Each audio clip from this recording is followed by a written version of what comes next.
Theory creaking open, baby. Yo, welcome to the screen where the plot gets bent. Julie B deep dives, not just for content. She don't react, she dissects those threads from the lens, catching clues y'all missed when the credits end. What you know about freeze framing frames and while you blinking, she building an evidence drum. Got a notebook thicker than the lore itself, and a chat full of nerds with a mental health shelf. Yeah, she sees the glitch, peep the double cross. You just watching TV, she talk to the boss. Every theory and thesis, no throwaway guess. While y'all on season 1, she in season X. Said rewind it slow it, zoom in enhance. Julie B caught the symbol in the window glance. While you tweeting what just happened like a clown, she already made a flow chart, color coded breakdown. They don't die like us, they don't vibe like us. They binge and they bounce, we revive that trust. They skip intros, we every frame. You watch shows, we decode the game. They don't die like us, nah, they don't die like us. She cracked Severance before y'all knew it was deep.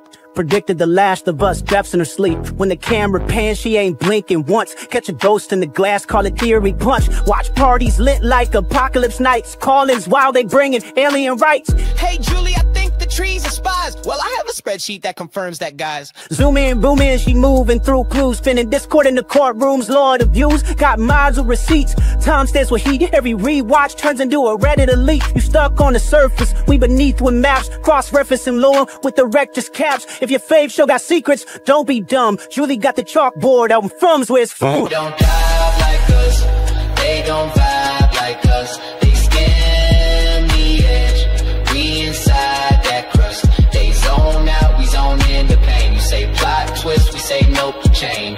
They don't dive like us, nah, they don't dive like us. What's that? That ain't a blooper, that's a plot thread. You thought it was a shadow? She thought it was a coded message from season 3. And she's probably right. Step this way if your mind's unbent. Step that way if your theories pay rent. Say Julie B, deep dive queen. Now zoom, scroll, theorize, pull. Ain't no rabbit hole safe once she got the cloud.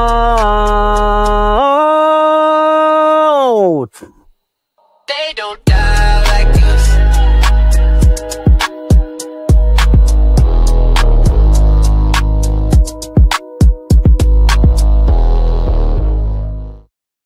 Like tomorrow.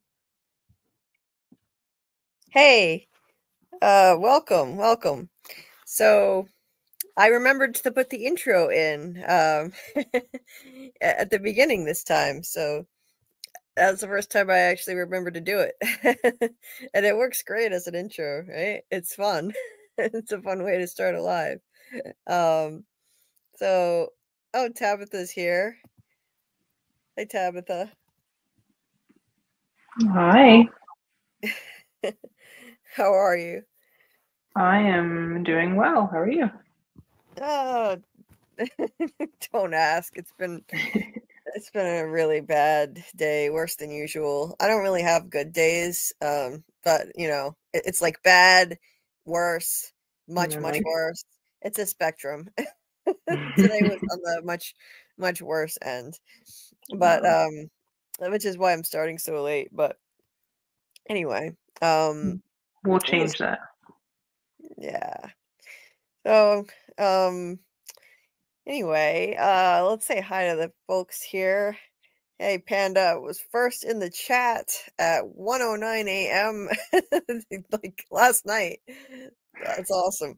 That's like literally right after I created the stream. He was already in there. And Dieter, damn you, I could have been first.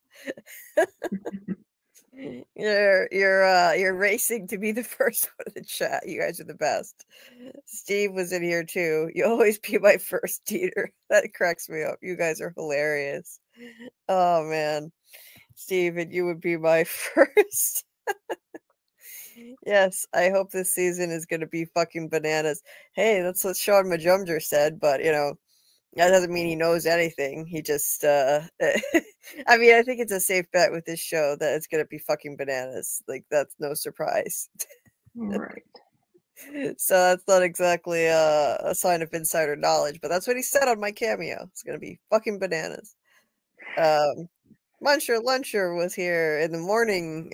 Yeah, I was supposed to do a live on Wednesday. I never actually scheduled it. What the hell? There's a moth on my screen. Get out of here, moth. What the hell? Get lost. I normally do a Wednesday stream, and I never actually scheduled it. I've been struggling a lot more than usual lately. I'm not gonna lie. The last couple months have been pretty brutal, and it's rare that I skip a live stream. I always do lives on Wednesday nights, so no matter how much pain I'm in. So it just tells you something. I just was so exhausted Wednesday. I just could not do it. I couldn't do it. Anyway, but today, even though I'm late, I just wanted to at least get another live in this week, get some live stream therapy. And yes, please hit the like button, folks. Help people find the stream. That would be much appreciated. And please subscribe. If anyone happens to be listening who's not subscribed, to make sure. It's like sometimes you might not even realize you're not subscribed. I've done that before, but I'm trying to get to 2,000 subscribers. I just hit 1.9K this week, so getting there, almost there. Just need to get a little bit more. Maybe the next show that I cover. Speaking of the next show that I cover, I'm gonna try doing lives for the HBO series Duster starting next week and see how that goes. It's a fun one. Not anything like I've covered before. It's not a mystery show, but there are plot elements you can kind of discuss and guess what's going to happen. And it's a thriller. It's a mob thriller set in the 70s, starring Josh Holloway and helmed by J.J. Abrams. So I mean, that tells you a lot right there. I mean, look at the people involved in it. It's a great show so far. It's got a 92% fresh rating on Rotten Tomatoes. I'm really enjoying it. It's I'm playing catch up because it just aired episode 3 this week, but that's all right. I'm gonna give it a try starting Monday to replace my Last of Us live streams. Start Monday and do that. Hi there, Michael. Oh, that's what you think. What are you guys talking about? Oh, okay, yeah, JT Moore. So the topic we were gonna do FROMacademy tonight, but that's actually being moved to next week. Doc needed a bit more time. He puts in a massive amount of effort researching for these things. It's amazing what he does. And so he just needed a little more time. So I thought, hey, let's just come on and have a casual From related live and hear about Tabatha's experiences at the camp. She's got some videos, I think, to share, which I'm really excited about. She got to meet Scott McCord and David Alpay. She got to hang out with them. It sounds amazing. So I figured, hey, well, come on and we'll talk about that. We can talk some theories tonight, just casual. And next week we'll talk the nightmare creatures. That'll be a fun theme for sure. And Doug was here in the chat earlier, so he popped in to say hi. He's been pulling some crazy hours lately, getting up at 5:30 in the morning. So yeah, he needs his rest. But yeah, he'll be back with us again soon. Maybe next week we can set something up with him. Let's see. Thank you, Dieter, for all of the support. You're so sweet. Thank you. Appreciate it. Hey there, Trace. Nice to see you. Zapton Kaboom. Hey there. Let's see. Doc, my friend Doc. Hope you're doing well tonight. I hope everybody's doing well. With Alice, hello. Thank you so much for all the support, Panda. Truly appreciate it. You're so sweet. Thank you for all the love. Rose Jones, hello, welcome. Yeah, I love starting with that intro. I am obsessed with that thing. Thank you to Mr. Grant Gregory AI again for that. He's amazing. He made that for me. So awesome. And Martin, hi Martin. Nice to see you. Amy, nice to see you. I hope you're doing okay. And did I get everybody? Let's see. I'm scrolling down. Let's see. Yes, please hit the like button. Thank you, Panda, for reminding everybody. Thank you so much. I often need reminders, and I shouldn't need reminders. I have a channel, and so when I'm consuming content, usually I automatically go to that like button now because it's something that's naturally on my mind. But sometimes I forget, and reminders help. So. Hey, Alexis is there in the chat. Can't join. My daughter is knocked out next to me. I won't dare to move her.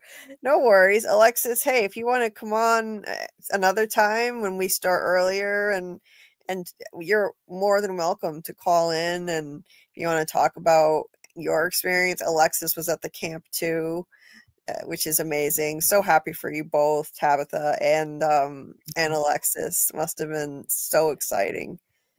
Can't even imagine. So, yeah, and Dieter dropped the link to Love Crochet by Alexis. She is, as I hear, she's taking orders again.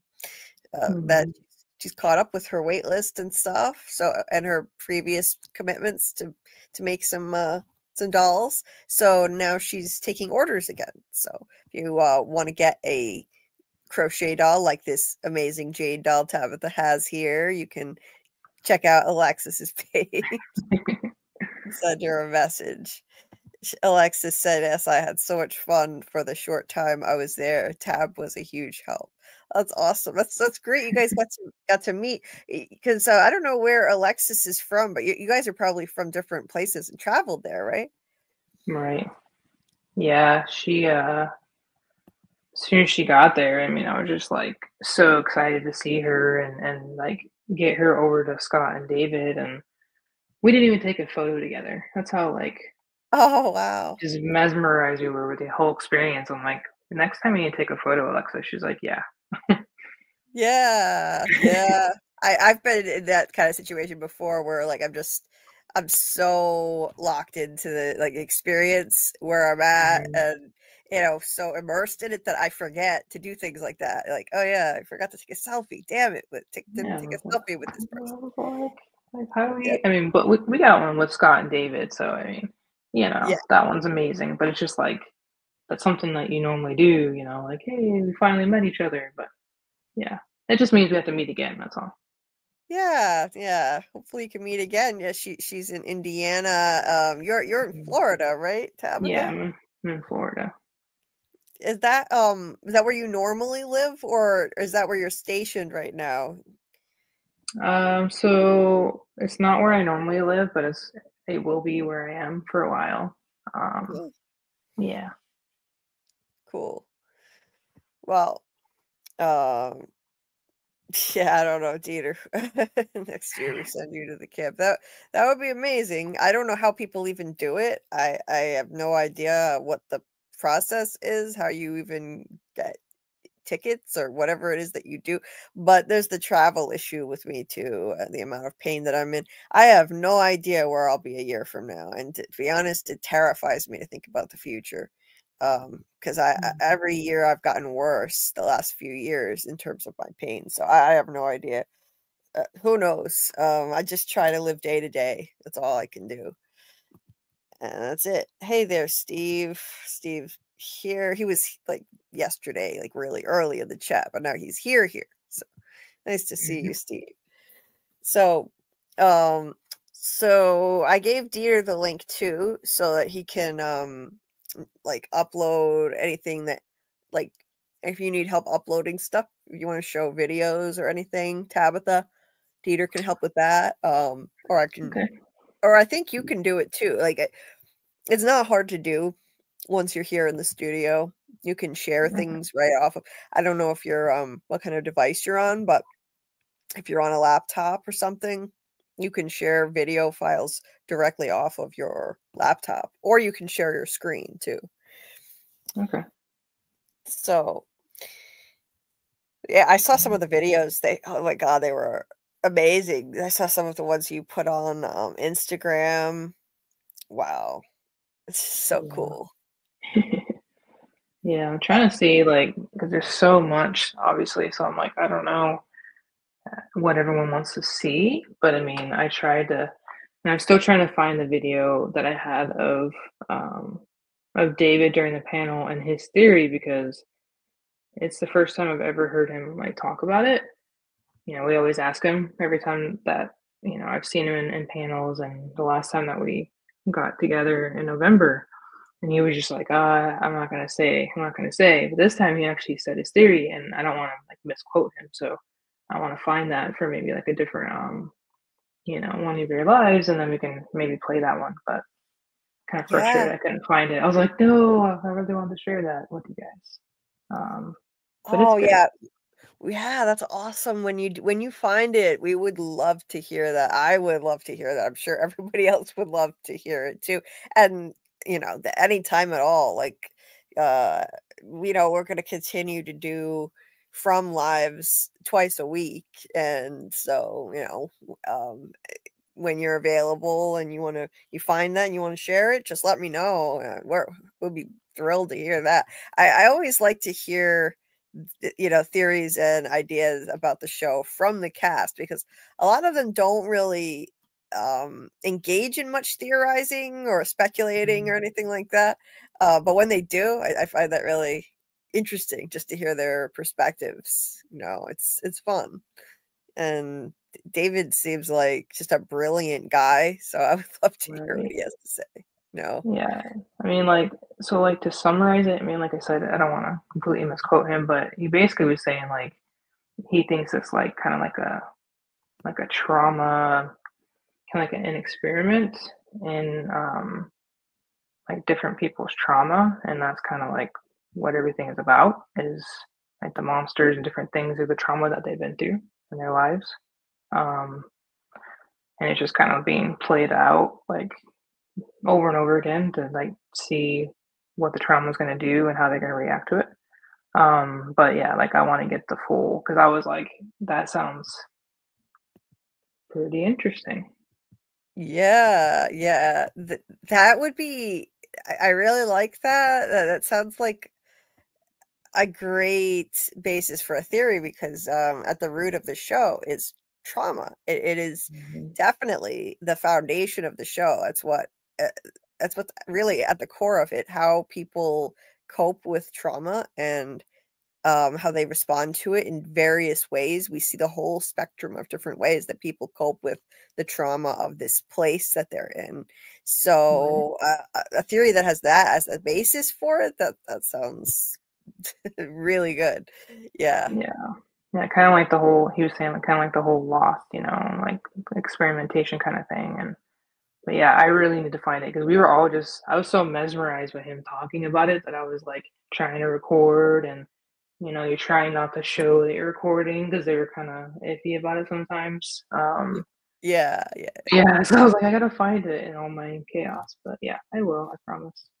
But that's just kind of like a little sneak peek of it, and I thought it was pretty good. Nice. Um, yeah, I'm Nice. trying to figure out how to do this. So, So there's a button. There's a mhm, button where you can click present, okay, and you can either share your whole screen, or if you I think what works the best, what I just learned from Grant actually, was if I'm sharing an image or a video, especially a video, and I want it to play smoothly, I just click on video file, present, and then video file, and then you find it on your computer in the window that pops up. That way it plays more smoothly than if you're sharing your screen. But you can do it okay, either way. okay, And if you have any issues, then Dieter can help too, because he's got the link also. okay. Let me. Hey Kelly. Let's see, where did I see Kelly? There's Kelly. Hi Kelly. Hope you're doing well. Okay. Well, yeah, I think it's gonna be great. All right, so most of mine are pretty like, I try to take kind of smaller files for the videos. Just, you know, that way it wasn't like a lot of content, but still everybody can hear it. So I have two videos of just him playing songs at the fireside chat, which is the first night, is where we did his like fireside chat, and Scott showed up for that, which was really cool. And he played a couple different songs that were meaningful to him growing up, and then he played the Eternal Lullaby, which of course I recorded that. So oh my god, that's amazing. Yeah, it was. I literally was crying because I was like, it just sounded so beautiful, like right there, you know. I bet. Oh my god, yeah. You got with me. Wish you could have had you with me. His violin playing is absolutely sublime. It's just mesmerizing. Yeah, so it really is.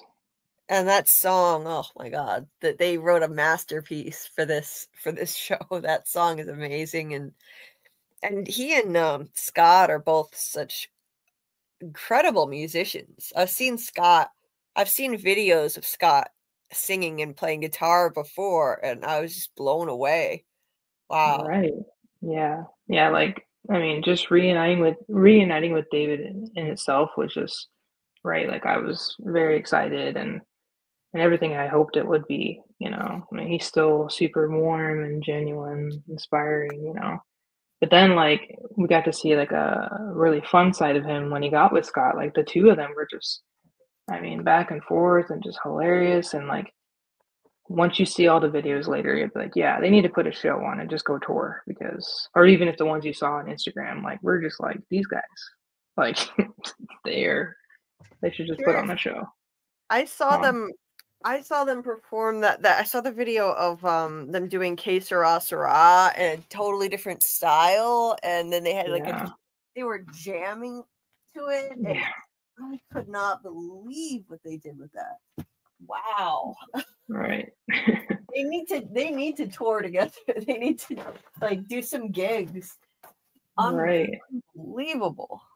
They really do. And then Scott, I mean, right, like of course, I mean, I was already nervous to meet David, right? Because you know he's amazing. Yeah. Enough said. Just we all know. But then Scott too. Like I was like, okay, I've never met him before, and he was just so like down to earth and just like, you know, soulful and just had like a really chill vibe. And I mean, he was just like, hey, you know, hey Tabatha, give me a hug, you know, and you just melt. You're like, oh, you're just so cool, so chill. Yeah, they were both just amazing. But anyways, I figured out how to do this. Sorry, it took me a second. So I will. Do you want me just to open it? Is that how it works, or? Yeah, if you just like select the file, it'll show in the backstage area, and then I can put it on stage from there. What was I gonna say? Yeah, I talked to Scott.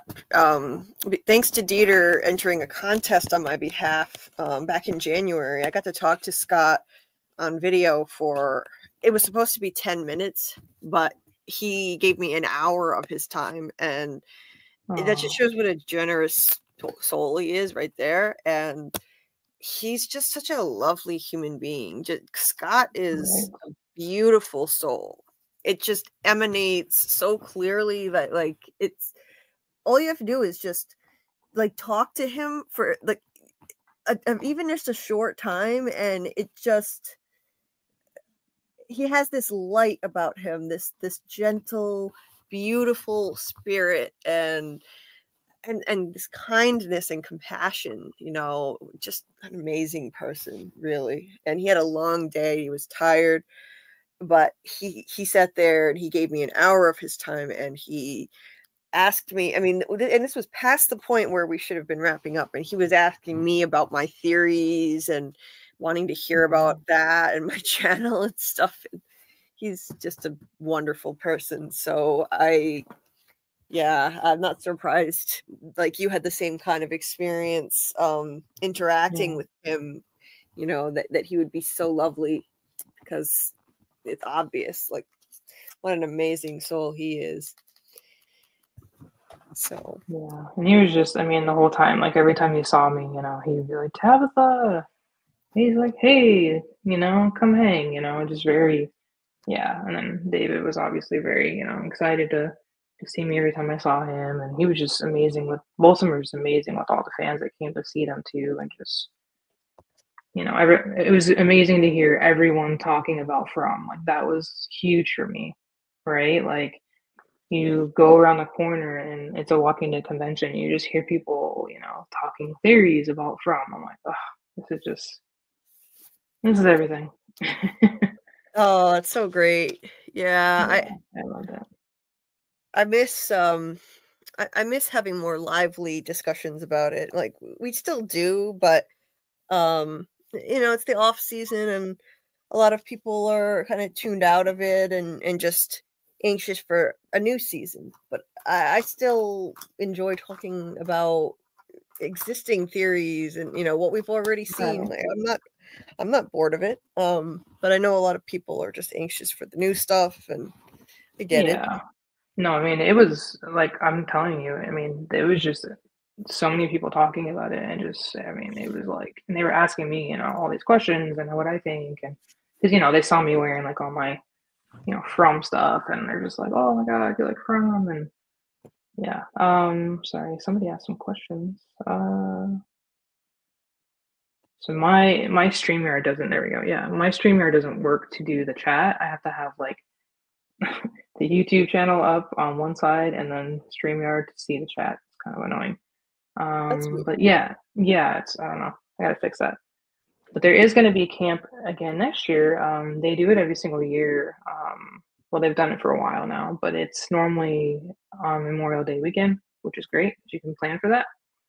And they, it's the first time they had anyone from there, but they definitely, from what it sounds like, they want to ask them to come back, and the guys were totally for it.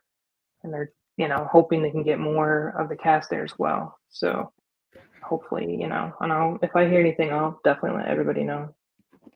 Oh, that's great. Yeah. So they call it the now why do they call it the camp? Is it like a camp, like a camping kind of vibe to it? Like you're all camping out together? Like I'm not outside literally, but like you said like you do like fireside stuff, right? Yeah. So it's called a camp. I'm not entirely sure why they call it a camp, but I mean, it felt like literally like you were going to camp, like when you see, like the Jason movies, if you will, they're at camp, right? Like it's little tiny buildings, and normally they just have it at like just a big hotel, and this one was kind of different because it was spread out, but it was really pretty there, and it was like I liked that it had the different vibe to it, and David was able to get his event kind of like on the side, more intimate kind of setting for him playing the violin, because I was like, if he's just in the middle of the field or something, I mean, like it's not going to be the same. It's not gonna. But yeah, so it was pretty cool. I mean, I liked it that way. I hope they do that again next year at the same place, but I'm not entirely sure. But yeah, we definitely need to get you there for sure. Even if I have to like carry you there, I'm gonna get you there. It's happening.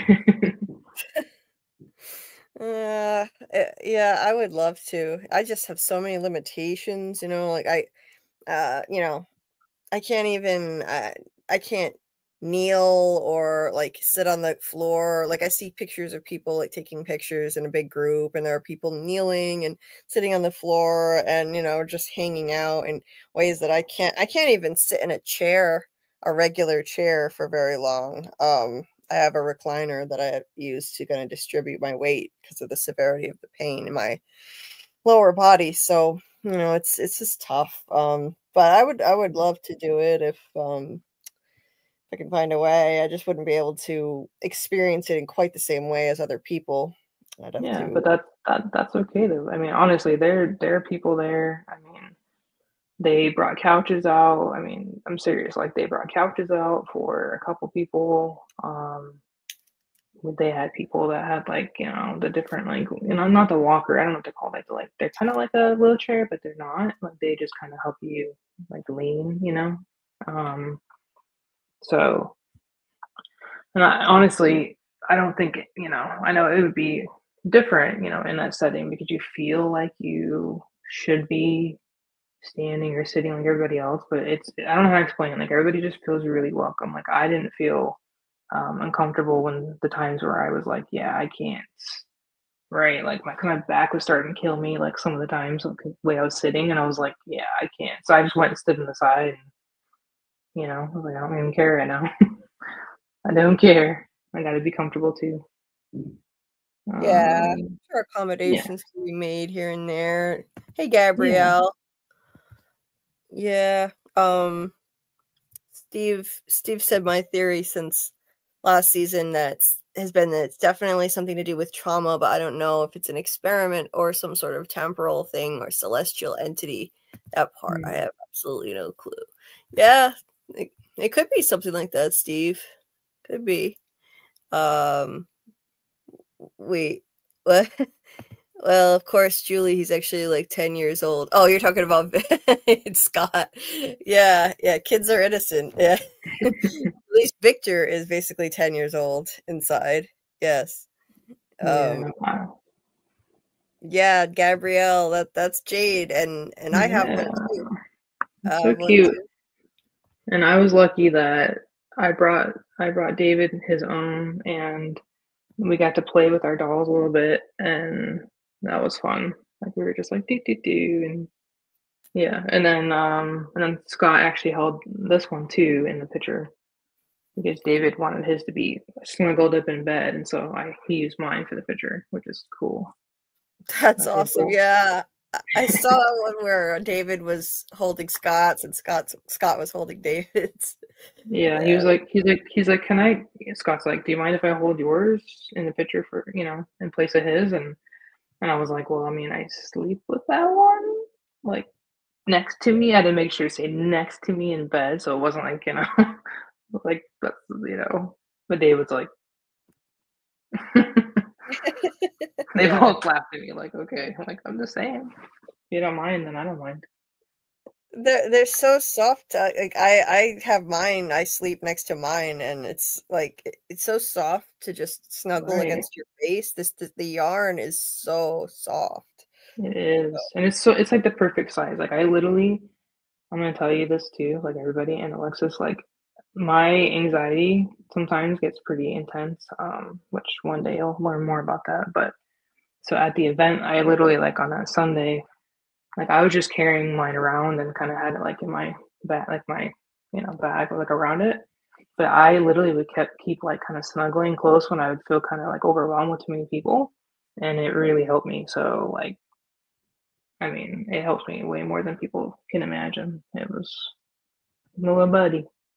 Yeah, yeah. Like it, honestly, the texture of it too, it's so squishy that I use it kind of like a stress ball too, like just just squeezing it. It sounds funny to say, but it's like it kind of functions like a stress ball if you use it that way. It's very comforting. So it is, and a funny thing, funny comment that David said too.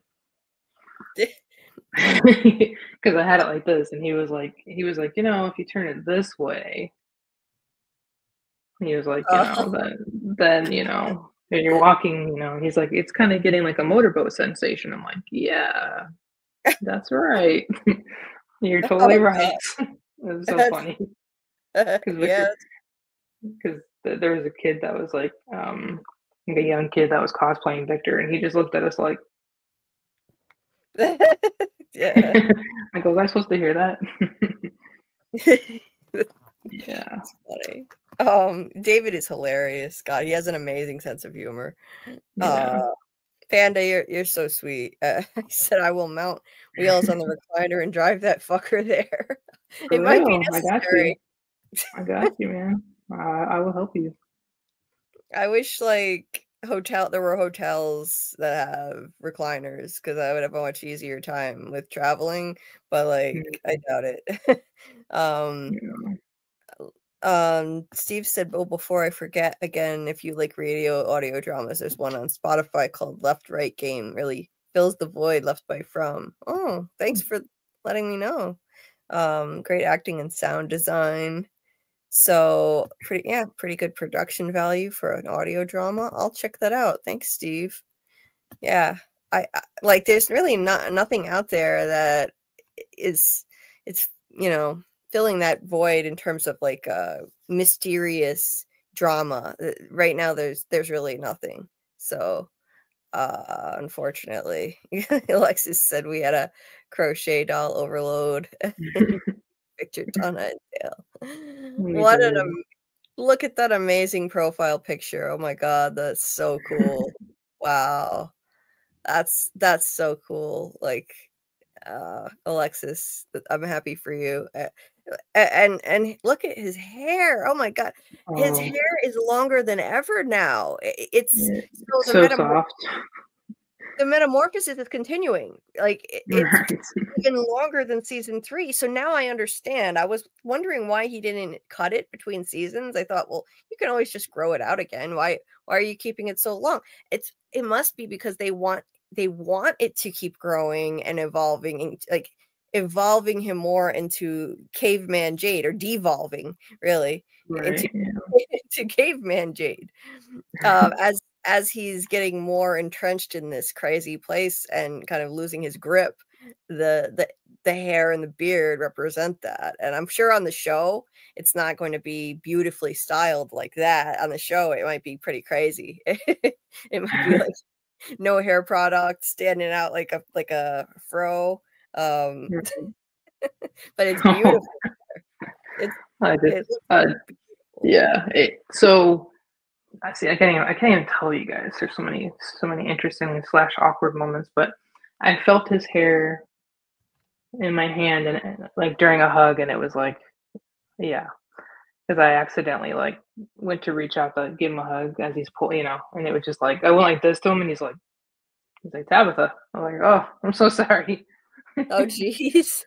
It was great. I was like, that was awkward. I love it. Yeah, but definitely. Yeah, Disco Jade. Yeah. Sorry, I'm like reading all the comments.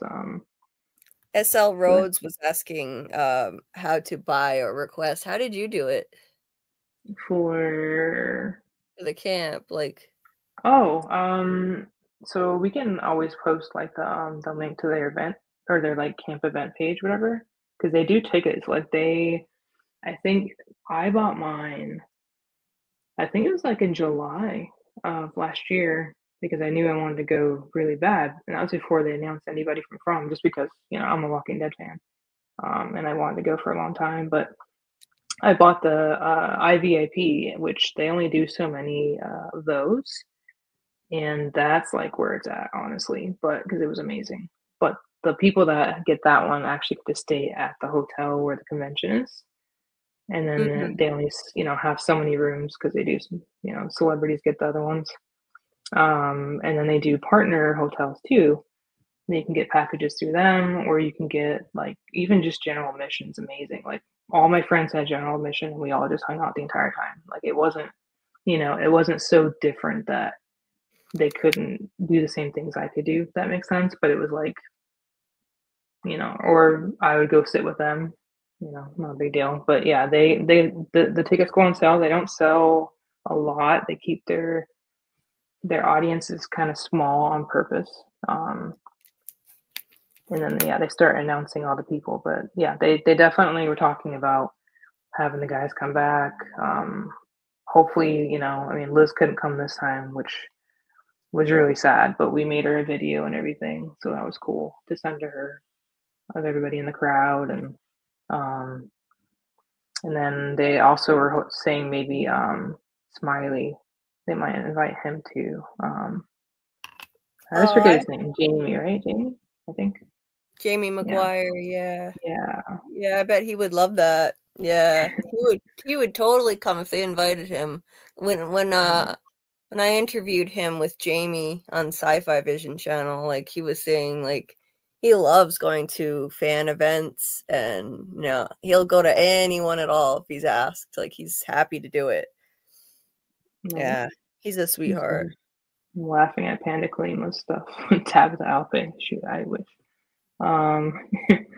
So another thing too, like I had mentioned, maybe you know, like a romantic thing in the next season is, you know, like, hey, pitch this, you know, maybe Tabatha can give Jade a haircut since she does hair, and that could be like a, you know, kind of thing between them. He's like, yeah, go ahead and write that fan fiction, Tabatha. I'm like, no, that could be bad.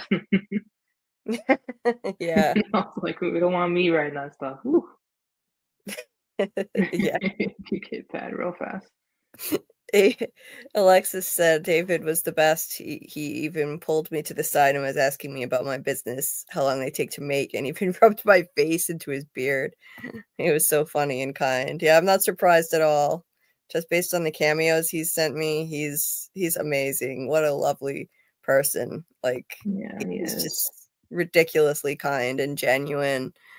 She said my first photo with him, I was sweating. I told Tab I wanted another pic, and she's like, go up there. She will take another one for you. And David even took the selfie for me. Aw, that's sweet. Hey, Samuel. No question. No questions. That's amazing. Yeah. Yeah, Muncher Ledger, The Last of Us is filling the void. Yeah, right. What a joke. Oh my God.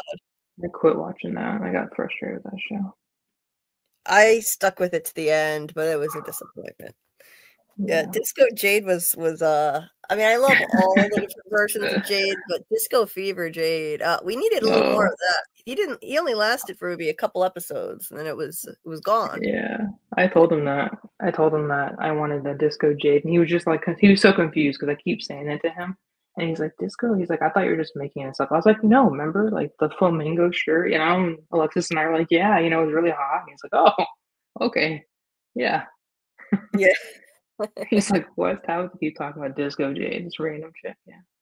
Yeah, because he's not like a big social media guy, so even though that's something that we talk about a lot in the fan groups and stuff, like, he wouldn't have heard of that. I'm not surprised. Like, what? Yeah. I was like, it was hot. Believe me, we like that. We want that. You know? Oh yeah. Oh, okay. SL Rhodes was wondering about the where to get these. If you go to Dieter dropped a link to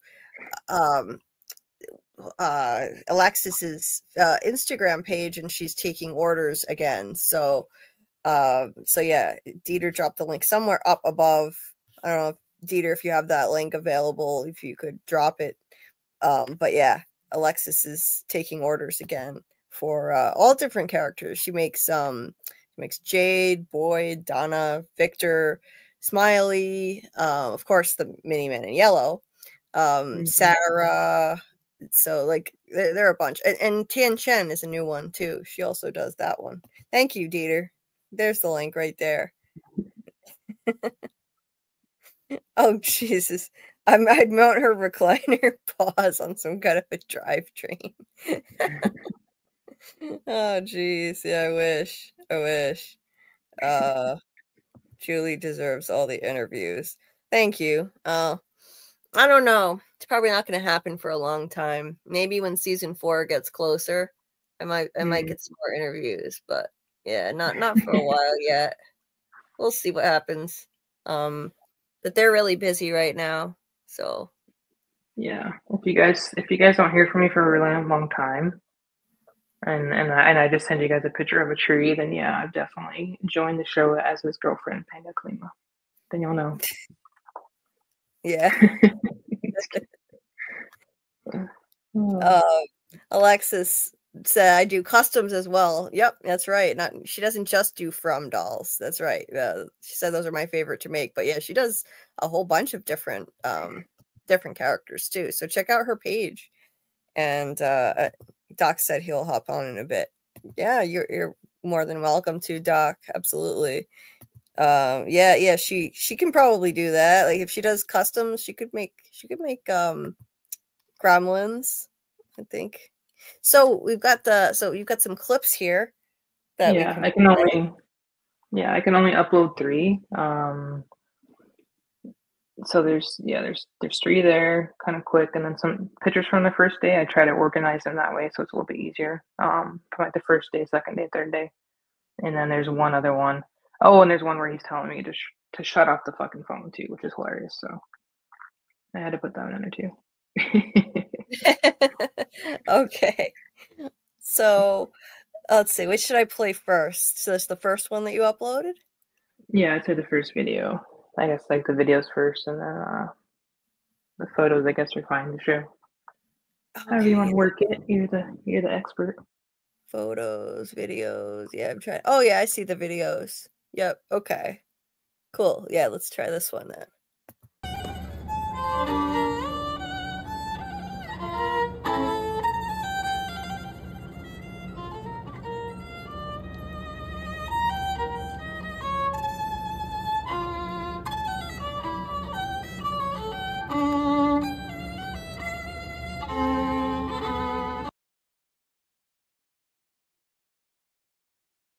And that was it. It was super quick because I was like super scared I was gonna get yelled at. For real. I was like Beautiful. Let's see. Oh, this one says Eternal Lullaby. Oh wow. yeah. Okay. Can't wait to see this one.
And Wow. the next one he's playing, he brought a ukulele also. So it's kind of fun to hear him swap to the ukulele. That was absolutely exquisite. Oh my God. That was even it was even better than on the show, actually. Like, you know, because it was just all the focus was on that, and I feel like it was longer. I'd have to go back and play it, but it just I don't know. Well, maybe because, like, you know, watching it, you're distracted because while he's playing it, they're also showing clips of other stuff going on. The kimono lady coming up from the trapdoor and all that stuff. Like, it's the distraction, but this is just, you know, just him and that violin. Oh, amazing. Yeah, like for real. Like I was so like just mesmerized. I was crying. like after he was done playing, he was like, I didn't catch that on there. He's like, Tabatha, are you crying? I was like, yeah. Everyone's like, yeah, we're all crying. You know, like, can't help it. It's exquisite.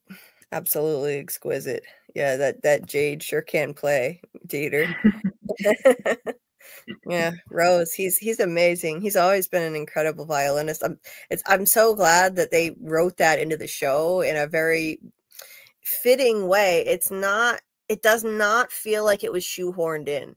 I definitely don't think that they, like, I think if it wasn't David Alpay playing the role, they probably would have figured out some other plot point, not the violin, but he's such an accomplished violinist, and they found a perfect way to incorporate that without it feeling shoehorned in at all. So it was just amazing. And 18 likes. Yes, please. Yeah, my favorite number. Oh, you I don't have a favorite number. But we need more guys. Yes. Mine's 4, but we don't want just 4. That's not gonna work. Yes. Yeah. Yes. Please hit the like button. What should we play next here? There's another one. This is him with his ukulele, which is kind of fun. Because he played some songs on there too. The Mountain Mama one. Oh yeah, okay. 7 country roads take me home to the place where I belong. West Virginia, Mountain Mama. Oh wow. I can't believe this talent. Oh my God. He can play the ukulele too. Unbelievable. I didn't know that. Wow. I could cut out, but that's okay. But yeah, he was playing that. Oh, change your name and upload your something. And that's a beautiful song too. I love that song. Oh man. Scott has a gorgeous singing voice. I just love his voice. Like, when I first saw him, that was David. Like he sang too. Yeah. That's oh my God, that's amazing. God, the talent of these people. Seriously, it's just unreal. I saw Scott perform, like the first time I saw him sing was a clip on Twitter, and he was performing I forget what it was, but it was one of the songs featured on From, and it was absolutely gorgeous, the vibrato and everything. And geez, David sings too. Unbelievable. Hey, Mad Cheesemo. Hey there. Hold on, let me see. My buddy Grant did an interview with the man in the yellow suit on his channel. Yes, he did. Our friend Mr. Grant Gregory, who made my intro for this live. I joined when they were done, and Doug Hughes is such a cool dude. He's the main reason why I'm going to keep watching. Doug Hughes is the best. Yeah. Oh yeah. Believe me, we know Grant well. He comes on here a lot and joins us, and I connected him with Doug, and Doug is amazing. I counted the number of appearances Doug has made on this channel, and I couldn't believe it. It was I believe it's up to 16 live streams now that Doug has been on. 16. Who would have ever thought? Yeah, who would have ever thought in a million years? But I told Grant, Grant, like a lot of people are like hesitant to ask for interviews because most cast members of a TV show will say no, or their agent will say no if you don't have experience. Trust me, I'm going through that right now. I've mostly gotten no's. I've tried with a lot of people, but I get no's. But Doug is totally different. I told Grant, just go ahead and ask him. And he did, and he was happy to do the interview. He's like, anybody that asks Doug, like, he's happy to do it. It doesn't matter if you don't have a lot of experience or anything, he's happy to do it anyway. And he did an amazing job. Yeah, Amy, he really did, making that. So, okay, so we've got another video. This is kind of he was answering a question about kind of like they asked some questions as well, and this is the one where he said something kind of funny at the end. Because but I'll let you enjoy it. Okay. If they don't fuck it up, they're gonna go in the box. Like, are some of those yours, or are they all by John? Like, what, you know? A lot of them are from John. How lucky do you feel to be able to add some light into the I feel like I do get a disproportionate amount of really good lines. I suspect that there was this one line in last season where, you know, I'm telling Ethan we're in the kitchen, we're waiting for his mom to get back, and I'm like, listen, any meeting with more than 3 people is basically a waste of time. I literally heard the voice of the writers after a really bad script meeting going, this is pointless. Why are we having, you know, like, I could hear it. And it just, anything that's authentic and real from somebody's gut always lands better. No matter who says it, anybody can say it. And there's some great lines on the show. It's a really well-written show, but thank you, I appreciate it. There are some lines that I've kind of tossed in there after a couple takes. I'll like toss something in there when I'm crawling into the cave on my knees and I say, fuck my life. What was funny about that is, like, it wasn't scripted. I didn't do it during rehearsal. I get on my knees, I start crawling into the thing, I go, fuck my life! And the entire crew started cracking up, and I'm like, well, that's it, we've lost the sound audio, because now it's just gonna be laughter on top of it. But somehow they saved it. There was one other scene that I'm really pissed off about, and I don't care who knows it. Tabatha, put your phone down. Dude, stop. Tabatha, put your phone down. I was like, ooh, Dad's mad. Like, oh. Oh no. Oh, but I'm so glad you got that clip though. I didn't know that was an ad lib, the fuck my life thing. Yeah. That's awesome. He was just kidding, but like he knew that I was like recording it secretly. He could see me, like, so he was just trying to like mess with me, like, oh, turn it off. Because he was like, I was just kidding with you. I'm like, oh. Well. Yeah. But it was funny. My face probably was like, ugh. You know, like freaking out. They're like, you're not really supposed to record these things. I don't know. I mean, it was like the first night, and my first time at this, convention in particular. Other ones, like it was fine, but it just felt weird because everybody was hiding their phones, So I was like, I don't know.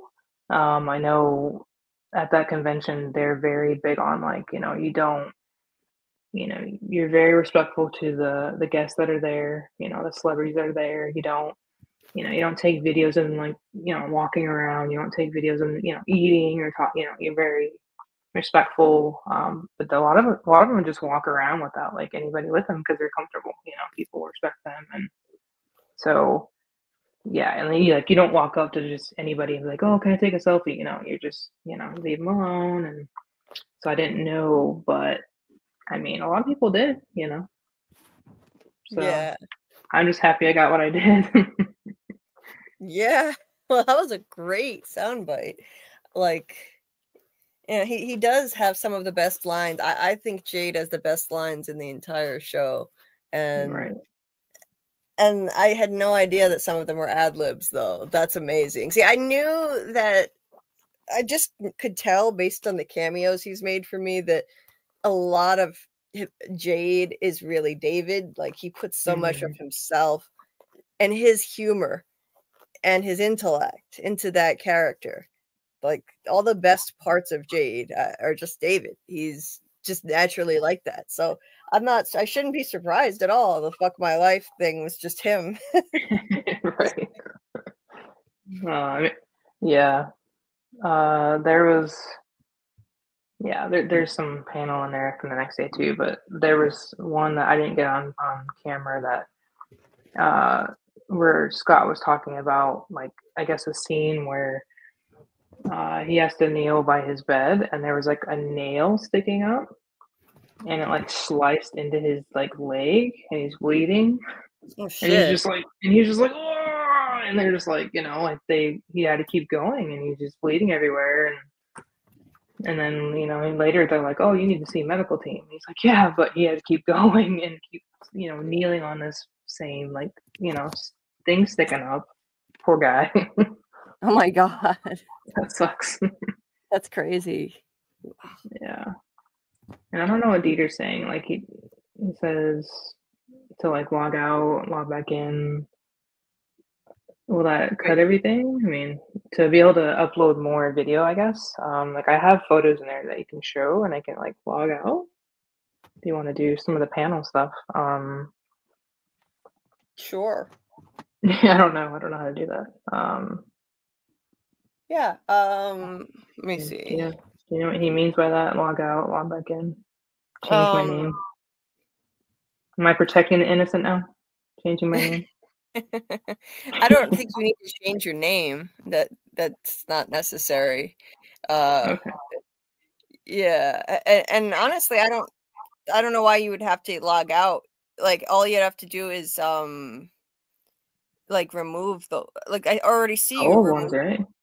Yeah, Yeah. you removed the videos. So if you try uploading more, it might work just like this. Okay, we'll see. Yeah, but the photos are there from that day, if you want to use those, and then I can try putting the day 2 in Oh, what a beautiful picture! there. Right? He was so. Anyways, whew, so beautiful. I was like just mesmerized by him. Looked so good in that setting, you know, and the violin, and just like, oh, beautiful, man. Yeah, absolutely beautiful. And oh yeah, and I'm loving the long hair on him. Like now that it's gotten, his hair is so Right. thick and bushy, and I've known people like that, and so it gets like when they're growing it out, it's crazy for a while if it's really thick like that, and then but then you know, when it gets long enough, it's like, oh my god, it's phenomenal. Like he's got, yeah, like he should keep his hair that way if you ask me. Like leave it. I was thinking, oh gee, you know, I missed season 1 Jade, but now, oh my god, now that it's gotten past that awkward in between stage where he was growing it out, it is just gorgeous. Holy crap! It is. It's really soft. Yeah. And it was cool that Scott joined him, you know, which I'm glad they did that for each other, you know, because it was perfect to have him there too. Oh yeah, that's awesome. The two of them, honestly, they I gotta say they're I love the entire cast, but they're my favorite people on the show. Like they are my favorite. Hi, beautiful. Hi. Where's my Jade? I need my Jade. All right. I asked Alexis to make me like a disco Jade, so you know, then we'll have all the versions. Oh, that would be amazing. Yeah, you gotta do that. Thanks, Amy. I've got my hold on, I'll show you.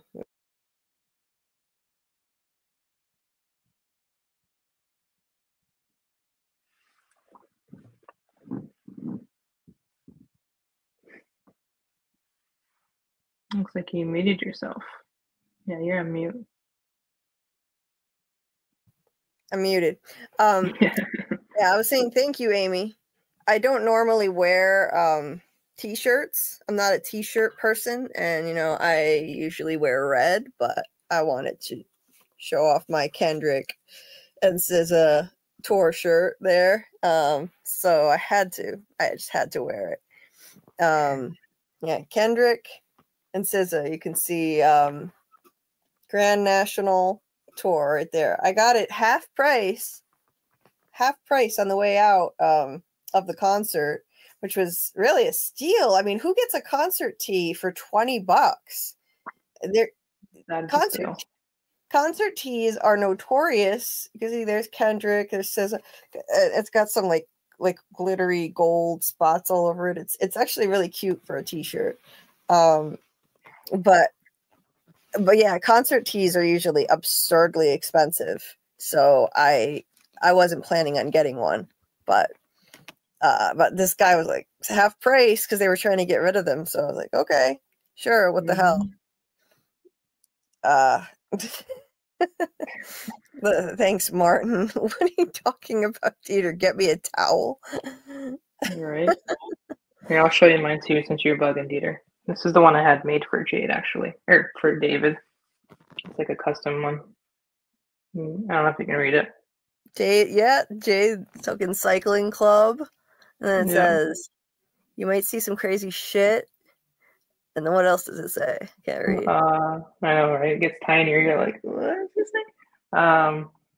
You might see some crazy shit or never be happy again. Either way, we gotta get out of here. And then it's got a symbol on there, and then it's got Ginger. Rest in peace, Ginger. Oh, Ginger the cow, yeah. Yeah. Yeah, that's a good shirt. He liked it. I love it. Yeah, that's so cool. Yeah. He loved it when he got the shirt. So I got him a couple more shirts that I gifted him, and he wore them the entire weekend. So oh, that's amazing. I was like, oh. Nice. Yeah. Let's see what else you guys say. Yeah, isn't that a great deal, Panda? It's crazy. Yeah.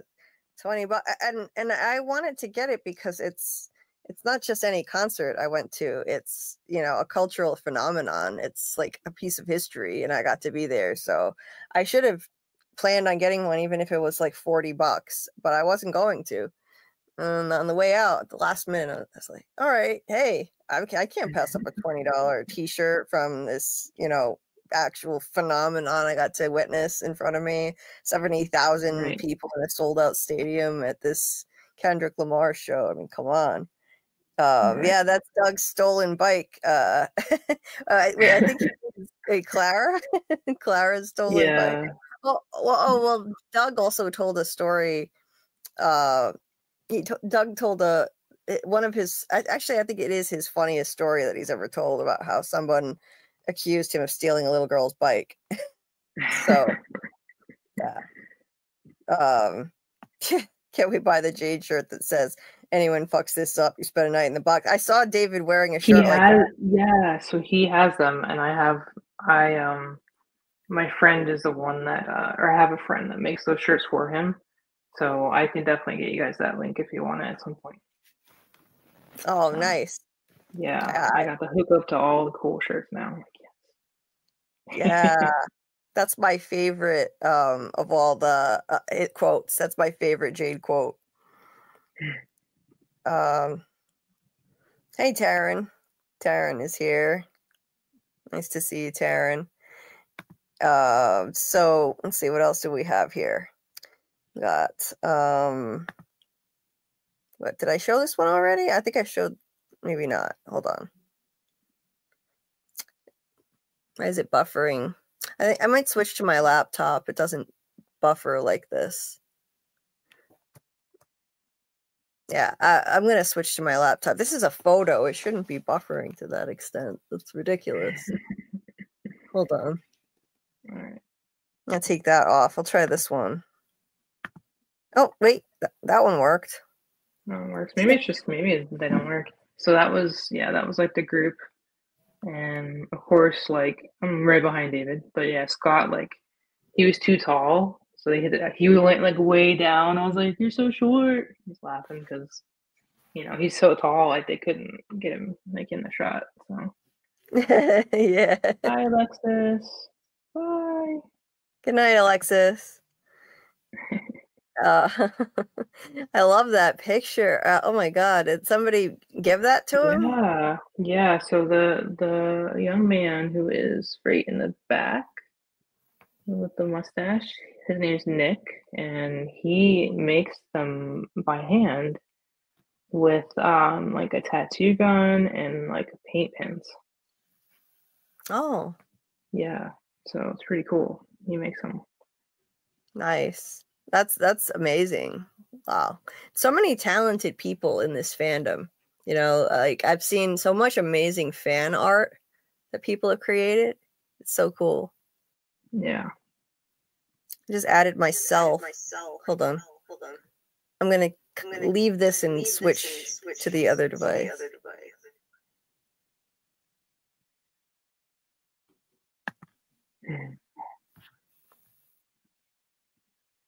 Okay.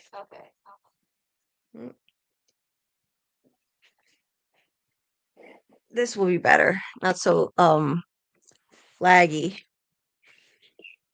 I'll just move my camera over, and in the meantime, let's see what's next here. What is this one? That's weird. Why is it so? It wasn't my Chromebook. This one is just buffering for some reason. Either way, this is better. My camera lags too much on my Chromebook, so I need it to switch anyway. So that one won't, for some reason, that one won't go. Which one was that? Maria Tab. So those ones are just like, I mean, I was telling Dieter, like I can make like a what do you call it? Like a loop kind of, like, you know, some of the photos, kind of like put them together, a reel or whatever, and that way it's a little bit quicker with some of them, you know, you can just show them all at once at a different time. Kind of sucks that some of them aren't working though, because but and the next one, am I reading the chat? Yeah, I'm reading the chat. I'm trying to. So I can see that it's so weird. Like I can see the comments, but I just can't comment on StreamYard. Like I can read them, I just have to comment on the. Hey, Umbra. Nice to see you. Just a sec. I'm gonna go out. I'm having a little tech issue. I'm gonna go out and come back in again. Just give me 1 sec. Okay. Hi guys.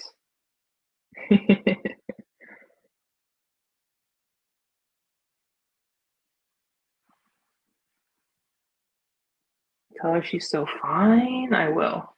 I should have Jay tell her. Like, Julie. Okay. Hey. Did Jade take over? Yeah, he's like, you so fine. Oh, that's great. That's not the voice. I can't do this voice. Yeah.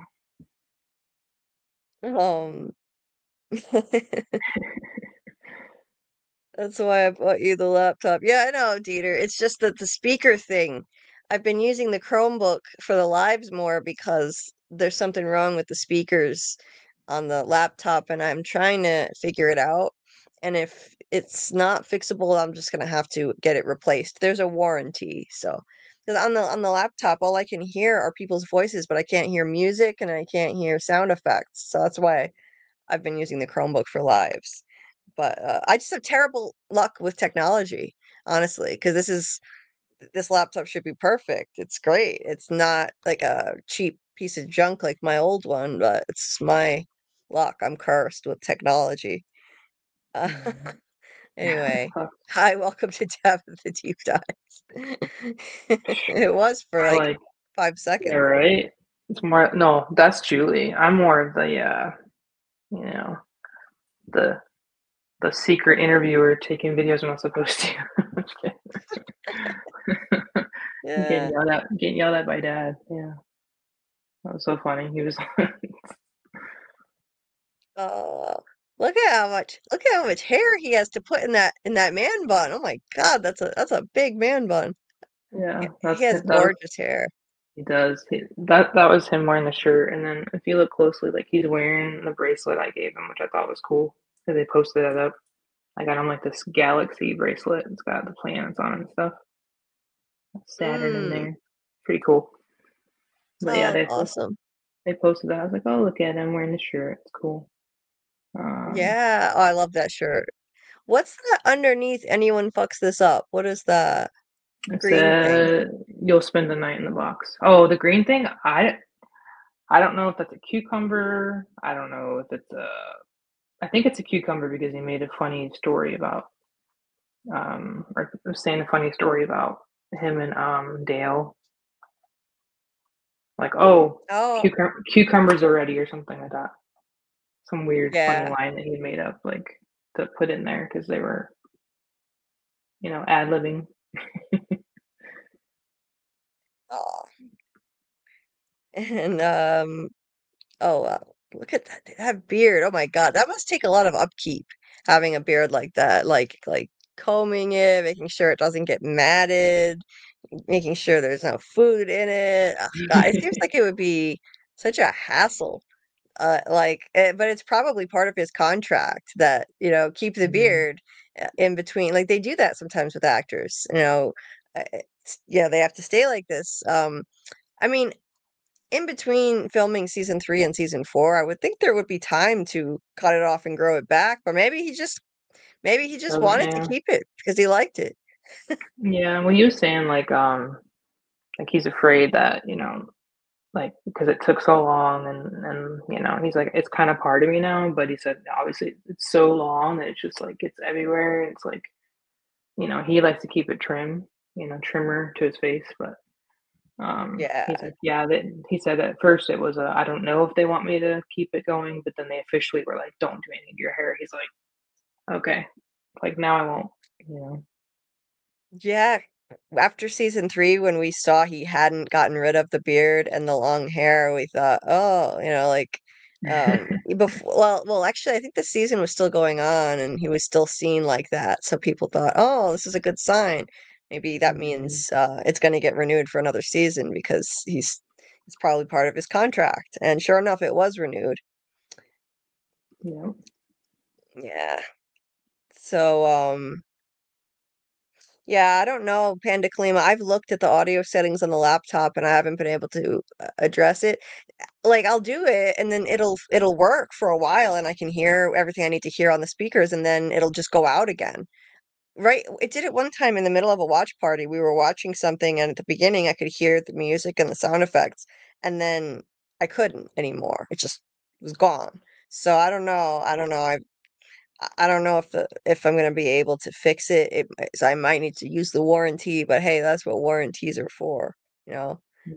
Um, yeah, I like beards. I like beards, but I just think if it were me, if I were a guy, like it would be too much trouble. Like it seems like it would be too much of a hassle for a beard that long, And long beards have become more in style in recent years, and they weren't before. Now all of a sudden you see them all the time, and I just always think, God, how would it be like this is that kind of thing. It just seems like too much of a pain in the ass. Like putting on makeup. That's a big reason why I wasn't going to go on camera. But then I decided at the last minute, oh, what the hell? I'll throw on some makeup and go on camera. So yeah, it's just that upkeep must be crazy. Steve said my beard is that length, and I just literally just cut it all off an hour ago because it's a full-time job. See, washing, combing, drying, and eating. I bet. I always grow it out and then get sick of it after a year or two. And it must be itchy too. I always think it must be itchy. Yeah. No, Dieter, I didn't try it yet. I didn't. I was really exhausted this morning and I fell asleep unexpectedly before I had a chance to. And then I've been working nonstop on my last Handmaid's Tale breakdown, for the finale. So, but I will get to it. Anyway, so what else do we have here? We got oh, that's cute. That's super cute.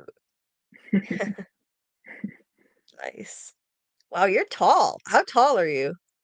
Like 5'9", and he's just a little bit taller than me. But yeah, he was surprised by that too. He was like, I really thought you'd be shorter after all these years we've been talking. He's like, Not that it's a bad thing, but I just thought you'd be shorter. I'm like, oh, Yeah, I'm glad yeah, I'm glad I'm not shorter. because I don't know how tall he is, but yeah, Yeah, he's like I wasn't 5'10", 5'10", I think. Yeah. yeah, yeah. I'm only 5'3". I'm a shrimp. What? Um, I'm like, what? nice. Yeah, there's the shirt. There's the shirt. Awesome. So cool. And then we're moving into the Matthews house. Oh, it's great. He liked that one. Yeah. He's like, I don't have a ring for you. I'm like, yeah, we have a talisman. That's what we use, right? That's like the, endearing thing. We got a talisman. Let's go. Yeah. Um, And this was from, we can see way in the back, Scott and David. This was like a cool event that they did, and there's actually cosplayers, which is so cool to see people cosplaying. They're friends of mine, but cosplaying the from characters. Like you see someone cosplaying Randall and the kimono lady, and oh uh, yeah. Yeah. yeah, and my friend Abby's cosplaying Victor in the back, but they had like literally everybody. It was great. I was like, you guys are awesome. Oh, that's awesome. Yeah, that I see Randall with the bandage on his face after Mm, he got slashed by the monsters. The yeah, kimono lady. Oh, that's so cool. yeah. Like they had like a photo op with the guys where they all were. It was great. I was like, oh, you guys are awesome. I love it. I just love seeing everything from. Just it was amazing. Nice. But that event was really cool because it was something that and there's videos from the panel on the bottom too. From that the second day, but Liz, I guess, was the one that wanted to do this like time capsule thing, and then she couldn't go. But we basically, it was really cool. Everybody gathered things from their house that they wanted to put into a time capsule, and then we made a time capsule with Scott. And he literally, like, I'll send you a picture. He drew each one of us like a little picture, like Victor would have drawn with our name, and we put it inside our time capsule, which is so cool. And I was like, Oh, oh, I that's so love that. sweet. Yeah. And I love then time capsules. with David we made talismans with David, and I actually got to keep the one that he made at my table, so that was cool. But yeah, it was really Yeah. cool. Like, and they do events like that too. It's not just like you go, and you meet them. That's amazing, but you get to interact with them in different ways too. So very cool. So cool. Yeah. Trying to see if I have. Jeter, yeah. Your beard is fairly, it's not like crazy long like David's, but it looks like it would need some upkeep for sure. Like at least some upkeep. Steve said yeah, it Mine's does long get too. itchy. Huh? So mine's pretty long too. Yeah, I figured like Steve said it gets itchy and after a certain length it'll start to actually hurt your face, kind of like having your hair in a ponytail too long type of feeling. Yeah. Hmm. And I don't know. It I is. like if I had to pick, I kind of do prefer like a shorter beard. When Jade used to have a shorter beard, would Yeah, be that was. preferable for me personally, like Well, you get let like. me I was gonna say you get rug burn. You get like a shaver burn when you kiss someone like that. Just saying. I don't know if you yeah, ever right? experienced that. Yeah. Yeah, it seems like it would be uncomfortable. Um, Panda, you can comb my beard anytime. Yeah, he's got a long beard himself. Oh, nice. That's awesome. Um, when is the Yeah. Julie B Deep Dives camp? Oh, Right. that's sweet. We need You to are all make my one. heroes. It would be an honor to meet the team. Oh, you're so sweet, Muncher Luncher. You're so sweet. That would be awesome. I wish I could meet as many of you guys as possible. Like all of us just get together and hang Mhm. out. Wouldn't that be Yeah, I would love that. amazing? I I would would love love to that. do that.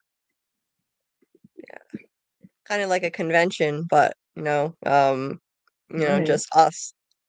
It would be so cool since there isn't going to be any kind of like official convention anytime soon. But yeah, I wish we could all meet. Like we're all too spread out. We're too far apart around the country and around the world. Yeah. Oh, Scott. Yeah, God, you sweetheart. you know what's crazy about Scott? He is so freaking skinny, this guy. Oh my Yeah, he God. is. Like sometimes it makes me worry about him. Like is he okay? Is he eating enough? Oh my Lord, he's skinny. He is like he has like no weight on his body at all. But some people that's just their natural state, I guess. No? Yeah. Trying to, so a Yeah. lot of these I'm trying to like upload it and they're not working, so I'm just taking like a screenshot and then putting it on there. So that's what I'm doing. Okay. So I wanted to No show you worries. guys. I wanted to show you guys my door too, because they did like a door decorating contest, and it was actually really cool. There was quite a few doors that were from themed, and I loved it. Like so cool. Just seeing like all the love everywhere. Mm-hmm. That's so cool. Oh, he did a drawing like he did for me in my cameo, the protective owl that Victor Yeah. draws. That's his spirit animal. That's Victor's spirit animal. So Scott draws that. He drew one and he put my name on it and held it up in his cameo to me. Oh, That's just beautiful. I love his drawing. He's God, he's so talented. It's not like Victor's drawings. It's really artistic, the stuff that yeah. he does with crayon. Right. And I asked him that, like I was like, hey, if if you could live inside of one of, his drawings, like what do you think, what would you choose? Obviously not like a scary one. And he said, honestly, I think Victor draws a lot of things about his mom and his sister because, he really misses them and he didn't really get that much time with them. So he said, I think that he draws them a lot. And that's probably what I would do is to feel safe, whenever I was scared, I would probably draw, a picture of something that reminded me of them. And I was like, yeah, that makes sense. I think. Yeah, totally makes sense. He's just a masterclass actor. He does some serious method acting to actually draw in crayon to get into the mindset of Victor. That blew my mind when he shared that he Mhm, does that and brings a notebook to set every day mhm. with his crayon pictures in it and his own disco lunchbox. Yeah. Unbelievable. Yeah, Yeah. he was doing that there. He was like, getting in the zone and drawing with his, we were just like, look at him go. He's doing, drawing all this So stuff cool. and yeah, Oh, let's see. trying to delete them as you go through. That's my door. Oh, nice. I literally made like I had a bottle tree and I had little bottles hanging from it that had like little messages for people in there and stuff. It was cool. Oh, and you get the little plushy thing that looks like kind of like Jasper there on the backpack too. Yeah. Yep. I tried to do as many little things I could to kind of, um, but I had a Awesome. closer up picture too, so it's easier to see. But Got a um, can of peaches. yeah, Yep. little puppets, little finger puppets, and that little RV in there, and I had the wreath. I made the wreath by hand. Um, Oh, that's awesome. Oh, the yeah. finger puppets. Wow, where'd you get? Yeah, those look like the finger puppets. Ethan's Mhm. the Norman and whatever the other Yeah. one's name is. Finger Yeah. puppets. Yeah. I think That's yeah, I think awesome. I think the next photo is a little bit yeah, I can't really see either. But yeah, I made the little wreath and everything. It didn't turn out exactly the way I wanted, but it's still kind of cool. And it was Yeah. fun. It was fun doing that for sure. I mean, everybody decorates their doors too, so it's kind of cool. Like they had one that had Dale like in the concrete like pool. It was so cool. I was like, oh, I love it. Yeah. Oh, that's awesome.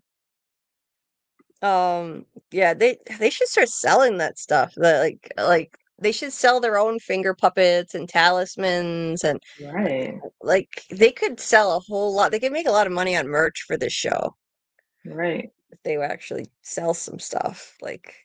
But instead Etsy kind of just jumped in, and so a lot of people just make their own and sell it. Yeah. The videos that are there from the panel too. That are on there. Those are the ones that I could find anyways. Like I said, I need to find the one of David and his theory, but I'll grab it.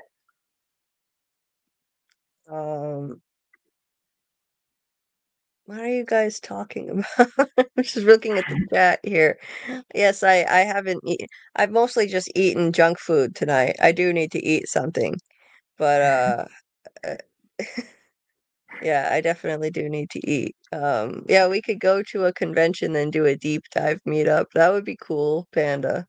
That would But be I super don't know, cool. like I don't think there's a convention anytime soon or anything like that. So not an official one. Doc said I would totally be happy to organize a Julie B con. Hey, that Right? would be awesome. I would love it. I would absolutely love it. We don't have a lot of, I don't know a lot of Fromally in this vicinity. There's me in Rhode Island. There's Doc in Fall River, Mass. There are a couple people who live in Connecticut, and Tony's in New York. Tony Teflon's in New York.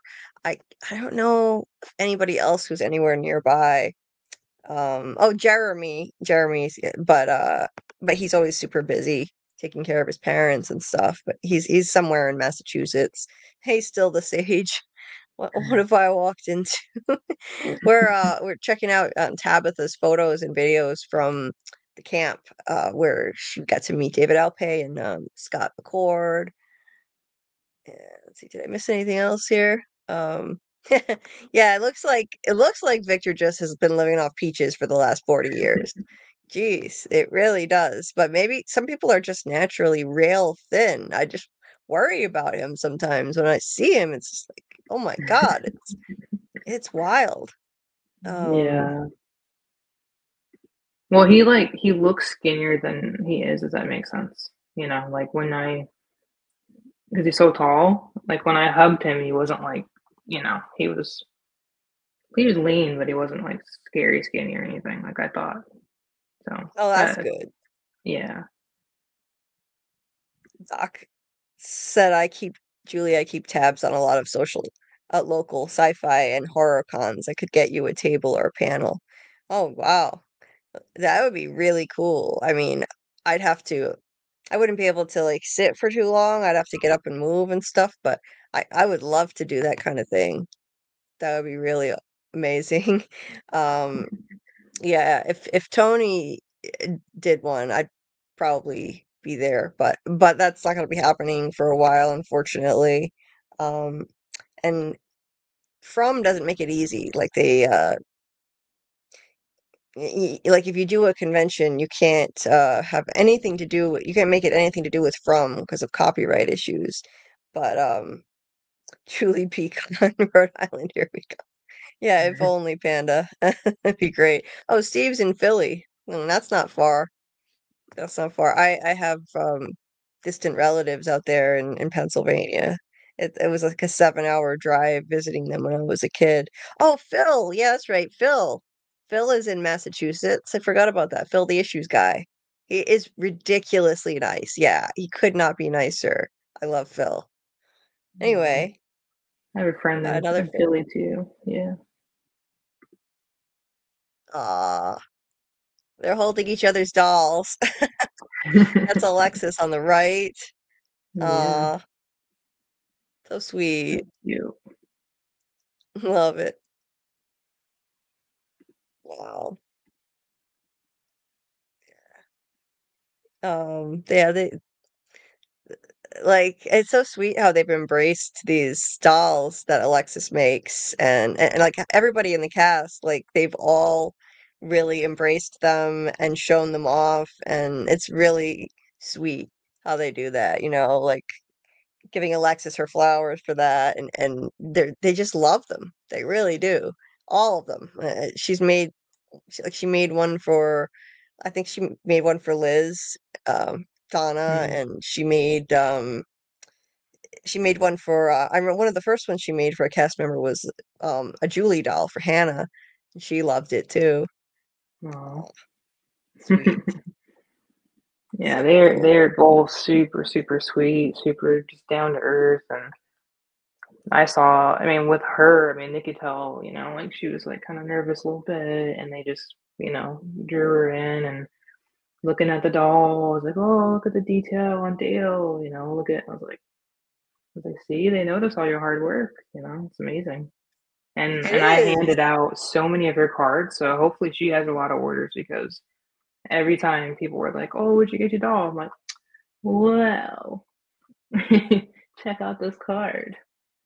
So Ah, that's it. That's it. Oh yeah, she'll have more orders. She's already had more orders than she knows what to do with, and that's awesome for her. That's so great. Yeah, because these take a lot of time to make, these dolls, and right, she's gotten a lot of them, so she couldn't take orders for a while. She had a lot of orders, but she is now again, from what I hear. That's so funny. Oh my God, look at the two of them with their dolls. Out of context. Yeah, it's just hilarious. Like if you didn't know what the situation is, it's you got two grown men here holding holding their doll. little dolls. Yeah, Oh, it's great. Love it. Two grown men and their dolls. And they're both sweethearts too.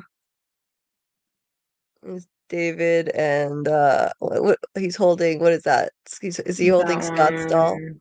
I think that one's. No, yeah, that one's Scott's. Yeah, look at that Yeah. hair though. Look at that hair. Yeah, the hair. Oh my God, the So hair. beautiful. It's gorgeous. Beautiful, Yeah, beautiful hair. Yeah, and it beautiful eyes is. too. His eyes are so beautiful. Definitely something you Yeah. guys see in person, Julie.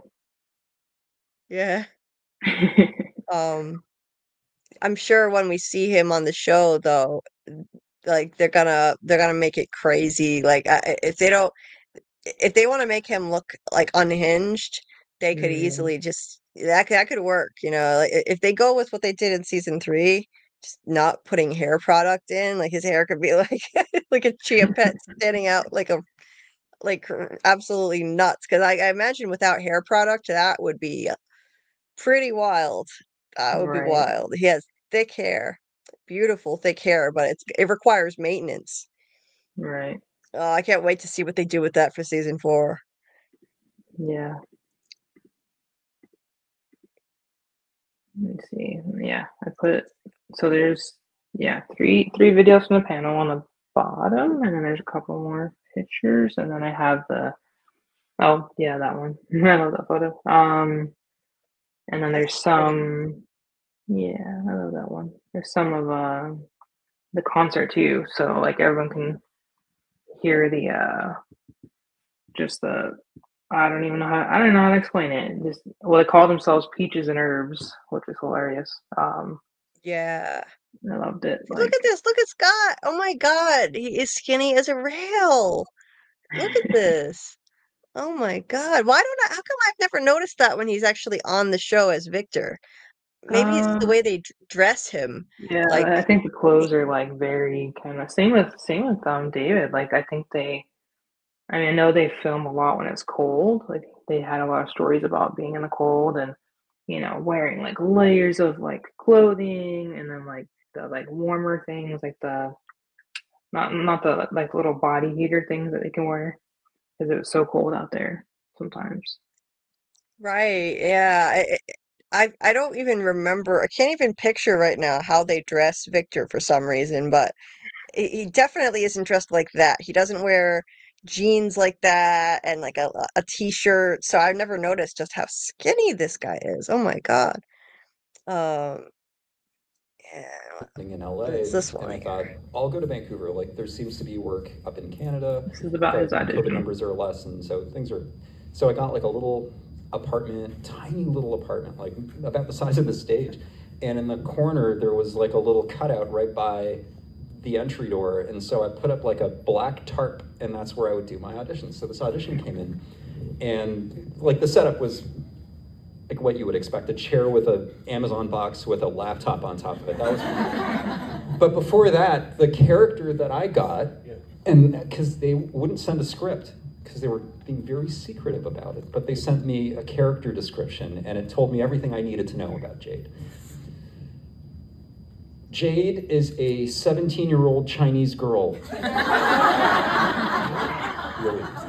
Yeah. So you had to have a lot of surgery. So yeah, I had a little work done on my nose. And my teeth. It's like, what am I going to do with this 17-year-old Chinese girl? They said, well, yeah, they've been auditioning people, but they haven't really found what they're looking for, so we thought maybe you want to give it a read. I'm like, are you serious? Yeah. And they said that they had written some scenes for the audition, and then, because they did eventually, and I can say this now, they did send me a script for the pilot. And Jade was legitimately in the back of the car, just this 17-year-old girl who's like riding with her buddies, and they're all high. But that was it. And there was no, like, she basically gets into the accident and she falls out of the car, and that's it. So I had nothing to go on. So I thought, ooh. Let me make this awesome. I could do anything. And at the time, this is COVID. And COVID for me was like this moment where I was like, I started watching a lot more than I ever had. So this is a long answer. I took the time to go, okay, what if everything I think I've been doing is wrong? What if all the work that I've been doing what if I've been stuck on a set of train tracks that I shouldn't have gotten onto? What if there was this other thing that I should have done? Let me just do some research here. Let me try to figure out what works and what doesn't work. I watched so much during COVID. I'm sure you guys did too. Just sat in front of like Netflix and just absorbed it all. And I felt like I was data mining for like another way. I watched Sons of Anarchy from top to bottom. I watched, and then I watched a lot of comedies. I watched Parks and Rec.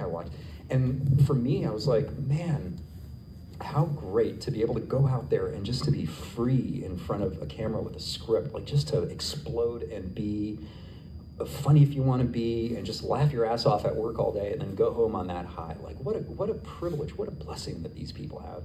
And I thought to myself, somewhere in deep dark COVID, when I was filming, whether it was Debris or like another Hallmark movie or whatever, I was like, I just want to like do something that makes me happy. Whatever it is I do next, it's going to be a comedy. I don't fucking care what it is. It's going to be funny. Make it funny. 17-year-old Chinese girl. I got this. I got this. And so the audition, like literally these scenes were written for the audition, and it was, finding Toby's dead body. And so for me, it was just like, the guy doesn't believe what's going on. This is perfect. This is comedy, right? So I played with that, and I gave them some range, and me in front of my, bluish gray tarp with the boxes and the chair and the laptop, and I just had the one audition. They liked it, and then the next thing I knew, they flew me to Halifax, and then I got the script, and that was it. So, and what a blessing it is to have David Alpay. Jade.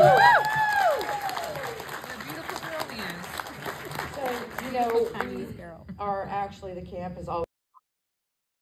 Oh my God. I mean, I knew that originally in the original script, Jade was a 17-year-old girl in a bikini riding into town.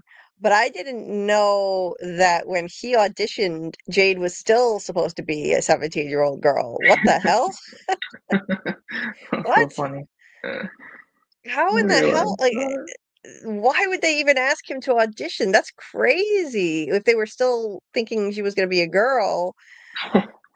And so he really made that character himself then. He wanted it to be funny. He wanted to be in a comedic role after the darkness of COVID, during the darkness of COVID, and he basically made that role what it is. It really is him. Like, Jade is basically him, just not the asshole side of it. Like, that's crazy. Wow. So they must not have planned on him having this reincarnation arc unless he was reincarnated as a teenage girl in a bikini, which I don't really think would make any sense. They must have completely changed gears from what they originally planned. I would love to hear John Griffin explain that. Okay, like what was his original vision for it then? Because the whole center of the show now is Tabatha and Jade were Right. reincarnated from the beginning, from the very first cycle. They're the key. The two of them, they've had to come back over and over again trying to free the children, whatever that means. And if it doesn't, if he was a 17-year-old girl, that really wouldn't feel right. I know technically with reincarnation plot lines, you can be reincarnated as anything. You could be reincarnated as an insect, but Right. it just would feel weird. Like imagine Tabatha and a 17-year-old girl, like, oh yeah, we used to share a kid many lifetimes ago. So that's fascinating to me. I'm so glad you got that. That is a really interesting one, and it's long too. That's so interesting hearing the backstory of that. And I had never heard him talk about that before. He doesn't do Yeah, a whole same. lot of interviews. I haven't seen that many interviews of him. So that's awesome. That's really cool. Yeah.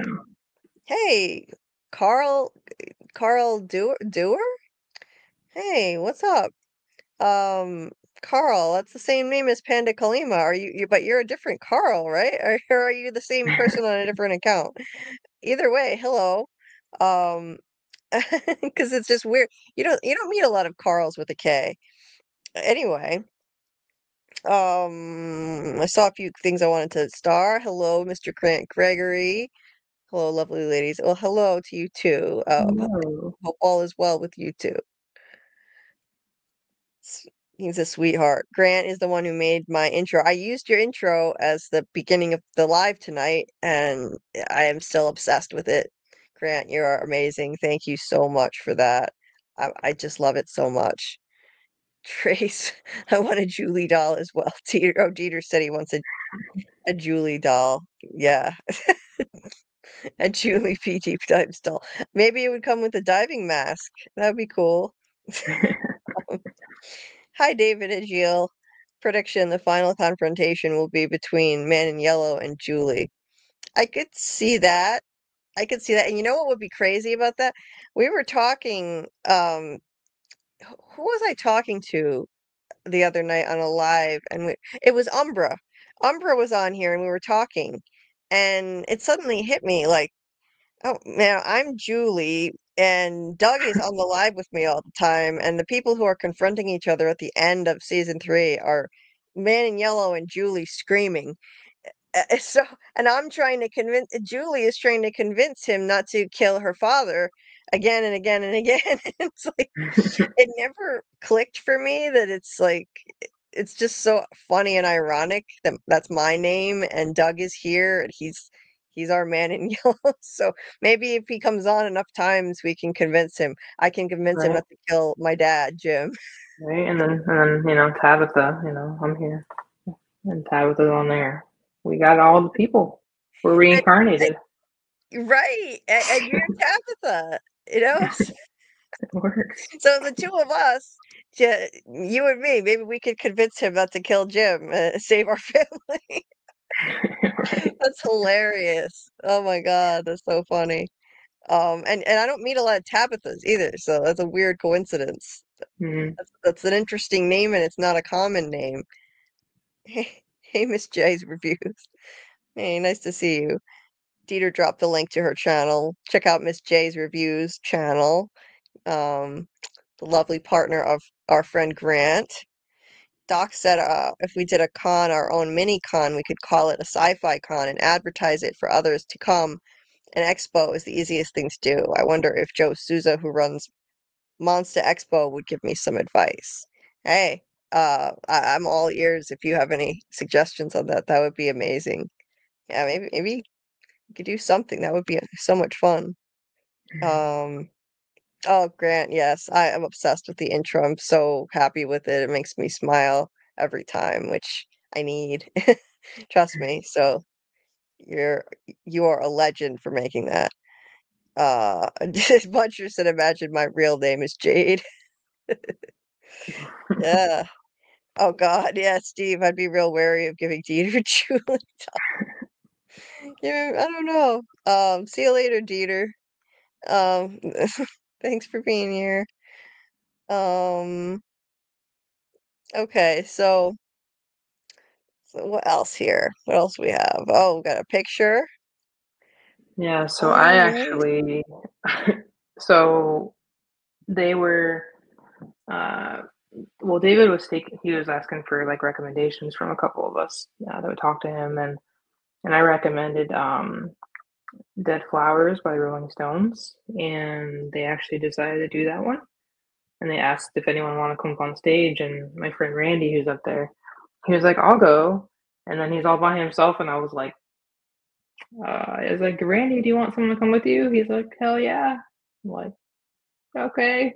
So went up there, and then another one of our friends joined us, and I didn't know that they did not know the song, right? So like they didn't know the song, but I knew the song, and David and Scott were just kind of like laughing at us and just making it was fun, we were having fun with it. But yeah, it was pretty cool to go up there on stage with them, and we got to sing and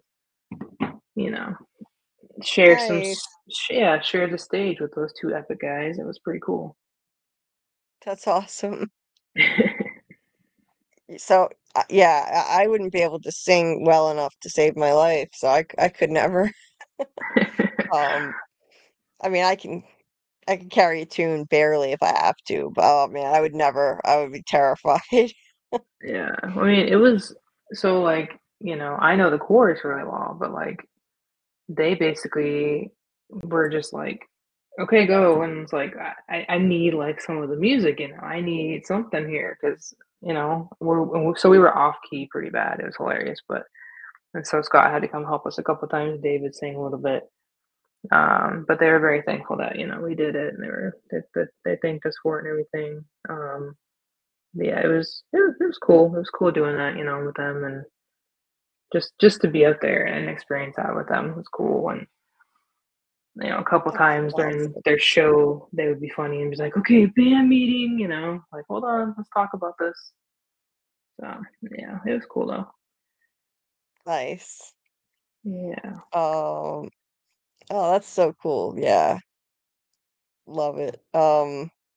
I've always thought it'd be fun to be in a band to perform if I knew how. Yeah, I could get up there and rap. Yeah, I could rap badly, but that I can do. Um, trust me, I'm not that Um, great, but it's fun yeah. anyway. No, they didn't. They didn't do Freebird. I wish they would have. I suggested that as well, and Stairway to Heaven, and but they did like the Que Sera Sera, which is cool. I have that video in there somewhere. After the panel ones, I have that one if you want to share that one. And then they Oh, did. I'm trying to think of all the songs they did. A couple of their own, and David did "Knockin' on Heaven's Door." He did that with his ukulele, which is cool. There's a video for that too. Yeah. nice. Oh, I love that. I love that. Yeah, I couldn't remember where I saw that video on Instagram with Que Sera Sera. Was that your video? It probably was, yeah, most likely. I mean, people Oh, were posting all kinds of videos, yeah, but I tried to like capture as much as I could for everybody. I was like, I want to share when I get back because couldn't have you with me, guys. oh, I'm so glad you did. Yeah, because we appreciate it. It's just amazing to see, and not many people got to be there in person, so to have a little window into it and see the video is just amazing. Um, and Dieter also dropped the link to Grant's channel. Grant is the one who made my intro video, which I also use as an outro. It's basically intro and outro. So check out Mr. Grant Gregory's channel too. And so what else is here? Uh, oh, David and Scott jamming. It's so cool. Jamming over one mic. I love it. Yeah, and he gave me a shout out too because I gave him that shirt. They so I think I know Doug has heard of them, but another podcast that friends of mine do. They're really nice ladies. Called Relishing the Dead. They do a lot of Walking Dead. They also do From, but they they'll do a lot of interviews too. But they're the reason why that the two of them got invited, basically, and Liz, because they kept bugging about it, to get Fromcast on there, and so they did like a little shout out. They made Scott a shirt, and then David was like, "Oh, he's like, my shirt was gifted to me too by Tabatha." I was like, "It's cool." Nice. Yeah, I'm like, yeah, it's cool. Yeah, they were just so great up there. I really hope that they tour seriously. Like we were all just like people would pay to go see them. Just like they were hilarious on stage together. Oh, they should totally, like, in between seasons, do some gigs together. Mm-hmm. Should really do some gigs. Panda said season 4, Dieter and Carl roll into town with tactical gear to take down the monsters. Right? Yeah. Oh yeah. Oh, what else is here? Is this one a video? Yeah, those 3 are panel. Well, 2 are panels, and then one's like starting the music part because I couldn't upload all the music ones yet. Oh, nice. But okay. That's a panel. Yeah, that one's a panel question about the real world one is like there's actually a kid. His name is Axel. He's in the back behind me, and he asked, what Victor would do, like what he would think about the real world if he were the one that got out instead of Tabatha, like how he would react. Oh, cool. Okay, let's check it out. For we don't know how long, but for years, by himself before that. And what's that story? Who's the first person that came into town? What changed all that? And I think as Victor, because so much of the show is about adapting, right? As we adapt to anything that we're sort of thrust into. That stepping out into the real world, I think is a really frightening thing for Victor. What would that be, And if you remember in season 2, he was alone with Tabatha at one point. She said she was talking to him about getting out, and he kept saying, "I don't think there is a way out." And I think that there is there's a Victor. I mean, now that I don't want to spoil. Has everybody seen all 3 seasons? Yeah. Anybody that hasn't seen season 3, I don't want to spoil anything here. Get out! There is a really interesting moment too, where Jade and Victor are just marching down that street, and he's like, what is wrong with you? Don't you want to go home? Yeah. What do you say? This is my home. This is my home. This is the world he understands. He's made sense of this place. To throw him into the real world, whatever that is, he wouldn't be able to connect with it. It's not his place. It's not his world. So the idea that, he's met his father, that's the part I didn't want to but that where that's going to lead, and if they do get out and whatever, I don't give too much thought to that as Victor right now, because we're just in the midst of this story that we're in. But that's a great question. What do you think, Axel? What do you think would happen? To be honest, I think if you return, so something's telling me that his mom actually never died. His mom never died. It was like a trap from like the monsters. So Wow. she might actually be in like the real world. Yeah. And not even tell. Great answer. So we've got to wrap it up. However, Oh, that was awesome. These videos are great. Like you get such a clear close-up view of them, and you can hear really well. The quality's amazing, Tabatha. Oh my God, thank you so much for taking these and sharing them.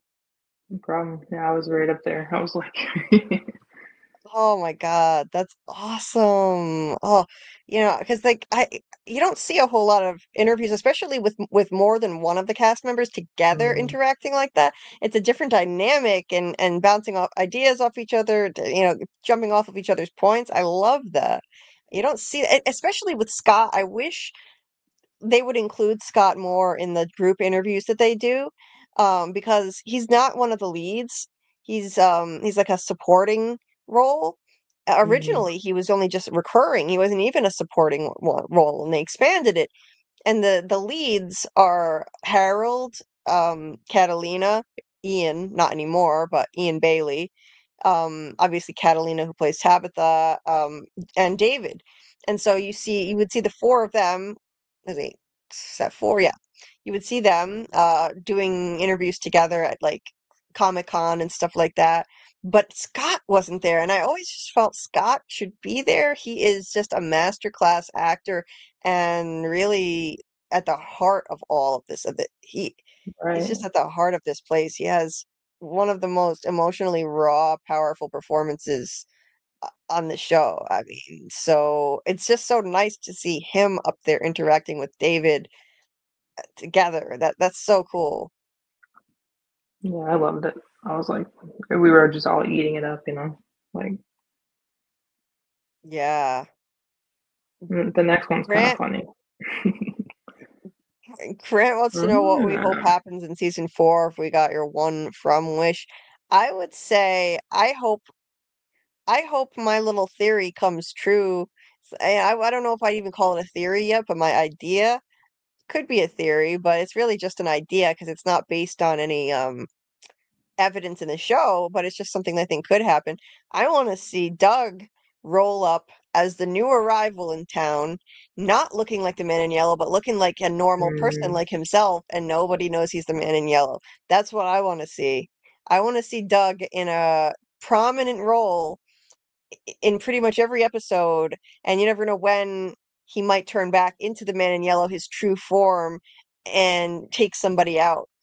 It would build suspense. It would be so interesting. It would give Doug a nice meaty role, and I just Right. think it would be so cool because the monsters glamour themselves to look like normal people until they transform and shapeshift and all that. And so why not the man in yellow? Maybe he can glamour himself. So that would be my wish. What would be your, if you had one wish for season 4, what would you like to see happen?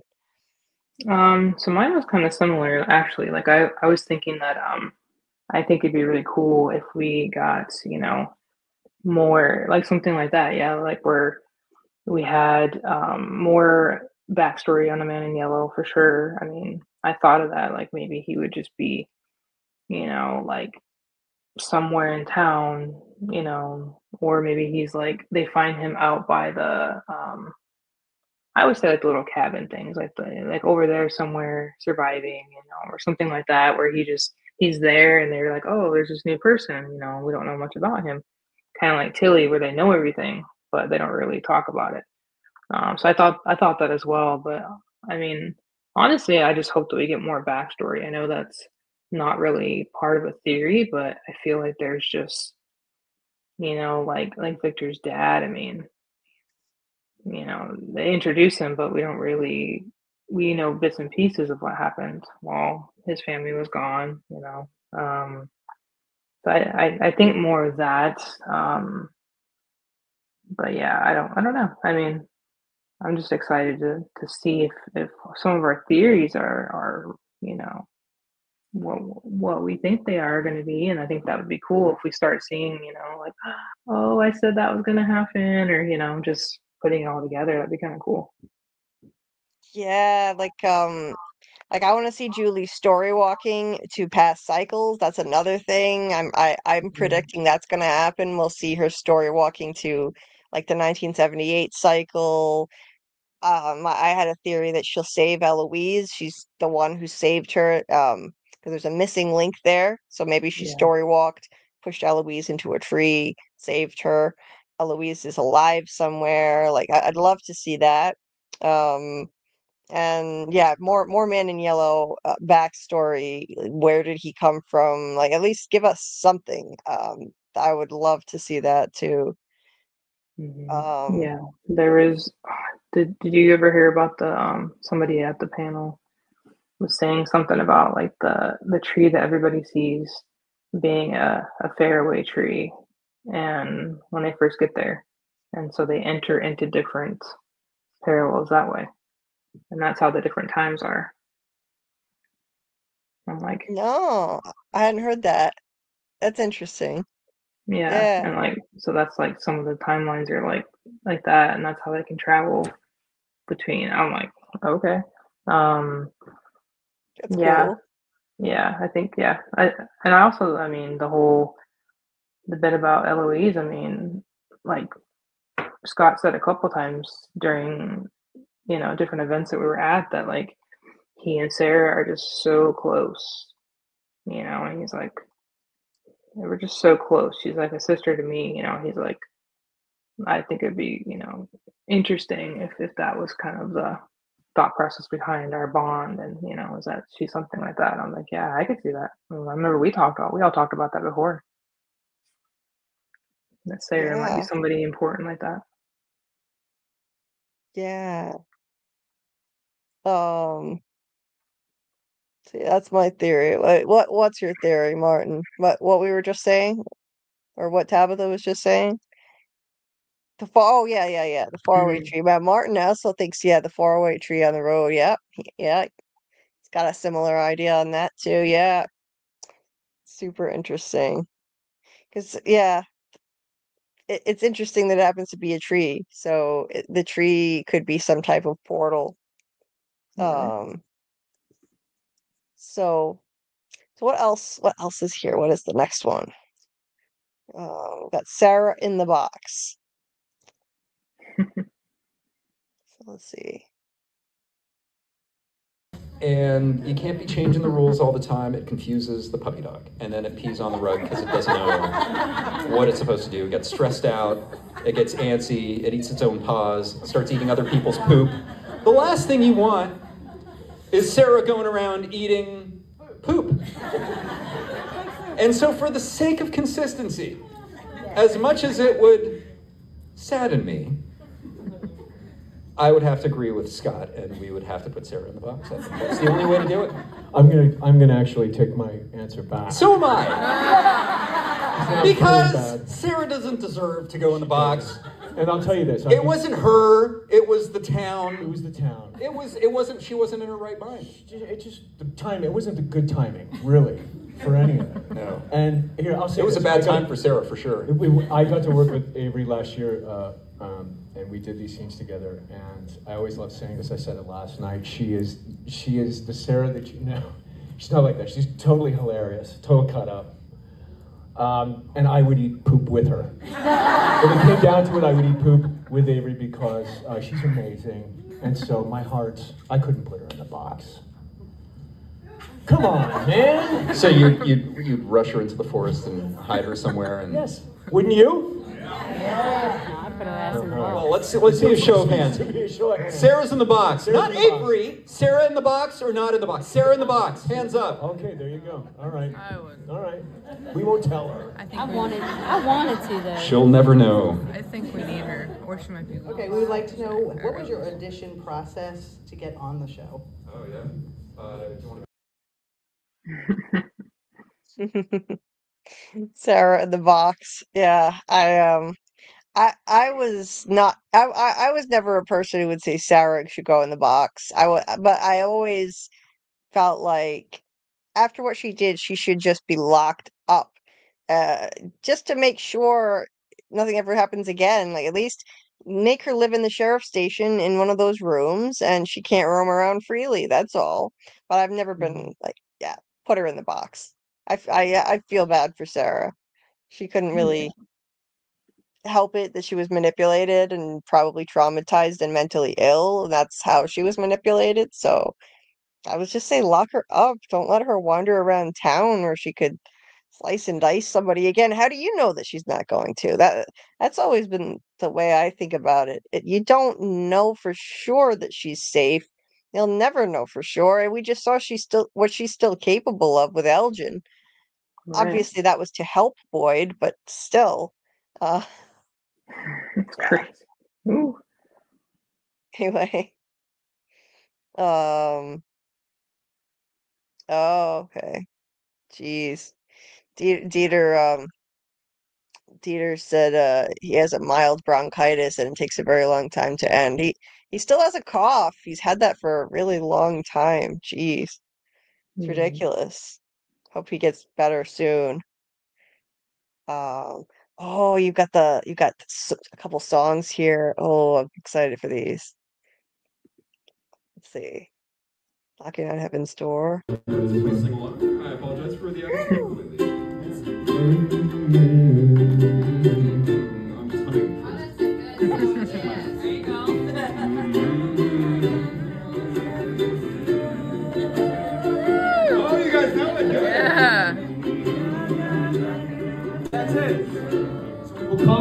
the choruses. Mama, take this badge off of me. Mama, take this badge off of me. Oof, that was so good. I can't use it anymore.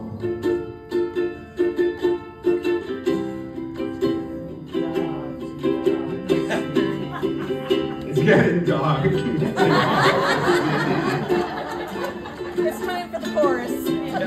Feels like I'm knocking on heaven's door. It's intentional. Please sing along with me. Knock, knock, knocking on heaven's door. Knock, knock, knocking on heaven's door. Knock, knock, knocking on heaven's door.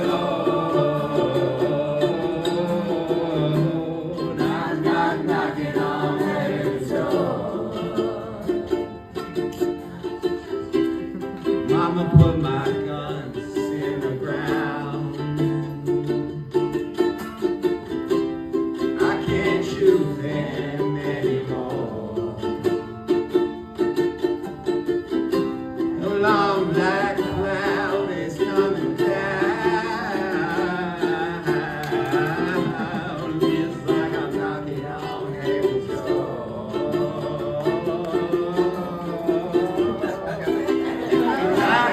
Knocking on heaven's door. Hey, hey, hey. Knock, knock, knocking on heaven's door. Knock, knock, knocking on heaven's door.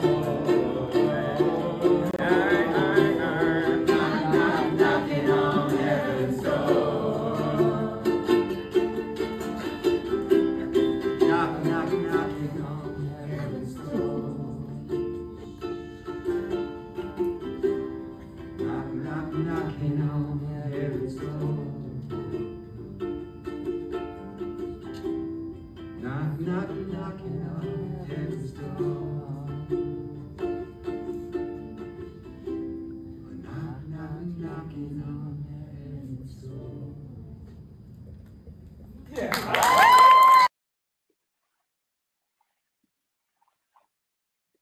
Wow. I could make out some of that because there's something wrong with the speakers on my laptop, but the little I could make out was beautiful. I'll have to listen to it again on my other device after so I can hear it better and really appreciate it. But oh my God, this guy is so ridiculously talented. I didn't know he could sing too until tonight. Wow. Incredible. Absolutely amazing. Yeah, Steve, is there any other cast or show that interacts with its fan base like this? So crazy. I don't know of one. It's rare. It's definitely rare, for sure. Yeah, I'm sure it sounded great on your end. It's just my laptop, and I have to see if I can fix what's wrong with my speakers, and so I'm glad it came through all right for you guys. It's just my laptop that's the problem. I could hear some of it, but not everything, like the instrument. I mostly could just hear David's voice. Luckily, there's a replay on these lives, so I can play it back and listen to it. Oh, you got the Que Sera, Sera one. Oh, this one's amazing. Oh, let's play this one. It's the vodka. It's the vodka thing. 1, 2, 3, 4. When I was just a little boy, I asked my mother, what will I be? Oh, will I be happy? Will I be rich? And this is what she said to me. She said, Que Sera, Sera. Whatever will be, will be. The future's not ours to see. No, no, no.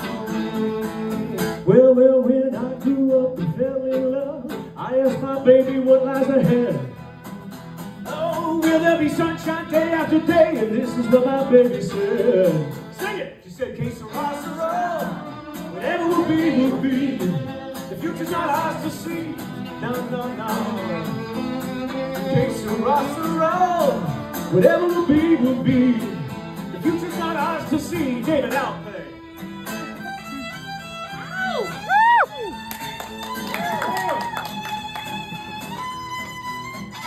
Yeah. Chorus.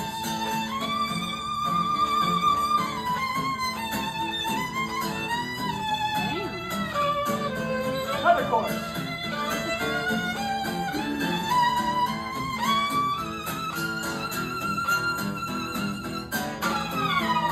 Now I have children of my own. They ask their mother, what will I be? They say, will I be handsome? Will I be rich? Will I get to go to the camp in Peachtree City? I tell them tenderly, que sera, sera. Whatever will be. The future's not ours to see. Hey, hey, hey, hey. Que sera, sera. Whatever will be, will be. The future's not ours to see.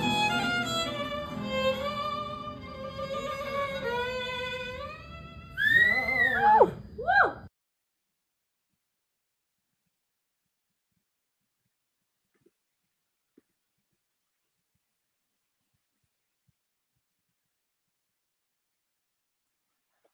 You are muted, hon.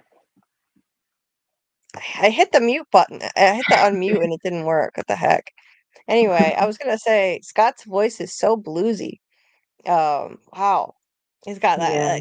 that blues influence to it. He did like a bluesy rendition of that song. I love how they made it their own with that. That was Right. cool, and turning it into a jam session. Oh my God. It was just Yeah. perfect of all characters I mean, of all the cast members to bring together those two with their specific musical talents. Wow. What an opportunity to have the two of them perform like that together. And David wasn't originally even supposed to be there, right? Like that was something Right. that Yeah. that you wanted to happen, and we're asking them to try to make happen, right? Yeah, I was bugging the crap out of him. I mean, like I said, my other fellow lady friends that do the Relish and the Dead, I mean, I know they were like, trying to get as many as they could there from and yeah, originally it was just Liz and Scott for a long time, and then they finally got David. So I think between them and like me bugging, they're probably like, okay, this other, this Tabatha chick won't leave us alone, and then these amazing ladies won't leave us alone. So we got to bring them, and yeah, I'm glad they did because I mean, everybody loved it. Everybody was just like after that concert, I mean, like blew up. They were like, "Oh my goodness, these guys are jamming," and David said that was like their first time ever playing together. Oh my God, that's Both crazy. instruments together. Yeah, so it's cool. You would never know it. You would think that they've been doing this on set all the time, the way that they gel together so well. Like Mhm. that just shows their musical chops, that they can just be thrown together like that and jam out as if they've done this many times before together. That's incredible. Wow. Because that was not just a straight rendition of a song the way it was originally. They did their own thing with it and then had a jam session. Right, That right, that shows their and skill. yeah, and he like they were saying like we practiced this like on FaceTime for like a week or two beforehand. That's it. So back That's and it? forth with the sound. Yep, and then they did it in the hotel room like basically whenever they weren't doing panels or the panel or like autographs, they were jamming together and practicing. So a couple of times they would just make jokes like David would be like, "What are we doing? What?" Like, band meeting because they were just throwing it together, but they were awesome. They're crazy talented to be able to do that. That's nuts. Yeah, Grant. Yeah. All we need now is for Sarah to be on the drums. Does Avery play drums? I know that a Wonder. lot of the cast members have all different special talents and skills, like dancing, and like, the actress who plays Marielle is a ballet dancer, and the guy who plays Randall, I think he's a break dancer. So like and Doug on sax, and you got a good That'd be cool trio. too. Or on blues harmonica, that would be Mhm. great too. Doug plays an amazing blues harmonica, and his sax is amazing. He's so self-deprecating, and he says this isn't that good. My sax teacher wouldn't like it. He sounds great to me. Right? Yeah.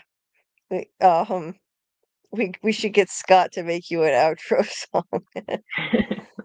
Yeah, Martin, these are so good. So ridiculously good. Son and Reincarnated Dad. Oh, yeah. Yeah, that didn't even occur to me. Victor, Jade is Victor's reincarnated dad. There's like dad and son duo up there. That's so weird to think about. Yeah, Oh, that's they were amazing. calling themselves Peaches and Herbs, and then they were like, "Oh, band meeting, we're gonna call ourselves Frump now." I'm like, "Why Frump?" But I guess Peaches from and then Peaches. Frump. I think Well, Peaches and Herbs are my favorite name. Peaches and Herbs makes perfect sense for Jade and Victor. I love that. That works. Definitely tracks with their characters. Um, that's just so good. My God, I could watch a whole concert of the two of them.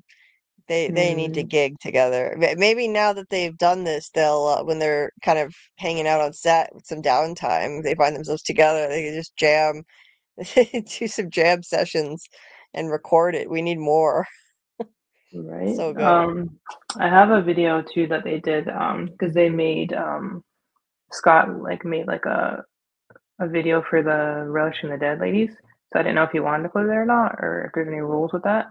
But he turned another song into that for them, and that was pretty good too. But I didn't know if you want me to include that or not.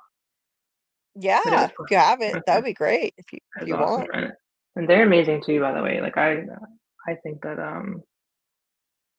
I was like, you guys should get with JulieBDeepDives, and you guys should do like a little thing sometime. It'd be cool, because they're amazing women too, and doing their thing,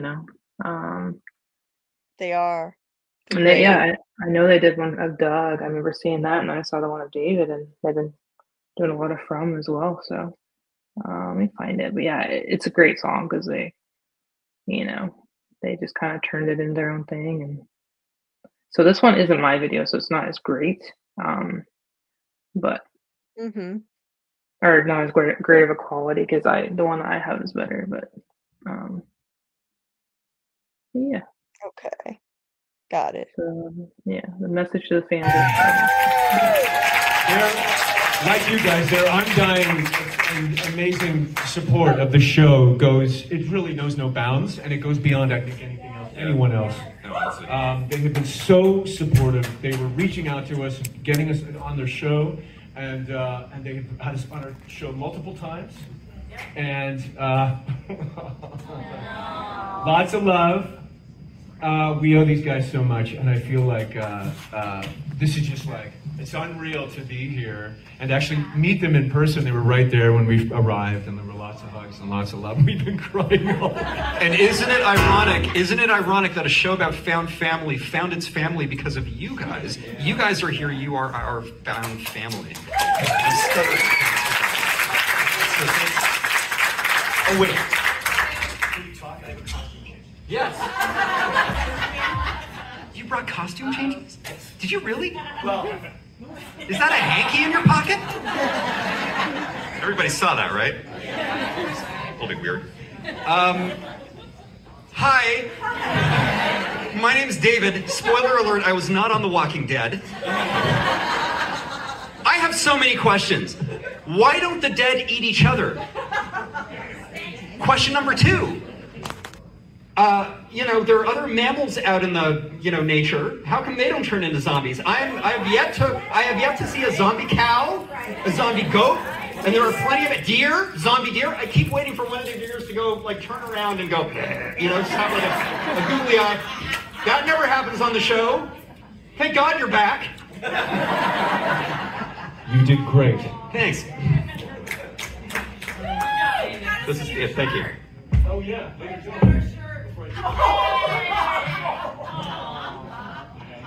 Now this story I don't know if I can tell here. People, there's cameras everywhere. Yeah, and also there's children. I think I saw a young man over We have here. contracts with them. Close your ears, earmuffs. These ladies were kind If enough you to- know, you know. They designed these shirts.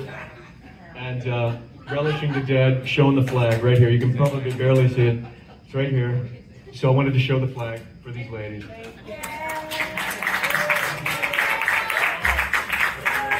I also had a t-shirt gifted to me, FYI. Tabatha wherever you are, thank you very much. It's very comfortable. The large size hides all my pizzas.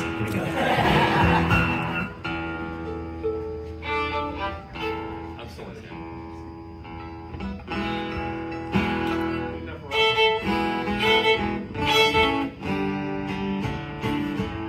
All right.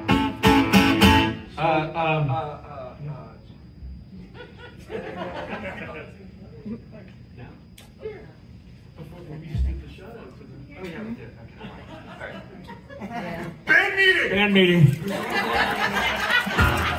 David was fired, but he's rehired into the band.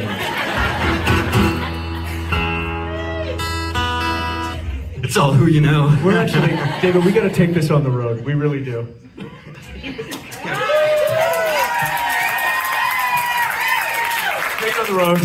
Peaches and herbs. Yeah. Canned peaches and vegetables. Oregano.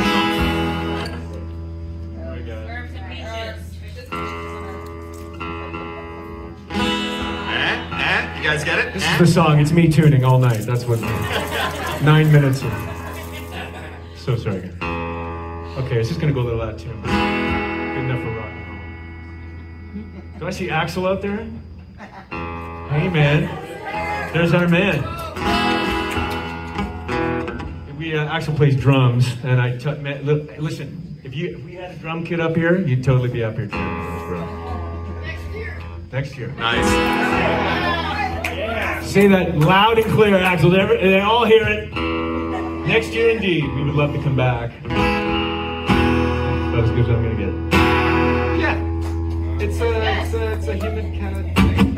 Yeah. All right. Okay. So, this is a little number that I whipped up for the ladies. That is a theme song for their show, and goes a little something like this. Ready? I think so. Yeah. No. Let's start with you. I think. Again, we've practiced this. It sounded good in the hotel room. Yes.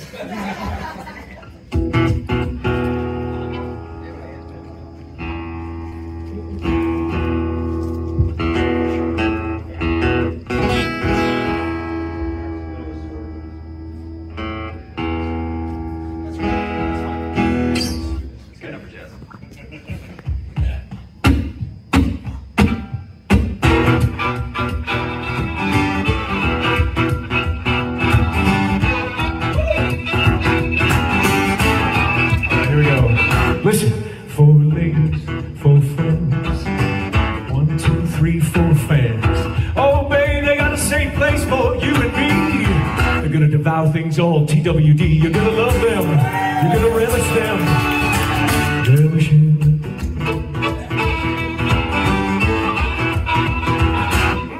get your axe, get your vest, get your crossbow on. Carol, Aliza, Barb, and Dawn. Got a way right through to your heart. Relish, you're gonna relish them. Relish in the dead.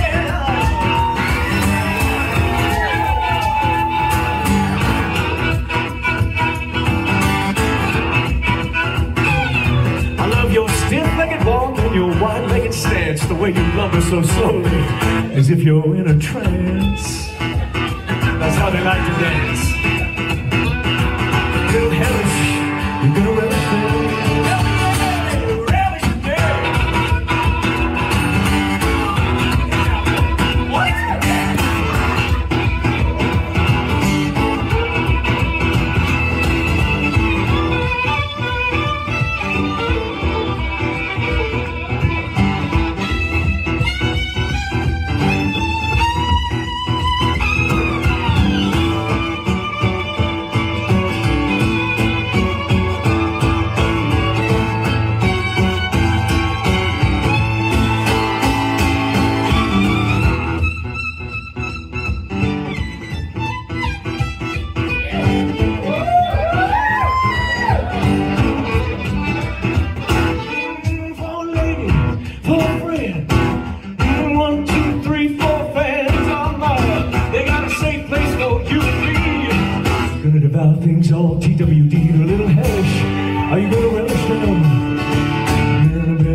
for Fuck Me in the Mouth. There you go. Sorry, Axel. Relish in the dead.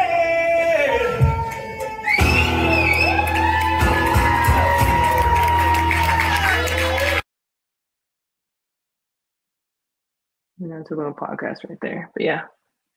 Okay, good. really funny. The spot at the end. I know. I was like, oh, Scott. Okay. Alrighty then. Yeah. I wasn't expecting that. Oh man, that was funny. I forgot to mute myself. I had to laugh at that. Oh wow. That was awesome. Yeah, that was great footage too. Who took that? The Relishing the Dead?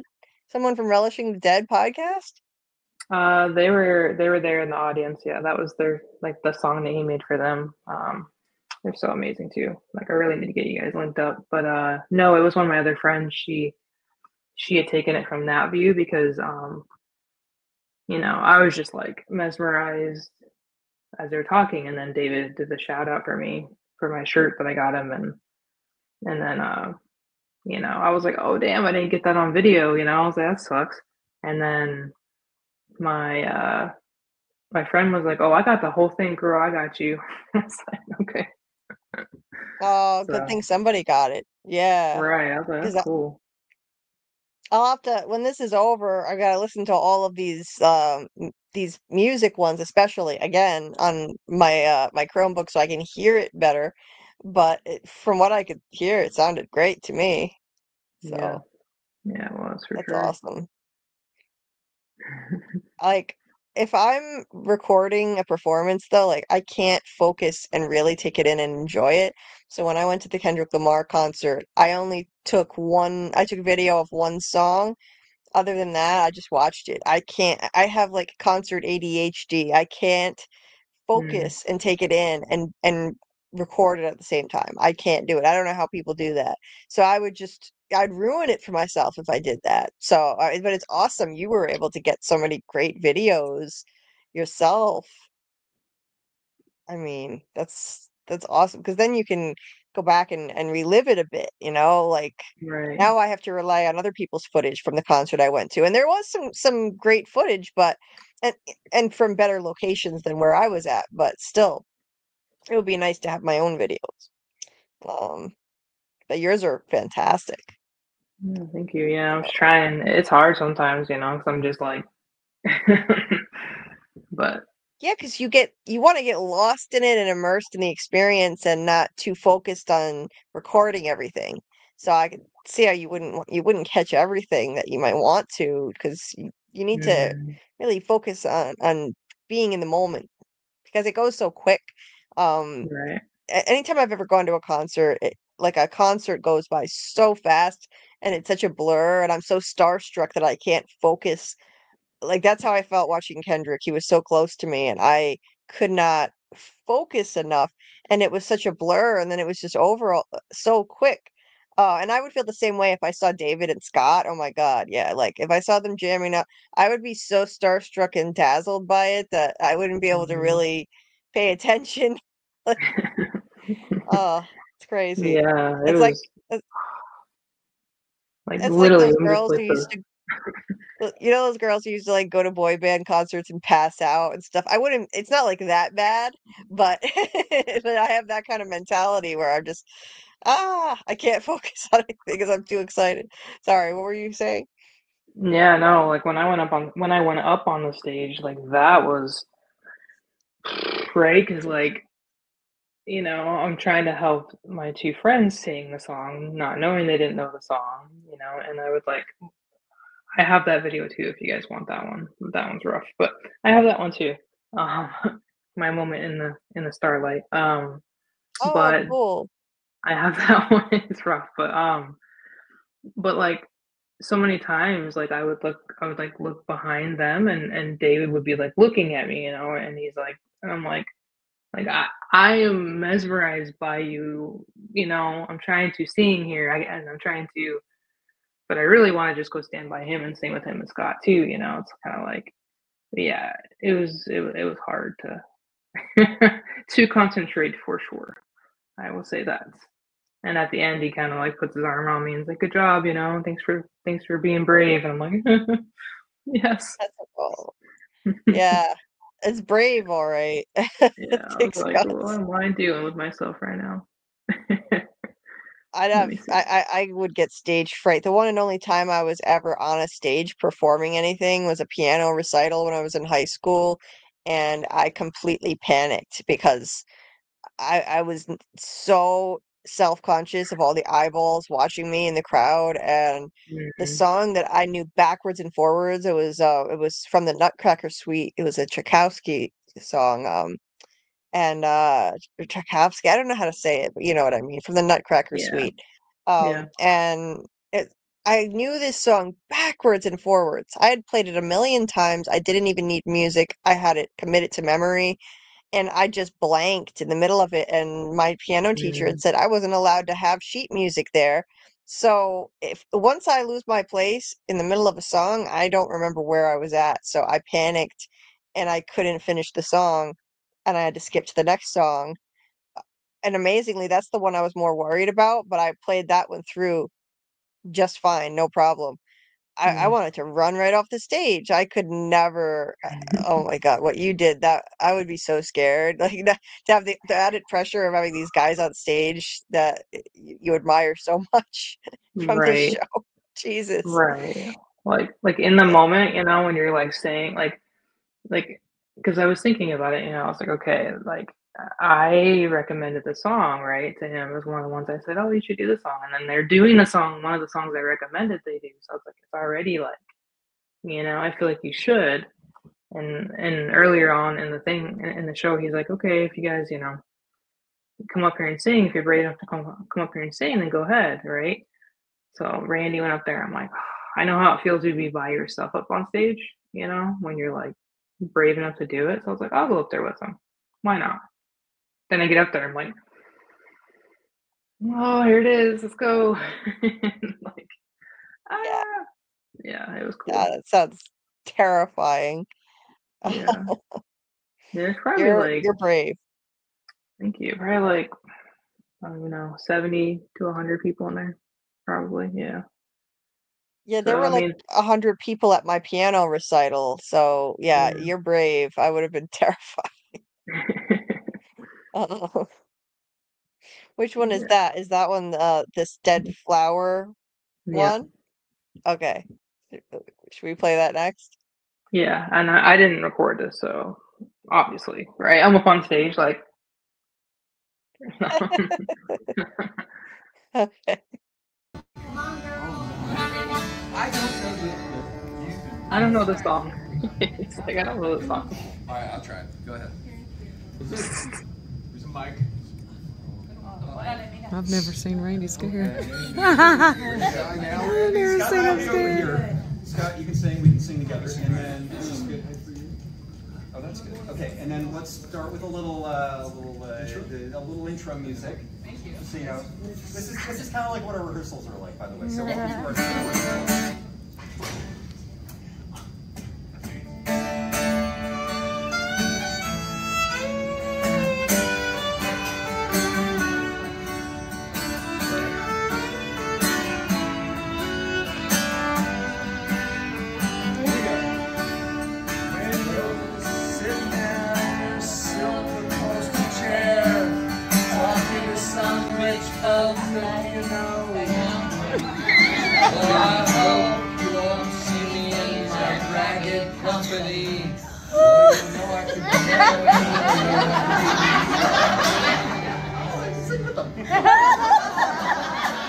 Take me down, little Susie, take me down. I know you think you're the queen of the underground. Well, you can send me dead flowers every morning. You guys know the word. Send me dead flowers by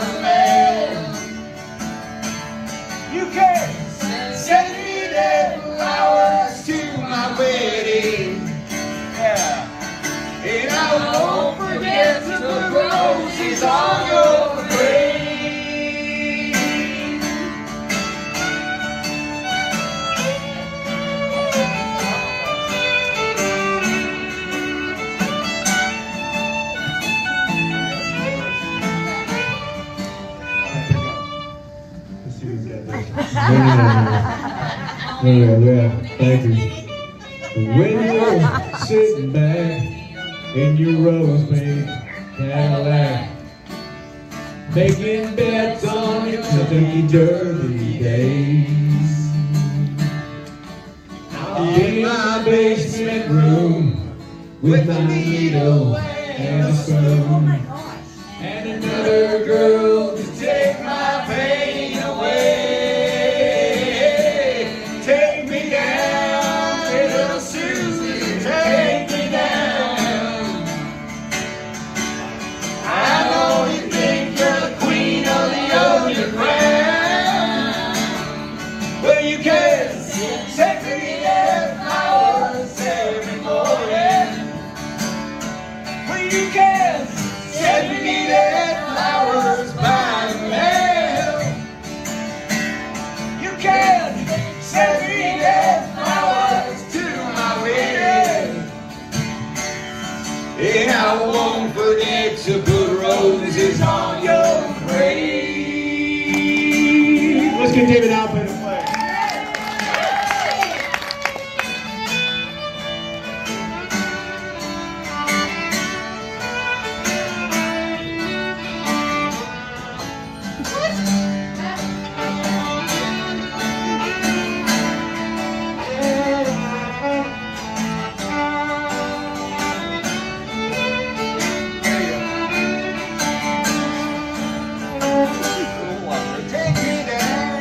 Take me down, little Susie, take me down. I know you think you're the queen of the underground. Well, you can send me their flowers every morning. You can send me their flowers by the mail. Well, you can send me their flowers to my wedding. All right. And I won't forget to put roses on your grave.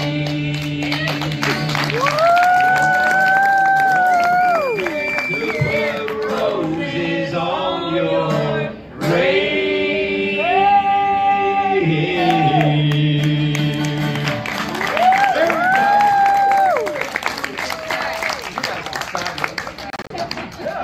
We clearly had no idea what we were doing.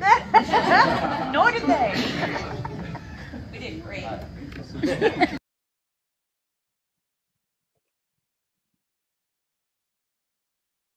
Awesome. Absolutely awesome. I was listening to the audio on my Chromebook so I could actually hear it while I'm playing it on here. That was so cool. I've never heard that song before, actually. Yeah. I knew the chorus. Let's see. Oh, that was so cool. Scott, oh my God. When Scott went over that close to you while you guys were performing, I would have absolutely like just I don't know. I would have just freaked Oh. out. I could not. I don't know what I would do. Like he got really close, right up in front of the mic Right. where you were. Wow. Right. And then David kept like Yeah. looking back at me, and then he would like do something and look back, and I really wanted to just like walk over there and sing with him because I was, like why not? Like this is my time to go do that. But I was like, no, I don't want to leave, my buddies over here by themselves, because they don't know the song, and I don't either, but I know the chorus at least. Kind of. And at the end, I'm just like, oh, because I had to bring us all together. Yeah, that was cool though.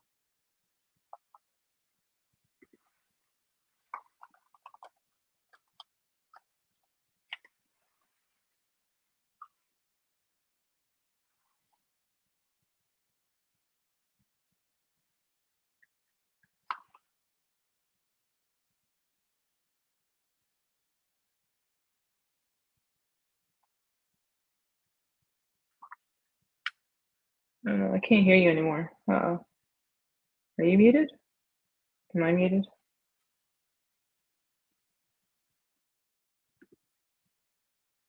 Hmm.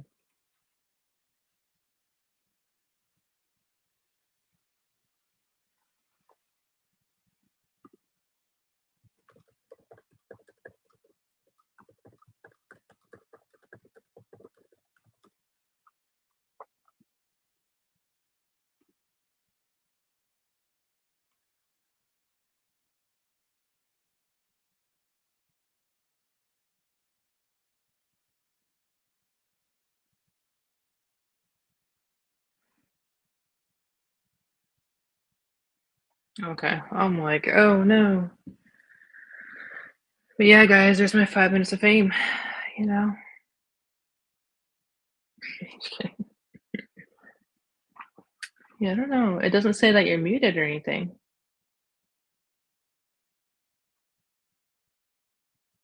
Hmm. Like, I don't see the little symbol for it, but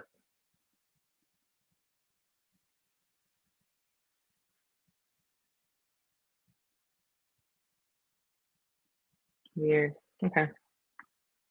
You guys have any questions while I have 2 seconds?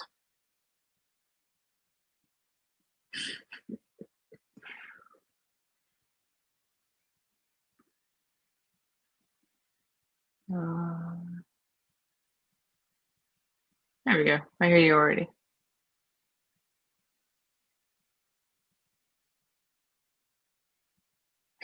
Record when David proposes to me. Oh, of course. In my dreams. It happens in my dreams, so.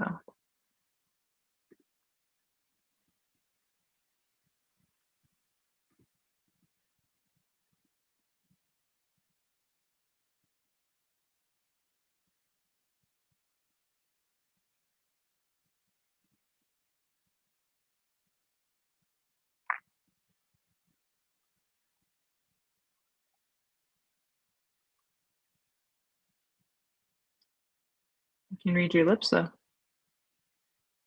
Weird. Post your dream on Discord. Yeah, I'll make it some fan fiction stuff, you know.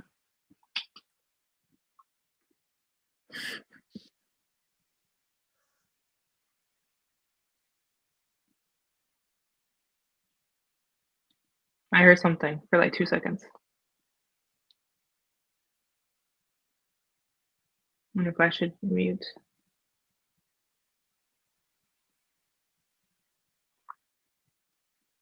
I would love to, Dieter. I would totally love to come to Belgium.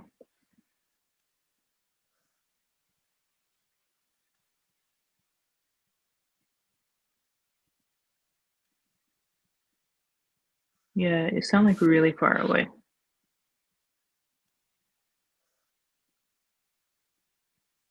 Weird.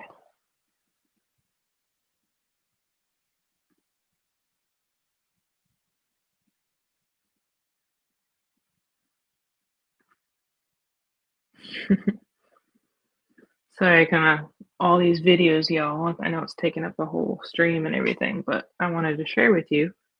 I'm happy that Julie is totally, you know, will want to share it with everyone too. That's super cool. But it was amazing, and I wish you guys could have been there with me. I mean, that would have been like, it was already an amazing weekend, but if you were there too, it's like beyond. So I'm definitely going to go next year too. So hopefully we'll see more of us there. And if not, then I'll do my best to take videos and stuff like that too. I know Liz is going to be doing a convention in Arizona in October, I believe. So maybe we'll start seeing our cast at different conventions. I mean, I don't know. We should be filming soon, so. Yeah, I don't know. Yeah, I'll let you know for sure. We need to get her there. Like, that's happening. I don't know how exactly, but we'll figure it out.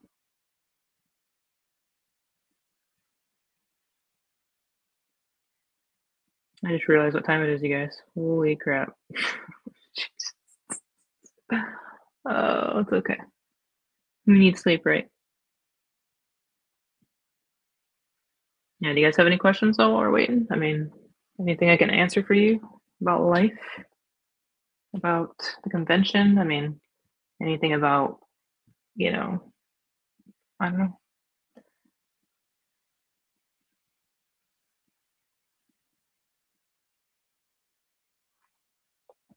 Her sound isn't working, so she's trying to figure that out. Did people smell like nasty? Yeah. I'm a big like proponent of smelling good. Like I freak out about it. And of course, and I was very thankful that David said I smelled good every day. So plus, but yeah, some people, I don't know, they just don't wear deodorant, and I don't understand. But for the most part, everybody takes care of themselves at them. Show my tattoos. Which ones? Let's see. I got my Odin here.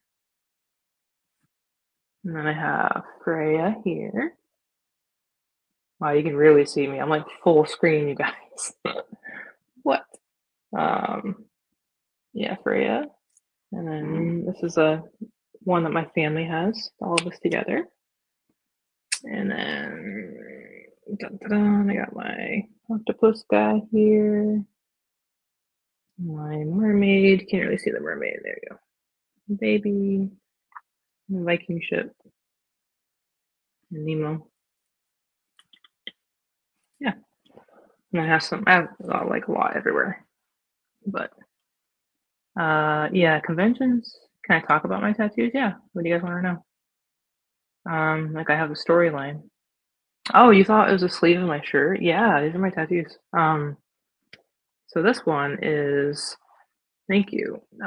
This is kind of like my history. So so my heritage, right? I got a Viking heritage, so that's what keeps me grounded. Right. So like the treasure of it, like the history, all the she's coming, enriching stories. Being a mom keeps me grounded, right? Octopus is like all the things that try to tear me down, chaos. And I have little sharks too, and then everything beautiful rises to the top always. So no matter how chaotic life is. I think I hear you. Yeah, there's something wrong with my laptop. I had to switch to my Chromebook. I tried. It's the weirdest thing that never happened before. I mean, I've had problems with the speakers for months, but that's just the speakers, not the mic. I've never had this problem with the mic. So I tried using the internal mic that's built into it. That didn't work. I tried using the mic that's connected to my my webcam. That has a mic.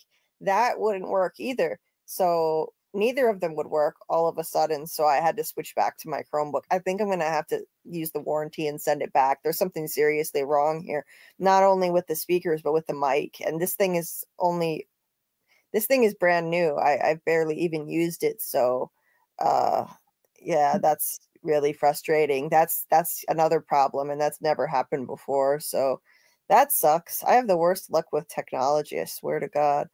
So I'm back on the Chromebook. It might lag a little bit because the Chromebook can't handle this as much as a laptop. But sorry, I left you by yourself. Jesus, I was rocking it full screen.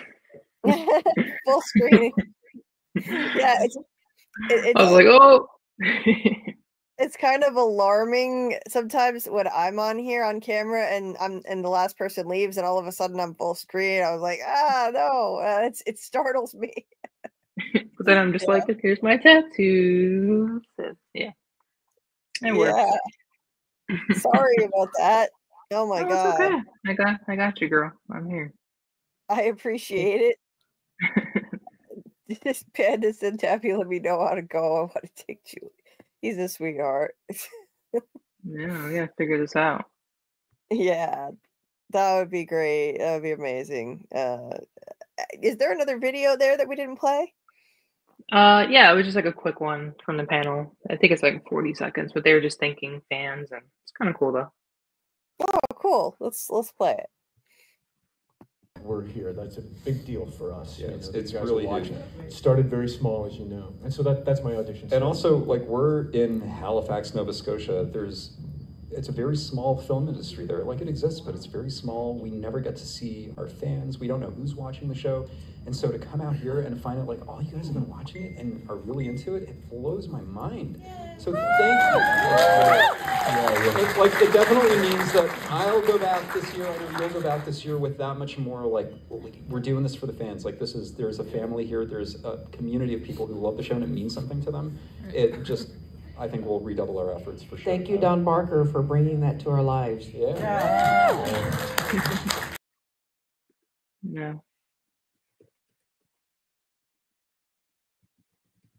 Pretty cool. I hope they do take that back and, you know, honestly just, you know, send them all of our love and that we're watching and, you know, we care. Oh, you're muted, sweetie.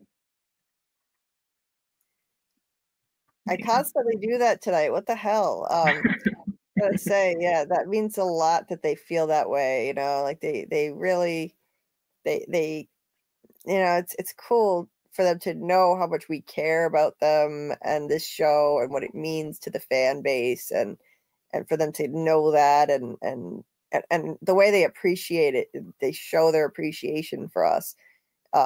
It's pretty unique. I mean, I haven't really seen anything like that with a cast that interacts as much as they do with the fans and care as much as they do. It's awesome. Hey, Right, Matt. I can't.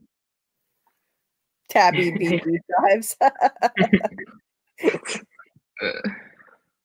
Yeah, I can't wait until Doug meets him. I mean, like, I feel like giddy for him just because, just knowing who he is and then who they are, like, they're gonna mesh so well and they're gonna hit it off, you know? Like, I look forward to that for him for sure. Oh God, yeah, I've told Doug, like, he is gonna fit right in with that group, you know, because he's also a beautiful soul and so generous with the fans, and you know, he'll just fit in perfectly because they're all such lovely human beings, and so is he. Right. So I can't wait for him to get in the fold with them and, you know, feel like he's really part of that Fromily on the show, like that they call themselves Fromily too. There's people in the show, which is really neat, actually. It's all one big Fromily. Yeah. Yeah, That'll be and then what was I gonna say? Like, yeah, like I think they'll get along with him, you know, really well, and just like imagining like if he were there, like how that would have been too, you know, just. Yeah.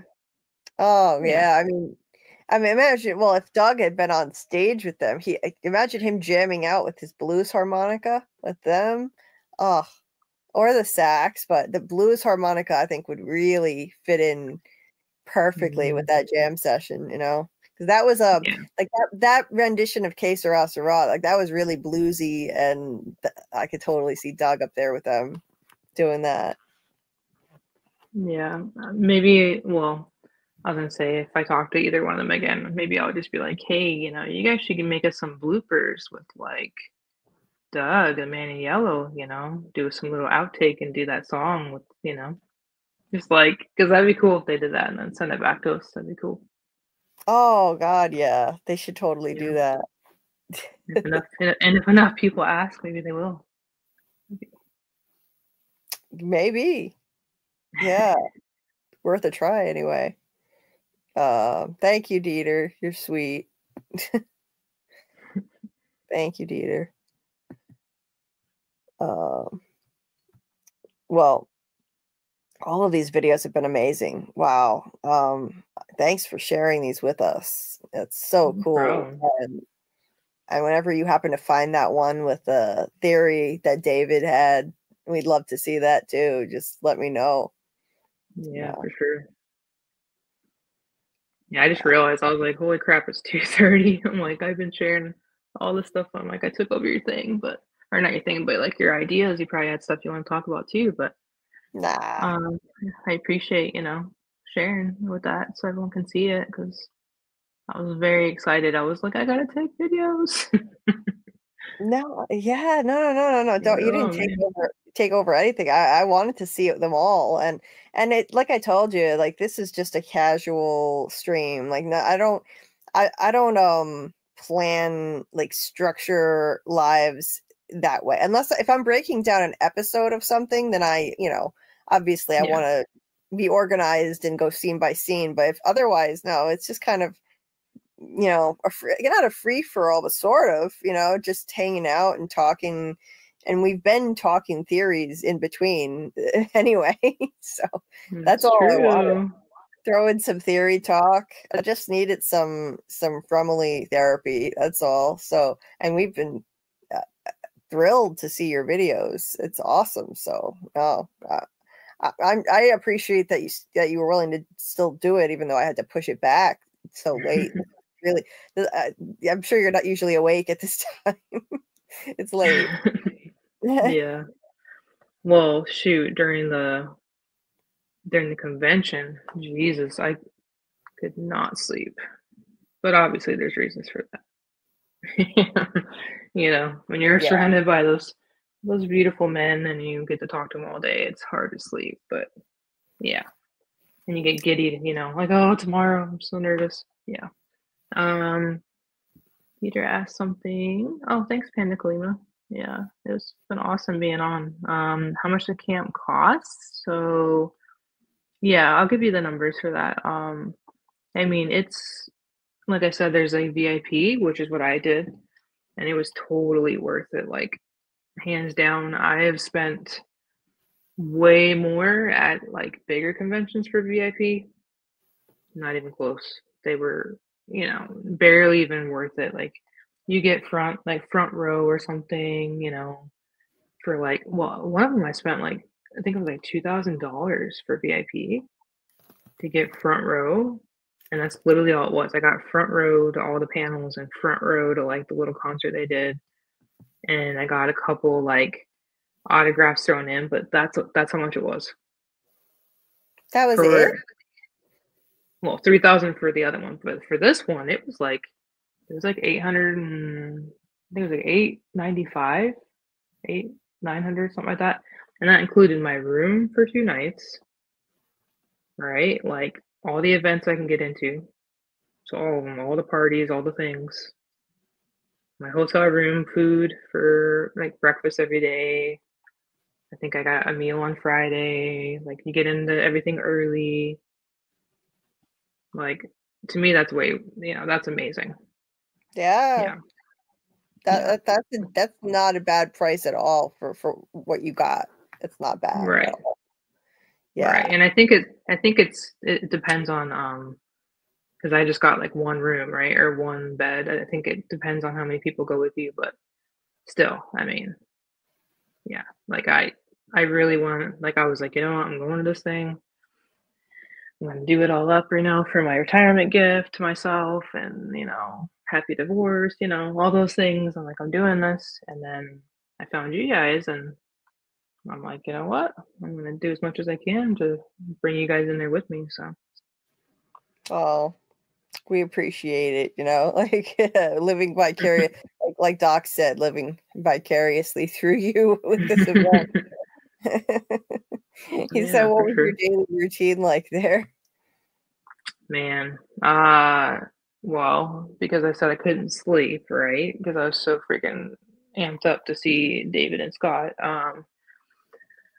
So like the first day I got there early, which I got there way too early, but it was cool because I got there early. I didn't get to check into my room yet. And I actually like went outside right as Scott came in and David. So they both came in to check in the hotel at the exact same time. And I'm like, oh my God, hi David, right? I'm like, hey, and he's like, hey, and Scott was there, and he's like, oh, so you're Tabatha, awesome. So it was cool because I got to like pre-meet them, Yeah. But yeah, and then the event that night, like I was just kind of hanging out, bored, drinking because there's nothing else to do, waiting for my hotel room, And then David's event was really cool, but that was at night, and then But basically, like, I woke up super freaking early and I would just walk around and like take everything in. But normally I think the day would start, it was like 10 a.m. Yeah, 10 a.m. was when VIP can go in and you could do like the autographs and stuff early. So all the celebrities would be in there to do autographs and stuff like that. And they did selfies too. All of them did selfies, all of them did autographs. So you don't have to do like a photo op, right? Because photo ops, that's what I kind of realized is like photographs. I mean, photo ops are cool, right? They're really cool, but those can get really expensive. So if you just bring a bunch of cash, like a lot of the celebrities would do an autograph and a selfie for like $100. So you win. But yeah, most of my days, I mean, they had parties in the after, like at night. So they would do panels, they would do a whole bunch of different events. They had so many events that I didn't go to. Like I went to one that was crazy. It was like a Walking Dead one. It was a whiskey tasting event. It's not whiskey tasting. It was like shot after shot after shot. Jesus. Like I was not prepared. I was not. And it was in between like different things I was doing, the different events with Scott and David. And I had I purchased a ticket from someone that was getting rid of it for really cheap. And like literally you go in there and it's like, okay, we're gonna try these, different, whiskeys. I'm like, cool, I'm thinking like wine, we just barely sip it. No. They were just kept filling it up. And so when I left there, I was, it was fun. It was fun. Yeah. Pretty wild. Yeah. But I wasn't ready for that. Like I hadn't eat anything because I was like, oh, I'm just gonna sip some whiskey. It's fine. I wasn't, But yeah, typical day wasn't too bad. I mean, it was a long day. Like I remember, most people stayed out drinking and stuff until like 2 a.m. I'm like, no, I'm good. But yeah. I realize I can't do that anymore. My age is definitely showing because I tried to stay up and party with people and have a good time, and I was just like, and I'm sitting in the back like this, like I just like I can't do that anymore. Yeah, not cool anymore. It's, yeah. I mean, I'm like reading all these. Yeah, I mean, for flight and stuff, my flight wasn't bad because I'm close. But I mean, overall, I spent like, I'm trying to think, like it was like less than probably 1,500 for like pretty much all the things I did. Of course of course, like all the, and that was like all the events and everything, all the photo ops and stuff, it took a little bit more, but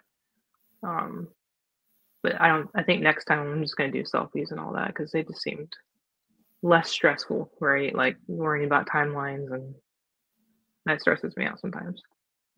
Yeah, for sure. Panda said earlier, she's going Dieter, I will rob a bank, dude. You guys are sweet. I mean, I don't know, like, if I could handle an event like this to make it worth the money. See, for me, it was a huge deal, even just going to a concert, which is only 2 hours, like just to be able to physically handle that. And I didn't know if I could enjoy that because of the amount of pain I'm in all the time. I managed to be able to do it. But this, I mean, this is like events all day long for a whole weekend. And I don't know, as much as I would love to do it, I don't think it would be, it might not be worth the cost just because I wouldn't be able to participate in as much stuff. That's the problem. But, Yeah, but even if you did just the sorry, my arm's hurting. Even if you did just the like the general admission was like $70, like completely $70 for the whole thing. And like I said, my friends went and that's what ticket they had. They stayed in a hotel that was off site. They did shuttles there, and they just went there for the events and then they leave. They go back to their room. you know. I was just kind of stuck there, so I was like, well, since I'm here, you know, like might as well just hang out. But Yeah. yeah. But I think like next year I might actually have my boys with me that year, so mine will be a little bit different, but still fun. I mean, I saw kids there, so I might take them with me this time. So, you know, it would be a little bit different for me. I definitely wouldn't do all the crazy stuff. You know, but so if you do go, then right, I'd hang out and we just do our own thing. Teeter said, okay, we have 1 year to save $1,509 for Julie. You guys are sweet, really, to think about that. Thank you. You guys are awesome. You're the best. I mean, Panda, yeah, if you have your assistant Carl, would that help? Maybe. It might help. That's his real name. No. That might help. Yeah. Who knows? I don't know. Maybe I don't know where I'm going to be a year from now, how much worse I'm going to be at this point. You know, I still don't have any answers as to what's wrong with me. I got my latest test results and it showed up with nothing as usual. So I don't know. A year from now, I could even be worse than I am. But if by some miracle I'm doing better, then that would help. Who knows? I guess miracles can happen. Right now, there really is there's no reason to be hopeful at all because they still don't know what's wrong. I got a skin biopsy and it was basically for nothing because they found nothing. They don't know what's wrong still. So they tested me for small fiber neuropathy and it came up with nothing. And I got an ultrasound on my legs and that came up with nothing. So I've now had pretty much every test known to man and they don't know what's going on, but Boo wants to make a cameo. It's all right, Boo. Come on. Oh. I can't really see though. Shadow skull. Hi, Boo. So pretty.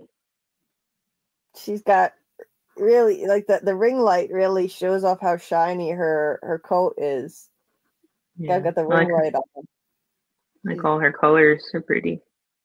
Yeah, she's got the tortoise shell calico coloring, the black with the orange, and when you see her in person, it's the black is really dominant, but with her light shining on it, you see so much orange. Okay, can you please lay down so I can see? Please lay down, lay down, lay down. Thank you. She takes her sweet time doing it. Shadow Skulk says, I hope the price doesn't go up significantly. Want to go, but it's going to take a few years minimum to save up enough. I hope you get to go. Hope you get to go. Yeah, it sounds like an amazing experience and worth every penny if you can save it up. Yeah, and I'll keep, like I said, if I see any deals or anything, I'll send them to everybody in Discord, and like they're doing one in October. It's like a smaller scale in St. Augustine, but for me that's way too soon. Like I need time to save, for next year is my goal. But yeah, they are doing one in October as well. So I'm not sure who they're having at that one, but I don't think that they'll have anyone from From just because they're filming. I would imagine. Yeah, I'm sure. I'd be. Yeah, I would expect they'll still be filming in October. Yeah, they'll probably, from what I hear, the rumors that they'll be filming starting possibly in June and going through till November. That was what I heard, but I don't know how reliable that is. Thank you, Shadow Skulk. It's Boo. It's Boo. She's fully healed from her severe UTI that could have been deadly. She finished her antibiotics. Have to deal with that every 12 hours anymore for 2 weeks, shoving a syringe in her mouth. That was not fun. It was a 2-person job too. And she was very sick. She's very sick, but she's better now. The clinic had to hospitalize her for a day and that saved her life. So No. Now we just have to pay off the damn vet bills, but it was worth every penny. To go into debt is you got to do what you got to do for your fur babies. Right, yeah. Oh, she's pretty though. Yeah, she's got a little bald spot above her eye, above each eye. I don't know why. Some cats get them, and she's always had that. It's weird. I don't know if you can see. There's a bald spot right there above her eye. Just naturally there. But anyway, She's purring. So cute. yeah, she purrs really loud. It's like, purrs like a Mack truck. She is loud. Panda. I hope so. I got you, Julie. A year from now, things will be better. I promise. I feel like things will be better for both of us. Oh, I hope so. I really do. For all of us, let's just manifest that now. A better year, from then. Yeah. It's hard to be hopeful for me, but trying not to give up hope. This week has been pretty rough though, because I was really hopeful that those test results were going to give me an answer this time. I really believed like this is going to be it finally, but it was another dead end. So anyway, Dieter dropped the link here. If anyone's so inclined, you can support the channel. Any of these different ways. That these links are also in the description of the video. There's the Cashapp and Venmo and PayPal. The PayPal is in Dieter's name, but it goes toward expenses for my channel. And but anyway, Boo is the bald-headed granny. Yeah, she is getting older. She had this, I think, when she was younger too, though. I think she's always had this. She's somewhere between 10 and 12 years old is what they estimated, but we don't know for sure. So for cats though, that's not that old, but she is a senior cat, technically. She is. Aw, Doc, thank you so much. Thank you so much, Doc. That was so kind of you. Oh, much appreciated. You're a sweetheart. Thank you so much. Thank you. And I'm glad. Huh? Let's say, what's the likes at now? I can't see doesn't say. I see like 40 people are watching, which is super cool, but I can't see how many likes there are anymore. Huh. Let's see. I'll check my YouTube tab. That'll tell me. Because it's looked like 35. I think there are 35, unless this has to update. It might be a little more now. But cool. Awesome. Not bad at all. Awesome. Yeah. Not bad at all. Yes, 38. Woo! 38 likes. 38 likes. Yes. Thank you guys. Thank you for hitting the like button. It helps people find the stream, helps get it in the algorithm. Thank you so much for that. I appreciate it, Doc. Thank you for telling me in the chat. If you like, I don't always have my Gmail open during a live. So if anybody does that, let me know in the chat like Doc just did. That helps a lot because then I can say something, I can catch it later and then hope that you're still here so I can say thank you.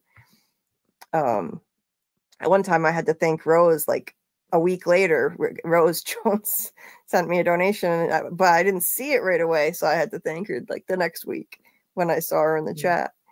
1 year away from kitty security. 64 in cat years. Kitty security, that's cute. Yeah, because in cat years it's supposed to be like you multiply it. Well, that's dog years by 7. Yeah. Cats tend to live longer than dogs, but none of them live long enough. That's the terrible thing about having pets. They don't live long enough. Amy's got one 5 years old this July. Diamond. Oh, that's a cute name. Oh. Yeah. I just have. Well, this was easy. Naming her Boo was easy. We got her in October, and she's black and orange. So, what was that, Tabatha? I said I think I told you I had 2 cats in Japan, and that was like because we couldn't have our dogs there, and that was my first time having cats since I was a little kid, and I forgot just how silly they are and just hilarious. Like you're like, what is going on? Like it's like 2 in the morning, and they're just like all around the house and chasing each other. Yeah, they're great though. Yeah.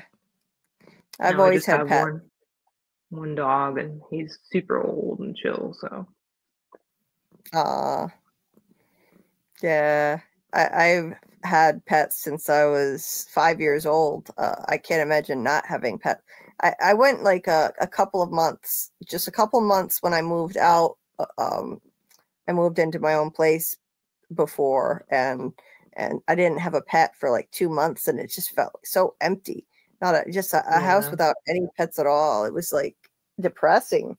Nobody to greet you when you get home, Yeah. Pets are a must for me. Now, thank you, Amy. Yeah, she's doing great now. She's back to normal. So, first 2 years are equivalent to 24 years. Wow. Sexual maturity, and every year after is 4 years. Jeez. That's wild. Yeah.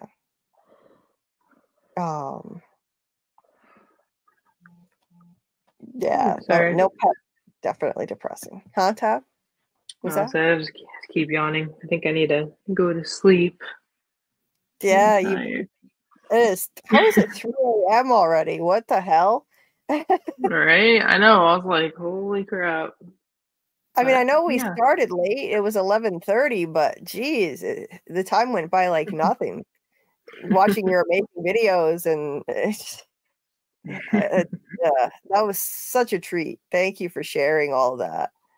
Oh yeah, you're welcome. I'll be on the lookout for the one I told you about David's theory, and if I see any other ones that I might have missed, and yeah, but it's been amazing. Seriously, thank you for having us on, man. Happy to have you. Please come back again. We love hanging out. It's awesome hanging out with you.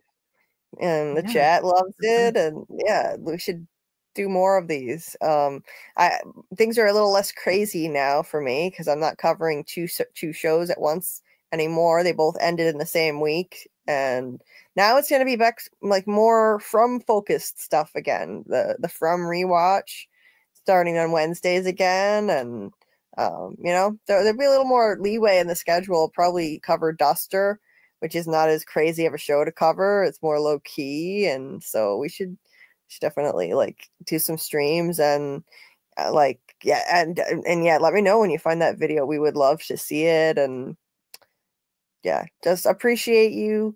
Thank you for your flexibility, staying and coming and staying so long, even though I had to start late.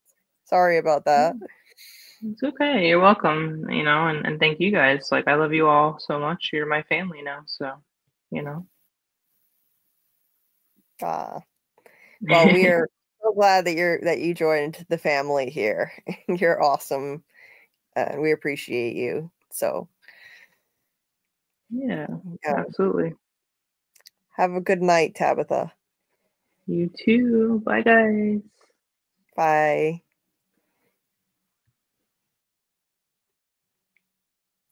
Oh, yikes. I hate when it does that. Jesus. Full screen. Full screen. Well, you can get a better view of my t-shirt. See? A little hard to see when it's not full screen, but it says Kendrick.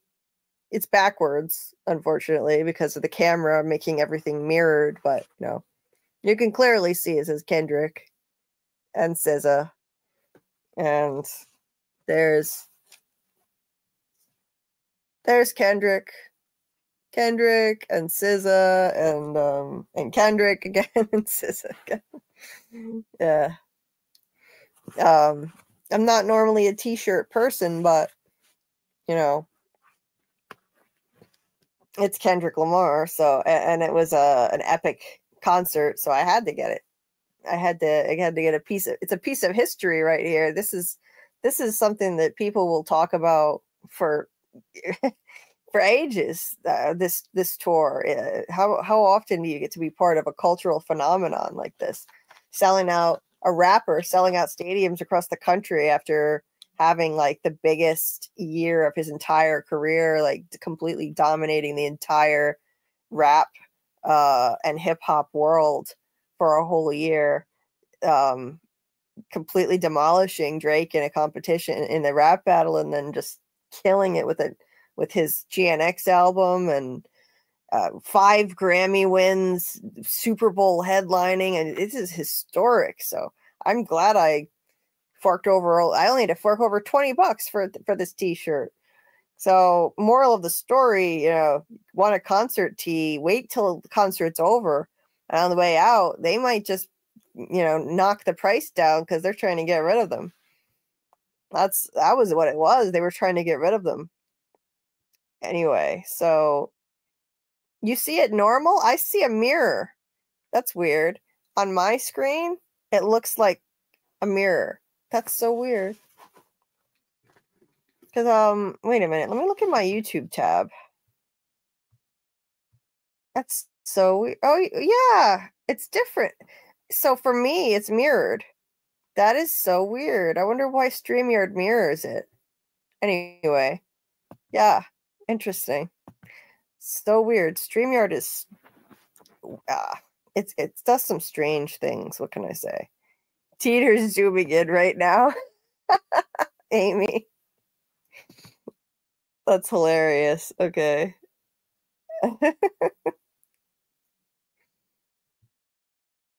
Oh, yeah. Yeah, you gotta... Hi, just me. Hi, just me. Yeah. Even if the shirt had cost more than $20, it would have been worth it to me just to have a piece of, something to remember that concert by, other than the one video that I took.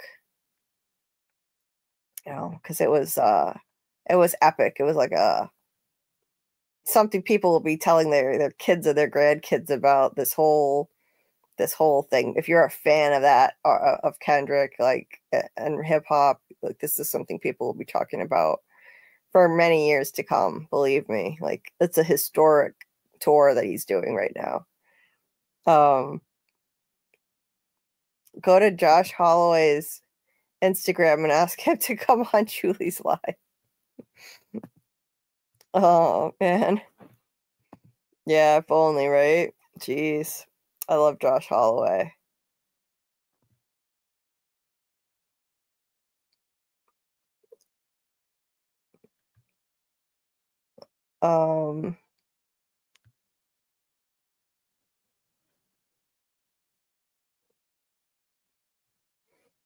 What is this? Let me have one more take, and you will have another special guest. I might need a little time to prep. Oh, okay. No worries, Doc. No worries. Seriously. I'm probably going to have to shut off the camera and get on the treadmill because my pain is spiking. But I wanted to go on camera with Tabatha and not just have her there on camera by herself. So,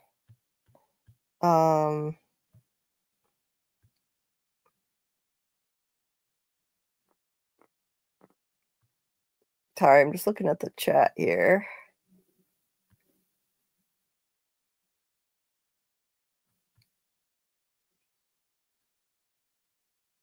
That's so weird. Yeah, for me, it's mirrored. For me, I see Jade, the Jade doll is on my left side. Let me see if I can change it. Okay. I think it was in my settings. Now I see it like you see it. Okay. Now I see it. I fixed it. I changed my StreamYard settings so it's not mirrored anymore. Now I see it the way you do. Interesting. Yeah. Oh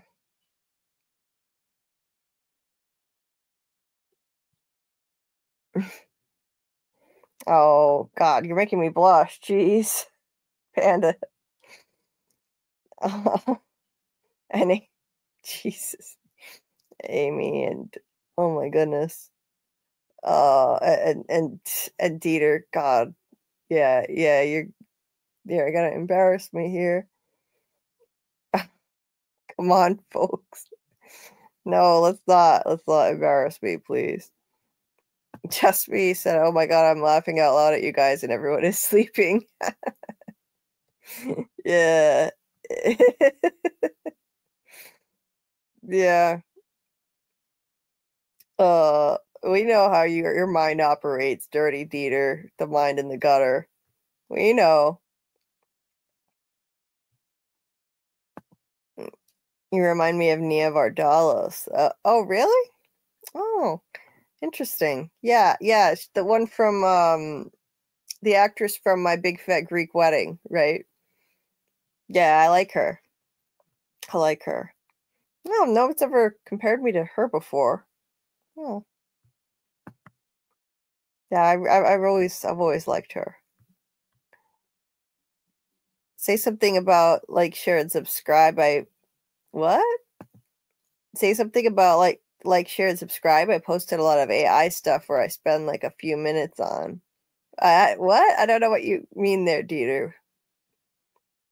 I don't know what you're talking about.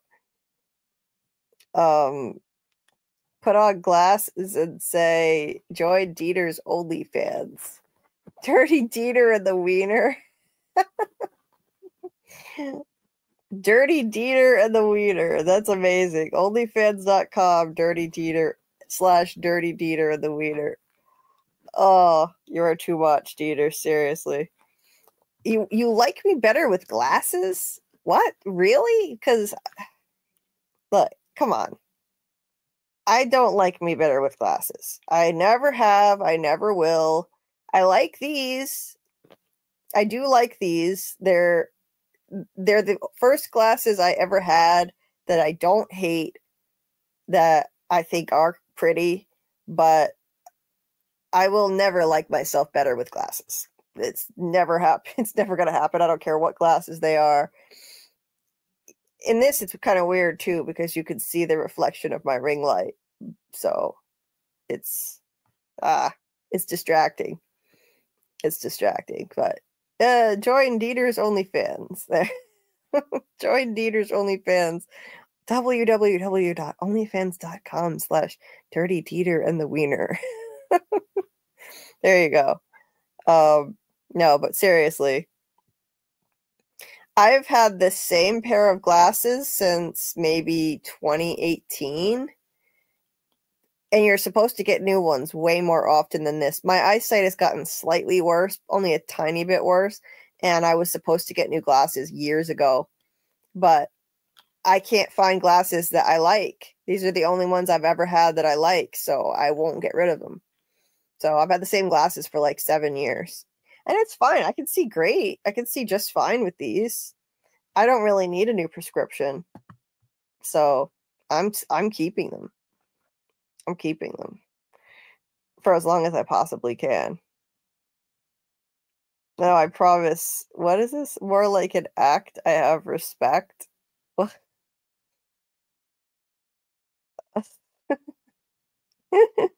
I know. I know you were kidding, and so I thought I would do it because I figured you were kidding, but I thought it'd be funny, so I did it. I don't understand that though. Yeah, I don't get it. I have a lot of insecurities, and one of the only things I'm not insecure about is my eyes. And why would I want to cover up my eyes with glasses? That's the only thing that makes me feel really confident, my eyes. So that wrecks it. He put on glasses, and yeah, these glasses are big. So you can still, if I put on eye makeup, you can actually see the makeup. You can see the eyeliner. You can see the mascara, even with the glasses on.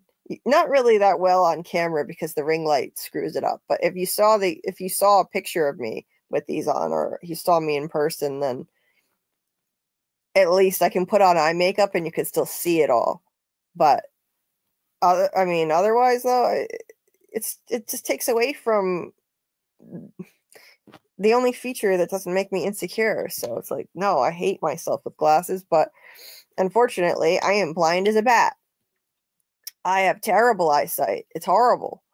I wear glasses even to look at things close up. I can barely see the screen. I have to keep it pretty close or I can't see much at all. Anyway. I already paid for a lifetime sub to the Dieter Weeder OnlyFans. Doc. That's hilarious. What's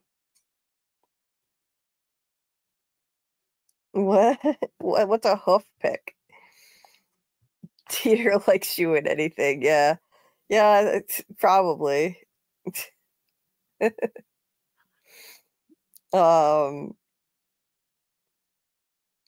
I bet people would pay if I made Arnie an OnlyFans. Yeah, probably. Yeah, I like being able to see too. I can't stand it. I wear, if I'm not on a live stream, you won't see me without my glasses ever. I don't take them off.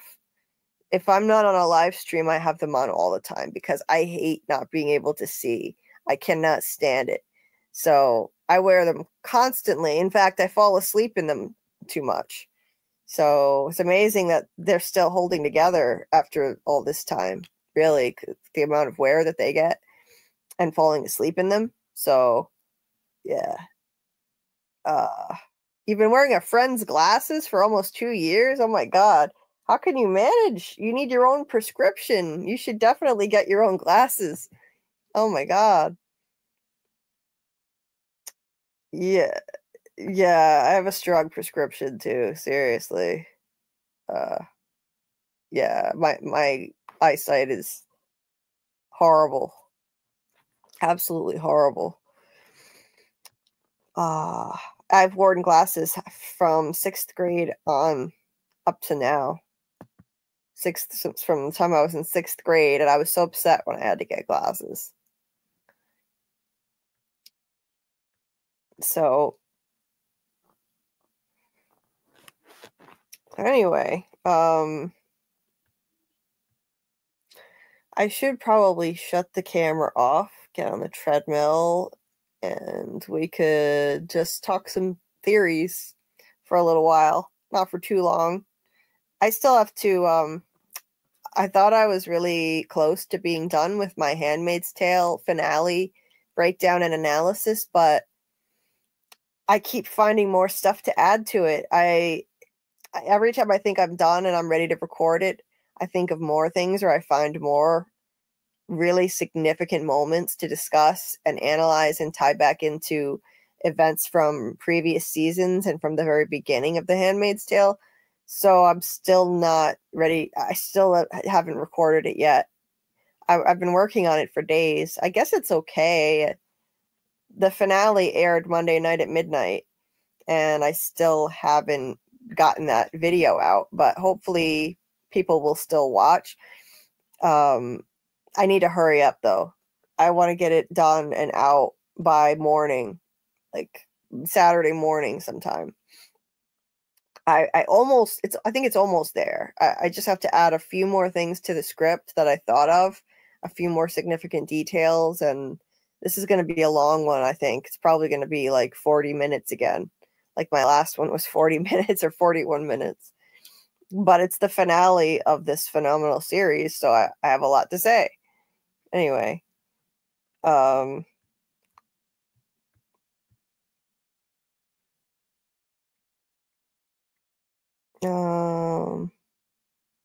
Martin, did you die?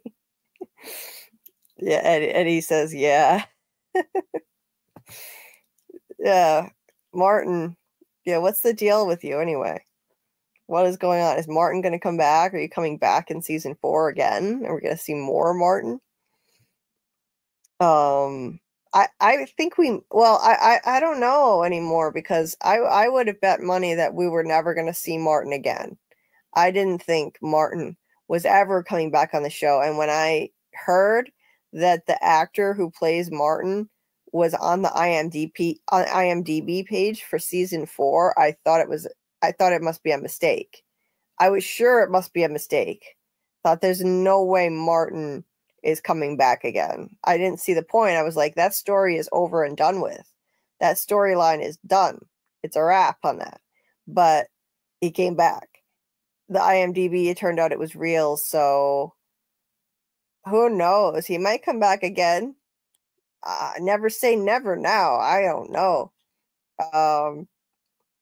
No, just me. Doug had to go to bed early tonight. He's had to get up really early lately. He's been getting up at 5:30 in the morning for some work that he's been doing, so he couldn't make it. If I had started early, he could have just popped on briefly to say hi, but I had to start at 11:30 p.m. and he needed to get to bed. So yeah, not this time. Maybe next week though. Oh, hey, JH Review, what's up? Shout out to JH Review in the chat here. Awesome channel that he has. Legend has it that Julie has been live since the ending of From Season 3. Good morning, everyone. That's amazing. Oh, that's so funny, dude. Yeah, I'm still doing marathon From lives. Yeah, season 3 was over how many months ago? 5, 6, like 6 months, 7 months. It's been a while. Still doing the marathon lives though. Hope you're doing well. JH Review, get some awesome coverage of From too. So thanks for popping in. Thanks for popping in. Hope all is well with you. Maybe we can collab when From Season 4 comes around sometime. You'd always be welcome if you ever want to come on the channel. Anyway, Doug only in the chat. What? Oh yeah, Doug only in the chat. Yeah, he did pop in and say hi in the chat. Doug did do that. Yeah. I thought we'd see him in a story walk. Ah, like Martin. We could maybe see Martin in another story walk that Julie does. That's possible. Yeah, we could. Dieter,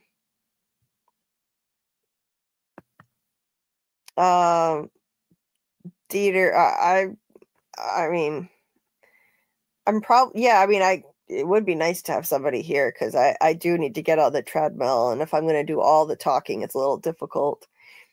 But you know, I can manage on my own if I need to. Yeah, Martin backstory would be interesting. I wonder if we'll ever get it though. It would be cool to see what the deal was with him, if he was an entity or if he really was alive in there, being kept alive by the worms like he said. I don't know. I don't really believe that. I think he was part of the big bad at that point, and he was someone who died there, and the big bad used him as a vessel. You know, not a real, like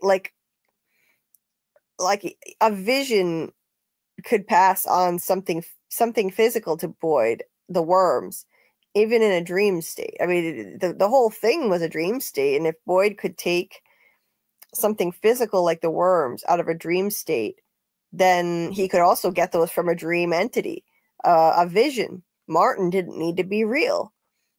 So I don't think Martin was really alive anymore. I think he was dead already. Like Abby.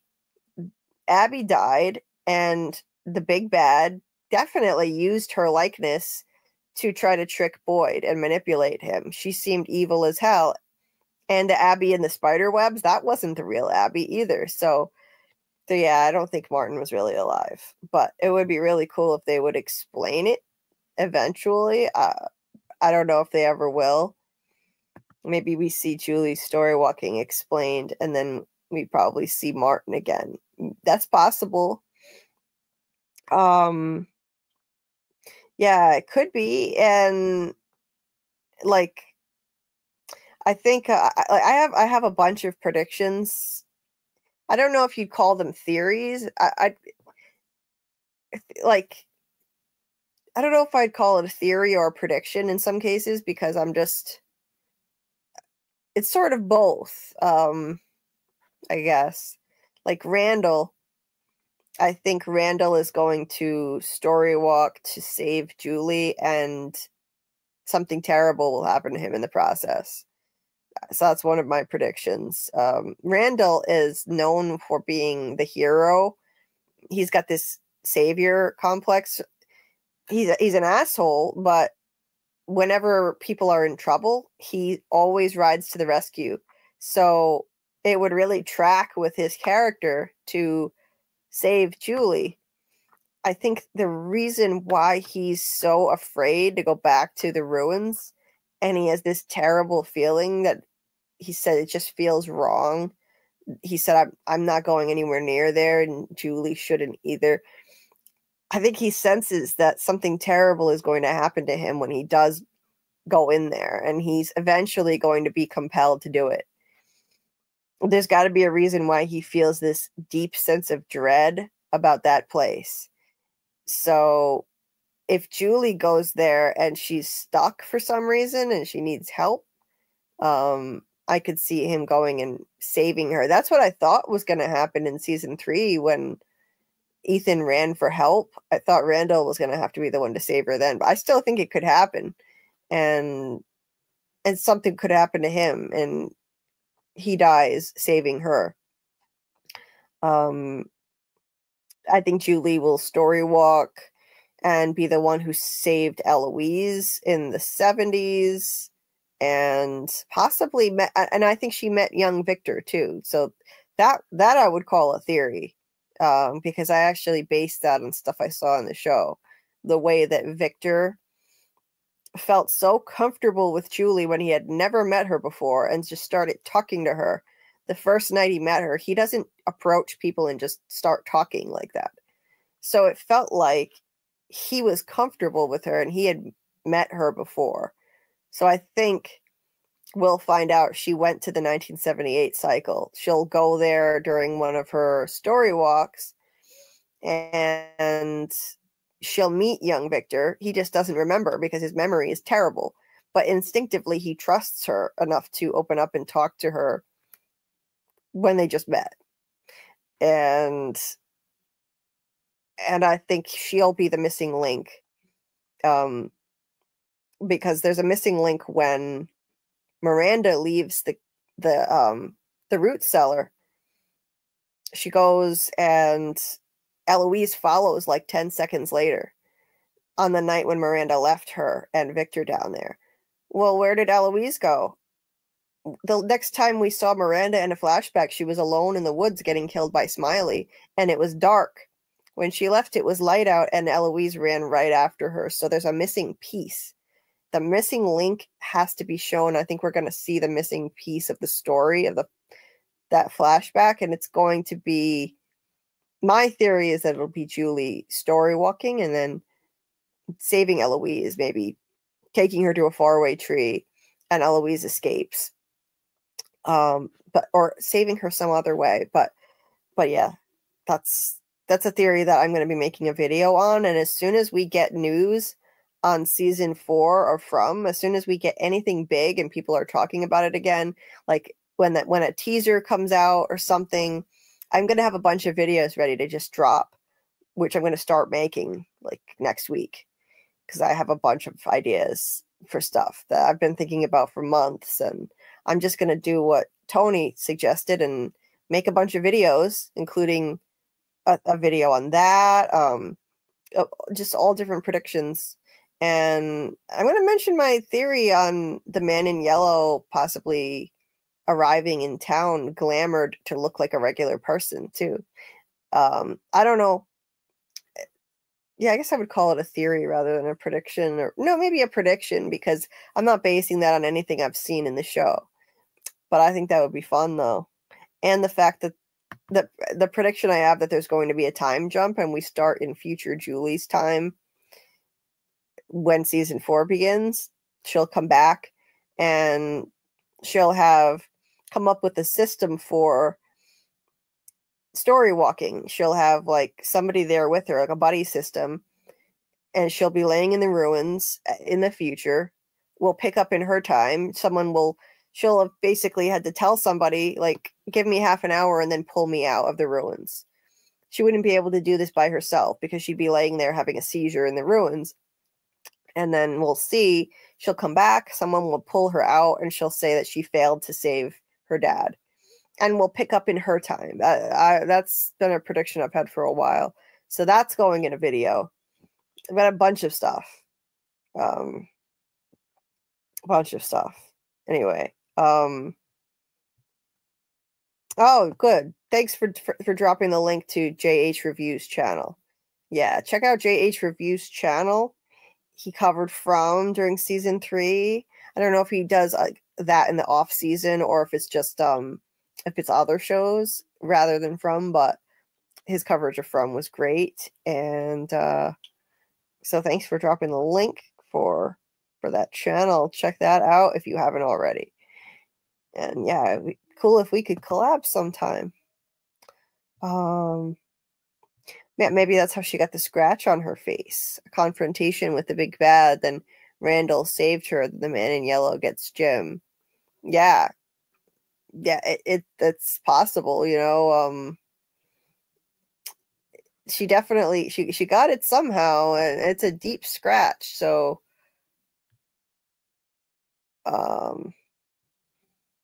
yeah, it's gotta be a time jump, I think. It has to be. Because think of how slow Dieter says, I believe you're right. I love that idea, starting with them in a different timeline. Yeah, thanks. I think if you think about it, it makes the most sense, because think of how slow the time moves in this place. Every season is less than 10 days because some episodes are just a night and then the next episode is a day. So you don't even get a full 24-hour period sometimes. So if you've got less than 10 days happening in a season, how would we ever get to a point where we see future Julie's time unless we start there? We time jump and we stay there. And we pick up, who knows, a year from the present or 2 years. It makes the most sense. Otherwise, I don't see how that would work. Like, they would have to do a time jump so that we don't have to wait 10 more seasons before they get to that point where she looks like that. And it will solve the dilemma of Simon Webster getting so big, his growth spurts. It will solve that too. So it'll be perfect. And they don't need to pick up where they left off. They really don't. Boyd was we all know Boyd as plot armor. He was in the cave with the monsters, but big deal. We know he's going to get out of there. We don't need to really see how Boyd gets out of the cave. So he sneaks out of the cave. Technically, that was a cliffhanger because he was still down there with the monsters and Smiley getting reborn, but come on. He's going to survive. We don't really need to see how he gets out. Same as with season 2. The scene ended with Jade still in the cave, looking up at the symbol with the kids around him. But when season 3 started, we didn't see how Jade got out. He was just out 3 days later. So this time, I think it'll be a bigger time jump to whenever future Julie's time is. There's really no reason why we need to pick up where we left off. There's nothing else pressing that we need to see. Okay, so we would see like Tabatha's shock when she finds out Jim is dead and them finding his body, but maybe they could show that to us in a couple of flashbacks. We don't really need to see the immediate aftermath and the grieving process and whatnot. So, Dieter, I don't need people to join me. I'm fine, really. JH Review said I kind of need to get my engine warmed up. I can hop on real quick. I just woke up. You just woke up. What time is it there? Is it the middle of the night for you like it is for me? It's 3:30 a.m. here. It's 3:30 in the morning. I'm curious how Julie will escape the man in yellow since it's just them after Jim is dead. I think for some reason he doesn't want to, like, he doesn't want her, he doesn't want it to hurt her. He has no interest in it. He kind of flicked her away like she was a little annoying insect, like, be gone, goodbye, you know. So I don't think he sees Julie as a threat. And maybe it's because he knows how the rules work. You can't change a story that's already been told. That's what Ethan said, and I think that Ethan is right. So no matter what, Jim is going to die. And so Julie is just not a threat. Just not a threat. So I think Julie's fine. And for some reason, he only had to take out Jim. I think there was a specific reason for it, maybe, that we don't know yet. I think a big reason for it is to throw a huge obstacle in Tabatha's path and cause her grief and guilt so that it's more difficult for her to complete her mission and figure out how to save the children. And also it's a consequence of Jim being the one to figure out the music notes. Knowledge comes at a cost is what he said, you know. So I think since Jim is the one who figured out the music notes, he was the only target. So Julie will be fine. Maybe it's like that. There's somebody in the fandom who theorized that that maybe the man in yellow is not evil, but he's just kind of an arbiter of how this place is supposed to work. Like, he's a neutral arbiter. Like, he just shows up and takes care of business, things that need to be done. Now, not saying it's not a terrible thing to kill Jim, but maybe for some reason that needed to happen, so he just did it. So I don't know. Personally, I think he's more on the side of evil, but yeah. Oh, you're Central Time, but I've been working overnight this week, 2:30 for me. Yeah. I'm Eastern Time, but I have crazy hours. You know, up all night all the time, but doing these all night lives. I am trying to change that now and start, you know, starting the lives a little earlier, making sure I start at 10 and finish earlier. I am working toward a goal of doing that because it's a little crazy doing these all night lives, but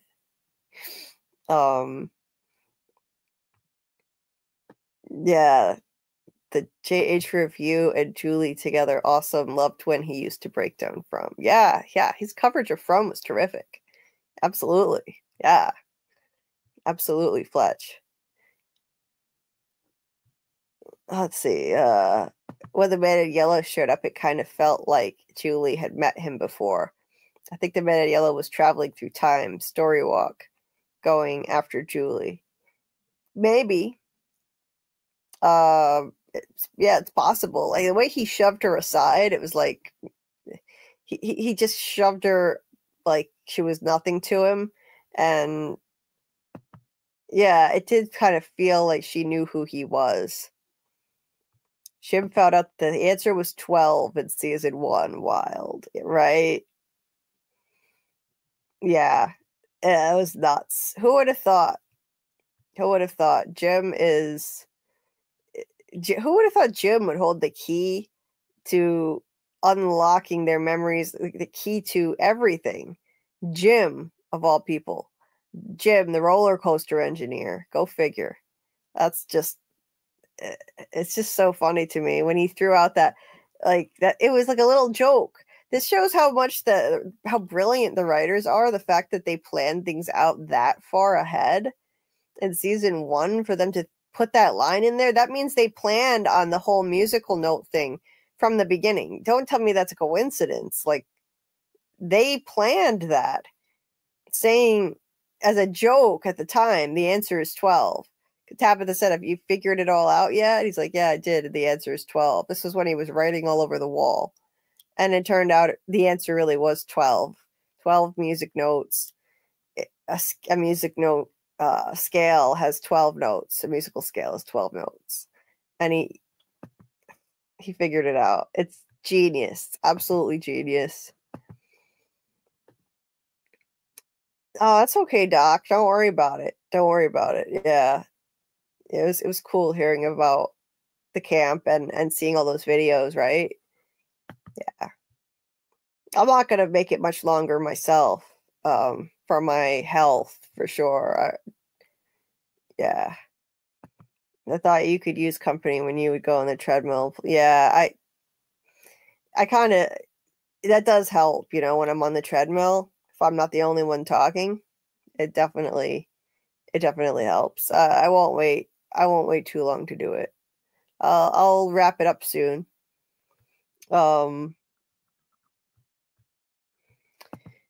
Maybe we're going to see that the Julie from the future had just traveled back in time to save a lost Eloise, trying to find her mother, and saved her from the man in yellow. Yeah, it could be that. Yeah. Because the Julie who I think saved Eloise would be future Julie. Because I think we're picking up in the future. We're going to start with the time jump, and we will be in future Julie's time, and then we will see her go back and save Eloise. So yeah, I think that could very well happen. I think that could very well happen. I don't know if she'll be saving her from the man in yellow, but it's possible. It is possible. Apparently tomorrow drops a teaser from Stranger Things. Ooh. Oh, that's exciting. I think we're getting a new season of Stranger Things in October. Yeah. I think we're getting a new season in October. The final season, of course. And that's exciting. I love Stranger Things. I'm going to just shut off my camera for a minute.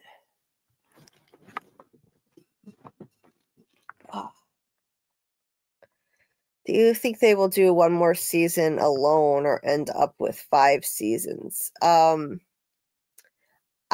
think it'll be 5. I think we're going to get 5 seasons. I do.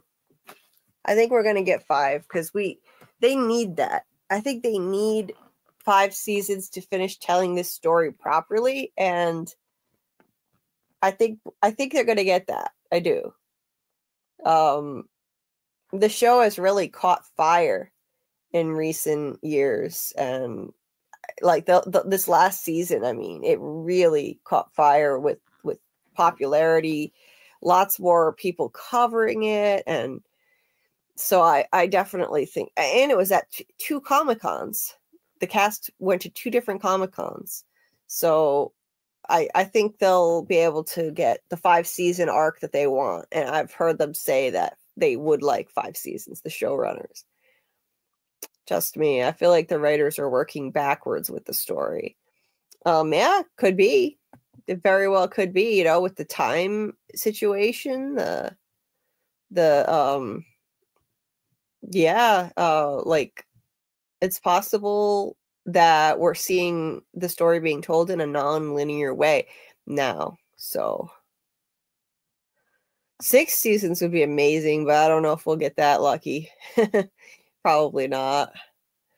6 seasons would probably be too much to hope for. 5 would be great. 5, I think they could finish telling the story in a satisfying way in 5 seasons, for sure.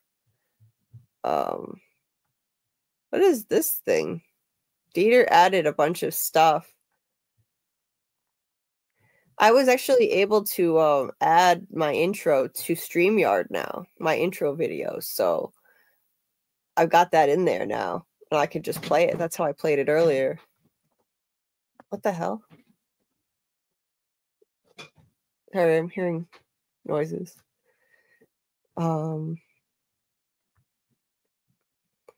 Oh, Martin, me and Martin are playing a game. That looks like fun. The games you guys play together.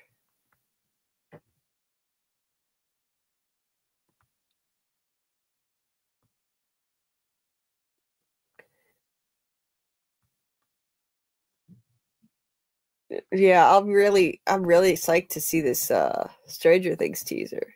And soon we're gonna get Welcome to Derry too. That's coming apparently this summer. So that's exciting. Because I've been waiting a year since I first heard about that.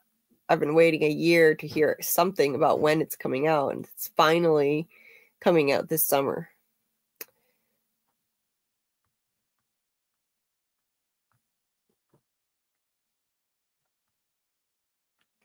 But now that I have less shows to cover, I'm going to be making some From videos again. And as soon as we hear anything, as soon as we get some big From news, I'll just start dropping videos, theory videos and prediction videos. I'll have them ready to go.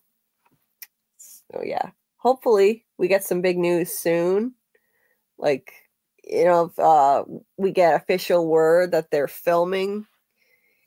Supposedly, the rumor was they were going to start filming in June, but that's not been confirmed by anybody. If they do, then that could be like a big surge in interest, and so I might drop a few From videos then if people are paying attention to it again. But I'm going to wait until that happens, and hopefully it'll be soon. But yeah, it's May 31st officially now. Tomorrow is June, so we'll see what happens if they start filming. That's always exciting when they film, watching for little Easter eggs that they post on Instagram. They'll, like, cast members will share occasionally a photo or two, and you get like a tiny little window into what the next season is going to be like. That happened with season 3. So yeah, like there was a picture that somebody shared of Fatima and Boyd in the woods. Fatima had a backpack, and so like it just kind of gives you something to chew on for a while when there's no other news. It's always exciting to see that kind of stuff start to trickle in. So we'll see. Maybe over the next few months, we might get little things like that to chew on and theorize about. Ricky, he and his infamous spoilery pictures that he posted a year ago. He gave away way too much with those things. One of them was him and Jade holding someone up between them, and it had like a photoshopped face over the face of the person in the middle. But then when we saw the full trailer for the series, for the season, and someone's leg got caught in a bear trap, and we saw promotional materials of Kenny and Jade both dressed like they were in Ricky's photo, we figured it out that Christy got her leg caught in the bear trap. So that photo suddenly disappeared from Ricky's social media. So I think somebody must have yelled at him to take that down, but it was kind of too late. It was out there for months already. He took it down, but we already had our hands on it. The internet is forever. So hopefully we get some more stuff like that. Maybe some of the cast members will break the rules a little bit. We don't want them to get in trouble, but I hope they do. I hope somebody does it again. I don't like big spoilers, but giving us a little something would be nice. Just a little something. So I definitely don't, I don't want to know too much. But a picture like what Ricky showed at the time, it wasn't a huge spoiler. It was just like, what the hell is this? It was weird. But by the time we saw the poster for it, we saw the poster and we saw the full trailer, it was like, okay, now we know exactly who got their foot caught in the bear trap. And so then Ricky's picture became a big spoiler. And then as time went on, I was looking at his other pictures he had posted, and I'm like, oh man, there was one from the diner, and I realized that must be a picture. It was covering up the identity of somebody. And at the time, Tabatha hadn't come back to town yet on the ambulance, and I thought, oh my God, that picture is covering up Tabatha on the ambulance. Who's come back on the ambulance. And it wound up being her in the diner. Ricky had shared a picture of that too. It was her. But he covered that up because that would have been a huge spoiler to show her shooting a scene in the diner when she was supposed to be out of Fromville. So yeah, stuff like that is always really fun. If we get images like that. Can't imagine Doug. Imagine Doug posting stuff by accident. Doug's gonna be really careful. This job means a whole lot to him, and he's not gonna do anything to jeopardize it. I know that. He's gonna be very, very careful, as he should be. And we definitely won't want him to do anything he isn't supposed to. But hey, maybe somebody else on the show, if they want to break the rules, have at it. Give us something to chew on while we're waiting for more. But they're very tight-lipped about stuff like that their actors post on social media.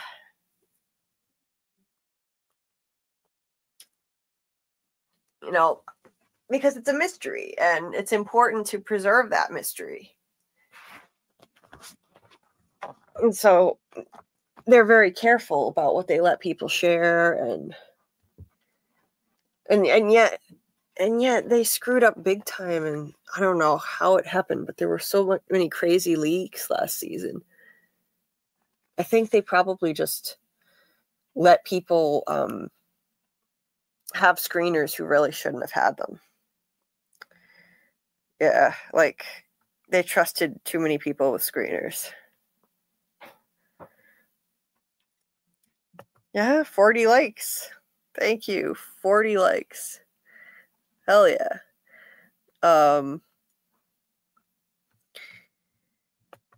That's awesome. I appreciate you guys. Now, I am going to try streaming from the treadmill and see how it goes. But my treadmill has been making crazy loud noise lately, so we'll see. I don't know. I'm not yet. I'm not yet, Dieter. But I'm going to try it now. See how it goes. There's some kind of device that you could buy that gets rid of all the background noise. So I'm going to have to try that. Yeah, there were some assholes who spoiled a lot of stuff.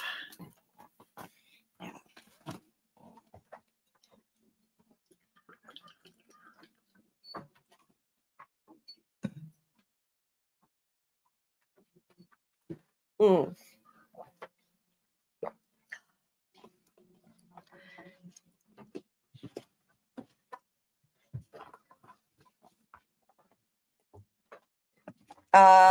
Actually, no.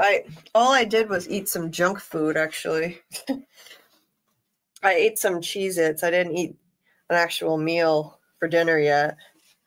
Because I just wanted to get some work done on my video, and I didn't feel like taking the time to heat up food and eat it. I kind of wish I had. I definitely didn't eat enough, but I'll wrap this up soon. I might have to wrap it up like really soon because the treadmill might be too loud. There's something wrong with it, and I think I'm gonna have to get a new one. Not a new one, but like a new used treadmill. Probably gonna have to.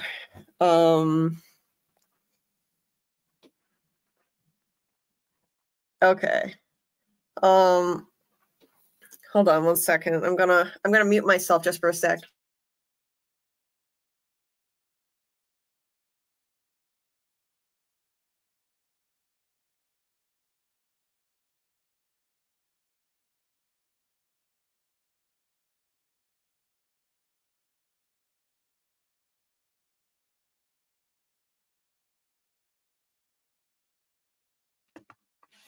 Okay, I'm back. Oh, nice. Pizza and barbecue chicken. Yum. They have spaghetti and meatballs here that I didn't get a chance to eat yet. So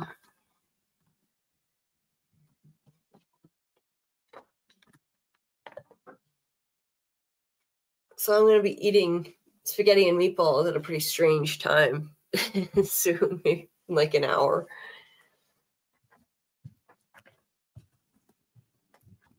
Dinner at 5 in the morning.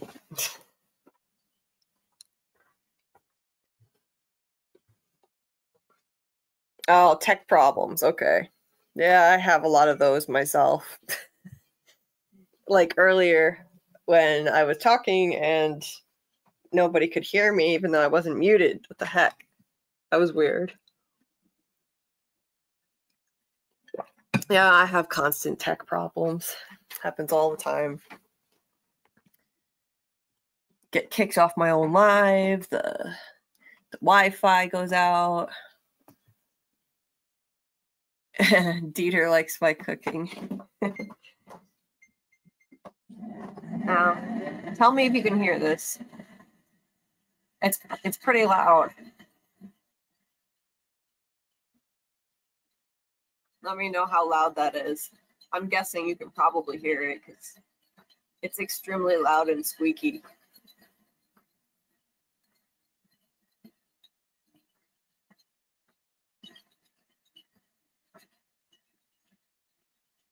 Because it has a weird squeak noise to it.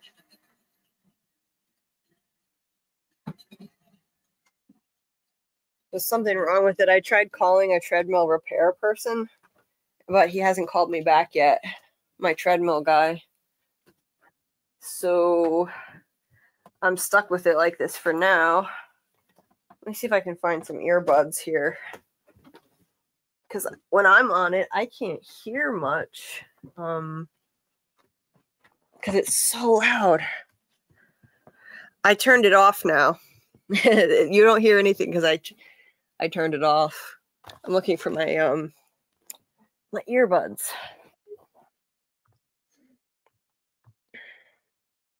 Oh, wait, I heard. Hello. Hi. What's going on? Doing just swell, just swell. All right.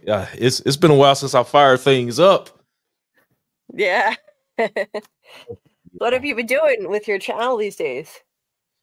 I guess you could say I'm somewhat in off-season mode. I've been covering other shows. You know, Apple has had me in a stranglehold. I think I can finally unsubscribe now. I've been doing I did Severance. There was another show, Dope Thief. I just did that. Nothing else has really caught my attention. So I think I'm done with Apple for now, but yeah, they had me. Yeah. Apple has been on fire the last few years with the content they've been putting out. So I do the same thing. I subscribe to whatever I'm currently covering and then I get rid of it and I subscribe to something else. Yeah, but as far as the TV side of thing, I have 3 other channels, so I'm trying to split my time between each one of them, and it's not working. But I actually still have a From Awards that I've supposed to been dropped by now, but I've just not been able to get to it. But if y'all want to have an idea of what I have planned, I do have my milkman here. I can't tell you what for, but you know I love to use props. So the milkman is coming. That's all I can tell you. Nice. I'm gonna try to get that. I'm gonna try to get that done this weekend because I presented like an actual award show. So it's gonna be a lot of green screen action, all that stuff. So it's coming. It's coming. But I've been promising that for a while. But as far as that's the only thing I really have left in the tank. Unless I get some type of inspiration, you know, I'm just waiting to season 4 like everybody else. Yeah. I have content that I want to make and drop, but right now no one would be paying attention to it. Right. So I'm gonna wait. That's another thing that's holding me back. But I was like, I'll go ahead and shoot it. But I was just like, I know nobody's really watching. It was like that last season. Like nobody's watching, so why would I drop? Right. Exactly. Yeah. I've been tempted to do it, but then I like Tony Teflon. He was on last week and he was telling me, don't just make the videos and then hold them back. Wait. Yeah, you can hold it back. Yeah. Yeah. Make it ahead of time and hold it back and then drop it. And that's what he does. So that's how I'm gonna try. Yeah. It's like have ideas, but nobody's going to be paying attention. Right. I mean, the last video I released was in January, and it was my worst performing one for From because by then people were just checked out. Most people, the diehards will still be dialed in all. The sickos. Yeah. From sickos, yeah. Us, yeah. From an addicts. Fromaholics, yeah. But everybody else, no, they don't care. So I wasn't quick enough with dropping my theory videos after the finale aired. And so my first theory video still did really well.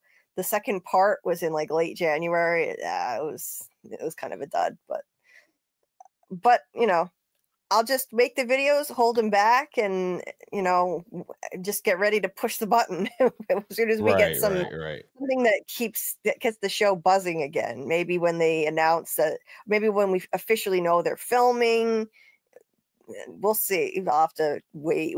I might have to wait till a teaser comes out. Who knows when that'll be? Not until the fall sometime. Maybe the middle of the fall. I'm starting to get word it's gonna be late 2026 at this point. Oh, I know. You haven't heard anything as far as filming. Yeah, I don't know what's going on because I heard rumors from pretty good sources that they were gonna start filming in June, and nothing. Tomorrow is June, and we still haven't really heard or anything. No rumblings. I mean, every now and then you'll hear like maybe they're in pre-production and there's some movement near the set out there in Nova Scotia, but there's really been next to nothing. So I don't know. That might be a good thing. All the spoilers and rumor we got last season was crazy.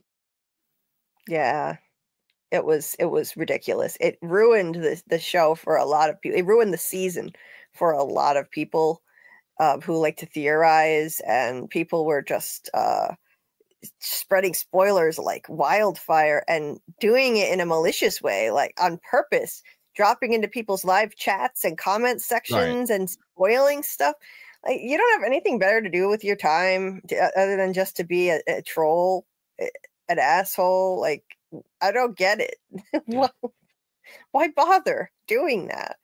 Somebody came into my chat once and did that, and I didn't know at the time that it was legit. I thought they were joking because it sounded ridiculous, but someone just came in and put in all caps, and it was not one of my usual people. It was somebody I didn't recognize, just a random troll who found my stream and came in and put in all caps, "Fatima is going to kill Tilly." And a few days later, she did. I was like, what the hell? I thought it was a joke. So I just laughed at it. I was like, yeah, right. Fatima's going to kill Tilly. And then she did. Alrighty then. That was the only time that happened to me. That was the one and only time someone dropped in my channel with spoilers, but I heard about it happening in other channels too. Which is ridiculous. Do you have any issues with that? With people coming and putting spoilers in your comments, or oh, you're muted.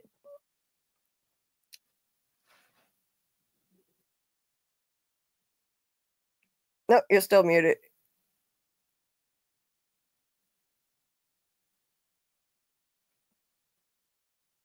Can you hear me now? There you go. Okay.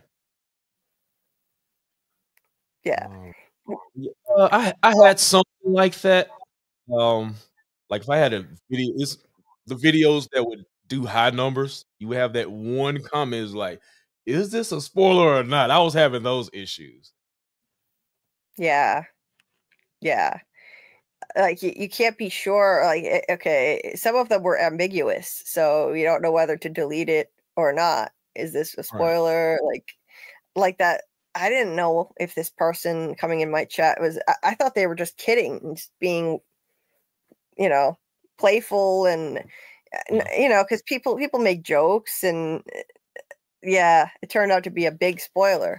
But I already had banned the person for having a racist sounding screen name anyway, or display name. It was, I forget what it was, but it sounded racist. So I was like, okay, yeah, goodbye.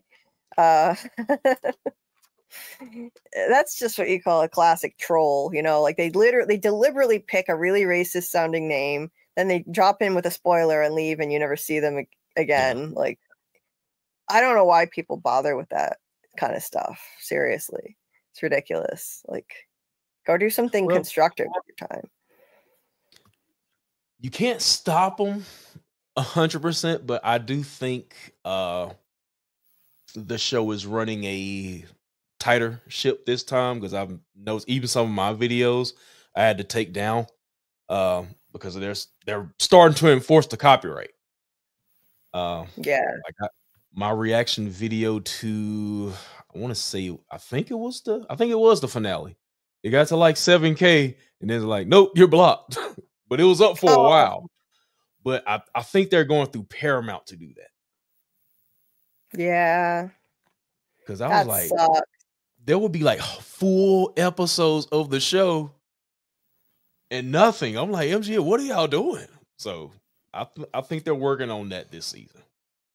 Yeah, people were doing some crazy things, uploading full episodes to YouTube and stuff, and I saw these fake trailers, and you would click on it thinking that it was the AI trailers. Yes. Yeah, I ran into those. Yeah, they took some images, some images from different episodes that hadn't aired yet, and they animated them and made it look like they were coming up in the next episode. Oh my god. I got fooled by one of those. I played one during one of my lives thinking it was the regular episode trailer, and it turned out it had a big spoiler in it. I didn't know. It showed Kimono Lady and Fatima on the bed. Yeah, I remember that one. She was like holding her down. Yeah. I would just wait on Jeremy. I was so upset. I trust Jeremy, so I would just wait on him. Yep. Yeah. He doesn't like screw around. He knows what he's doing, and so I would look and see if he that's what I would usually go to also. He would always post the next episode trailer, because they don't make them easy to find. They wouldn't be online in an easily accessible place. They just air on TV, and someone would take a video of their TV screen. So it's this terrible quality thing. And yeah, many times I just would go play Jeremy's video during my live stream and say, sorry, Jeremy, hope you don't mind. He helped me when I was launching my channel, so I figured he wouldn't mind. Is a good guy. But I'm looking forward to covering it again when more people are paying attention to it. I like covering other shows, and I've really enjoyed it. I've covered Severance and The Last of Us. The Last of Us was really disappointing for me. I was not into it, but I played the game, so I know what happens. And just after the actual was it episode 2 when they did that? I was just like, yeah, oh no, I'm just gonna clock out. And yeah. I've never finished part 2 of the game. I was like, I might as well just go through and see what happens. I didn't like the ending of that either, but I won't spoil it. But I didn't like the ending of that, so I don't know. I think I'm done with the live adaptation. But the first season was it was fire, but just from what I'm hearing, it wasn't good as far as the finale this season. No, it was really anticlimactic and just the writing was just not on par at all. With season 1, I thought season 1 had much better writing, and it wasn't just the fact that they killed off one of the only 2 main characters from season 1. The writing was just pretty bad in general, and so a lot of people were upset with it and just hate watching it by the end. And I stopped even bothering making videos on each episode because after Joel got killed off, nobody wanted to watch content. Yeah, everybody's views plummeted after that. I looked at it. It wasn't just me. I lost about 75% of my views from episode 1 to episode 2 when he died. And I looked at Jeremy's views. I looked at Geek Academy's views. Everybody's views plummeted for their content on that show because of Joel's death. People were just like done with it, or they were hate watching it, and at the very least hate watching it, but not watching any additional content. Like they were not interested. So Walking Dead all over again. Yeah. Oh yeah. I do want to. I haven't caught up on Dead City yet. I do like that spinoff. I've never seen that. I've actually never watched any of the Walking Dead stuff. People have told me I should, but I've never checked that one out. So yeah, I stuck with the original series. I'm like, I made it this far, but I think I personally like season 9 after.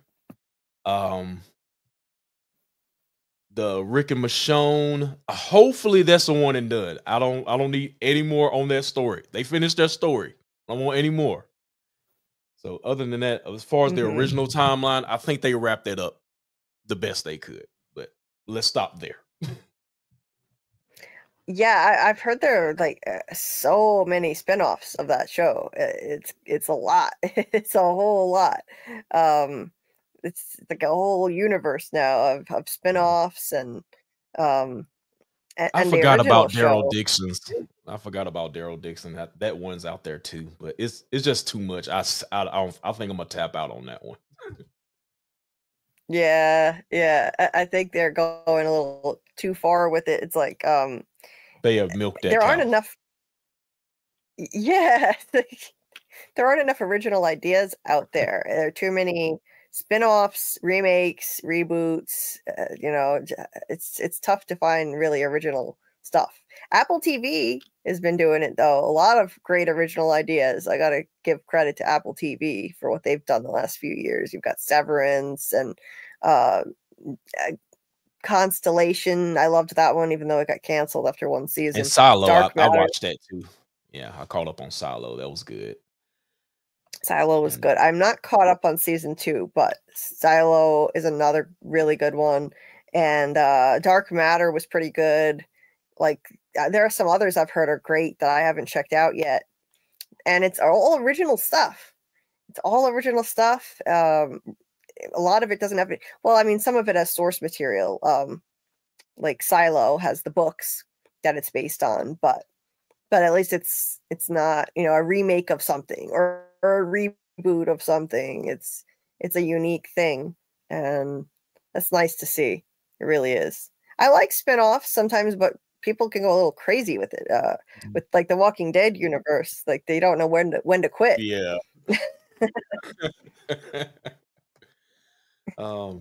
What did you think of the Severance ending? Are you team Any Mark or outie Mark? It's a tough call. At first I was really pissed at any Mark. I was like, what the hell is wrong with you? I still am. You I still am. you're still I was really pissed. I was like, how stupid are you? You think you can forge a life with Helly down here? And now it's basically a war zone. You just killed the upper management guy, Drummond, and what do you think's gonna happen here? But then I thought about it more and I was like, well, if he had gotten out with his wife, then we wouldn't really have a show anymore. Because right. He'd be out. So it kind of had to happen that way. If his wife was going to get out, he had to be stuck there. So I'm theorizing that he'll be stuck there. He'll be the one who won't be allowed to leave. Not like her. I don't think they're going to send him down to the basement, but I don't think he'll be leaving that place. That's what I'm thinking, because somebody has to be stuck there, and he's not going to, if he leaves and he's with his wife, he's not going to go back voluntarily unless they come and haul him back there against his will. So I understand now why it had to happen that way, but it's frustrating, extremely frustrating, because how can they possibly expect a positive outcome here? They're running off together and Drummond is dead. Like, what do you think is going to happen? It looks like a revolution is about to happen. The innies are rising up against it. What do you think about the ending? From a writing perspective, they made the right decision, because if they both left together, the show's pretty much over, right? Yeah. Unless they have somebody outside of Lumen waiting for them to snatch them up or whatever. But, but at the same time, I'm like, he sacrificed all that for a potential. This may last 5 seconds. They could turn on the, what was it? The Glasgow block. They could just turn that on. Hello, Helena. Yep. So yeah, they got me. I wonder how they're going to continue this. I can tell you that. I don't know where it's going to go. Yeah, I mean, because that's a good point. All it takes is just flipping a couple switches and they can change them into who knows what. There are other things they can do to them too. We haven't even seen yet. That there are things that we don't know the meaning of. There's something called clean slate. So who knows? Maybe that can wipe their memory. There's a bunch of different things, and all it takes is for somebody to come down. Yeah, Drummond is dead, but they could send somebody, any kind of supposed revolution. They could put that down easily. Just send in reinforcements from the company, get in the security office, and flip a few switches, and what's going to happen to these people? Like, they don't have a shot. They really don't have a chance against Lumen. So it's like they're just kind of gambling on, a few moments together versus going out into the world. And I mean, Mark would get to reintegrate, but he wouldn't be his exact self anymore. Any Mark didn't want to give up his life and integrate with outie Mark. I get it, but who knows what could happen to you in here? Like, they were about to kill Gemma. I mean, they were literally about to sacrifice Gemma so they could kill both of you. They could kill, well, they're not going to kill Helly because she's the daughter of the CEO, but Mark, they could get rid of him and fake his death easily. They run the whole town. They pay off people at the police station. So it's very hard to imagine where the series goes from here. Kind of like From, actually. Both From and Severance ended on such crazy notes, such crazy cliffhangers, that it's very hard to theorize. Between Severance doing that and then the man in yellow showing up, ripping Jib's throat out. It's difficult. Yeah. I have my own version too. If you guys, I think it's if you go right to my page, I still have it up my finale, and this is the second year I did it. I have a thing called Super Chat Games where you send in, I think it's like $4.99 and up. Me and whoever I'm hosting with, we take a shot. It was wild. So that's where this comes from. Your wife shouldn't have dug that gym hole. Oh, that's awesome. Oh man, I love it. That one's never leaving the board. I'm keeping that on there. Good, yeah, keep that on there. That's so cool. Yeah, you have one of those soundboard things. Oh man, that makes live so entertaining. Yeah, I don't have a fancy, like, I don't have any kind of setup like that. I need to actually hook up my microphone. I have a microphone. I just haven't set it up yet. If you want like an entry level, I would go with it's called Mayono Caster. I think it start like $100, comes with a mic and everything. I still have mine. I don't use it, but you know, because I've upgraded to Rode now. So, but if you want to do like entry level, I would go with that. Oh, cool. Yeah, I'll check it out. 'Cause it definitely makes things more fun to have that capabilities. You know, I just do the most rudimentary thing here with StreamYard and using the microphone built in with whatever device I'm on. Basically, once in a while I go on camera, like maybe once a week, usually on average. But other than that, yeah, I use like the very basic stuff. I've got to hook up this microphone because I've heard the difference between using a mic and not using a mic. It regulates the volume of your voice. And that's really helpful because I listen to my videos sometimes and I don't realize I'm doing it, but all of a sudden I'm talking louder. If you have earbuds in, you have to adjust the volume because now I'm talking like 2 times louder than I was at the start of the video and I don't realize I'm doing it, but a microphone will regulate that. So I need to hook it up and actually start using it. Well, if you're using StreamYard, if you have that auto adjust, that might be it too. Yeah, I do use StreamYard. Let's see. Do I have it set to auto adjust? No, I don't. I should though. It says automatically adjust mic volume. I just changed it to that. Maybe that will help. Yeah, that might. Thank you for the tip. Yeah. Thanks for the tip. I'm just about to record a long video and maybe it'll come out sounding better now.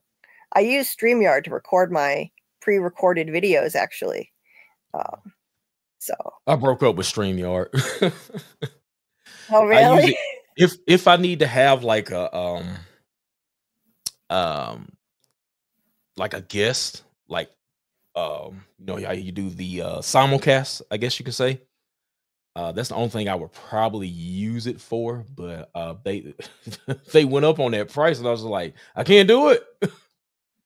Yeah. I think is it like 44, 45, something like that. So I use $45 a month. Yeah, because it went from 25 and they just jumped up. I'm like, I can't do it. I can't do it. I can, but I won't do it. But I use EV. What's it? EV Mux now. It's like EV MUX. So that's like 25 a month. I think it's actually better, to be honest. Really? I've never heard of that. What's it called again? Yeah, EV MUX, EV Mux. Okay. Maybe I should switch. The only thing with that is, like, if you want to bring on a guest with that and you want them to stream it to their channel as well, they don't have that option. That's the only thing I can probably see StreamYard has over that. Oh, okay. Well, that's not something I usually have to do anyway. Right. Most of the people I've almost never had anybody even want to do that. I've had maybe I've had 2 guests on who wanted to stream to their channel, and anybody who ever wants to, I'm like, sure, absolutely, but no one else has ever asked, so I just, don't do it. But yeah, because I figure if people want to, they'll ask me, and I'm happy to obviously say yes to that. But anyway, I would love to dump StreamYard, because I've been paying that $45 a month, and it's obscene. It's ridiculous. But it is nice and simple, though. And I'm not very tech savvy anymore. So I could not use OBS Studio. People who use that, I don't know how. It's a learning curve. It's a learning curve. It's a mess. That's like, what I use to get my feed. Yeah. Because I have to use the virtual camera in that, and then I put that into StreamYard. But it's definitely a learning curve. Yeah. It's a great tool if you know how to use it. I use it to screen record stuff, but the interface of it is such a clusterfuck of like a million different things in your face, and it's not organized at all. So even though I've used it a bunch of times, I have to like figure out where everything is. Every time I use it, I have to figure it out all over again. It's crazy. It's ridiculous. So it's free, but it's crazy. I don't know. It's free though, right? Yeah, that's crazy to me. Maybe that's why it's free. Like they don't bother to put the time in to make it a streamlined, organized thing, because it's free anyway. So I don't know, but I see people doing it, using that and saying that you can do so much more with it, and it's more customizable than StreamYard. But StreamYard is easy, so I just go with this because EV Mux is very it's customizable too. So yeah, I would definitely try it out. Yeah, I'll look into it. Yeah, I could definitely. It would be nice to save some money on this, because I'm paying for this, and I pay $15 a month to Canva to make my thumbnails. So it's just ridiculous. The 2 of those put together, that's $60 a month. Yeah. And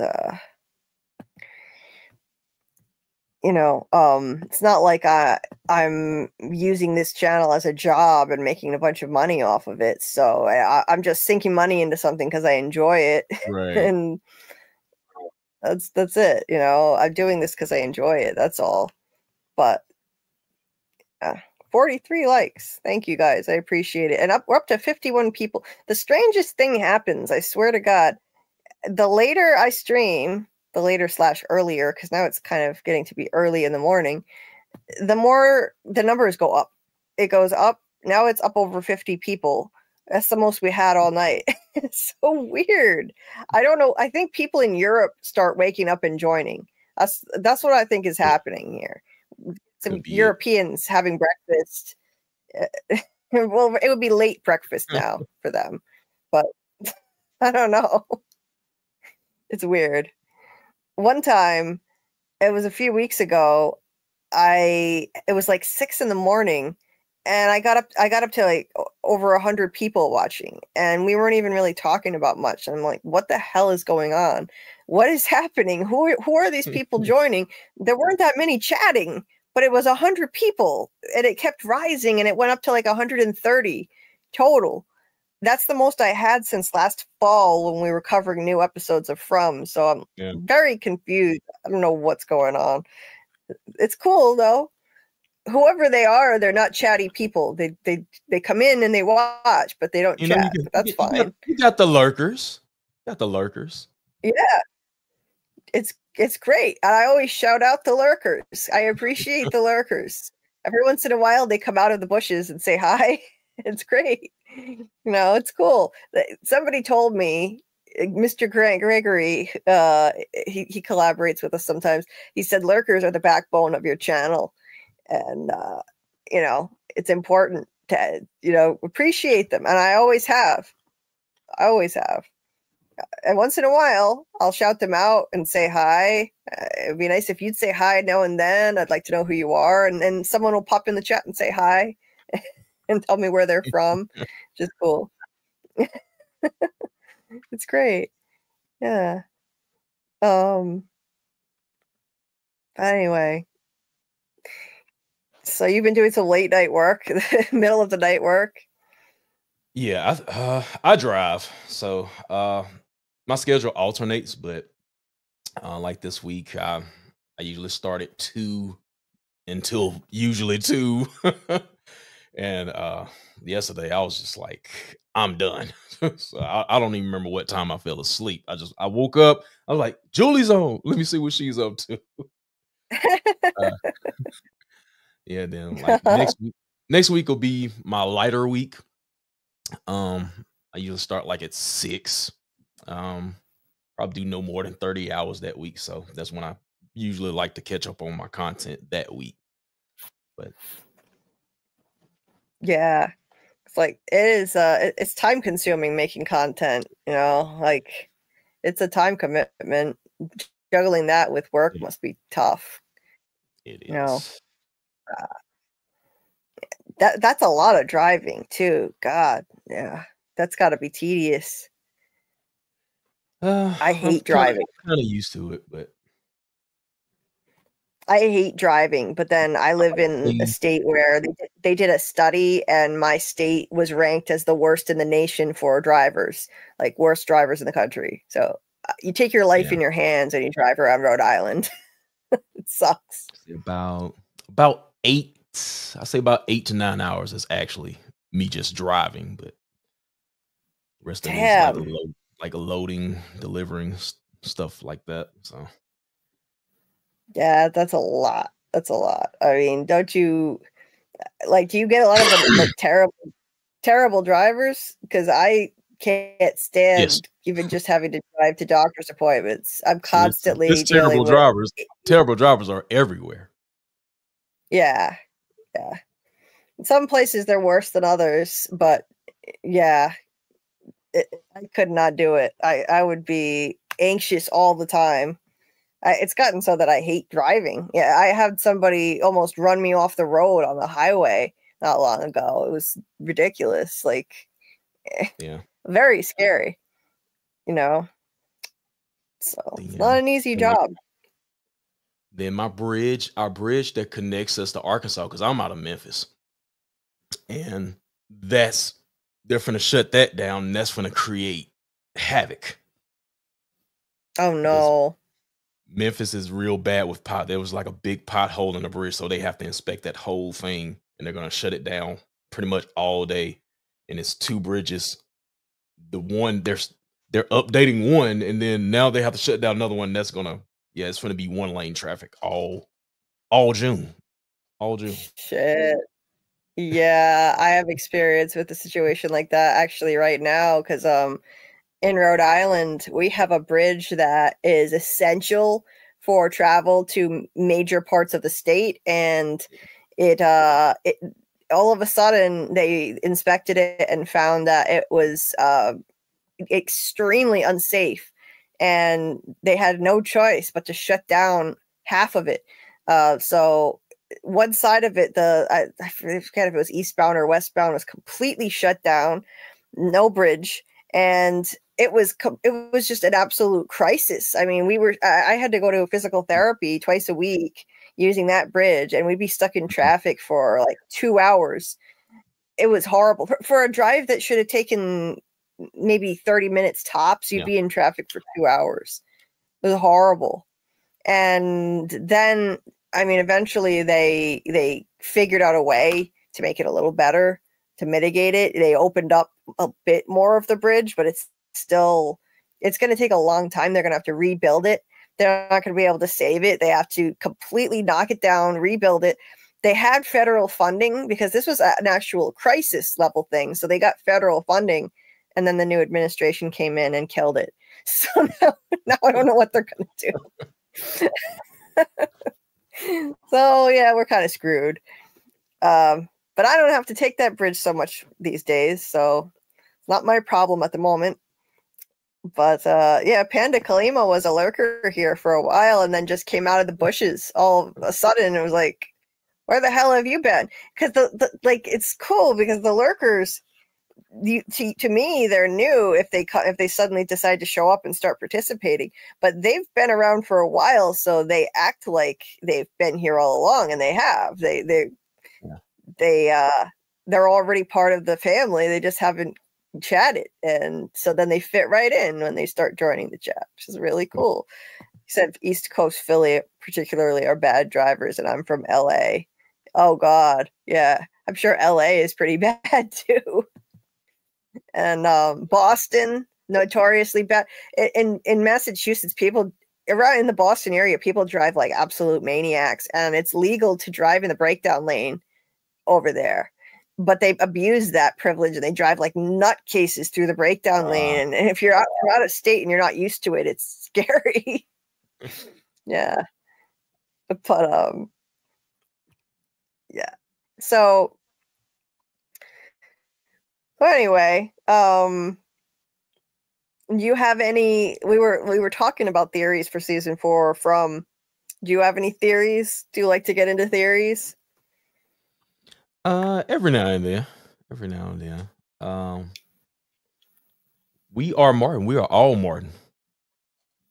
That's my theory. We're all Martin. If y'all haven't seen that skit yet, go check that out. Martin, yes. Boyd is Martin. Randall is Martin. I've heard so many theories on Martin. Everybody's Martin. Yeah, man, did you do a video with that? Yeah, it's like a small skit. It's called I think it's called We Are Martin. But We Are Martin. And that's great. Sometimes I do like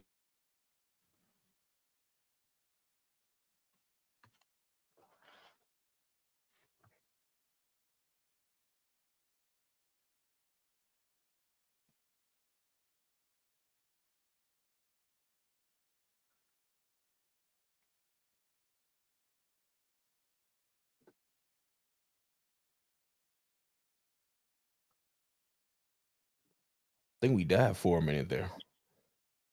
Oh, you're back. Okay, there we go. Yeah, the screens that went It black. froze. Yeah, it froze. Okay. You're back now. Yeah, you were talking about the short that you made. Was it a short about Martin? I think it's in my shorts. I think it's in my shorts too, if you want to find it there.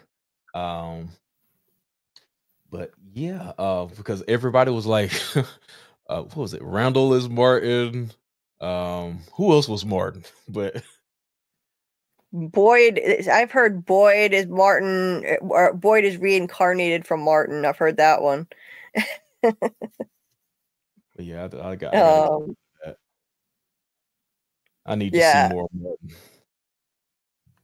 Yeah, it's gonna get it got a little out of hand, and between that and everybody is the man in yellow too. Randall's the man in yellow. Ethan could be the man in yellow, maybe. It sounds crazy, but it's possible. It's possible. That one I don't dismiss so easily. What are they going to do with Ethan? Because he's going to grow some more. Yeah, he is. He's gonna grow a lot. I think that the way they solve this is just do a time jump and start wherever future Julie's time is. I'm guessing they're gonna have to make it a year to 2 years ahead, and then they can explain his growth easily. That'll fix that problem, and we'll see things from her time on.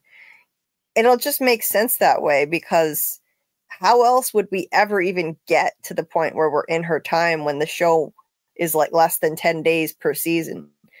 They're living like less than 10 days in the span of a season on average.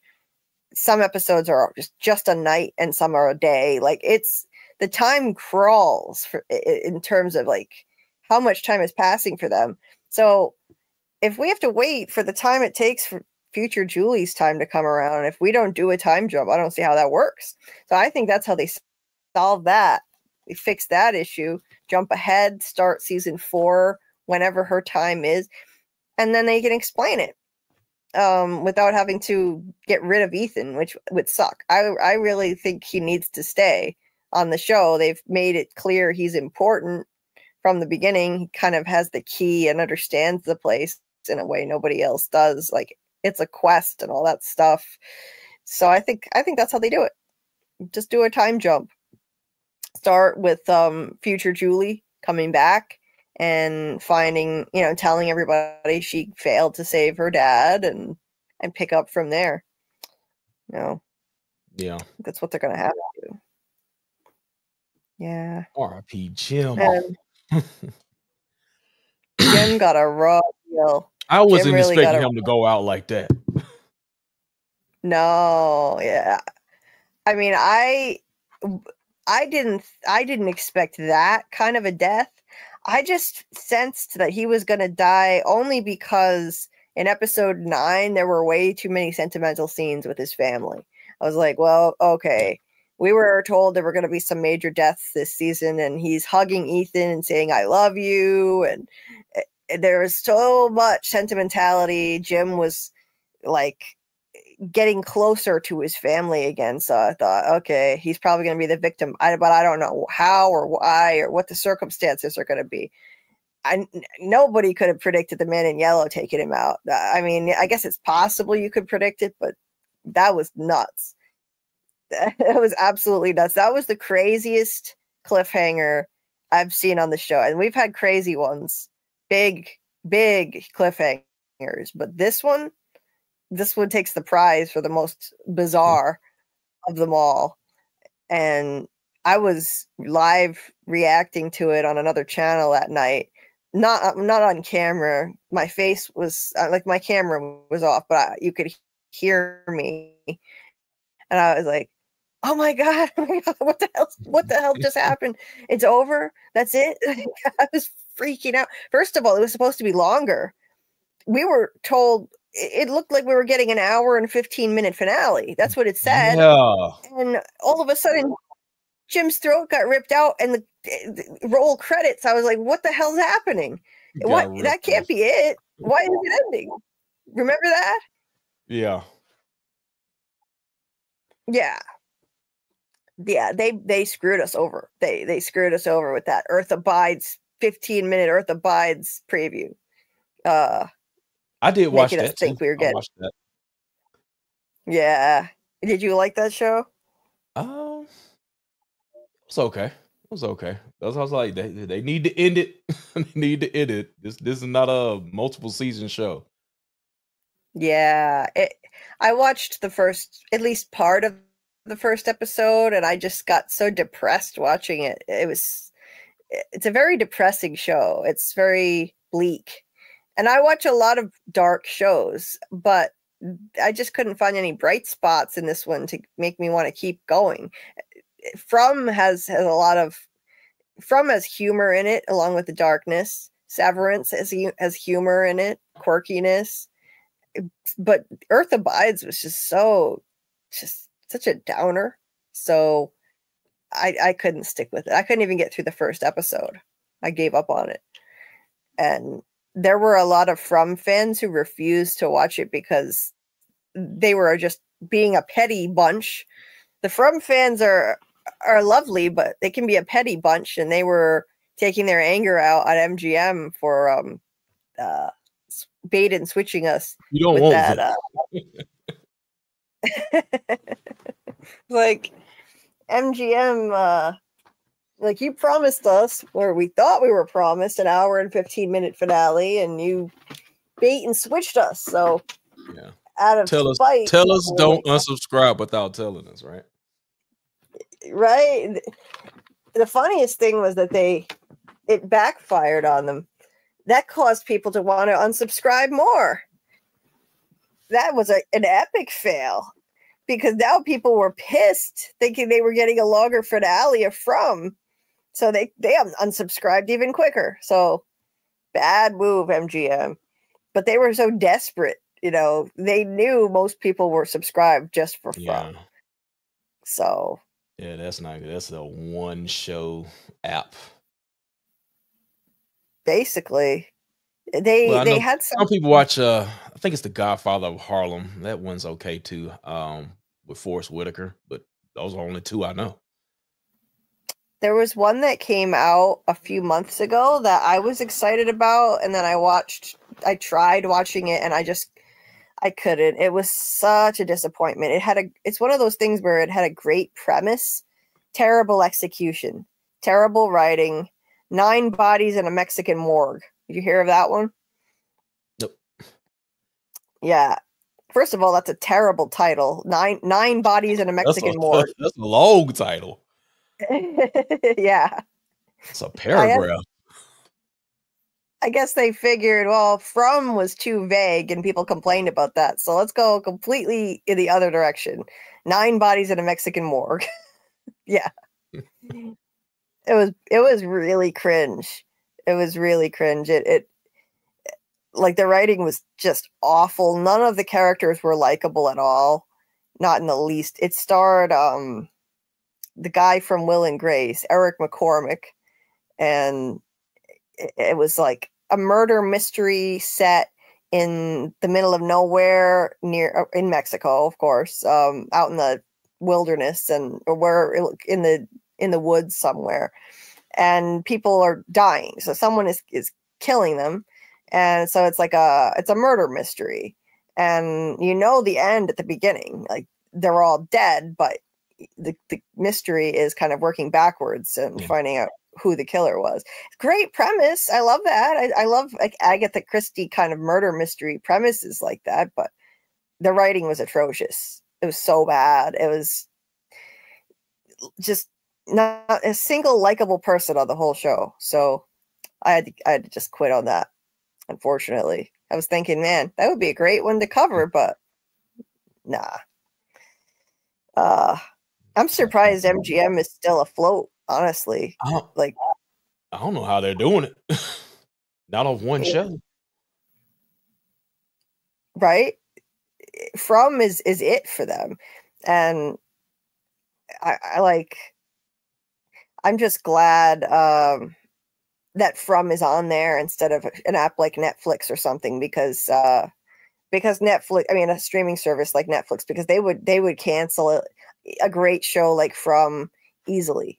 They would just get rid of it. But MGM needs it. They don't have anything else going for it. So From is safe there. I think From will get as many seasons as it wants. Probably a good 5-season run. Well, it would. I don't know. It probably have more eyes if you maybe tested it out on Netflix. Has a larger subscriber base, but yeah, like if they give Netflix the rights to distribute it more, that would be smart. I don't know but I don't think they should transition strictly to Netflix and just drop the whole thing at once, make it a bingeable show. Yeah, I wouldn't like that. But yeah, it would be great for distribution in between seasons. Put the old seasons on Netflix, let more people get exposed to it. I think that would be good for the show, for sure. Yeah. I want to say they have a deal with Paramount. I don't know if that's like international though. That may be it. They do. And Amazon too. Yeah. Yep. Yeah, Amazon. Amazon, yeah, it's probably keeping them afloat. Like I think you have to pay a little extra though to watch it on Amazon for some reason. And yeah, Kelly watched that. Maybe it got better. I only watched the first 2 episodes of 9 Bodies, but I just couldn't keep up watching a show that I couldn't invest in any of the characters at all. Like they were just insufferable, all of them. Terrible doctor. This doctor didn't even want to admit he was a doctor and help the pilot who'd been seriously injured. Like it was just awful. From would have gotten canceled in season 2 if it had been on Netflix, for sure. They cancel everything that's good after 1 season, almost everything. So it's great. I'm glad it's on something like MGM where it's safe. Like Netflix canceled so many good shows. I loved Archive 81. That was a great show. There was no reason to cancel that. That did really well too. And The Society and 1899. I forget. There are a bunch. The OA, it canceled after 2 seasons. But those others were all 1-season shows and then got the axe. Yeah. Kelly said it didn't get better. Yeah, I wanted to know what the answer was to the mystery too, who the killer was. So I considered watching it just to find out, but I just couldn't tolerate those people. Amazon bought MGM for their movie catalog. Oh, specifically James Bond. Yeah. I could see MGM getting swallowed up by another app eventually. Like, yeah, MGM will probably get bought out by somebody. MGM already swallowed up Epix, which was before that. Epix or Epix, I don't know how you say it, but that was the original service that had From on it. Yeah. And then MGM bought it. Yeah, I didn't start watching it until MGM got it. Yeah, me too. Me too. I could see some other service swallowing up MGM eventually, but I hope it doesn't happen anytime soon because so far From has had really good luck being there. I think it's a good home for it. Want it to stay where it is and keep getting renewed. I wish they would just. It looked like it has 2 more seasons from the looks of it because I remember the actor that plays Fatima said they were going for 5 seasons. Yes. Yep. And I've heard the showrunners say in an interview that, you know, they wouldn't come out and really directly say it, but they did say that 5 seasons would be something they would hope for. So I think that's what they're shooting for, 5 seasons. And it would be nice for the sake of the writers if they would just renew it for both seasons at once. They just did that for Silo. Apple did that for Silo. They renewed it for 2 seasons at the same time. And when you're writing a mystery, it's kind of important to know how much time you have to tell the story. And if they don't know for sure, it's trickier. It would be much easier if they knew. So, you know, it's too bad. There was a lot of redirection in season 3, it seemed like. Yeah, there was a lot of I feel like there was a lot of like shouting out fan theories and trolling the fans a little bit, like with certain things that didn't really go anywhere. Yeah. But I enjoyed that, even though certain things didn't go anywhere, like catching a monster. Boyd was going to catch a monster. That didn't go anywhere. Like he sort of caught a monster, because they had Fatima down in that basement, and she basically revealed the whole the backstory or whatever. So yeah, basically, he got some information. He did, yeah, that's true. but yeah, he just completely dropped his plan. Dropped it. I feel like that was just. They're trolling us with the Eloise. Oh God! I think she died. Maybe she was over here when what? Oh, I was like, you gotta be kidding me! It was ridiculous. They're trolling us with her really hard, and there better be something real behind this. Like this better be leading somewhere, because you don't introduce a forgotten sister just for no reason and drag it out like this, and we're gonna just find out she really is dead in the end. That would piss me off at this point. Come on. They said they didn't say anything about what happened to her in season 2, just that he had a sister. Then this next season, they're like, Victor says, "Oh, my mom and sister died to Sera." Okay.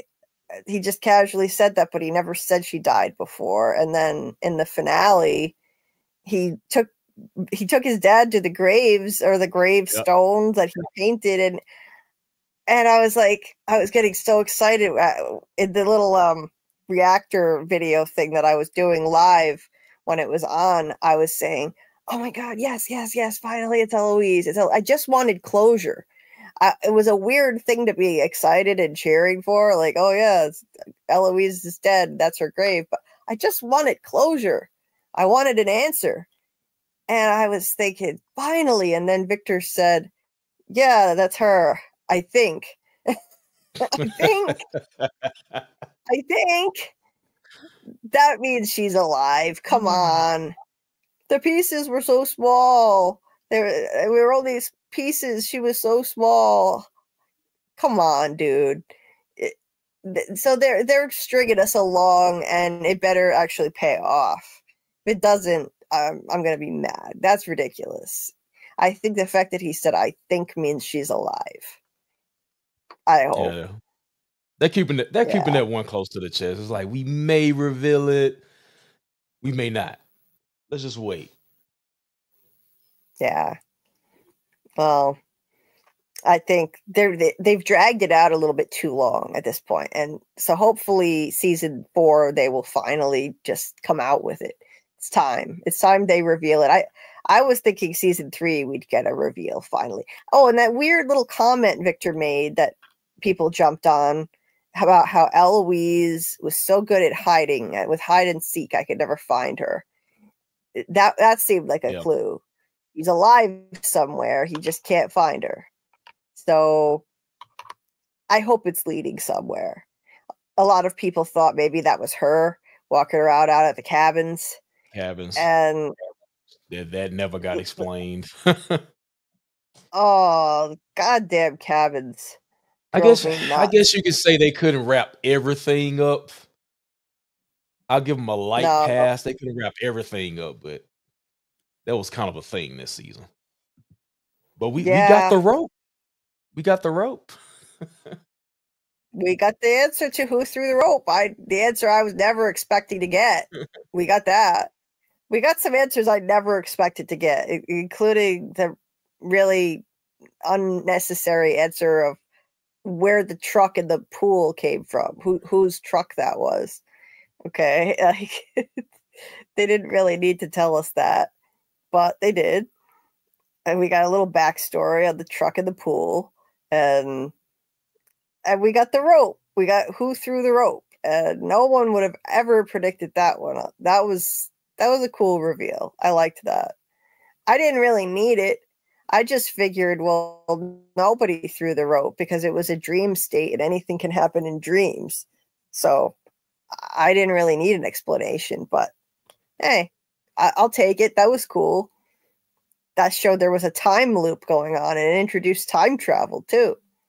Or story walking, but it's the same thing. It's their version of time travel. So that's going to get sticky. We're going to see how they handle that. Time travel can be really messy. So that was my least favorite season of Lost, when they did the time travel. So it's tricky. Yeah. I actually just finished watching that season for the first time. Season 5 of Lost with the time travel. It was confusing as hell. It was hard one to get through. It was. I was just so confused most of the season, not knowing what was going on. I never expected these people to be back in the 70s in Dharma outfits, and what the hell's happening? It was crazy.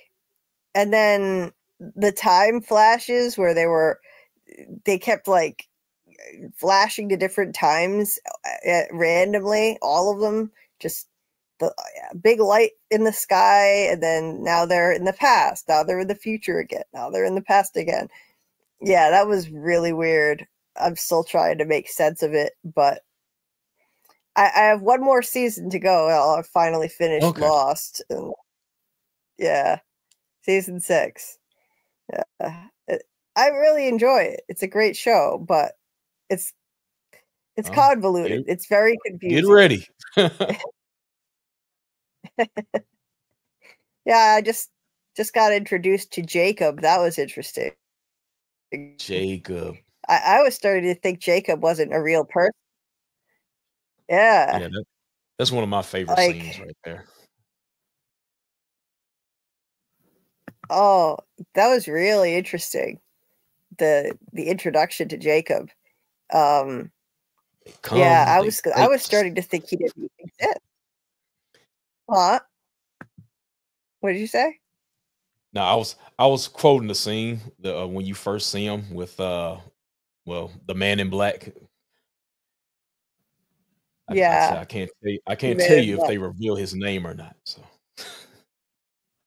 Yeah. That was super cool. Like I was going back immediately and replaying that scene at the end of the 2-part finale because Locke shows up. I mean, Locke, when he goes to see Jacob, he says, I found the loophole. You have no idea what it took for me to get here. And that guy in black said that he was going to find a loophole. And he said, you know, something like, you have no idea how much I want to kill you. He said it to Jacob, and then at the end of the finale, Locke shows up and says he found the loophole and has Ben kill Jacob. So I'm thinking, wait, Locke is the man in black somehow? What the hell's going on? It's yes, he is. I won't explain it, but he is. it seems that way. I mean, he said he found the loophole, and that's what the guy in black said. So I'm intrigued. I'm intrigued. Yes, what lies in the shadow of the statue? I forgot my Latin. Yeah, the Latin. That was interesting. Yeah. Yeah, she has story guides watching with her. Yeah, I've been watching it with Panda Kalima and some other folks who love Lost, Martin and Susie Greenberg. We watch it in the Discord, so it's a lot more fun that way. Because I had been watching it by myself. That's why it's taken me so long to get through it, because it's just not as fun to watch things alone. I started it a year ago, and I'm just now getting to the last season. So I'll finally finish it soon, and I'll hopefully get. Were you happy with the answers that you got, or were you one of the people who was upset at the end? I got what I wanted. I understood the ending. I'm not of that crowd. I was pleased with the ending. I understood it. I got my answers. Okay, good. Because I hear from some people who hated it, and other people say they love it and they rewatch it all the time and they got all the answers they needed. So it's interesting. The totally I've different rewatched it reaction. maybe at least 8 to 10 times. I'm somewhere in there.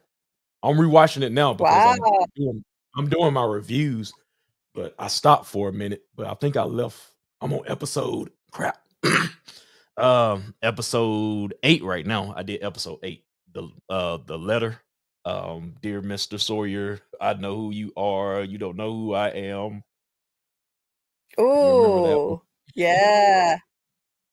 Yeah. Dear Mr. Sawyer. Oh my God. Crap, Yeah. that was 4 months ago. I got to get back on it. But yeah, I am doing my rewatch of that. It's just season 1 is very long, so It is. Yeah. The first 3 seasons are all really long. And then the seasons got much shorter. yeah, I think season 4 was the writer's strike, because I was watching this live, so I was in it. Yeah. Yeah. So I heard that screwed things up, and they had to shorten the season as a result. So there was that. And then for some reason, though, after that, they kept the shorter seasons for the last 2. Seasons 5 and 6, they had less than 20 episodes apiece, which was not typical for that time. It was weird. I like those long seasons. I wish we still had long seasons like that, over 20 episodes. Wish we had that with From. Imagine how much more they could do with it, how much more of the story they could flesh out. I would like it. I know there'd be more filler too, but there'd also be more fleshed out storylines. I miss those days. It would have to be on the network, but if it was on like ABC or Fox, oh my God, I don't think it would last. I don't know. Yeah, on network TV still, like they could get away with that, but yeah, you don't see that on streaming services at all, ever. So it sucks. I just would like more, but that's cool. That's cool. Like there are a lot of Lost fans who love the show and love the ending, and I wonder how it stacks up. Like how if the majority loved it or hated it, because all I heard was hate back then when it aired. I didn't watch it, but I just heard all this outrage from fans who said the creators lied to us. They lied to us, and they were.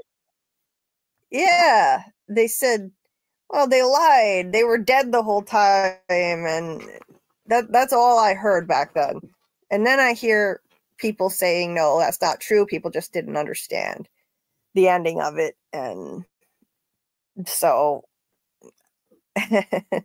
gotta reserve my judgment. Hopefully, I'm in the camp of people who like it. So far, I love it. So as long as they give some answers to some major questions, I'll be satisfied with it. They don't have to answer everything, but I need to know certain things, like the smoke monster. I need some answers on that. I need that.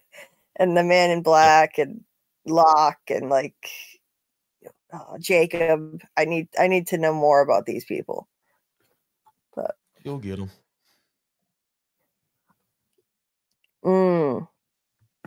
Lost is one of the greatest shows ever. Period. Yeah.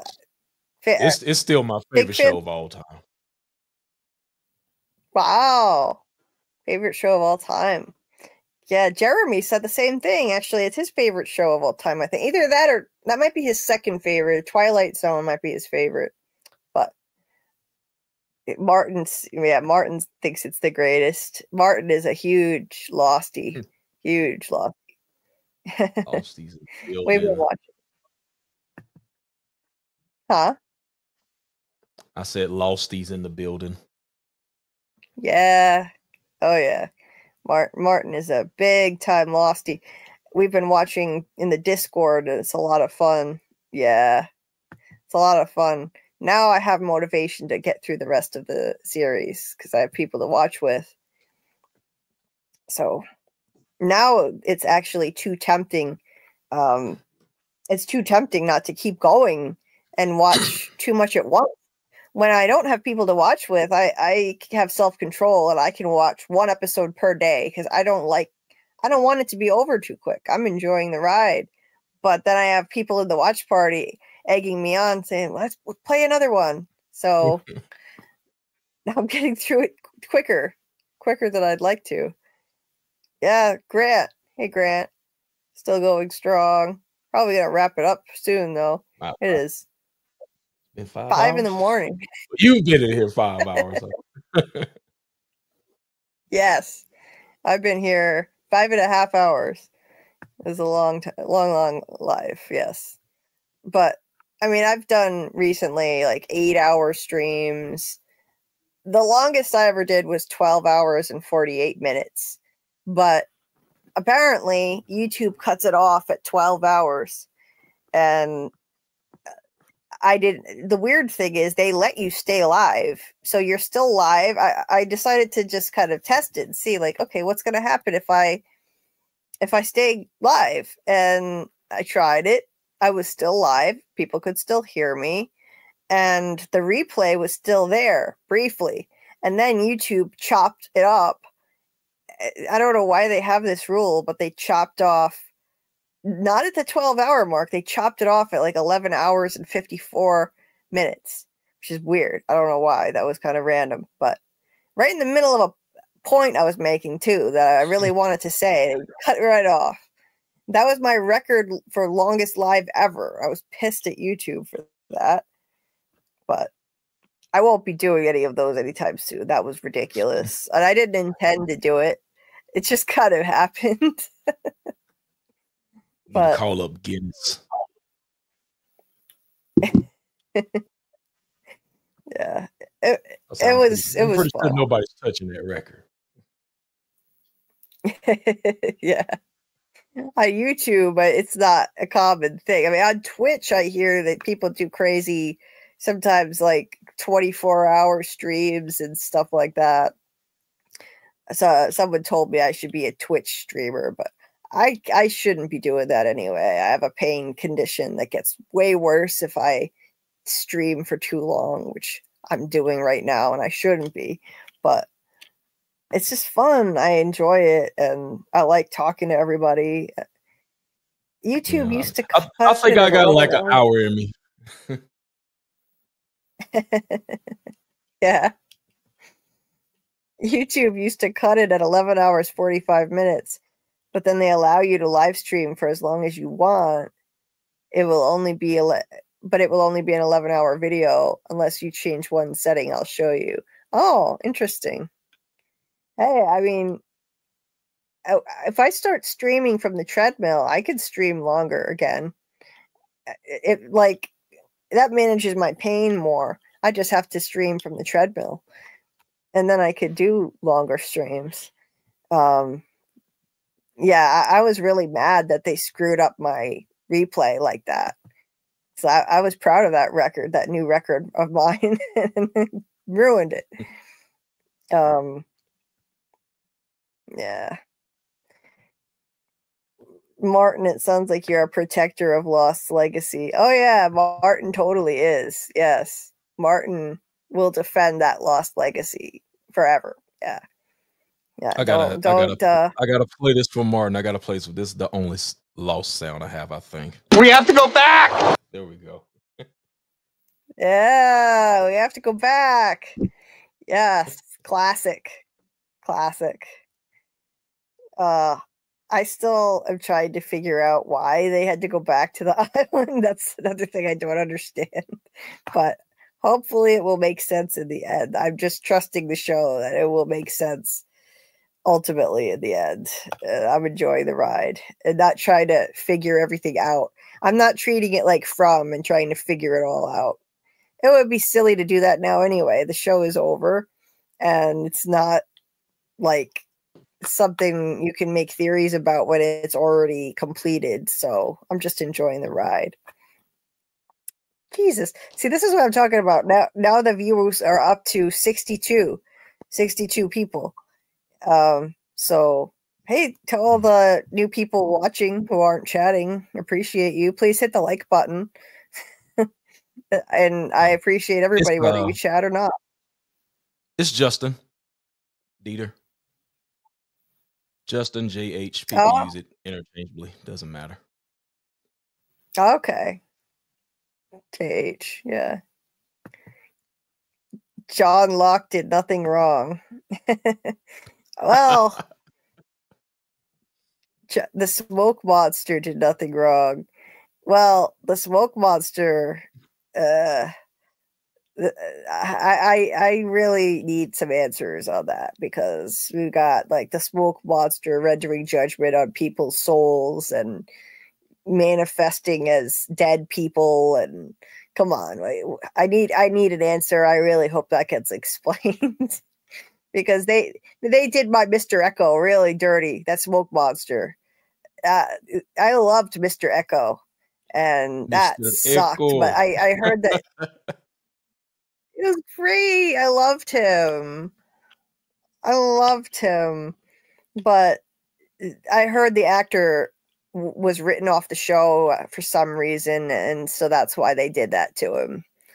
He needed to leave the show, so they wrote him off the show. They killed him off. I forgot the reason. I loved him and his Jesus stick. You gonna beat me with your Jesus stick? Yeah. Oh, that was great. I loved him. He was so funny. My Mr. Echo. That was a shame. We didn't even get to have him on the show for long. I forgot who said it. Was that Charlie? Yeah, I I think that think was Charlie so. who It was, said that. I think it was Charlie. Yep. Because I always use the accent. Are you gonna beat me with your Jesus stick?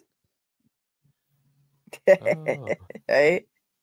I need to get to season 2 already. Yeah, 'cause I think they were introducing season 2, right? Because that's when they go to the other side of the plane or whatever. I believe that was season 2. Yep. Yep. And then they killed him off so quick. Jeez. Appreciate you too, Martin. It's a lot of fun watching Lost with you. And as far as Locke, I don't know. I love Locke, but I can't say he did nothing wrong. Because, I mean, I've seen him literally kill people. And it's a little extreme at times. But I love him. I think he has some kind of reason for what he's doing. I'm not really sure what it is. But if he's somehow the man in black in another form, like a reincarnation, or I don't even know what, then I would say he's not good. It seems like Jacob is the good one, but I don't know. Honestly, I really have no idea what's going on. And all I know is I've seen Locke kill people now multiple times. And so I don't know. To me, there's no reincarnation. We're not gonna put that on Lost. There's no reincarnation. I'll give you that. Okay. No reincarnation. I was so disappointed because I was one of the ones that's like, Tabatha is not reincarnated. And then I had to eat crow. Yeah, I know a lot of people didn't want that. Yeah. That wasn't really so popular. A lot of people hated that hard. idea. Yeah. I put out a video saying that I thought it was possible she could be reincarnated when she found that bracelet in the glove compartment of Henry's car. I said, well, maybe she's Miranda reincarnated. I just threw it out as a possibility, like a possible theory. And people in the comment section said that would be boring, and I don't think it's boring. I can understand if people don't like it, but I don't think it's boring. But people did not like that idea so much. And then some more clues started to stack up, and I said, yeah, I think she was reincarnated. And then I got accused of seeing the leaks, which was not true. I didn't see any of the leaks, but when I read that people were accusing me of seeing the leaks, I realized it must be true. She really is reincarnated. I didn't see anything, but unfortunately some assholes decided to leak the ending. And so that word got around some places on the internet. I didn't see it, but then they came in my comment section accusing me, saying you must have seen the leaks. And then I had to delete their comments because by writing that, that's a spoiler to other people who are reading it. That means they're confirming something I said in the video is true. It was in the leaks. And that's a spoiler that they're now spreading in my comment section. Idiots. Julie has but the juice. I didn't I like Huh? I said Julie has the juice. What did She you has say? the scoop. I said Julie has the juice. She has the scoop. We know it.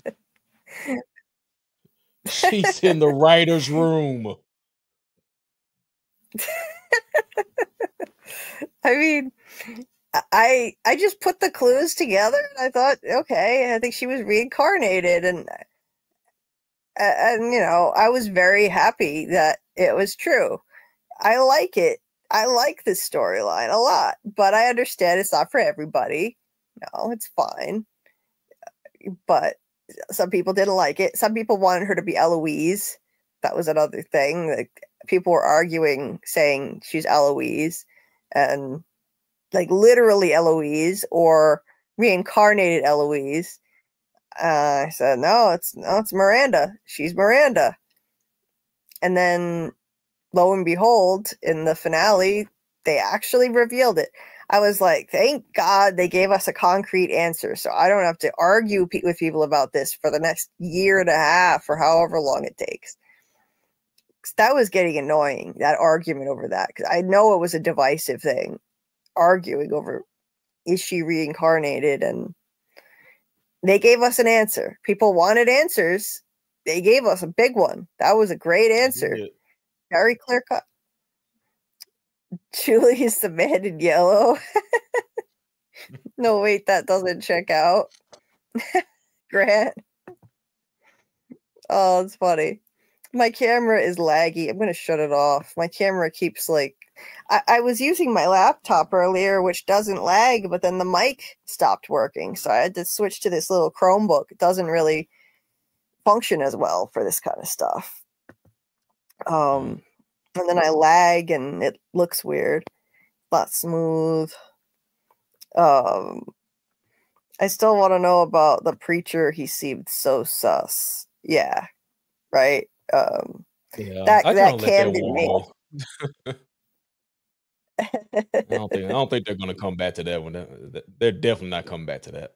I don't even know why they put that in. I there. agree.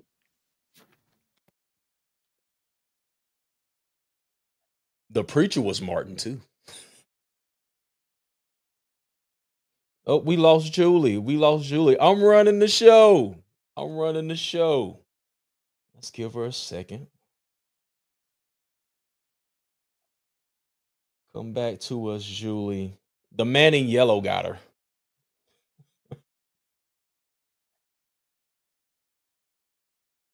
You shouldn't have dug that hole, Julie. JH Deep Dives. Let's go. Or maybe she did it on purpose. Leave us high and dry. Come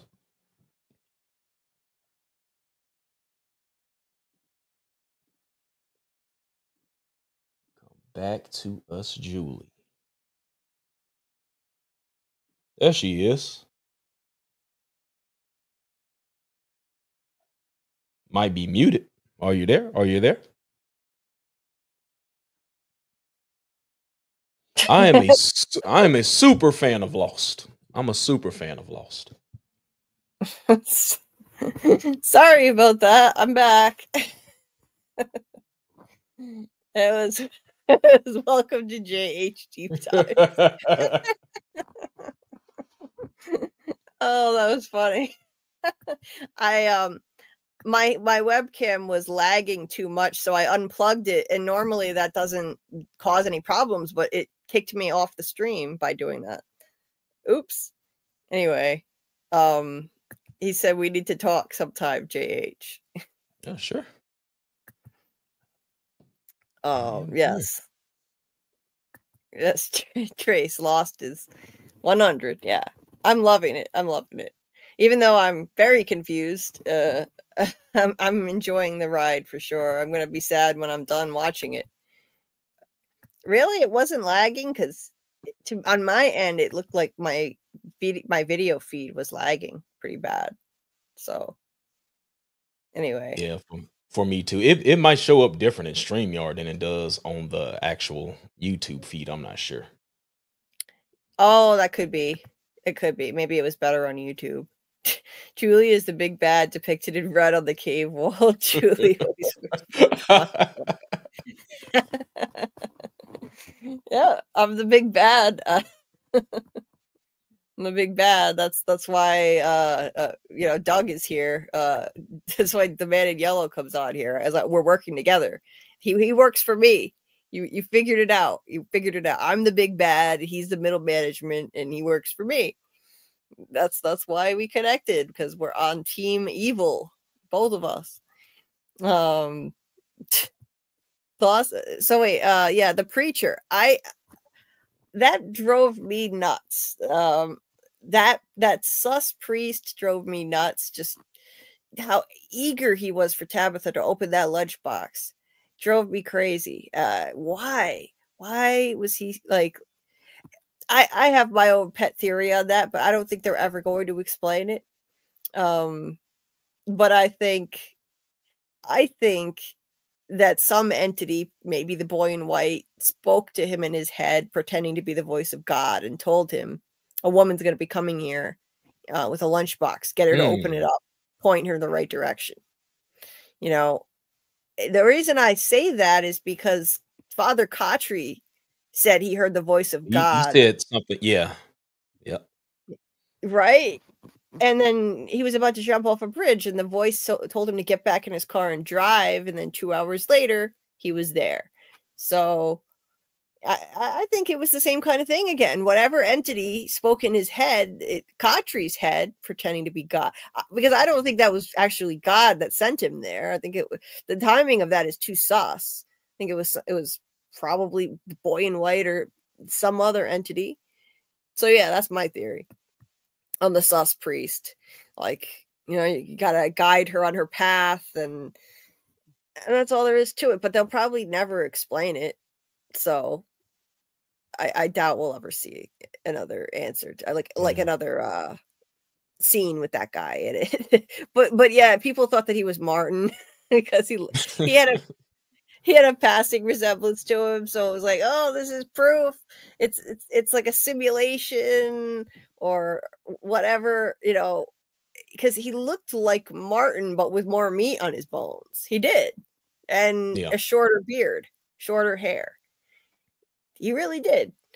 I don't know if they deliberately cast him to look like that, just to troll us. I wouldn't put it past the show to do it, but because the season 3 was the season of trolling the fans, for sure.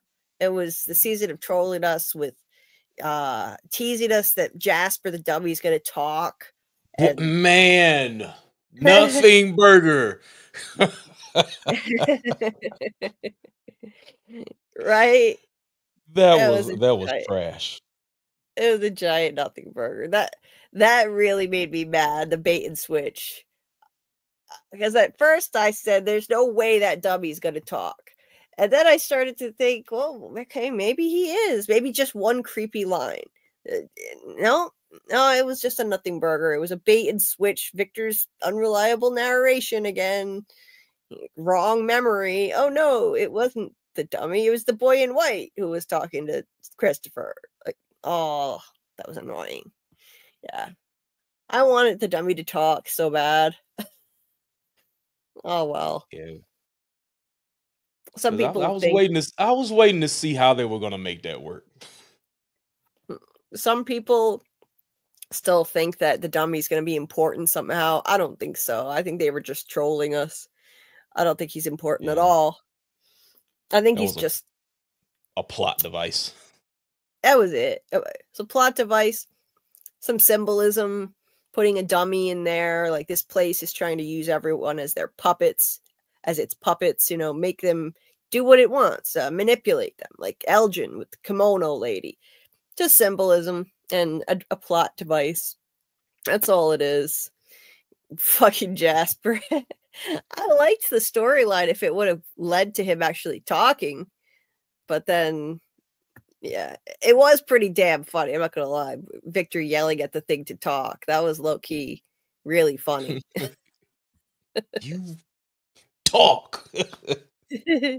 I know you can talk. Talk. I know you can. Oh my god, that was hilarious. Yeah, he's like interrogating it. We were thinking he's gonna shine a bright light in his eyes next, and really turn up the interrogation. That was too funny. And Tilly, they made Tilly more sus than ever on purpose, only for her to die, because they knew people had those theories that Tilly was a mole. So they were trolling us then too. And the crow busting through the window right when she turns over a tarot card, that was a heavy troll too, with the tarot theory. Oh, what was the card that she turned over? Oh, now we'll never know. They were trolling us so hard at every turn. But I wasn't mad at it. It was entertaining. Do we still believe in the mole theory? I don't personally. Yeah. I don't think there's Yeah. I don't think there's a mole. Do you think there's a mole? I'm done. I've been done with that. Yeah, I'm all set with that. Like, I don't. For a while there, I was thinking maybe Tilly might be somehow being controlled by the big bad in some way, but no. Yeah, I'm all done with the whole mole thing.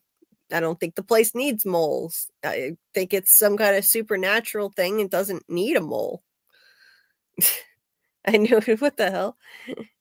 Dieter is Smiley. Dieter is Smiley. Yeah, Smiley's ass. Yeah, that was a reveal I wasn't expecting. Gotta say, that one took me by surprise. Smiley, not only Smiley coming back, but that side of Smiley. Indeed. Could be they were trolling us. Yeah. Next thing Victor is saying Julie is my sister. Well, yeah, in a way, it's sort of like she is, because they share the same, their mother has the same soul, basically, in a way. She's the same person. Got a theory about Tabatha. I think if you are able to leave, you will always come back, but it will cost you 2 times the lives, as in the 2 paramedics. My theory is if 5 people go in, 10 must die to come back. That's interesting, Grant. Yeah. Yeah. Well, that would suck for those 2 schmucks that came in and got killed immediately. Those 2 paramedics. It was crazy too. One of them got disemboweled. That was a new way to kill. They never did that on the show before. Just ripped his bowels right out of his gut. Ugh, that was gross. It was the goriest season they ever did. They showed more gore than ever, easily. Oh yeah, they got a budget increase that season. You could see it. You could see it. I mean, some of it was a little cheesy, to be honest. I think they went a little crazy with the blood, CGI blood gushing out of the cow. Like when they ripped open Ginger, the cow's throat. It was a little ridiculous. It looked like a giant balloon deflating and spraying blood everywhere. The milkman, yes. The milkman is my favorite monster. I love the milkman. Yeah. He's just so kitschy and retro. There's something so creepy about him. Yeah, I love Milkman. Yeah. He was nuts too. I mean, he got blood all over his hand, and then he just wiped it on his clean, pristine white outfit and walked around like that and let out that howl. We saw them howling on camera. Yeah. They never did that before, with the changed face and everything. Yeah. It was crazy. Yeah, I love Milkman. Grandma let out a howl too, didn't she? She did. Yeah, she howled on camera, and they never did that anymore, but now they're back to screeching again all of a sudden. And yeah, you can see they got a bigger budget for sure. The monster attacks were more intense. I think they went a little too crazy with the blood on Jim when Jim's throat was ripped open too. It was like a waterfall of blood coming out of his throat. They went a little too nuts with that. Yeah, the cow was bad. The cow just looked that. I felt bad for the cow, but it also looked really fake. So yeah, I didn't really need to see that. Donna is a daywalking monster. That would be really cool if one of the people turned out to be a daywalking monster all along. That's an interesting twist on a mole theory. That's the only way I could see there being a mole. If one of the people is some kind of daywalking monster, that would be interesting. Like I want to see the man in yellow show up to town looking normal as a new arrival, and nobody knows yet. Like, yeah, nobody knows what he's capable of, and he can glamour himself like the monsters can make themselves look normal. That's what I want to see. I would love it. Could get that. We could. It's I guess it depends on how you look at that final scene. Because I always think that because Jade played the music, he was unleashed. That's my theory. Yeah. So what's stopping him from roaming around? Maybe get a change of clothes, you know. it did come to the town or whatever. Right? It could happen.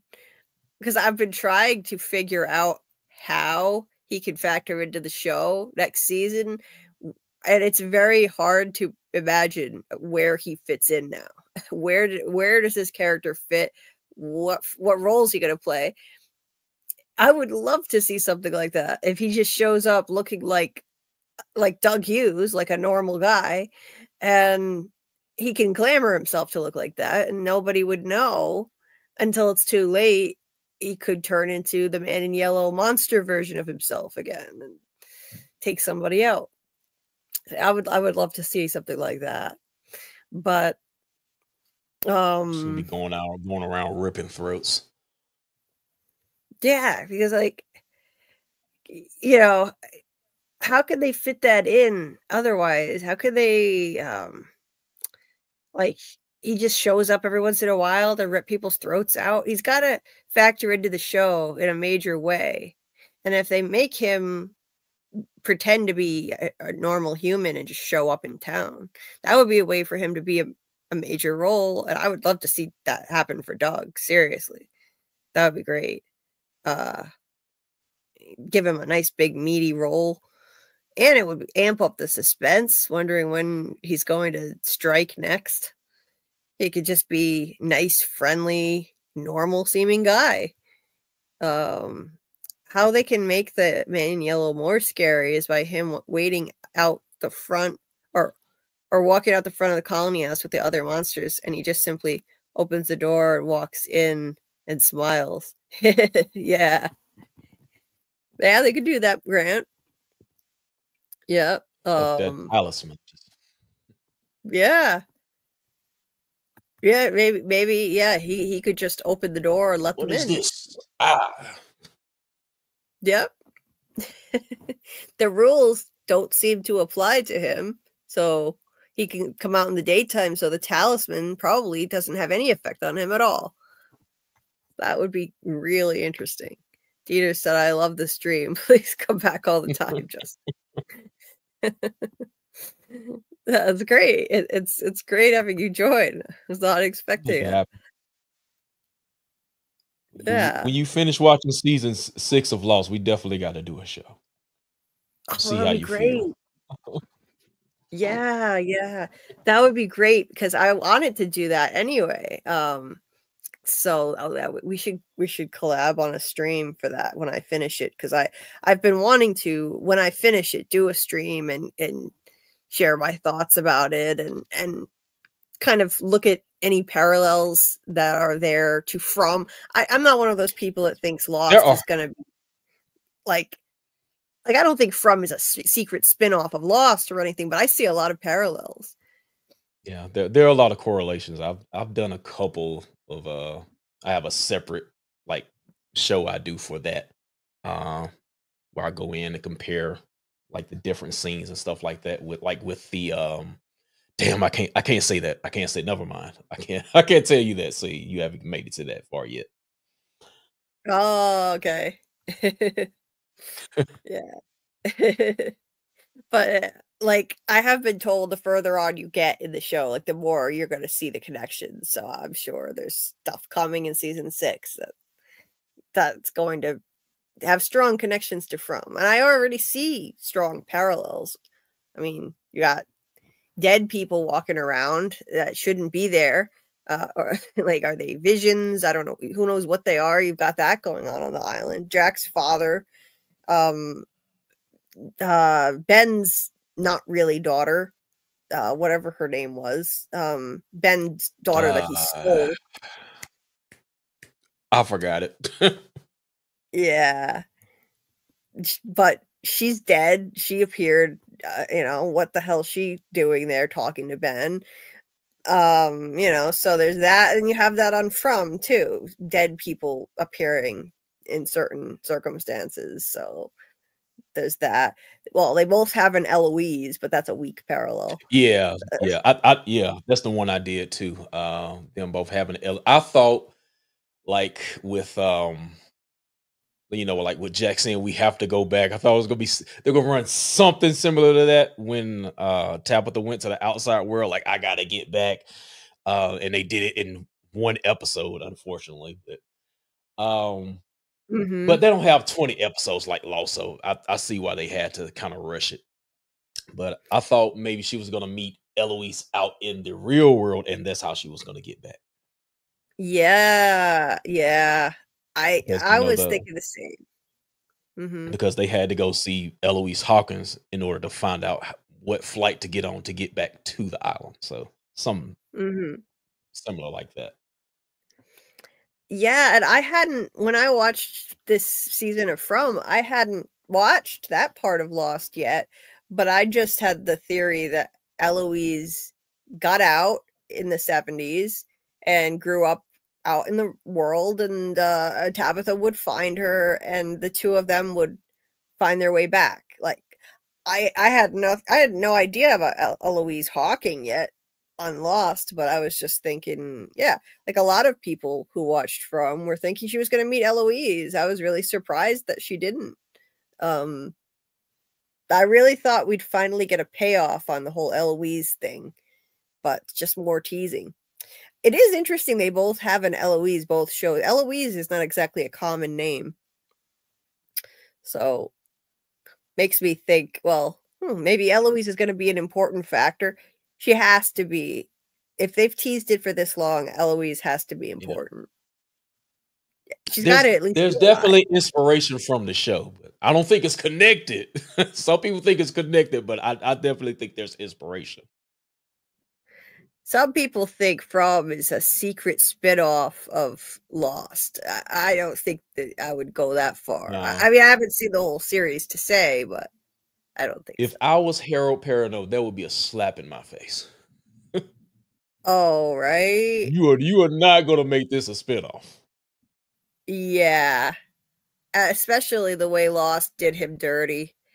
I don't think he would be on board with that. They from what I heard, they really did not treat him the way they should. They didn't give him. Yeah. Oh, Walt, him and his Walt. I really liked his character, and I wanted to see more of him. I wanted them to give him more storyline, but they didn't give him enough, and then they got rid of him early. So, and then to come to find out, he had issues with people behind the scenes, and he talked to them about how it was mainly the white leads who got the most of the storylines, and then they wound up just writing him off the show. The whole thing left a bad taste in his mouth, and I don't blame him. I wouldn't want to be on a spin-off of that show if I were him. So I doubt that's what it is. How can you waste a talent like that? Harold is amazing. How do you have Harold on your show? And Harold, it's not like he hadn't done any major acting before Lost. He did some awesome things already before that. I haven't seen the other stuff. Like, I haven't seen Oz, but I heard that was amazing. He was in Romeo and Juliet. Did an incredible job. And you see that he has that kind of acting talent, and you don't write him a nice meaty role, give him more of a storyline. It was just him and his son, which is great, but that's it. He barely had a storyline with anybody else. He was not involved in anything. I mean, yeah, building the boat, but then he was basically, it was essentially like he was building his own coffin, because, he built the boat, and then that's the storyline that wound up taking him off the show. So he's like digging his own grave. So that sucked. I was really disappointed about that. I doubt they would do some kind of backdoor spinoff thing. Yeah, Grant, I don't think they're ever going to talk to each other to the extent that we want. Wait a minute. They did talk to each other, and it was horrible. Uh-huh. You remember the scene where they were all in the diner, and Fatima is talking about we need to call the police. Yeah. Remember that? So they did talk to each other. Yes, I don't know they if I want that did. again. Oh God, yeah. It was a train wreck. No, I think I'm good. I know what you mean, Mr. Grant, though. I know what you mean. It was like, I feel like that was the kind of a way of the writers to try to tell us that, hey, you know, look, this is going to be a train wreck if they all come together and try to talk. It's a waste of time. So you could all shut up about it now. They've heard us whining about it from day one. Talk to each other. Look, it No, doesn't work. There are certain characters that need to have conversations, but not everybody in one group. No. Right. That was horrible. Like, get a small group of people together, like a brain trust, and it's like the major players, and get them all in the loop. Don't bring the whole bunch of them in there. It just turned into an angry mob. They were all ready to start chasing Tabatha out with pitchforks. It was ridiculous. And Jade had that line that, you know, he didn't bother going to the meeting because he said any meeting with more than, I think, 3 people is pointless or something like that. And he was right. He was right. Yeah. So I think that was the writers telling us that, yeah, we can shut up about the meeting stuff because it's never going to work. The town meeting is never going to work. At one point, I thought the extra in season 1 with the yellow shirt was the man in yellow in a way. Jade steals his plate in the diner, and 1 minute later, he was in the background of Jim and Tabatha walking around Fromville. Oh, that's interesting. Starting to look in the background on rewatches now. Yeah, that's interesting. It would be really cool if we find out he was like lurking in the background somewhere. That would be a very deep dive. It would. It would be like we were trying to as we do the rewatch. Yeah. We were trying to see if future Julie was in the background of any scenes as we did the rewatch. Like, is there any woman with a really bad bob wig, like really fake looking wig in the background? But so far we haven't spotted her. She's not there. So he was in 2 places at once, and it could have been a director error, but it was there. Oh yeah, like the man. Sometimes that happens. Yeah, I think it's just an error. Like the teleporting woman in season 3, there was a woman who looked like she teleported across the street, and I think that was just a mistake. That was just a mistake. Like, but people jumped all over that and said, "See, it's a simulation. The whole thing is a simulation." That woman was on one side of the street. Tabatha almost gets hit by a car, and she reacts like in shock, this woman, and then Tabatha crosses the street, and the woman is all of a sudden on the other side of the street, just walking by. So people were like, "It's a simulation. There's a teleporting woman." I think it's just a mistake. It was a large crowd scene. Yeah. They didn't have that many extras. I think they just screwed up. Simple as that. You know. Do you think that when she was outside, do you think the boy in white was there for real, or was she just seeing things? I think he was really there. I think he was really there. I think he has the ability to kind of project a vision of himself outside of that. He's as an entity, he might be trapped there, but he can appear to people in vision. Like Elgin said, he had a dream with the boy in white in it on the bus on his way into town. For the sound of it, to me, it sounded like Elgin had that dream before he got there, possibly on his way in. And if he can appear to people in dreams outside of there, then I could see Tabatha having kind of a waking vision of him out there. I think it was real. They made it. They did a flip on us though to make us question it though, because she goes in the shop, and then all of a sudden it's another kid. But what do you think? Do you think he was really there? I thought she was seeing things, but I think that's one of the things they kind of failed on. I'm like, why didn't she, when she went back, why didn't she go back looking for the boy in white, or why didn't she mention it that she got pushed off a tower during the town hall meeting, right? Like she made no effort to that. Why did you push me out this tower? I want to know. Right. The only time we got boy in white was, well, the man in white now. What's with Victor? Yeah. Yeah. I mean, I think yeah, I do think that it was him, but like she went after him, and then she turns him around and it's another kid. She's like, what did you mean? What did you mean? It's this is the only way. And it's some other boy. So it makes her look like she's just crazy and imagining things, but I don't know. I think it was real. Notice how Elgin hasn't had any seizures since his first episode. Yeah, neither did Ethan. He had one when he first got to town, and he didn't have one again. I think it's because it's just kind of an initial reaction certain people have when they get there and they get tapped in with some kind of a deep connection to the place, and then it doesn't happen again. With Sera, it happens multiple times, but she has a really unique connection. So I was thinking maybe when you have the seizure, you're story walking. But I don't know. I think they got that specifically set for Julie. I think so too. If anything, if anybody else can do it, I'd say it would probably have to be Randall and Marielle, because they were the three that were in the dungeon together. But more likely, the most likely thing is that it's just Julie. It's her thing.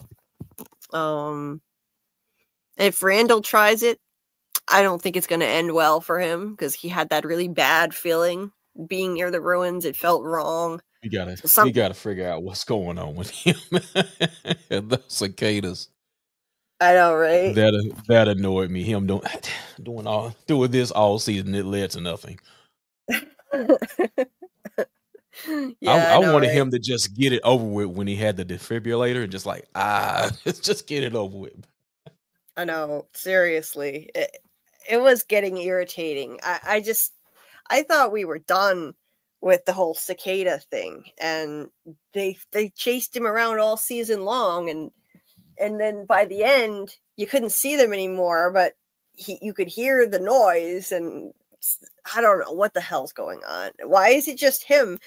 Julie and Marielle don't see it, don't hear it. They all have different reactions to it, so it's Marielle is still sus too.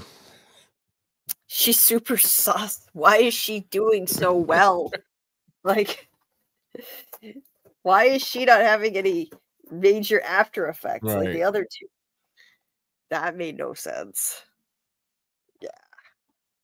I mean, and then at the end, she tells Christy, I'm not okay, and I don't think any of us ever will be, or something. Well, what the hell does that mean? That's all we got from her all season. Otherwise, she didn't admit that anything was wrong. Yeah, that was weird. I thought she was taking pills again. You know, like, that could have suppressed those after effects if she was stealing meds again. Remember, that new ambulance came with all those new meds on it. So. I don't know. I was looking at her sideways on that. All of a sudden, if anything, she seemed more functional than she was before. Like, she was doing better. She was not in withdrawals anymore. She was kind of taking over, doing more of the medical treatment than Christy. Yeah, that was weird. They've got to be setting something up with her. I don't know. My theory is she's a sleeper agent. That she's a what? A sleeper agent. Yeah, you never know. There are people who connect her with the ballet dancer entity, the ballerina, because Marielle, the actress in real life, is a ballet dancer. I heard that. Yeah, but I think that's a reach. Personally, I think that's reaching. I don't see a connection. I don't think we're ever going to see that ballerina again. That was part of the Music Box entity. That's smashed it. So we're done with the ballerina, I think. Although I could be wrong, because I also said we're done with the cicadas. I thought we were definitely done with those cicadas, and I never expected them to still be chasing Randall around. So you never know. And Martin, I thought we were done with Martin, and then he came back. So you just never know. I was ready for some more Martin. That was cool. I liked that they brought him back. I liked that a lot. That was cool. I thought it must be an error when I saw on IMDb that he was coming back. I thought, well, we're done with Martin in the dungeon. How are we going back to that again? Boy, that was a curveball. I was not expecting time travel to be introduced, and hopefully they don't screw it up, because that can get dicey. They've got to be really on their toes, have the best writers, so they don't screw that. No. Time travel and reincarnation. Oh, Jesus Christ. Yeah, that's right. Those are two extremely dicey, complicated things to tackle. So I hope they know what they're doing. I think both of those things must have been planned from the beginning. They can't just be like, hey, here's a fun plot twist to throw in. Let's try time travel now. I think they must have planned from the start. Hopefully. Because, like, something that's significant, you'd have to know what you're doing from the outset. You'd have to have a plan. You can't just throw that in. With Lost, that wasn't planned from the beginning. And it shows, because it got really confusing. Yeah, they said they kind of went along the way, so to say. Mm-hmm. Because they gathered, like, the writers when they did that documentary. It's called what's it called? Getting Lost. Yeah, so they gathered they gathered some of the actors and the writers, and they basically said that they went along the way with it. Yeah, like, what I heard was that they didn't come up with an end game until the start of season 4, and then they had a plan, and that's when they started executing their plan, starting in season 4, for how they were going to end the series. So, and that's tricky, you know, when you have a mystery box show, you should really know what your ending is going to be when you start. Because otherwise, you know, you could have a big mess on your hands, but, you know, if you know where you're going, you know, at least you know where your destination is. That's important, I think. See, hey, Chris, the man in yellow comes from the villa, but only has a small piece of clothing in yellow, and as the season goes along, he has different pieces of yellow. Oh, that would be fun. Yeah. He starts wearing more and more yellow. I'm telling you, he could be a new arrival. We might see him rolling up to town as the new arrival. All right. He could be. That's a lot of yellow there, sir. No, the wrinkle in that theory is if there's going to be a time jump, like I think there is, then future Julie would recognize him and be able to tell everyone. I mean, he wouldn't look that different from his man in yellow monster form. He would just, you know, look less demonic, and I don't know. She might recognize him. Oh, and there's the man in yellow right there. Hi, Doug. The Man in Purple. Let's go for it. Yeah, Man in Purple. He popped in. He popped in and said hi before he went to bed. Probably got most of his sleep already. The Man in Purple. He said he does say he likes purple better.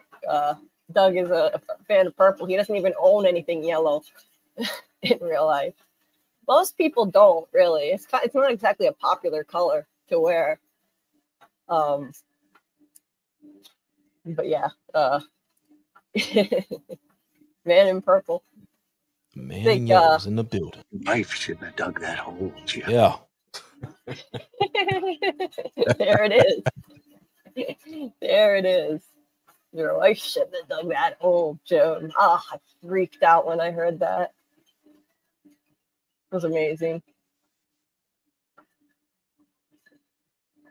But yeah, he said I've got all the sleep I'm going to get. Oh yeah. Hold on a second.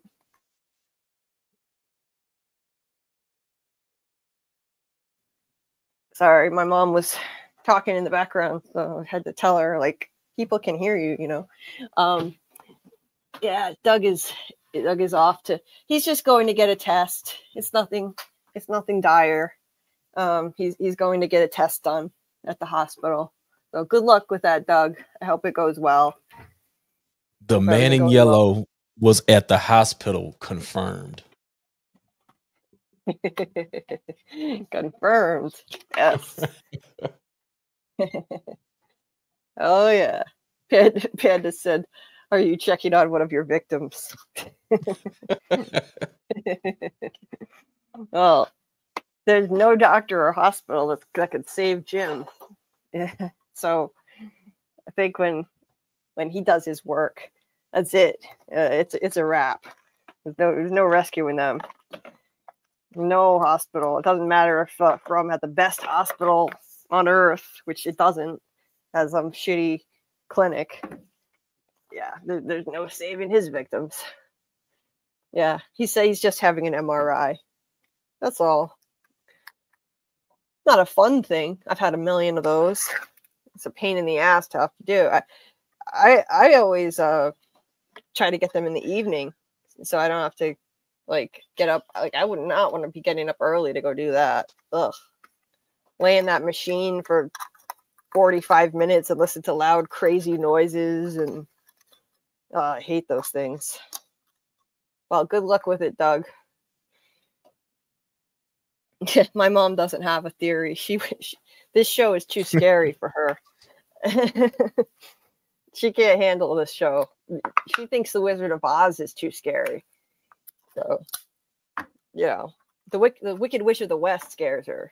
So, yeah, no theories for her. No From for her. She wouldn't get past the first scene with little Megan. Right.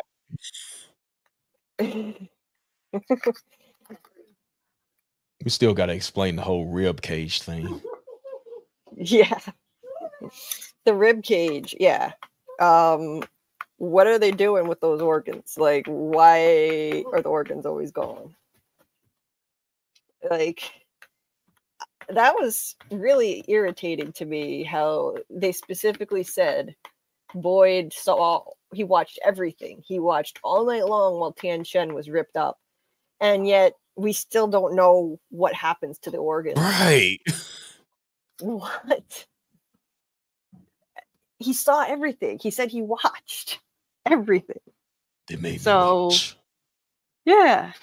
So I thought, oh great, now we're gonna find out. And nope, we didn't find out. We still have no idea. Do they eat them? Is that what's happening? I can only come to the conclusion that they're eating the organs. I don't know why else the organs are missing every single time.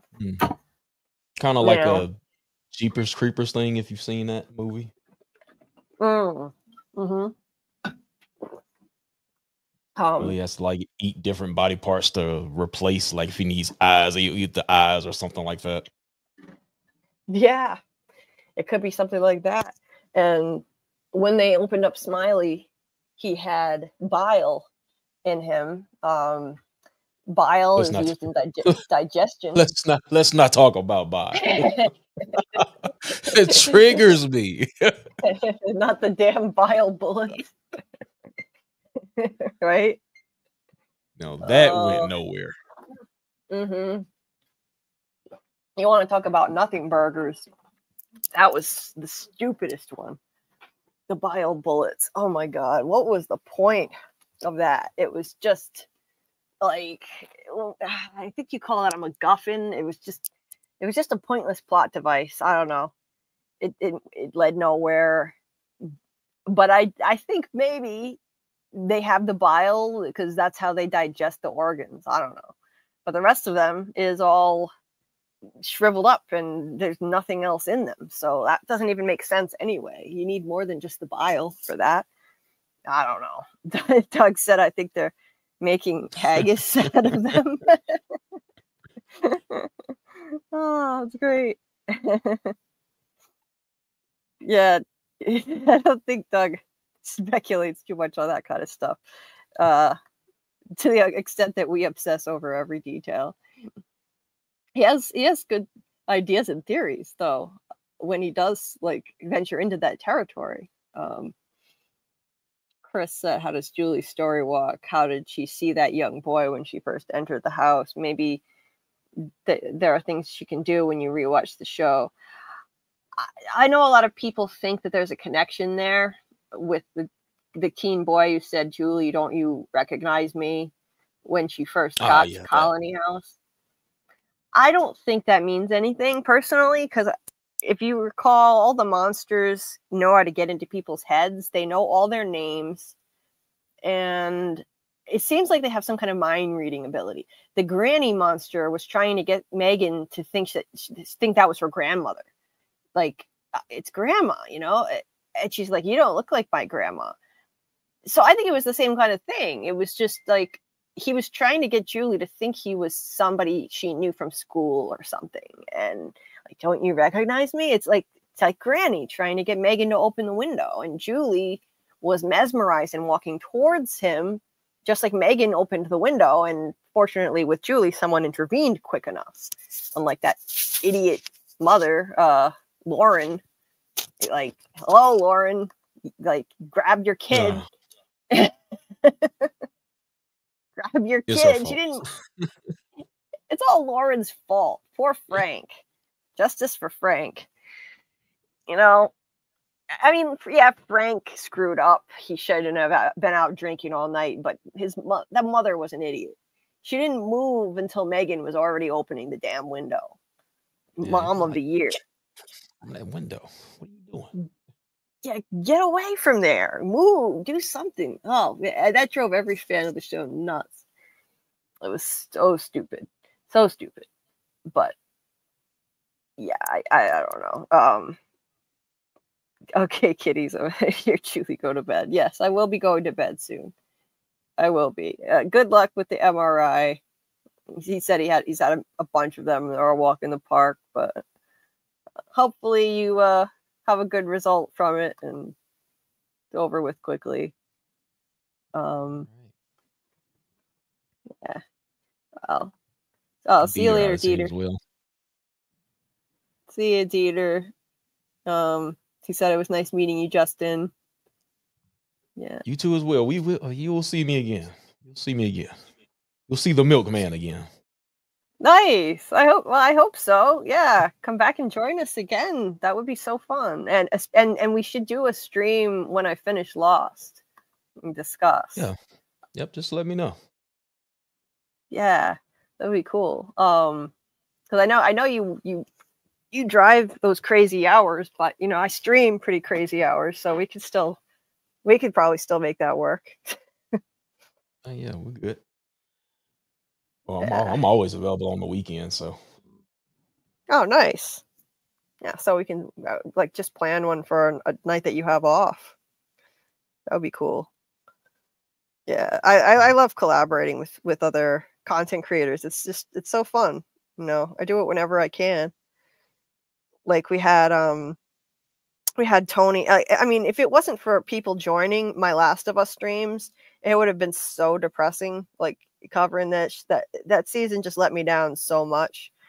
But it's having guests on makes it fun, no matter what you're talking about. Even that, like Tony joined, Tony joined, and Infinite Umbra. He's another awesome content creator, and we had fun with it. Even though watching the show, I didn't enjoy it at all. Like we can still have fun with it if you have cool people on, and so I love collaborating whenever I can. So did they do a flashback scene with Joel or something like that? They did an entire episode of nothing but flashbacks. The episode before the finale. Yeah, the whole thing. It was all flashbacks. It was Allie like going back and showing like each of her birthdays that she had with him after like he shot everybody in the hospital and saved her, Yeah, so it was a lot of heart-wrenching stuff. I stopped at the episode 2, but I remember the trailer. She was saying you lied or something like that, so I was like, I never saw that scene. So Yep. So there was a lot. It was an entire episode of flashbacks. It was really sad. It was just when I was getting used to him being gone from the show and like, okay, this is a different kind of show now. I'm going to just kind of take it as it comes and give it a chance. Then they bring it back, a bunch of sad flashbacks for an entire episode to see another gut punch. Bad move, if you ask me. But that's what they did in the game. They had a lot of flashbacks, I guess. Yeah. I don't know. But I don't think they did them all at once in the game. So that was something different for the show. I didn't play the game. I don't play the games.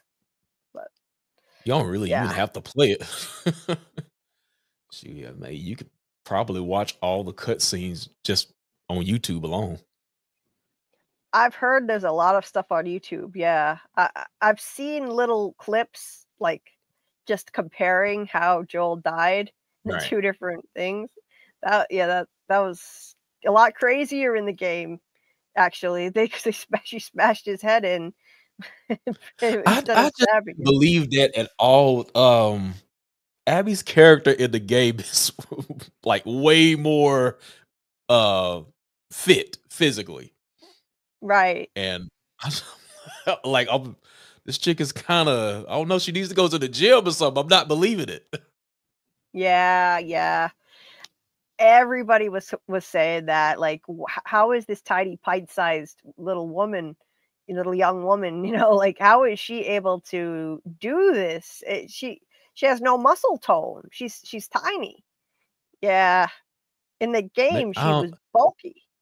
Maybe they were going for an aesthetic, possibly, because like everybody like that played the game was like, she's like super buff, so it didn't make her appear ladylike, I guess you could say. Right. Yeah. And I think maybe they wanted to make her more of a mirror to Ellie, similar physical build. And I don't really think that was necessary. They're already going to mirror each other regardless. Like, they're obviously on parallel paths. We get the message. Like, they don't need to look like a similar physical build. It's fine if you bulk up Abby. It made sense in the game that she bulked up. But they did what they did, and everybody hated it. I can't believe it got renewed before the season even premiered. They renewed it for a season 3 just based on how much the critics loved it. But that's not who's going to give you revenue for your show. Oh, too quick. They should have waited. Yeah, the critics aren't what generate revenue for your show. That's on the viewers, and the viewers hated it. I mean, they lost half their audience from the premiere to the finale. Half their audience was gone in terms of the ratings, the numbers. That's a huge drop. I don't get it. Like, they should, like, what kind of business decision was that to greenlight this show for a season 2, knowing how much people hated the video game and wanted to return it, a lot of people hated the game anyway, the second one. And you doubled down. So you give it a giant budget, crazy ass budget, way bigger than season 1. Like, you had Michael Bay looking explosions in episode 2. It was crazy. And you renew it for season 3. How do you not anticipate there's going to be a huge backlash against the show? HBO is crazy. Season 3 doesn't have a date. They just renewed it, right? They just renewed it. Yes. Because it's like no telling how long before the actual premiere. Oh yeah. Yeah. And so then in that downtime, you're gonna forget. Yep. Oh yeah. Yeah. I think they're gonna regret it. They could still go back on it and say, okay, look at these numbers, they're terrible. They could change their minds. Nothing is guaranteed just because they greenlit it. But I think they're gonna go ahead and do it. I think they probably will. I don't know why. I think they're probably losing money on the deal, but it's the only really big hit that they have at the moment. I mean, it's not really a hit anymore, but I guess it's the most talked about one they have. Right. People are hate watching it more than anything. So I guess they figure, well, hate watching is something. It's still viewers. Yeah, the writing was bad, Samuel. Yes, crappy writing. Hey, Christine Jellybean.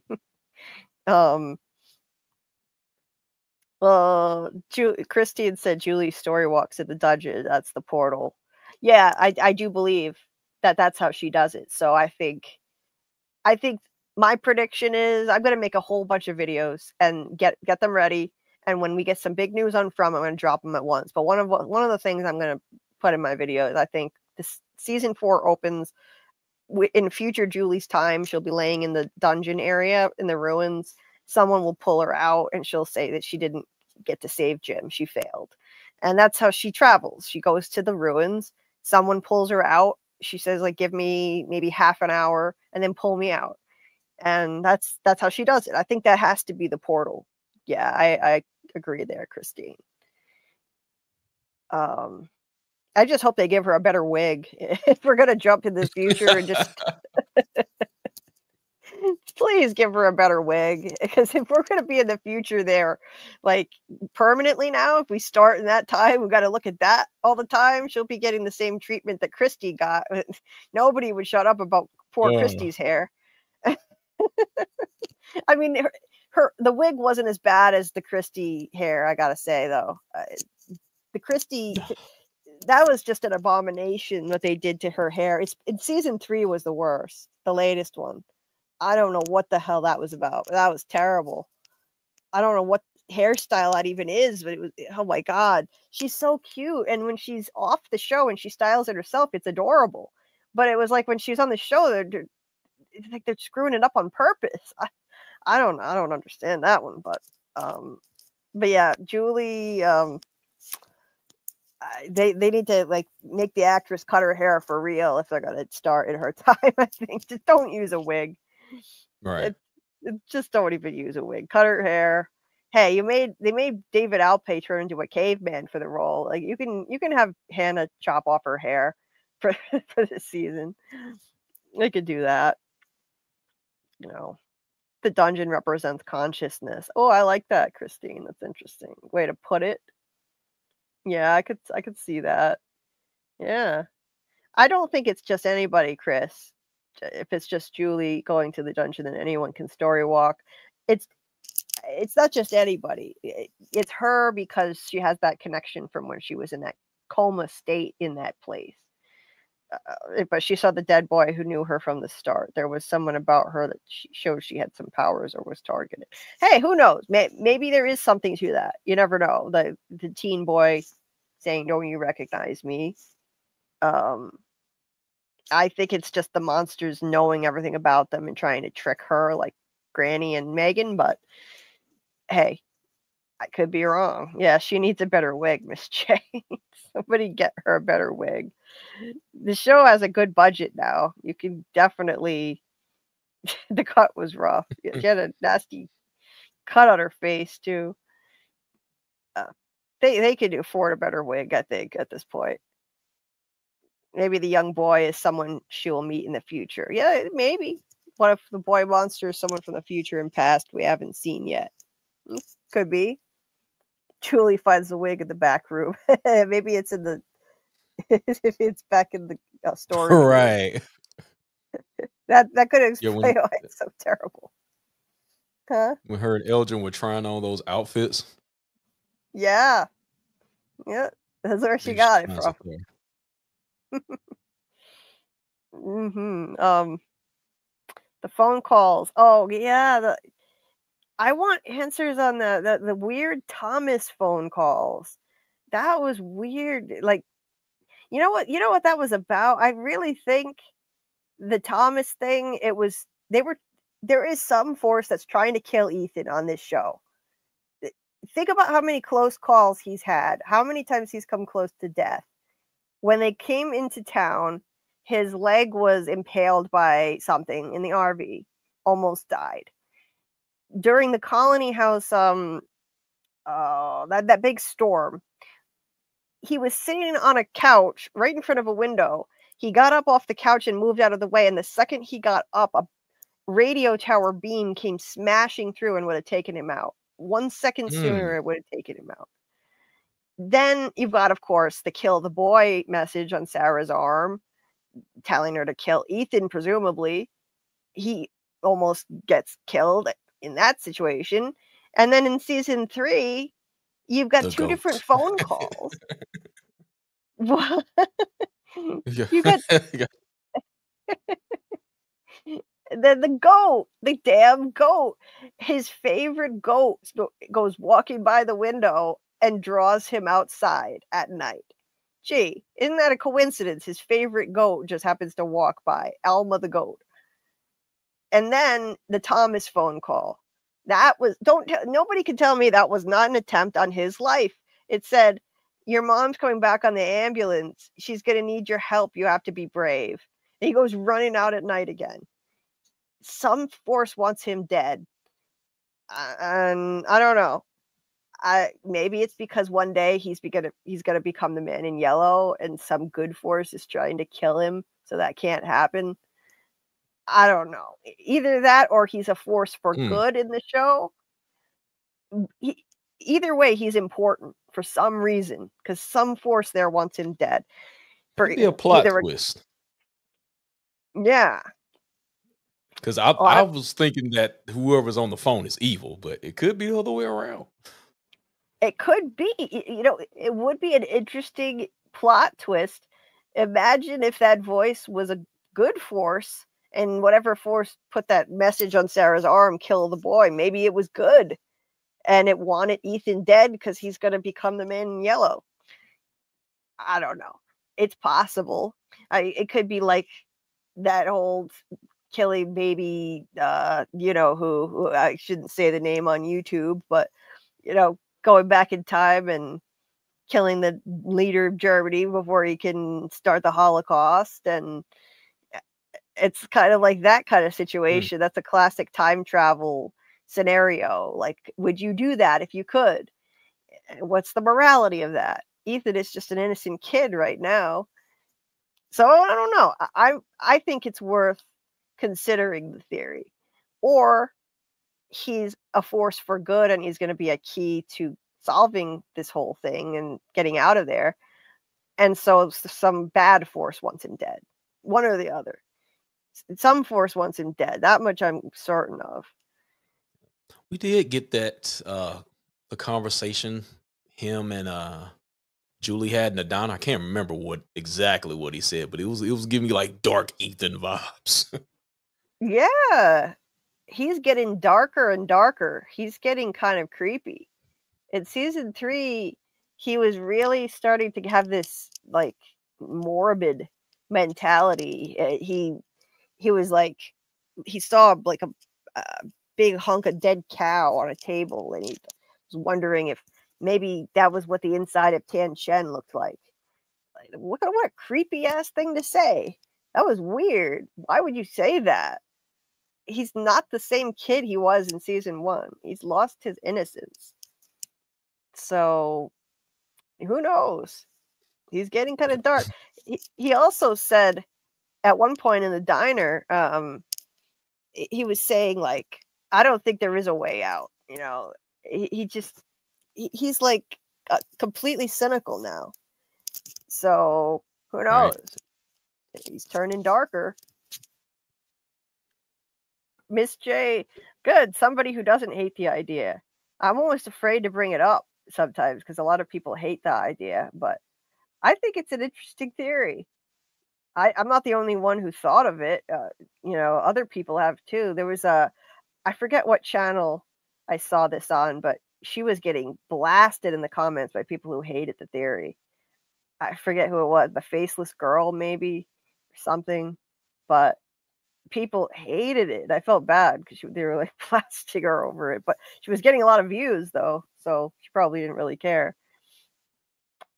I think it's a cool idea. Would it suck? Yeah, I mean, I like Ethan. I'd rather him not be evil, but it would be an interesting twist, I gotta say. The CB radio voice was not good. It was mocking Jim. Well, yeah, it was mocking Jim. It was they were trolling. Heavily trolling Jim, like saying that he's Thomas, and he's like, why did you let mommy die? Or why did you let mommy go? Why did you want her to die?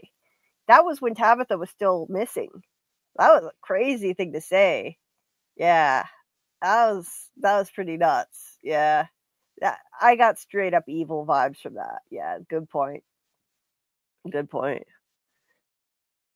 Victor is Ethan's stepdad now. And also, in a weird kind of way, it's like they're brothers because their mom has the same soul. Both of their moms shared a soul. So they're soul step brothers or soul brothers, or I don't know. Soul half brothers. I don't know what you would call it. Half soul brothers. Yeah, that's a screwed up family right there. You got Tabatha with two different husbands from two different lifetimes. It would have been 3, but now one's dead. It would have been like some kind of weird twisted sitcom. My 3 husbands. You got Jim, Henry, and Jade. 3 of them all at once, but now we're down 1, so it's just 2 husbands. It's still messy as hell. Are Jade and Tabatha getting together now? Now that they found out they're soulmates, right? Oh yeah. Oh, I'm sure they're good. They're in the end. They're literal soulmates. That's very true. So that's what everybody's expecting now. I hope they don't push some kind of romantic storyline on us because we've got too much other important stuff to address. Too many questions unanswered that we need answers for, damn it. But I could see it happening in the end. I could totally see it happening because they're soulmates, literally. Ethan said he could write his own stories now. He did. Yeah, basically F the Chromonocle pretty much, and he's too comfortable looking at the victims in the paintings, and he gave an evil look at Jim when Jim said he almost got Donna killed. He gives some kind of creepy looks at people sometimes. We call it the Ethan mean mug. There's something creepy sometimes with the way he gives people that stink eye. Yeah. I've got my eye on that kid. In this rewatch, we're watching for clues and we're spotting some stuff that could be foreshadowing. I'm just saying. Not just because he wears a lot of yellow, but other stuff too. You know, there was an episode where Jim hauled Victor out of the diner, and that's Ethan's friend. Ethan was so mad at him, and he said, "You shouldn't have done that." And then at the end of the episode, Ethan is sitting with his little yellow zip up on, and Sera looks up and sees him, looks down, and says, "Kill the boy" on her arm. And it just, oh man, it would just be so crazy if that was foreshadowing that that's the man in yellow. He's got his little yellow zip up, and he was mad at Jim in that episode too. And I'm not mad enough to kill him one day, but who knows what could happen, what could corrupt him enough. The only way I could see him wanting to kill his father in the future is maybe he might blame Jim in some way for something. Blame his father for something, because I mean he didn't hate his father, even though they had a difficult relationship. He didn't really do anything. I don't know, unless he doesn't remember that's his father. I mean, there are all kinds of reasons. Yeah. I don't know the reason for it yet. I'm That'd be a just hell of a saying, villain arc. it would, and it wouldn't be the first time we'd see a sweet little losing my voice, a sweet little boy on a show like this, on a mystery box show, grow up and turn into a villain and kill his own father. It literally happened on Lost. We just met him as an adult first, and it was Ben Linus. We just met him as an adult first, but then we saw him in flashbacks, and he was a sweet little boy. Spoilers for Lost. He was a sweet, innocent little boy, but eventually he was abused, emotionally abused so much, and turned evil and like diabolical, and wound up killing his own father. So he literally just did what Ethan could possibly do in the future. It's possible. Could happen. Well, if he was the man in yellow, would he say, "You shouldn't have dug that hole, Dad"? Yeah, that would give it away, right? That would give it away. So if he is the man in yellow, yeah, no, he would have to cover that up. But I don't know. It's just a crazy theory. Why do the monsters know the future? Yeah. Well, yeah, why do the monsters know everything? Maybe they're from the future. It's possible now that there's time travel, but I don't know. It seems to me they have some kind of mind reading capability. Like, they know everybody's names. It could be they're from the future, but I don't know. I think it's some kind of supernatural mind reading ability, because we know where they came from. They came from those townspeople who sacrificed their kids, which, man, that's an original concept for a TV show. I've never heard of anything like that. These people sacrifice their kids for immortality, and then they get turned into monsters. Pretty nuts. I gotta say, that's original. I've never seen a storyline like that on anything. So, major points for originality. I don't know why anyone would sacrifice their own kids, but hopefully they explain that eventually. Now, do you think that because I had an argument with another person that I collaborated with, was she reincarnated, or was she getting all that information through Smiley when she was having the baby or whatever? I think Fatima just got that information by having that Smiley pod baby. Yeah. Okay, that's what I thought. Yeah. I think it gave She her could an still be epiphany. reincarnated, but that's what I think she was getting that information from. Yeah. I think she got an epiphany because of that.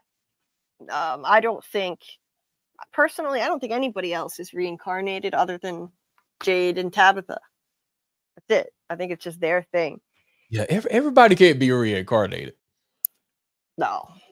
You'd have some type of uniqueness, like with the the story walker thing. Let Julie have that, right?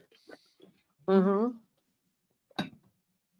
Yeah, it's just it's their thing, the two of them. I think it's their special plot device. Like if you look at the cave painting, there are all those stick figures, and there are always two that are separate from all the others. I think that represents the two of them moving through time. You know, that's their journey. They're the two who didn't sacrifice their kids, but they failed to stop it from happening. It's just the two of them. I don't think it's anybody else. But everybody got off and running thinking that everybody's reincarnated after that. So, you know, like So I'm Elgin. trying to see who is, I guess, because the red blob was Smiley, right? So I'm trying to see who is there an actual entity to be introduced now? Because we've all been under the assumption that the red thing was the entity. So now that's kind of out the window. Oh yeah, I think that's definitely the Smiley rebirth. That was that it looked just like that red blob when he was coming up out of that membrane. So I don't think there is an entity like that. I don't think we're going to see a big monster type thing like that. There might be something above the man in yellow, but I can't imagine what that could be though. I have no idea. I really don't know. A lot of people still think we're going to get giant spiders, and I just can't get on board with that. I don't know. What do you think? Giant spiders? I don't think we're going to get that. Just from a production perspective, I don't think so.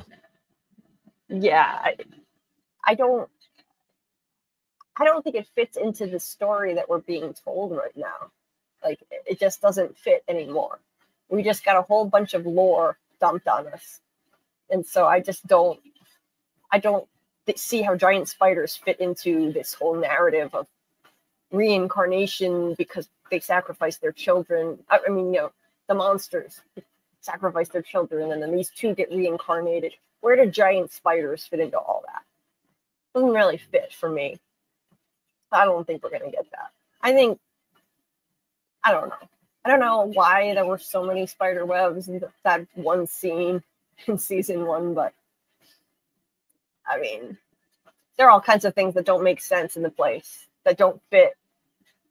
So a lot of people are like really wishing that we're going to get them. And I think if we were going to see something like that we would have seen it by now. It wouldn't fit in at this point in the story. Yeah, maybe the voice on the phone is from the future. That could be, if that's what you mean. Well, that voice on the phone knew the ambulance was coming. So, right. So the ambulance is coming and your mom is coming back on it. And also, the monsters knew that ambulance was coming too because they changed their nightly routine. And one of them lay down in the street and pretended to be an injured woman. So they knew. So there's some entity there that's controlling the monsters and that sent the voice on the phone that somehow knows what's going to happen before it happens. It might be that it's just from the future, or it could be like a psychic thing. Now that we have time travel, though, it could very well be just time travel explaining it. Possible. Well, Christine says they are all reincarnated. Oh, okay. I'm not ruling it out. I just think some people should have their special characteristics. I mean, yeah, I don't rule much out at all in the show. I keep an open mind. I personally don't think so, but that's a great point. Kenny said denial is a major branch of my family tree in episode 2. And yeah, I always keep an open mind. There was an interesting theory I heard somewhere that everybody, what was it? That was, I think it was that like only some of the townspeople sacrificed their kids, and those people turned into monsters. The ones who didn't sacrifice their kids, like all the other people, those are the ones who get brought back over and over again and reincarnated. And hey, it's a totally valid theory. It could be. You never know. If you hear noise in the background now, it's my treadmill. It's kind of loud. Oh, I was like hearing some music or something like that. Yeah. No, it's That's just what it my sounded like. Okay, now I can hear it now. it's just my squeaky treadmill. It's loud and squeaky now. I need a new one. I'm gonna get some kind of I heard there's a device you can get that gets rid of background noise. I'm gonna get it for when I need to use this while I'm streaming, and then you won't be able to hear anything. Yeah, because I do this a lot, and if I'm on for this long, I need to get up and move, or my pain level gets way worse. I have a really bad pain condition. I've got to walk to keep it under control. It should be. Well, I guess it depends on like what type of mic you have, but I think StreamYard should do that already. Like try to filter out the background noise. There's some type of setting before you even set up or something like that. Well, I have it set to, I don't know how good it will work though. Yeah, I have it set to reduce mic background noise in settings. And I've been told it's not too loud. It's kind of doing it. Yeah. Right now, I think it's probably louder than usual because there's something wrong with it. So people might be able to hear it more than usual. Usually they don't hear much. I need a new one. Martin said I'd be disappointed if there's no Shalab or Knockin from Giant Spider. Oh, so you're holding out for the Giant Spider. Okay. Hey, it could still happen. You never know. Season 5. Maybe season 5 is when they bring in the Giant Spider. Could be. Ethan is mad at his dad for dying and giving him abandonment issues. So he gets mad at him. So then he goes back in time and kills him for it. That's kind of shooting himself in the foot. Like, yeah, it's like that would be perpetuating a crazy vicious cycle unless he forgets. Oh, good, Panda. You don't really hear it much. That's good. Yeah. Oh, that sounds good. Oil-free salt and vinegar popcorn. Oh. Now I have on headphones, so I can probably hear a little bit more intricate than you guys can. Yeah. This thing is pretty loud. If I don't do it, then I'm gonna pay for it more later. I can't wait to get this thing. I gotta ask. Infinite Umbra has all this noise at work, and he's able to stream, and he just uses some kind of device, and it gets rid of all the noise. I'll have to ask him what he uses. Might be using a like a noise gate device. I'm not sure. Oh yeah, he's watching on the TV. That's why. Huh? What did you say? I was saying he might be using a noise gate. I'm not sure of his setup because I know with my my sound device here, it has a noise gate on it, so I can set it to a level to where you can't hear. Like I have a fan going on in the background now, you can't hear it. Mm-hmm.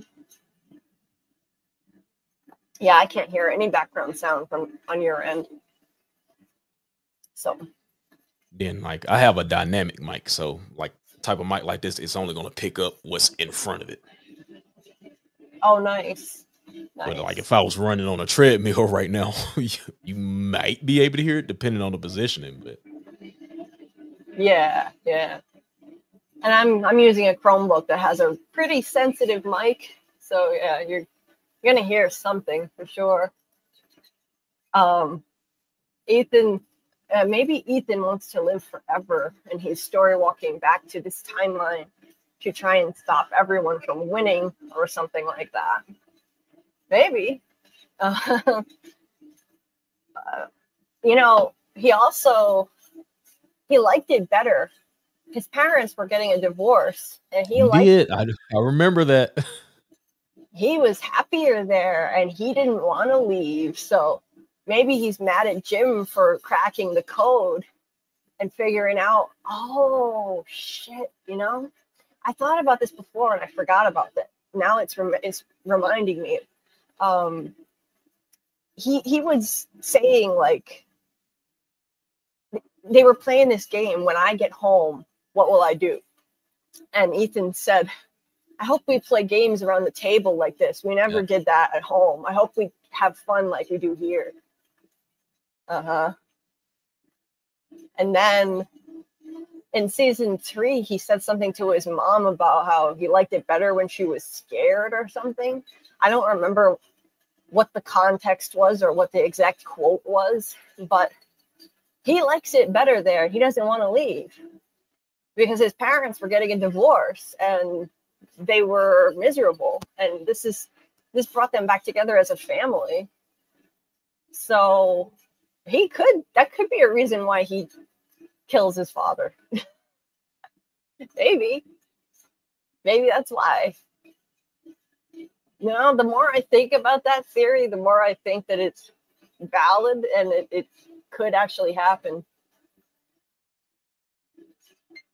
Shall wait and see. That's gonna be more of a I'll wait and see. Like the reincarnation. I'll wait and see. Yeah. I mean, I would be down for an Ethan, evil Ethan. I'd be down for that. I would like, I like a good twist. You know, obviously, it wouldn't be a big twist for me because I'm already thinking it, but I would like it if it turned out that way. You know, something unexpected. Yeah, and this show, the showrunners of this show also made Lost, and I'm not saying that they would copy Lost, but it's interesting to me that the villain, you know, one of the big villains in Lost was a sweet little kid at one time and then grew up to kill his own father. So you just never know. You never know. People say, oh, why would Ethan do that? Why would Ethan do that? Well, we don't know what's going to happen next. Like, we have no idea how he's going to change as he grows up. It could happen.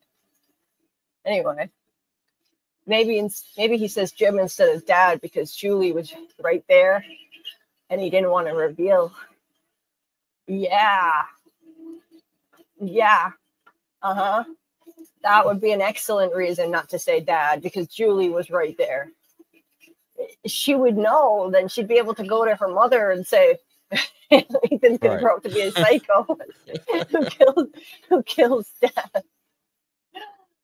Oh, shit. You know, that seriously, the more I think about this, the more it makes sense. Yeah, you know, I've been thinking about making a video on this for a long time, but when the videos for From were still trending, I was afraid of getting too much hate. I'm too sensitive, and I knew I would get a lot of nastiness if I did that. So I held off. But as we do this rewatch, I keep seeing more and more to add to the theory. So I'm just gonna make it and put it out there. If I do it now, no one's really paying attention anyway, but I can point to it later if it turns out to be true. Like, hey, you know, look at that. I was saying that back then. Julie was right. Who knows? I mean, it's still a huge long shot, but it's a fun theory. Plus, Ethan killed Thomas. Oh, that would be dark. Maybe my friend Robert has a theory that some force from Fromville was the source of the phone call that led to Jim and Tabatha being distracted and Thomas falling off the table and dying. If that was the man in yellow calling, then he could have. Yeah. Wow. Now, I don't know about that, but I would think, I think it's an interesting theory, though, that some entity was the source of that phone call from this place. Plus, Ethan killed Thomas. It's like he likes it better there. Maybe. Thomas is a smiley monster. Oh, geez. Ethan said a while back, in the first season, he said that he likes to think that Thomas is off on a quest. So people went off and developed theories that maybe Thomas is alive or something. I don't think so. I think that's just a plot point that shaped their characters, their family. I don't think Thomas is alive somewhere. Eloise has more of a chance of being alive than Thomas. Oh, definitely. Yeah, definitely. Now look at this. I don't know if you noticed, but just now it went up to 90 people viewing this. A few minutes ago, now it's at 88 people. I don't know how or why it happens, but this is what happens the longer that I stream. This is what's been happening. It goes up to crazy numbers like that. For me, that's a crazy number in an off-season stream like this, and I have no idea why. And I think, I don't know, there's probably a large number who are just asleep, who fell asleep with the stream on. Probably at least half. Could be. At least Sleeper half. agents. Yeah. There's definitely a huge chunk that's asleep. But then there are a bunch that just join and aren't chatting. I just always wonder about those people. Ethan is evil. Well, I think people are getting more and more convinced of this. Ethan is misunderstood. I think we're getting on the Ethan is evil train now. Maybe. It's hard to see him that way. I've always really liked that character. Right. But he is getting dark. He's getting dark. When he had that last emotional scene with his father got all teary and emotional, but he didn't really. He looked very stoic. He's lost his innocence. He's gotten darker and darker.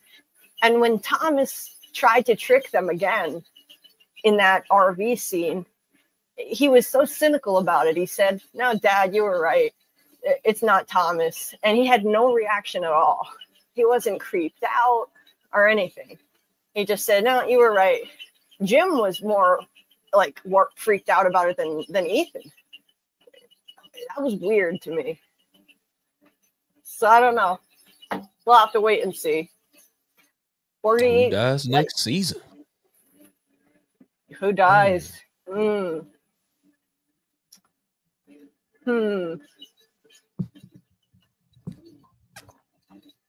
I think Marielle.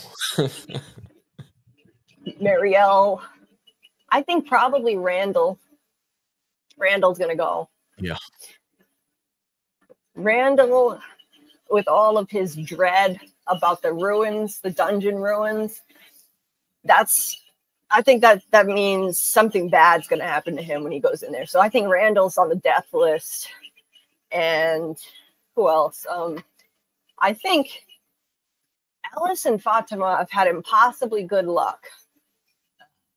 Like, they haven't struggled enough at all. I mean, yeah, they just had this fake pregnancy and suffered because of that. Fatima had to go through that trauma. I thought Ellis was gonna die when they were searching for Fatima, when he was with Elgin or whatever. Right. I was like, what? So I'm like, stop turning your back. Stop. I know, right? Two of them were alone. It was creepy. Ellis kept turning his back on Elgin. Yeah. My co-host Scarlett thought Elgin was gonna push Ellis into the Brundles and drown him. I'm still trying to see. Nothing ever really came from that as far as the Brundles. I thought something was gonna happen with that. Yeah, when he first got there, he said, is there a body of water around here? And Fatima showed him the Brundles, and he said he saw it in his dream. We just rewatched that episode. So he said he saw it in his dream, and that dream made him wake up screaming and yelling, saying, bad things are going to happen. We have to turn around. So what is he not remembering yet? There's got to be more that he hasn't remembered, and something bad happens at the Brundles. Or something bad happens near there. I think that there's more that we just don't know because he doesn't remember. He forgot his dream. And then he remembered later, but I think there has to be more to it because all he remembered was a little boy in white was reciting that cicada nursery rhyme. That's not enough for you to scream like that and throw up. Like, so there's got to be more. There's got to be more. So the Brundles, yeah, I think there's got to be something bad connected to that. I think Ellis probably needs to go. If they're going to try to break Boyd, there's no worse way you could break him than to kill his son. Right. I think they got off easy. I was shocked that Fatima lived through that ordeal. Like, that was their chance to actually take out a major character. They said that they were going to kill off beloved characters in season 3. They said, like, a few of our most beloved characters won't make it out. Jim may or may not have been beloved. Depends on, yeah, like, how do you define beloved? Like, Jim, not so beloved by the fan base. He gets a lot of hate. Tilly was Jim so beloved. Tilly, oh God, yeah, Tilly. Tilly was beloved, sure. Dale, how about Dale? Is he beloved? Dale. Dale was a good guy. I liked him. I thought he was entertaining as hell, but he definitely wasn't beloved. Nobody can say that guy was beloved. So Dale, we got, of course, Tian Chen was beloved, so that's one. By my count, that's only one. That's one. When someone says a few, that means more than 2. That means at least 3 beloved characters. I'm only counting 1 here. Maybe some people loved Jim, so okay, I'll give that a pass. But I still don't consider him one of the most beloved characters. And if they think that, then they've never gone online. The showrunners must never go online and read anything. Because I swear to God, every live chat that I would go in, it was anyone who was asking, like, who should die next or who do they think will die next? The most popular answer was Jim. Jim can die. Jim can die. Like, people hated him. I think it was kind of excessive, actually. They hated him. I don't know why he was hated like that, but yeah, beloved, I don't think so. So I think they kind of faked us out with that, to be honest. I don't consider that to be. Maybe it was a code word for major characters. Now they got rid of some major characters, but I just don't know if they were beloved necessarily. Yeah, they got rid of 2. I'd say 2 major characters and 1 just supporting character in Tilly. Tilly, and then Dale is a side character. So yeah, they just used the wrong wording. I was expecting Fatima to be gone based on what they said. And I really think they got off too easy by letting her live. They should have given her the axe. Yeah. It just didn't make sense for her to survive that. But I guess, well, they needed her to be able to pass along that revelation about the monsters. She could have said that as her dying words, though. She could have said that and then died. That would have actually been really impactful. Have her reveal something like that. Imagine if they did that and then they'd never be able to ask her anything about it. She'd just be dead and you'd have a huge emotional impact. from that. But it's like they're afraid to kill people off on this show, that the characters that people like, they don't want to kill anybody off. And I don't like to see too many deaths, but the cast is too big right now. Let's just be real. It's too big. Since they brought that bus in, there are too many characters and there's not enough screen time to go around.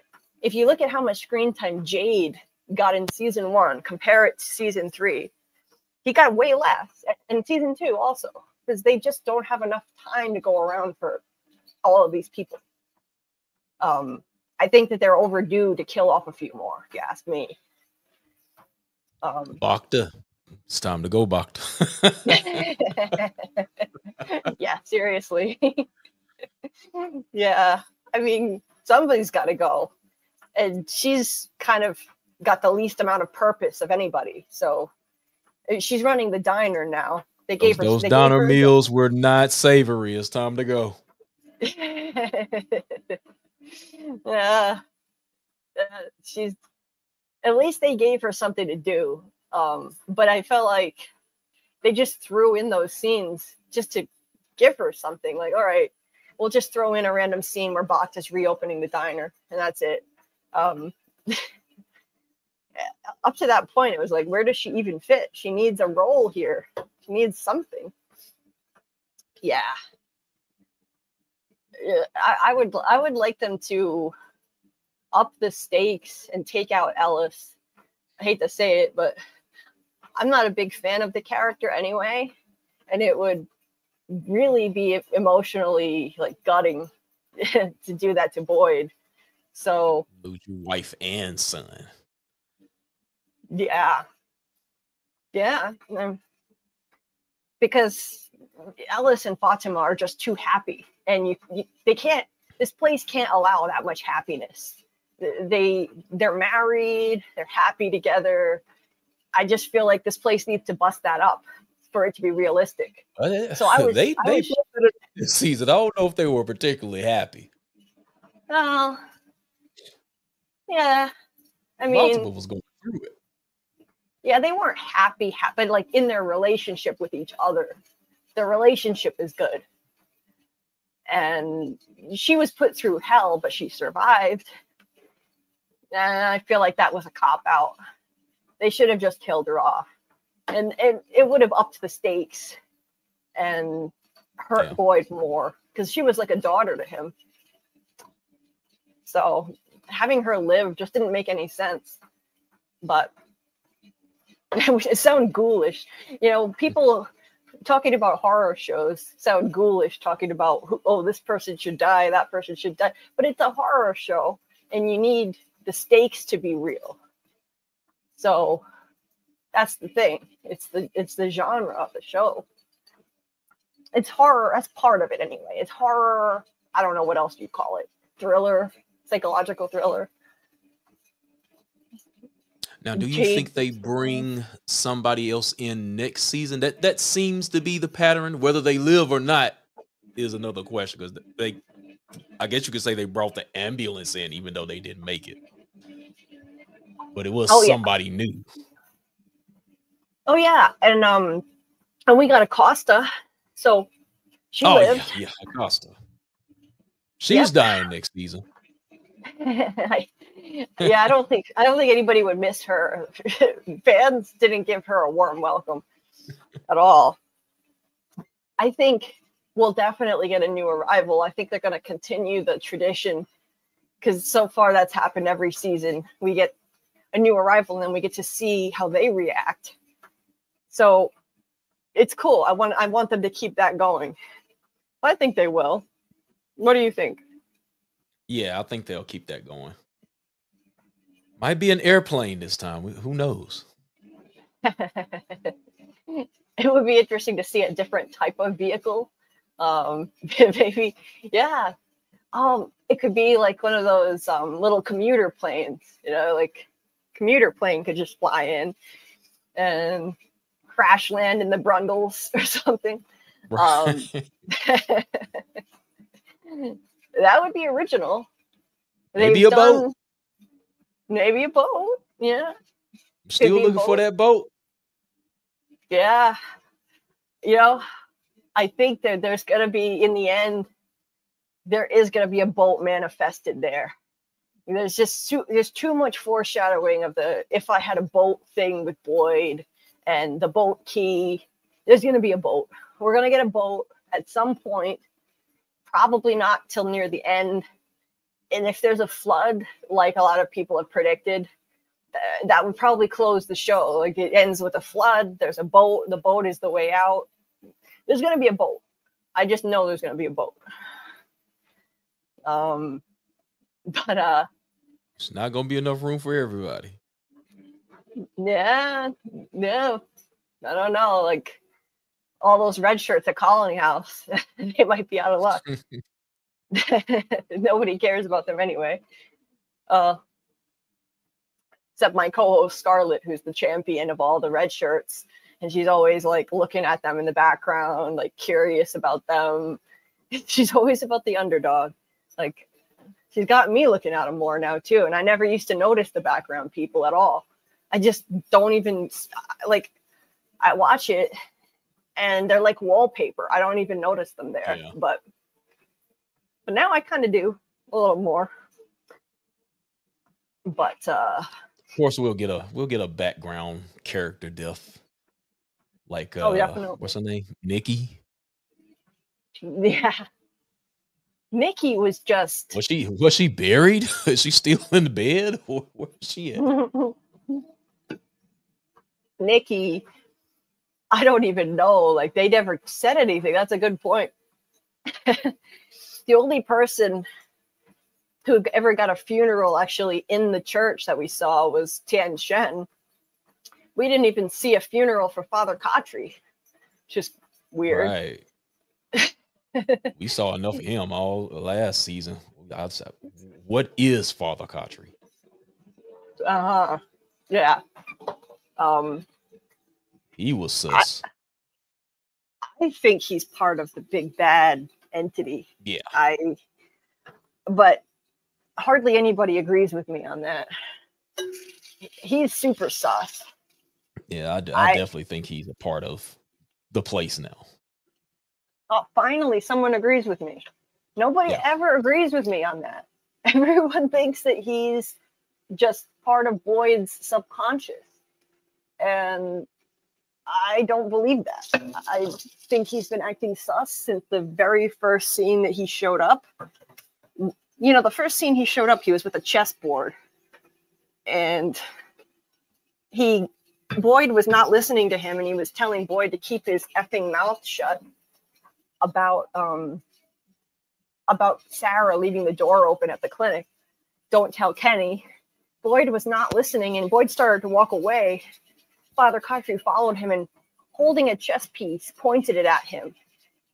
And then with what he said then, he was able to convince Boyd, and it was like showing Boyd in his face that he's manipulating him like a chess piece. Except, of course, Boyd couldn't see that.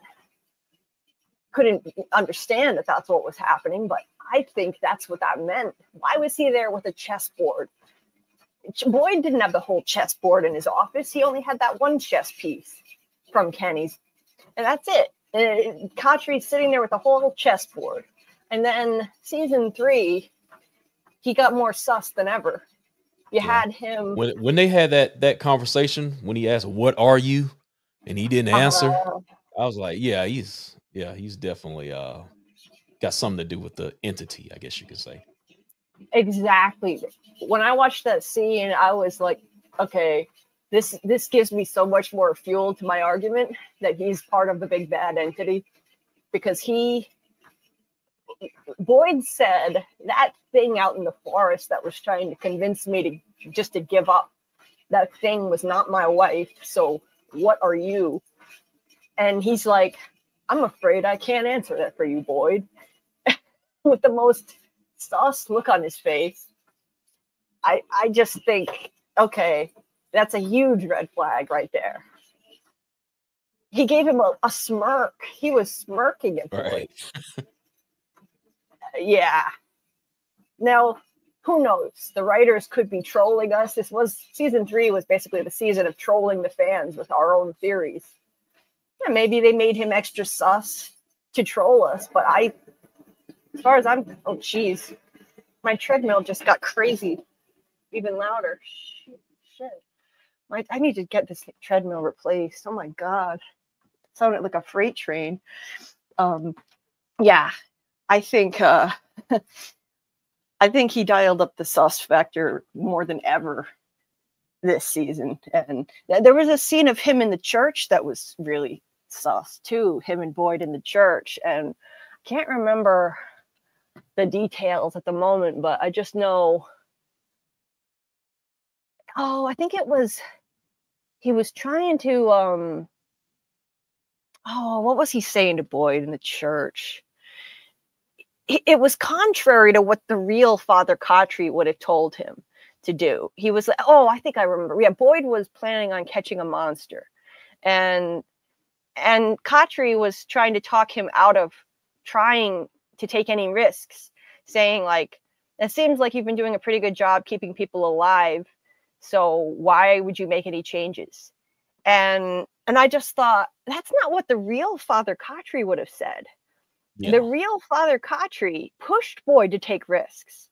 The real one was saying he was all for Boyd's plan to go out in the woods with Sera. In fact, Khatri wanted to go with him, but then he got killed before he could. He was actually in favor of Boyd taking risks. This ghost entity was saying don't. Yeah? I think I still got it. You were supposed to be here. You were the one who went up the street and got his throat slit. I love how you have these things at the ready. Yeah. You were the one who went and got your throat slit. Oh. That's great. I love Harold. I love Boyd's outbursts. It's the best. It's so good. Yeah. Boyd and Khatri, their dynamic is just so entertaining every time. They play off each other so well. So I'm really glad that they're keeping this going, and I'm sure he'll be back again in season 4, probably giving him more smirks, looking even more sus. Yeah, it's great. If they had to kill off that amazing character, then at least they were able to keep him around in this way. So honestly, we get almost as much of him now as we did when he was alive. Basically. Right. Especially season 3. I think they gave him even more screen time than they did in season 2. No? Do we see Ghost Jim, maybe? Oh, I would love that. I bet that's gonna happen. I think it's time for a new ghost entity. They didn't introduce a new one in season 3, but I could totally see that happening. Especially when you kill off a character like that who's so important to the show. That would be really entertaining, right? It would have to be somebody else seeing him, though. Boyd seems to be the one that sees the ghost or whatever, but he didn't really have a relationship with Jim like that. No, he didn't. So it would have to be, I think he'd have to be haunting Tabatha, or I don't know. Jade already has Ghost Tom, but he could haunt Jade. Oh, okay. Stay away from my wife. You know. I'm the stepdaddy now. Yeah, because Jade is gonna be moving in on his family, so that could be entertaining. He could haunt Jade, or Tabatha. I could see it. I could see it happening. I hope they go that route. I would love for them to unleash, a ghost Dale, but I don't think that's ever going to happen. I just miss Dale. He was funny as hell. I loved Dale. He had one of my favorite lines of the whole season 3. Pocket dimension. That's a pocket dimension, yeah. And This, I mean, they killed him off right after this right here. This is a really bad idea. There's nothing else strong enough to pry that trap open. You really want to start pulling apart the ancient tower of holy scary shit? I'm sure whoever built it won't mind. Oh, Jesus. Fuck.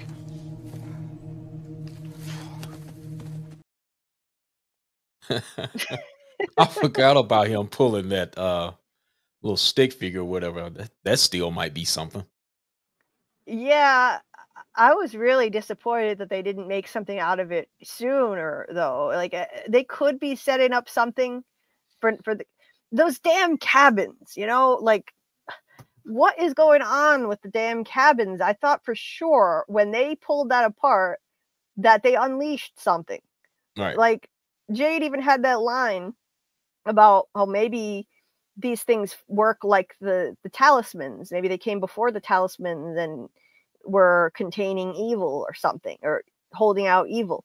And then nothing happened. They stayed overnight at the cabins, and all they heard was a little bit of knocking and footsteps. Twice.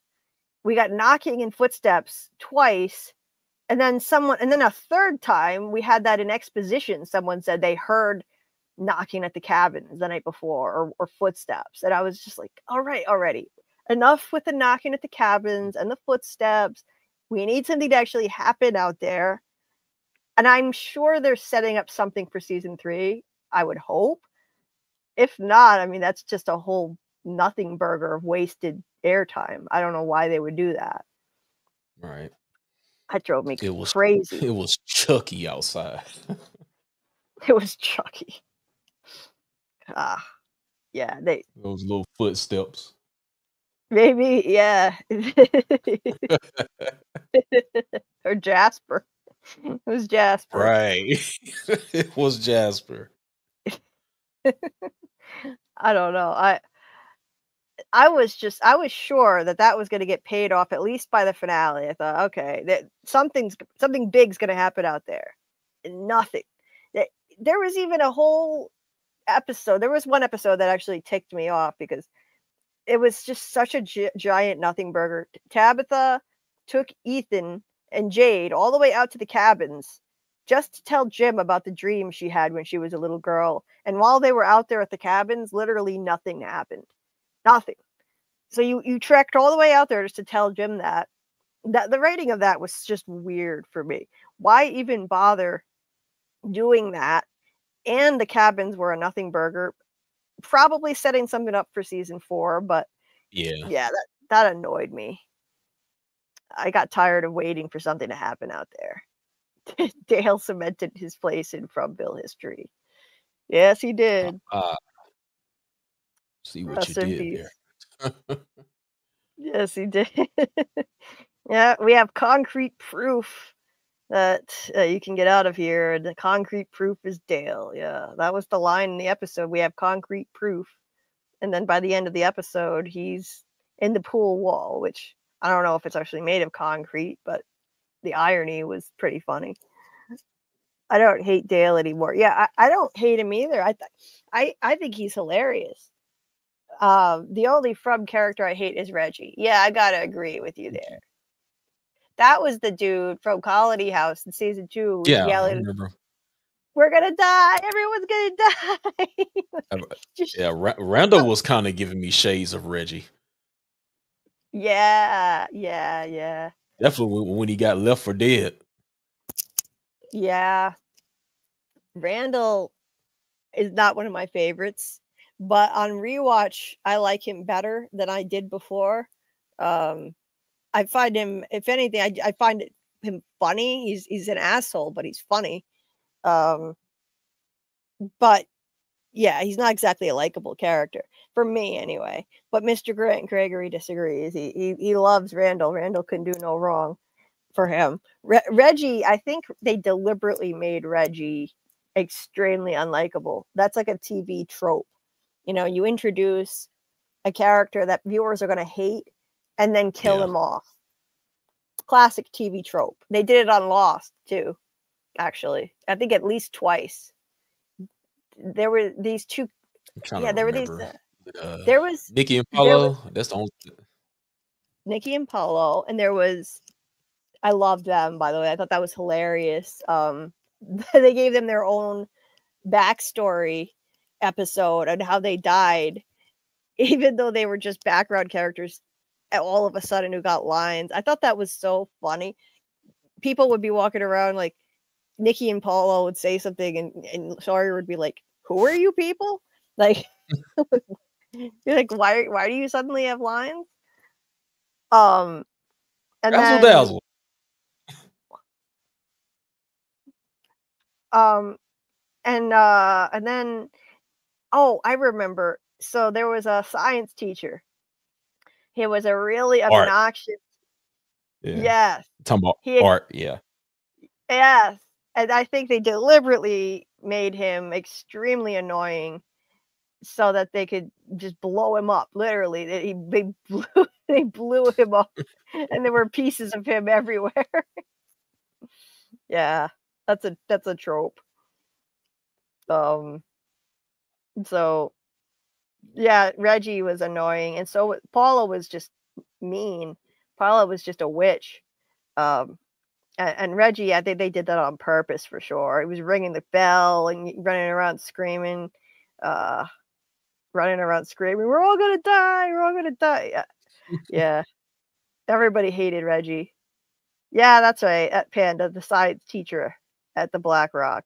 Yeah, arts or something like that. Whatever his name was. Oh, I've heard that suggested before. Chris, that would be wild. A school bus full of kids comes into town. Oh man. Yeah, that would shake things up quite a bit. I don't think they'd actually ever do that, but that would be a lot for the show to manage. But it would be a crazy twist. If they ever had like a violent criminal there, that would be a real problem. If they ever get like a criminal show up, because they don't really have the resources to manage that. Like, they don't have a proper jail to lock up a criminal, so they'd be in trouble. When I saw there was a school bus in one of the pictures. Or am I think I'm thinking about the kids on the playground or whatever. there is what looks like there's some kind of old bus that's sitting around, and it looks like it could have been a school bus. It's very old and beat up. So yeah, it could be. What else? What was I gonna say? Yeah, but yeah, I don't think they could actually go ahead and bring a school bus full of kids in there. But it's funny to think about. But like when I saw that there was a cop coming in on an ambulance, I thought, okay, maybe there's a violent criminal in there. Why is there a cop on board? That would have been nuts. But anyway, hi Dieter. Dieter is back. I want to get back on the treadmill, but it started making crazy noises like a freight train, so I don't think I can. I was only on it for 35 minutes. I usually do like an hour and 15. I don't know what I'm going to do. I got to get a new one. The train is coming. Season 4, the train is coming. We got foreshadowing. Yeah. Well, there are those old train tracks, you know. We saw the train tracks. Yeah, maybe the train shows up. That it would be cool to see a different type of vehicle come into the mix. I would love. I never thought of the plane thing, but I would love to see like a little commuter plane crash there. That would be awesome.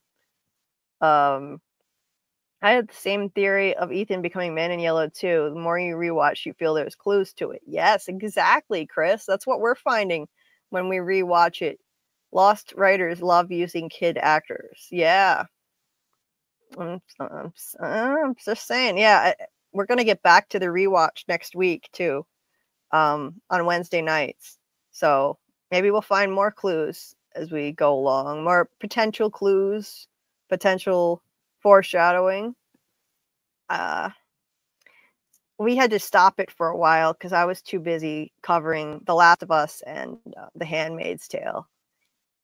So, oh, yeah, I've got your. I'll have to open up a YouTube tab to show that clip, Dieter. But I can do that.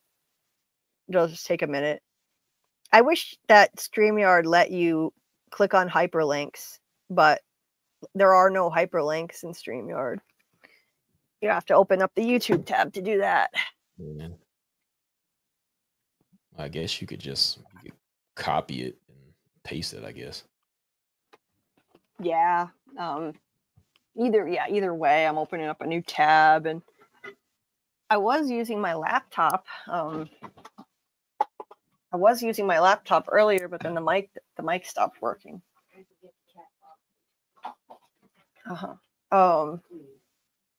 All right, I'm loading it, Theater, but it's gonna take a minute.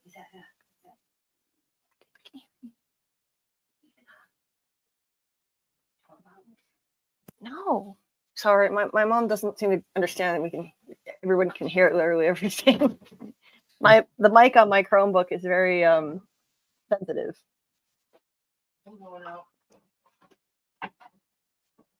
So okay, I got it, Theater. It takes a while on the Chromebook to load stuff. It takes like way too long. Okay. Oh, looks like it's raining out there again. It's lousy weather around here lately. Yeah, it's been raining all week here. On and off. Is it loading? It's still buffering.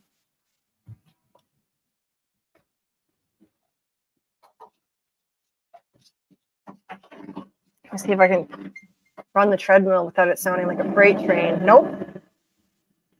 This is terrible. I don't know what is wrong, why it's making this noise. Dieter, I don't know. It's not loading. It's taking too long. Yeah, I don't know. Maybe you could.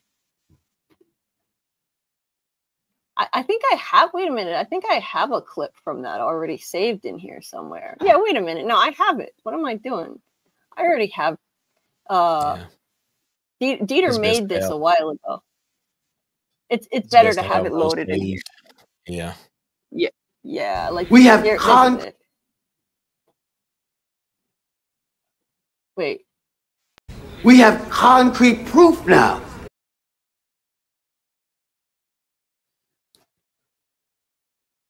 Yeah. He just edited those two things together. Who the fuck is next? Right. I gotta love Jade. My favorite character. Yeah.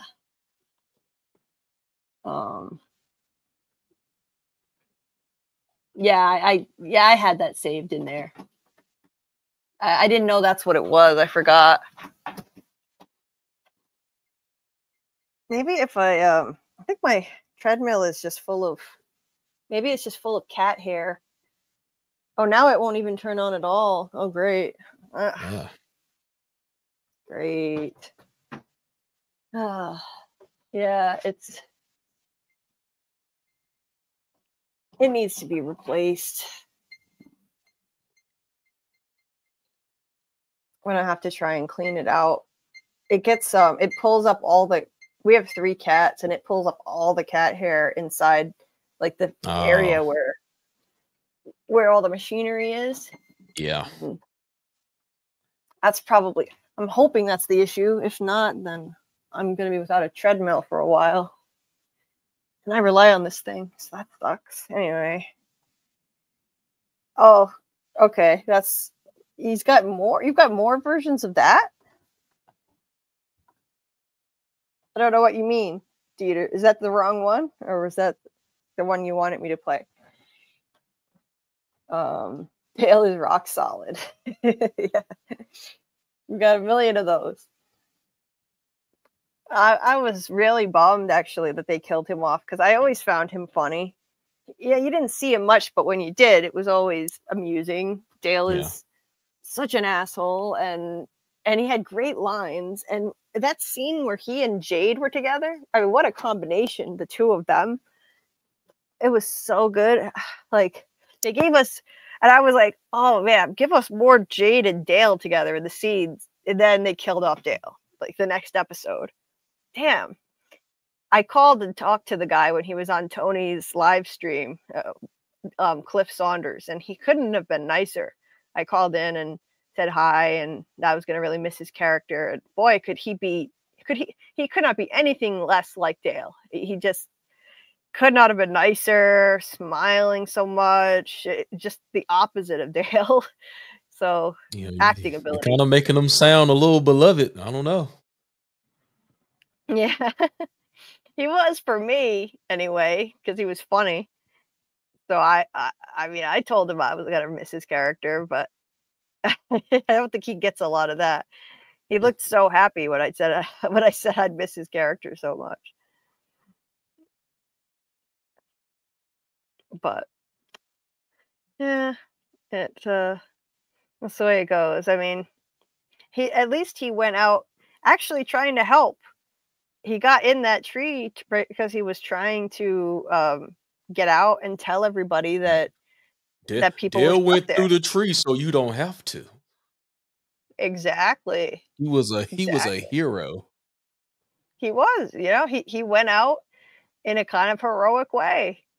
So yeah, and he even said before he went out, he's like, he said, I'm not just doing this for me. He was going to tell everybody about that place, do what they thought Tabatha should have done. And he said, you can thank me later. And well, I guess they probably did, because now they know better than to try that. Those were his last words. You two are JJ. Oh, like JJ Abrams. Yeah. Julie Abrams. Yeah. Yeah, that's going to be the next show that I try to do live streams on. It's not the type of show, JJ Abrams' new show, Duster. It's not the type of show that I would normally cover, but there isn't really anything else out there right now that that kind of fits the same mold as what I would usually cover. So I figure, I'll give it a try, because I'm enjoying the show. It's not the type of show you're going to make theories about, but that's okay. It's a really fun show, and I like Josh Holloway, so I'm going to try doing lives for that. So on Mondays. Yeah, I think I do remember seeing that. Yeah. Josh Holloway is Sawyer, right? Yeah. Yeah. Takes place in the 70s. It's about a getaway driver for the mob. I might have to check that out. I thought who plays the guy that plays Jack? I thought he was supposed to be doing another show. Oh, I heard about that. Yeah, I don't know what, but I heard he's going to be doing a show. Yeah. Yep. So he's got something coming up too. But yeah, Josh is really great in it. I love it so far. What? Julie is addicted and probably drugged you so you can keep going for hours. I think I've been here because I came in at the 5-hour mark, so it's been 3 hours now. Yeah, that's a while. That's a long time. It's the record. Yeah. Yeah. Have you been on a live stream this long before? Nope. Yeah, this is the record. The longest I've probably been on is maybe a little over an hour. Oh wow. Yeah, that's a big difference. Yeah. Well, that's awesome. Only 4 more to go. No. I say I've done 3 hours before. I've done 3 hours. Yeah. Oh yeah. It wasn't but I've done 3 hours before. Okay. Yeah, a lot of people go kind of crazy with it early on if they've never done it before. They catch the bug and then they do really long lives. That's basically what happened to me. You know, um, yeah. Um, but it's addictive, especially when you've got a lively chat and you enjoy the company and you like the conversation, and it's hard to go. I just, what can I say? I really enjoy it. I enjoy talking to whoever's on the panel and the chat. Getting the energy from the lurkers, And the energy from the lurkers too, like I see the numbers rising, even if they're not chatting. It's cool. We had we got up to 90 people a little while ago. That was pretty neat, So it's easy to get hooked on. It's really easy to do, and it's just a fun community here. I just enjoy this community. Talking and we can go off on tangents. Sometimes we don't even talk about whatever we're supposed to be talking about for hours. We'll just go off on tangents and just have fun. Yeah, Duster is fun. It has good music. Oh yeah. Sax is a silver-tongued devil. I don't know if he did it or not. Yeah, I don't know. What is yeah, that on? Sax. What is Duster on? HBO. HBO? Okay. I think I still Yep. got a subscription. I was gonna let it go because I just clocked out on The Last of Us.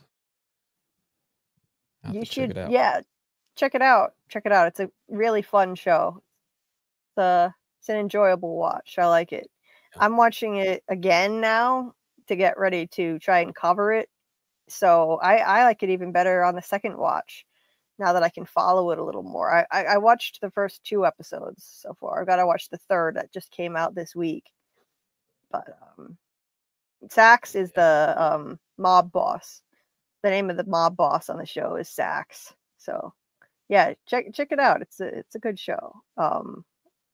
It's got a 92% fresh rating on Rotten Tomatoes. So, but that doesn't tell you too much because the critics also love The Last of Us too. So sometimes the critics get it wrong. Let's just be real. Anyway, yeah, lurkers, show yourselves. Well, we love the lurkers, even if they don't come in the chat. Yeah, and there were like 92 people at some point. Remember The Last of Us? I don't know. Oh yeah. Yeah. So, what was I gonna say? Yeah. So next week, on the night that we used to do Last of Us lives, now I'll try doing Duster lives and see how that goes. Oh, 92 score. That's right. Okay. Yeah, Monday. So Monday, I'm going to try doing a Duster live at 10:30 p.m. Eastern, and we'll see how it goes. We'll see how it goes. I'll need something to fill in the gap. I like to cover something new at all times if I possibly can. So we'll see. And we'll do the From Rewatch on Wednesdays and get back into that. That's always fun. Looking forward to another live from shows you love. Yeah, it's always fun. I love doing live streams. I'll let you know when I finish Lost, and then we can do a stream on that. That would be fun.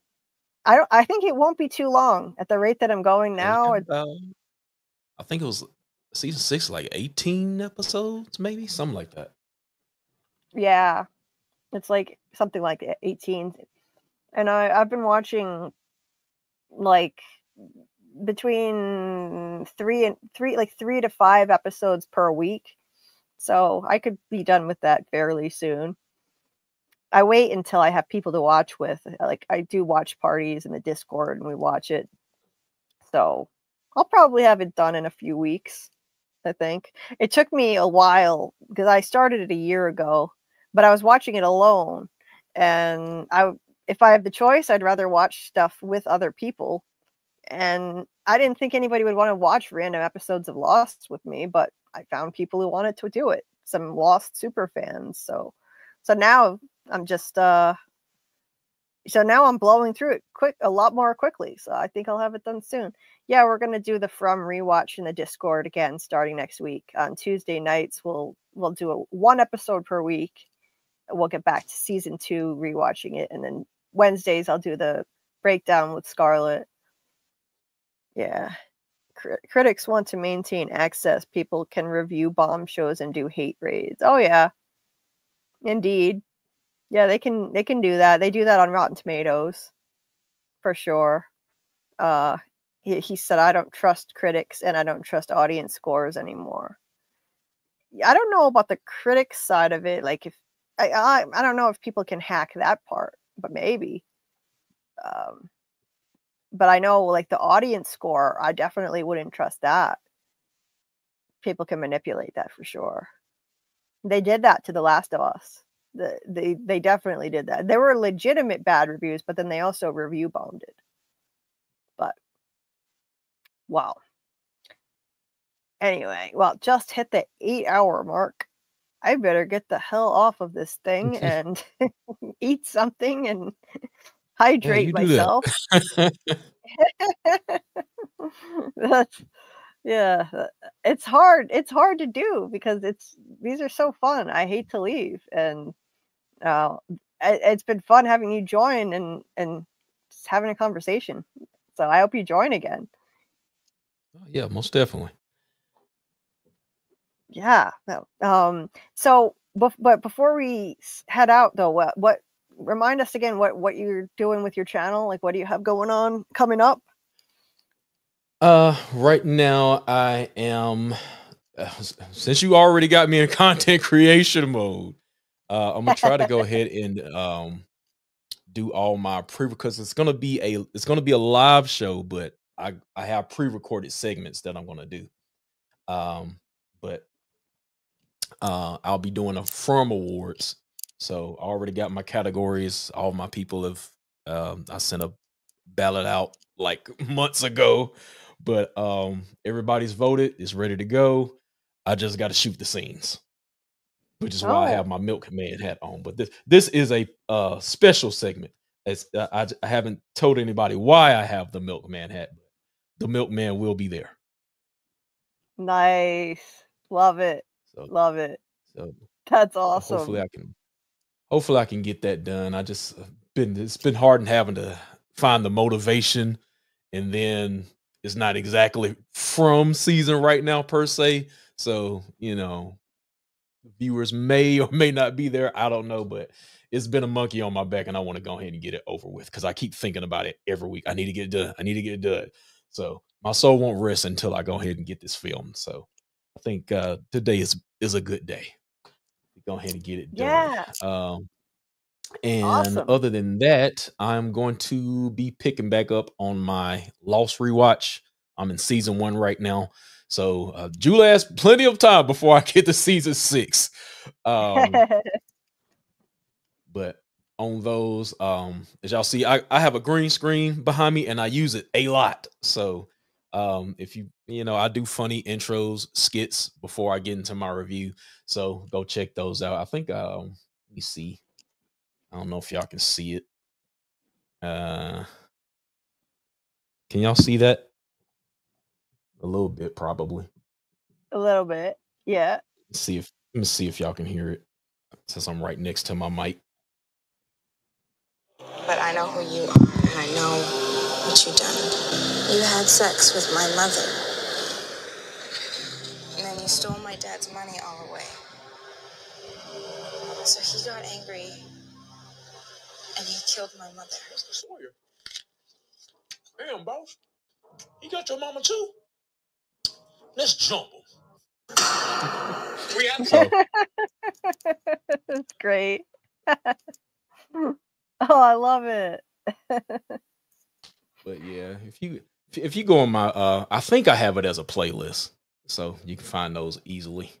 But I'll try to get back on that. So I got to get back to I'll be on episode 9 if I'm not mistaken. So nice, nice. I said I was gonna finish season 1 this year because I started this like maybe a year or two ago, and it's kind of hard because it's kind of hard finding that audience because it's a 20-year-old show. But Oh yeah. But I said I was gonna stick with it because I love the show, you know, and I wouldn't do this for any other show. But Yeah.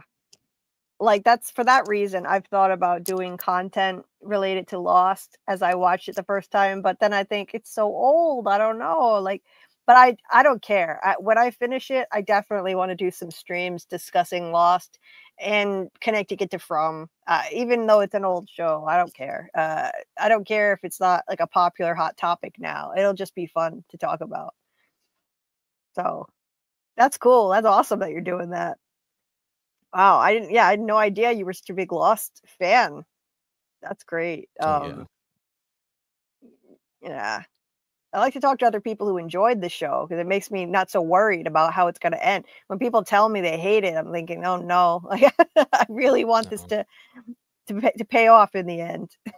Season 5 is not the greatest, but I don't hate it. It's just I wouldn't go back to it as much. Yeah. Yeah.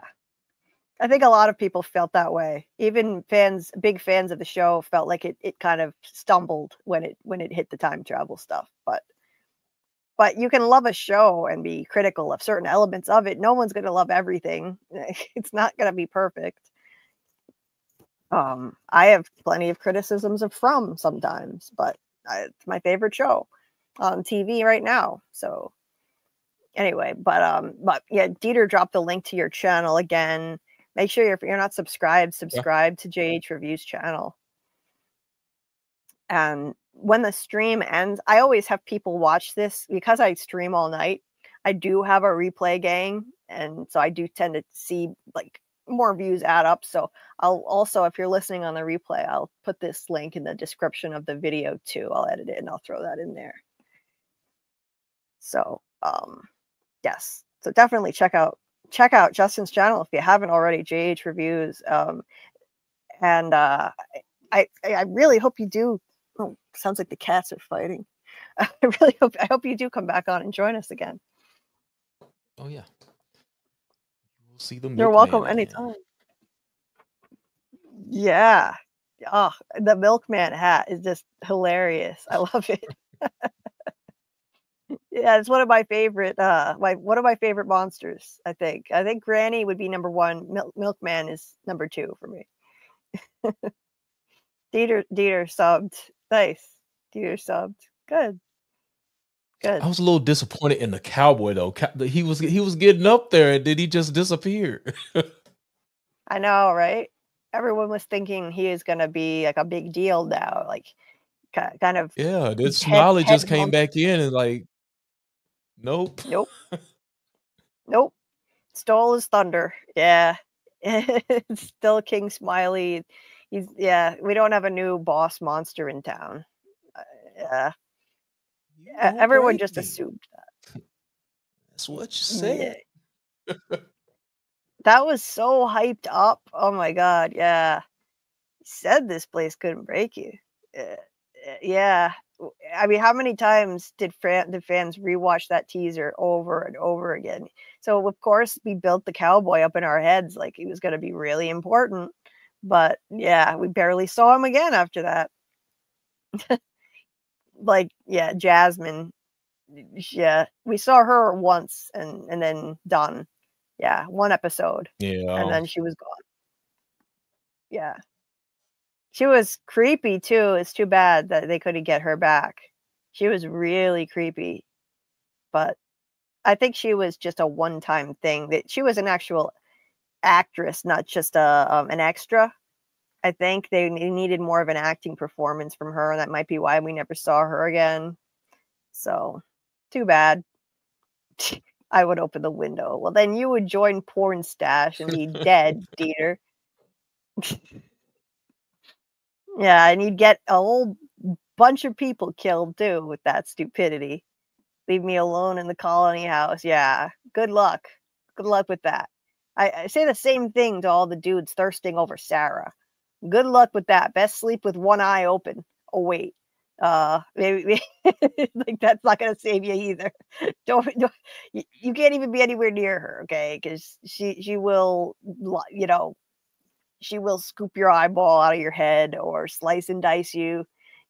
Yeah, all these guys thirsted over Sera. I don't really get it, but I mean, she's a cute girl, but it's like she's psycho.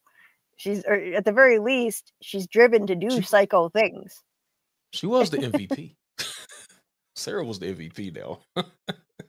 She was the MVP She in the got end. she got answers. She did. She kept Boyd from having to do it. She saved Boyd from having to do it. So I'll give her that. But yeah, I wouldn't be thirsted over her though. I mean, I'm not into girls anyway, but I don't get why guys are like into the crazy chicks. Yeah, it's those crazy ones. Anyway, well, the cats are now making crazy noises, and oh, I think he must have a stomach ache. Oh, I feel bad when he moans like that. He's probably about to throw up. Dieter said, "Hell no, no crazy chicks." Yeah, well, some people like the crazy chicks for some reason. Anyway, so I am gonna get out of here. I'm gonna get to work today and finally finish my last Handmaid's Tale breakdown video on the finale of The Handmaid's Tale. It's almost done. Every time I think it's almost done, I think of more stuff I need to add, but I think I'm going to definitely have it out today. So that'll be the next thing that's going to be on the channel, the breakdown of The Handmaid's Tale finale and my analysis of it. And I don't think I'm even going to bother making a Last of Us breakdown because hardly anyone's even watching anyway. People are checked out and done with that show. I thought it was 10 episodes though. It was only 7. It's only 7. Very strange number. Only 7 episodes. So, yeah, that was weird. That can hurt a show too, being too short. Yeah, I think it was rushed. That season was really rushed. Season 1 was longer. I don't know what the deal is with that, but the pacing was all wrong. So, yeah, just a huge misstep in a lot of ways with that season. But on to the next thing, though. I don't know if I'm going to make breakdowns for Duster. Maybe. I might. I'm kind of starting out behind. There are 3 episodes out already. We'll see. But for sure, I'll have a Handmaid's Tale video out this weekend. And Monday, we'll try doing a Duster live and see how that goes. So, appreciate everybody. See how it does. Yeah, give it a shot. No one else seems to really be covering it, so we'll see how it goes. But yeah. Anyway, so tonight in the Discord, if anybody wants to watch with us, we're gonna watch Freddy versus Jason at 10 p.m. Eastern. Classic. A lot of people say that's amazing, so I'm excited. I've never seen it before, so that'll be fun. I just watched the first 6 Nightmare on Elm Street movies, and I had never seen those either. So, and I love it so far. I love that franchise. So I'm looking forward to watching that movie finally. So anyone out there, if you want to join, if you're not in the Discord, you can find the Discord link in the description of this video. We do movie watch parties a lot, actually. Just random fun stuff. Saturday nights usually are the night, but sometimes Tuesday or Thursday, or both. Just like all kinds of random stuff. We were watching like the Child's Play movies recently and the Chucky TV series, which I love so far. It's great. I never, because I think, it's in season 2, right? Or was it season 3? I can't remember. I think it has 3 seasons. I think. Yeah, the last episode I watched was when Chucky got to the White House or whatever, and then I kind of stopped after that. I've been meaning to catch up, but just never did. But I think they canceled the show, right? I think I heard they Oh, canceled. did they? Oh no, I didn't know that. If that's the case, oh, that sucks. Yeah. Because it's a great show. I really like it. Just about to sign off, Doug. Man, the yellow soul, we They are- still here. I'm Are you guys trapped. still here?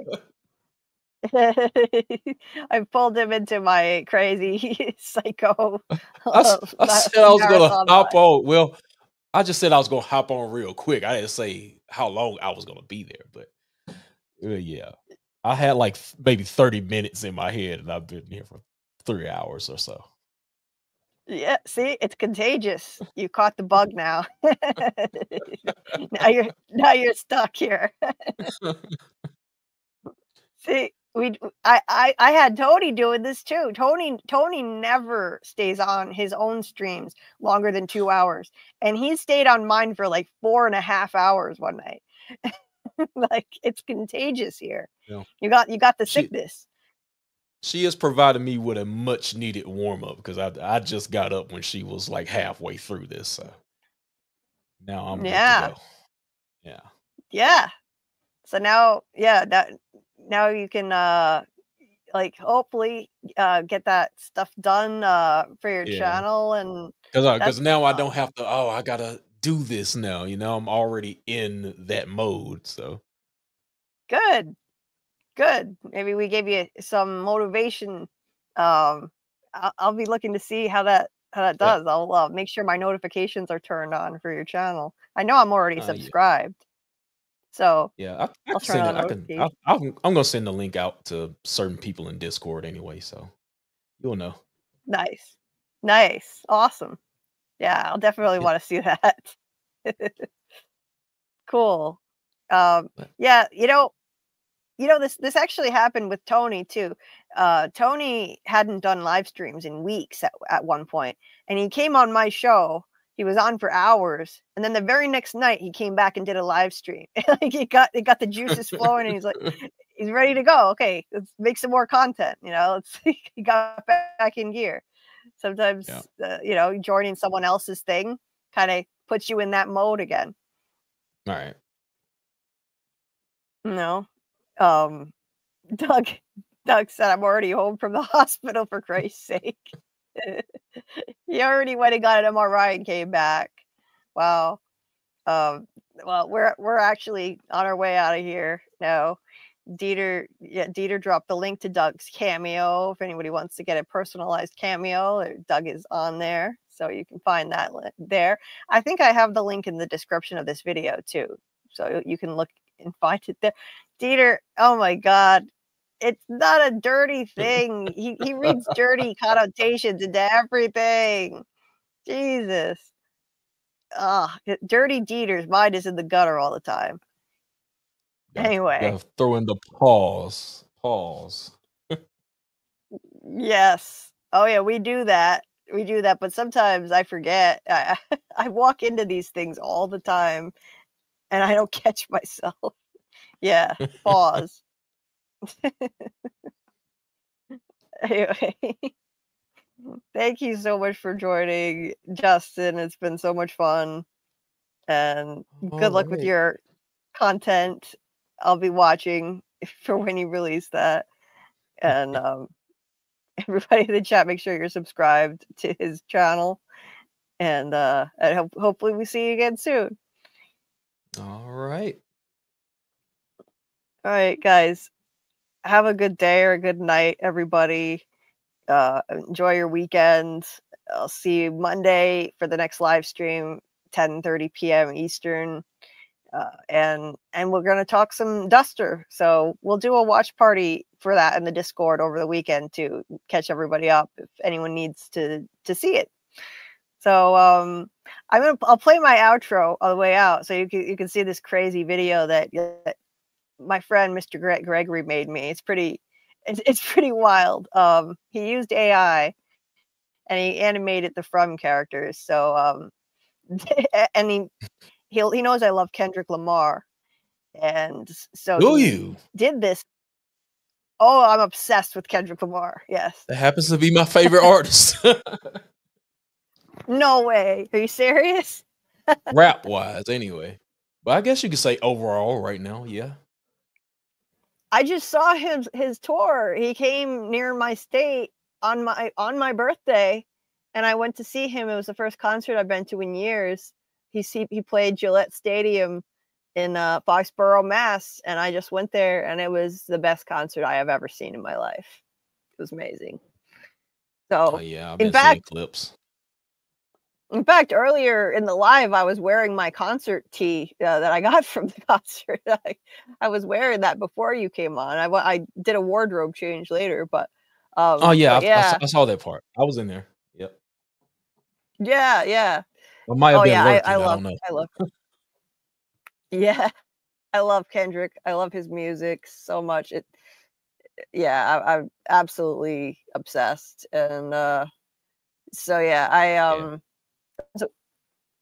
I do Kendrick a like lot on my other channel. I do music on my other side because I used to do everything on this channel, but I was like, I need to split it up because some people may be watching for like TV and some people may be watching for music. So I decided to split it up. So I've heard that that's necessary to do, like because of the algorithm. If you start doing yeah, random stuff that's not related, then the yeah, algorithm can get screwy.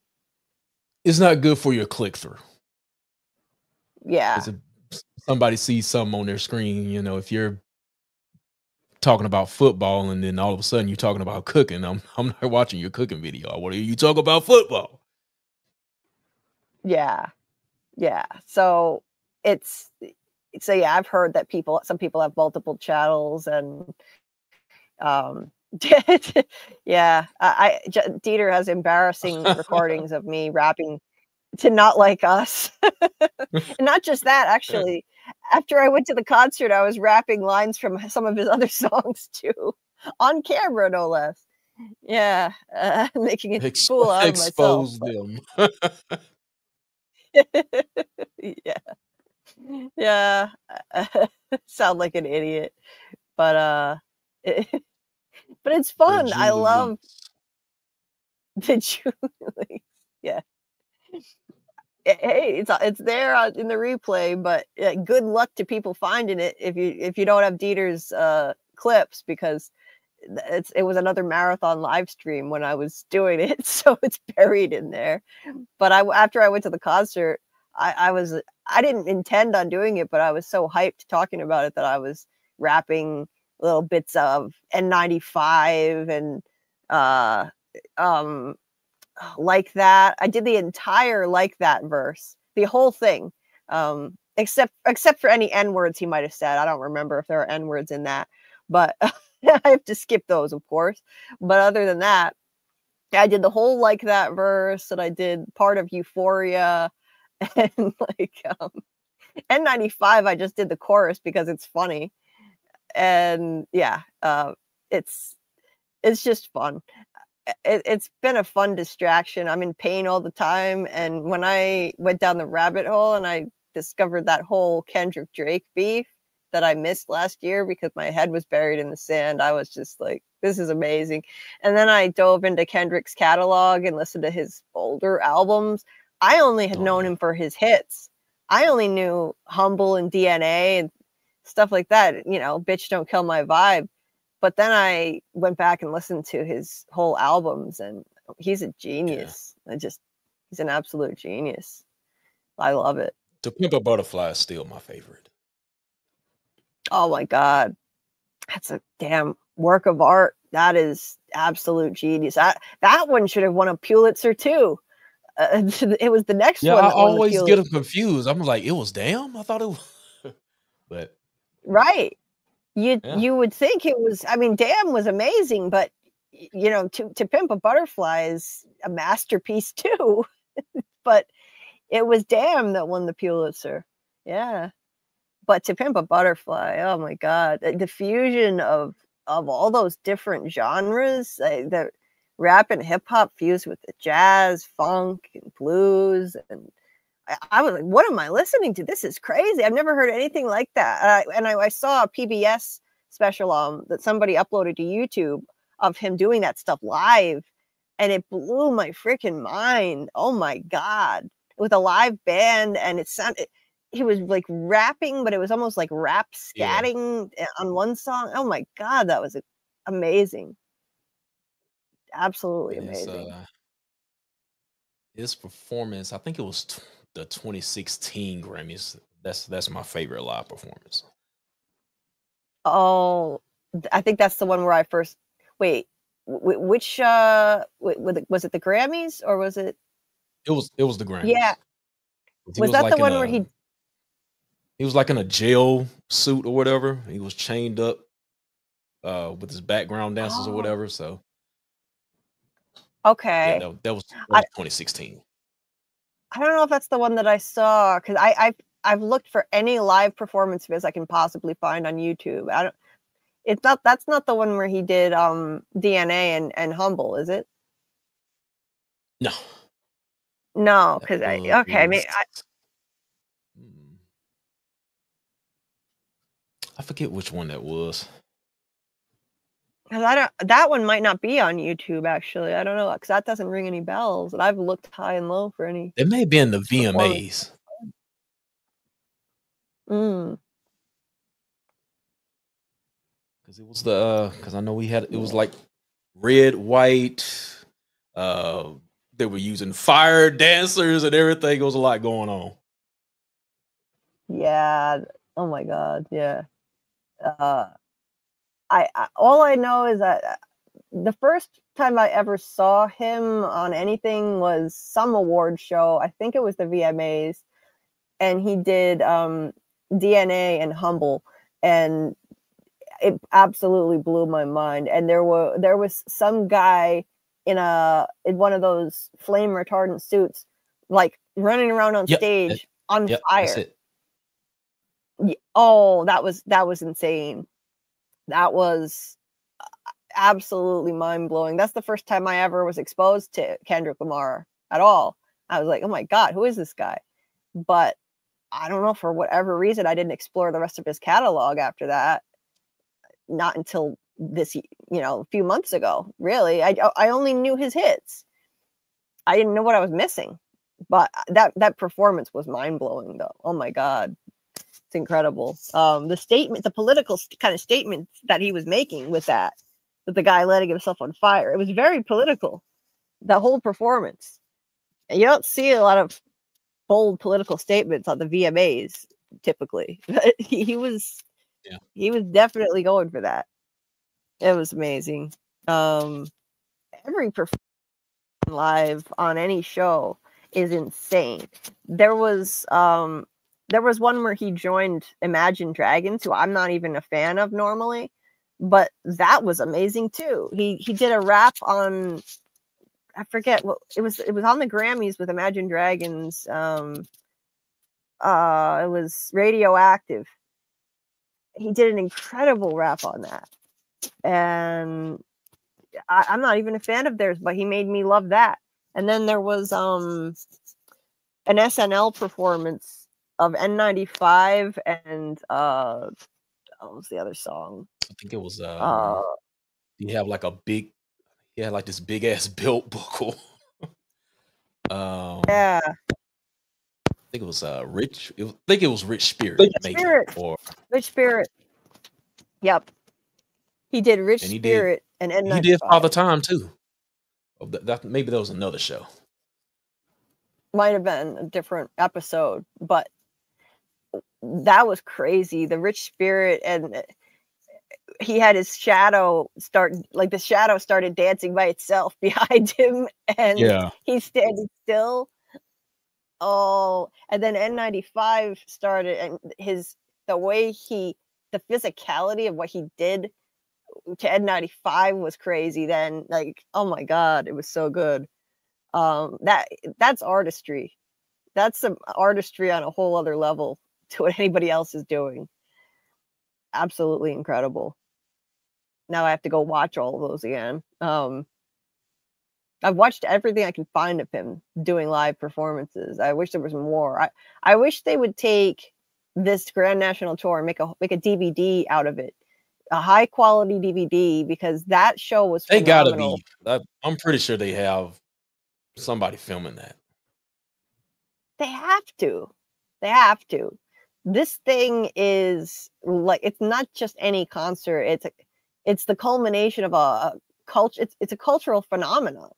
I mean, the year that he just had, dominating the charts after he basically killed Drake, dominated the charts for the next year, released that killer surprise album, won 5 Grammys, headlined the most watched Super Bowl halftime show ever, and now this sold out stadium tour. He has to do a DVD, like maybe not a DVD, but like a recording of that, because nobody really buys DVDs anymore, but like film that show. People would pay for it. They need to, like, and it's done in a stadium. So even if you go there in person, no matter where you are in the stadium, there is no really perfect spot where you're going to see the whole show as it should be seen. You're off to the side. You're not going to see everything. Stadiums are not built for concerts. They're just not. So I really would, and I would just like to relive it. So I wish they would film it and release it. And I don't know if people do that anymore because nobody buys DVDs anymore. But they did something like that for Beyonce. I think, did she make a movie or some type of documentary or something like that? It was just basically film from her tour, so it could be something like that. Yeah, because I think they did that with Taylor Swift too, and it was in the movie theater, her whole concert. So it does happen. If anybody could do that, it would be Kendrick after the year he just had. So I really hope so, because I would like to relive that whole show. I got there late, so I was really upset that I missed Whacked Out Murals. I love that song. I missed the whole Whacked Out Murals. The only thing I heard right outside the stadium, just as I was about to walk in, the only thing that was loud enough for me to hear was when he said, "I think my hard work let Lil Wayne down." That he said it so loud that I could hear it outside the stadium. So I think he's actually really pissed about the Lil Wayne thing, that the attitude, because I heard Venom. It was loud. But the rest of it I couldn't hear. I was so upset. Like, he performed the whole thing, the whole 5-minute and change song, and I missed it. And the rest of the next few songs, I was walking to my seat. It was the gridlock traffic getting there, and I didn't leave enough time. Yeah, but that traffic getting out was probably insane. it was horrible. Yeah, and I got lost trying to find my car after the show. That was fun. But by the time I got to my car after an hour, the traffic actually was not as bad. But it was still pretty Wrapping rough. up 4 hours later. She lied. She lied. Yeah. Sorry, now I went off on a Kendrick tangent. Wrapping up 4 hours later. Yeah. Tabatha went to bed. She was on earlier with us. Yeah. She's getting up. I was just about to get off. Then I heard that Justin here is a Kendrick Lamar fan, and I went off on a tangent.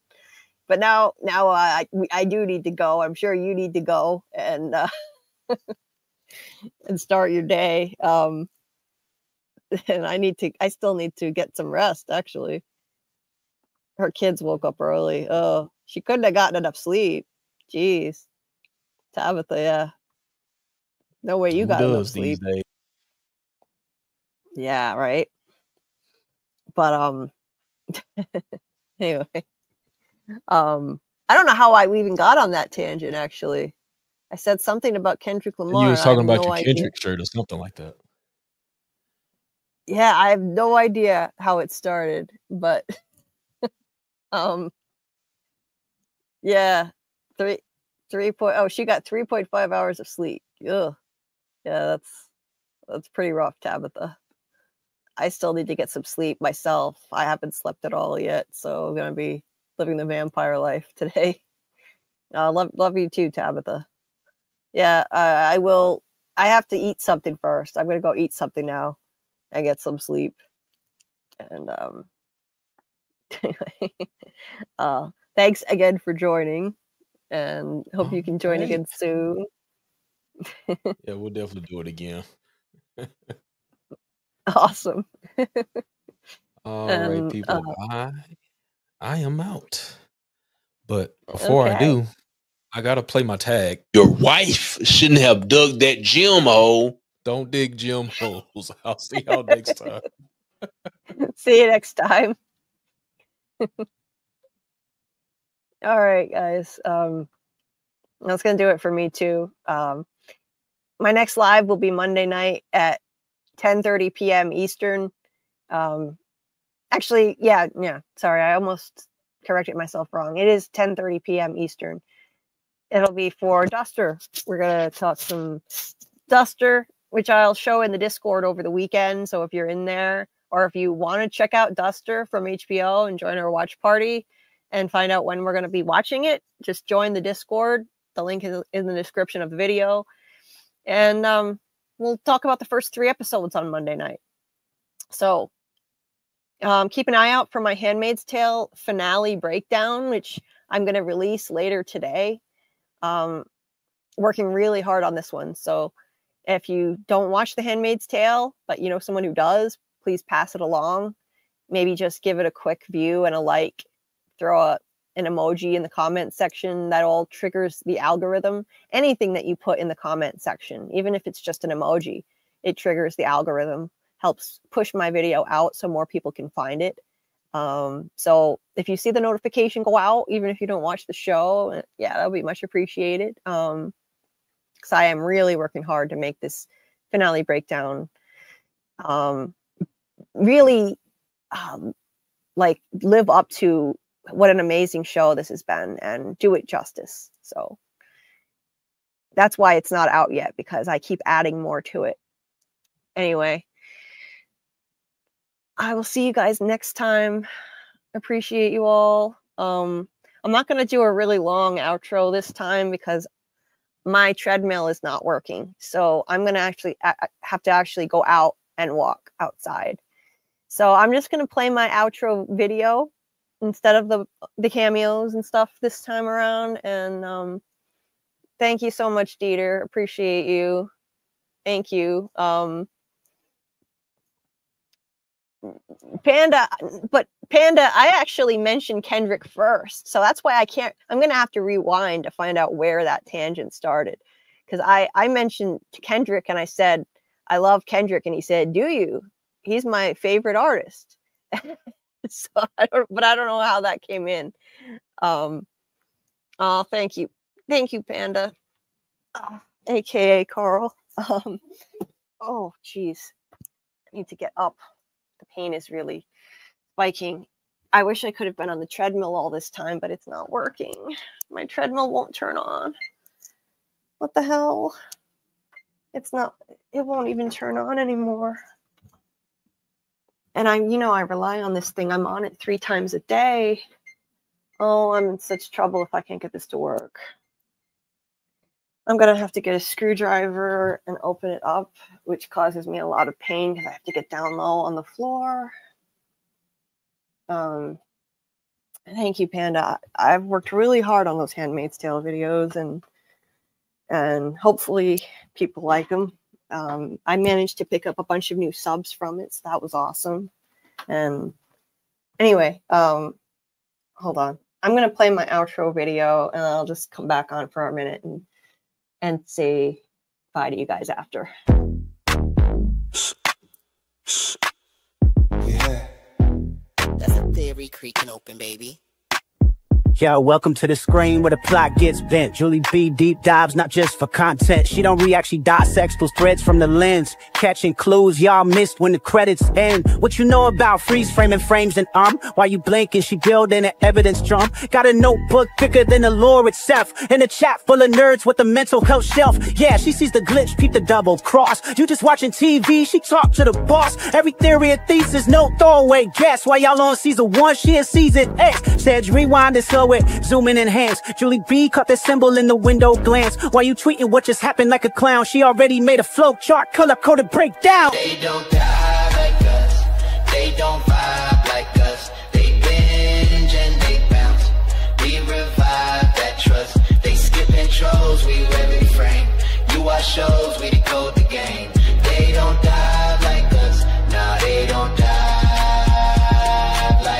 She cracked Severance before y'all knew it was deep.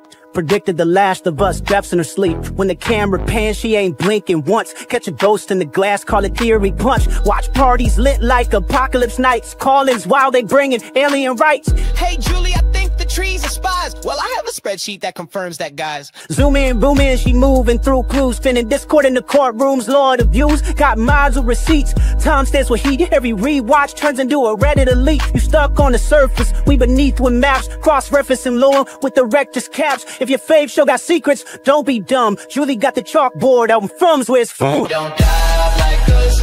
They don't vibe like us. They skim the edge. We inside that crust. They zone out, we zone in the pain. You say plot twist, we say nope, chain. They don't dive like us. Nah, they don't dive like us. What's that? That ain't a blooper, that's a plot thread. You thought it was a shadow? She thought it was a coded message from season 3. And she's probably right. Step this way if your mind's unbent. Step that way if your theories pay rent. Say Julie B, deep dive queen. Now zoom, scroll, theorize, pull. Ain't no rabbit hole safe once she got the cloud.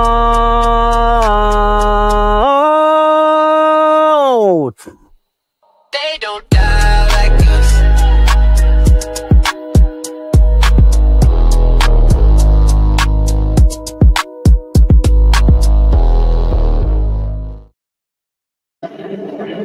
Okay, so I remember now how we got on that tangent. I was about to say bye, and I was telling him about that video. I was telling him that the video, I was about to say that video used AI to sound like Kendrick Lamar. That's how we got on that tangent. Okay. I don't know if you can hear this, but I got my treadmill to turn on. It's just really, really loud. So this sucks. It's very loud, and it's probably not going to last the weekend. So I don't know what I'm going to do. I'm going to probably be walking outside in the dark again. When my treadmill broke the last time, I went outside and I had to walk around the neighborhood in the dark with mace in my pocket. So I'm probably going to have to do that again. I can easily foresee that, unfortunately. Because I don't think this treadmill is going to last me much longer. It sounds really, really bad. It's loud. It's not working right. Yeah, it's done in Kendrick style, that song. So I was wishing that you don't hear it, Teeter. It's loud. So I was trying to remember how the hell I got on that tangent. I never even got around to telling Justin. I never even got around to telling him that video was made to sound like Kendrick. I couldn't remember where I got, like, as soon as he said, "Oh, you're a Kendrick Lamar fan," he said, "Is he real? Do you really? Oh, he's my favorite artist." And that's it. I was off and running. Anyway, wow, I'm surprised you can't hear that, Dieter. Maybe if you had headphones on, you could hear it, because Justin could hear it. It is loud. It sounds like a freight train right now. Anyway, thank you guys again so much. Thank you for all the support. Okay. Well, let's just hope that I can still get this thing to work until I can get it replaced, because I rely on this to survive every day. And I'm not exaggerating. If I don't get on this every few hours, then I suffer so much more pain, you have no idea. And if I don't do this, then I have to walk at a store, because it hurts too much to walk around the neighborhood too much. Plus, I keep strange hours and the store's closed.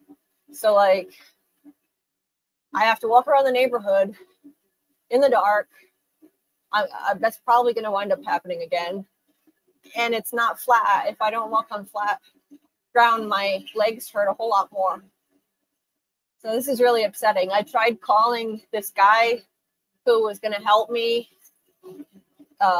find another treadmill and deal with this situation. And I left him a message on Thursday, and he didn't bother calling me back.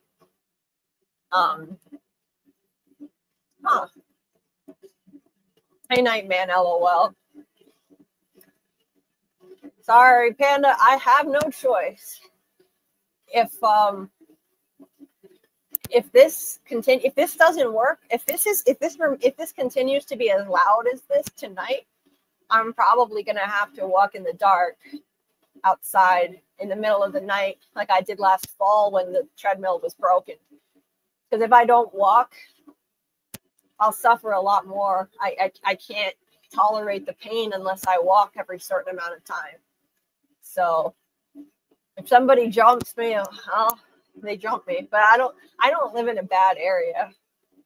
I don't live in like the best area, but I don't live in a really bad area either. I kind of have no choice.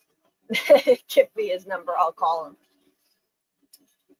I wanted to call again on Friday, but I slept during the hours that they were open. They're open shorter hours on Friday. So, no, it needs to be him. This guy is going to, he said that he would help me find a used treadmill. He said this last fall, but I stupidly instead decided to let him fix this one and sink more money into this piece of garbage. But he said that he would help me find a used replacement treadmill and take the moving arms off of this one and then customize the other treadmill by attaching these moving arms, drill holes into it, and put the moving arms on it because I need these. This is how I exercise my upper body because I have to rest so much due to my pain. I need moving arms, and they don't make treadmills with moving arms anymore. No one makes them anymore. So that's why I can't wait on I can't get anybody else. I need this guy. So I have to find him because he said he could customize a treadmill for me and take these arms off and attach them to a new one, but it's going to take some time. This treadmill, I have sunk so much money into this piece of garbage. I bought this treadmill for like only around $200 and something, but it's only 2 years old and it's already needed hundreds of dollars worth of repairs because it's a piece of shit. I had to spend $180 something on it a few months ago for a new part because like the motor died. And then a few months before that, another $180 something. I've already invested more in it than it's worth than I even spent on it in the first place. Yeah. Nobody in the US sells them anymore. They're called crosswalk treadmills. I used to have an elliptical Nightman, but I can't use them anymore.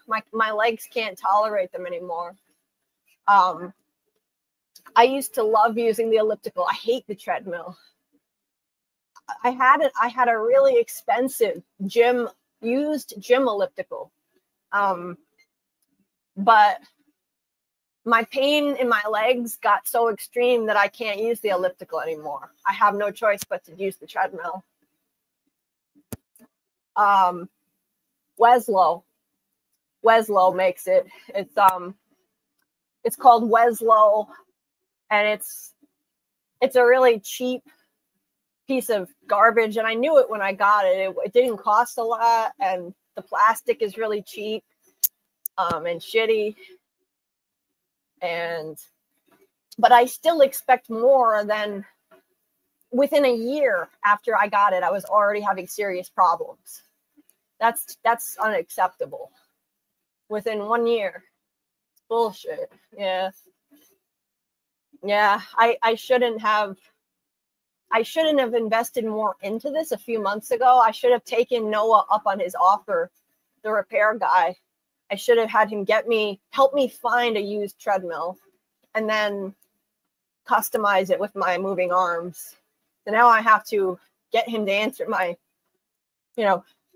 return my call, and it's the weekend. So now I have to wait longer. Yeah, I think the cat hair is probably what's to blame for killing this machine, because until I moved here, it wasn't like this. I never had problems with it until I moved here, and there are 3 cats in a small apartment here. In my old place, we had a much bigger apartment and only 1 cat. I move here, boom, all of a sudden I have problems. I don't think that's a coincidence. And he said that he found a whole lot of cat hair inside the machine, but unfortunately, it causes me too much pain to get down on the floor and regularly try to maintain this thing. I don't have anybody to help me other than my mom, and my mom is over 60 and has really bad pain of her own. So we're kind of screwed. We don't have anybody to help with this sort of thing. I need to get down on the floor, and I'm going to have to do this now today. I have to open up the chassis of this with a screwdriver, and I can't tell you how much it hurts to get down on the floor on my knees. It really hurts, but I have to, and open the thing up. And if it's full of cat hair, that could be what's causing this. That's also damaging the machine too. I'm using it when it's making crazy loud noises, which is probably damaging the machine. But right now, I need it really bad. So I don't care. It's already a piece of shit. If I damage it more, I damage it more.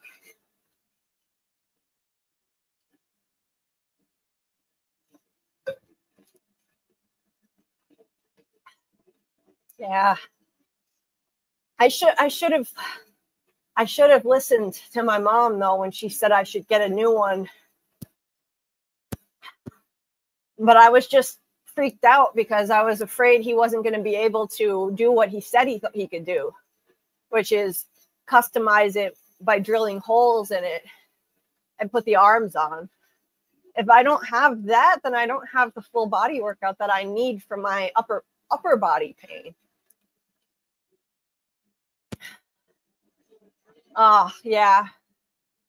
Your treadmill got destroyed by that. Oh, yeah. Well, there you go. I think so. When I get a new one, I don't know what I'm going to do to avoid destroying the new one then. This is a really small apartment, and we have 3 cats that shed a lot. And neither of us does enough like vacuuming or anything because of our pain issues. So,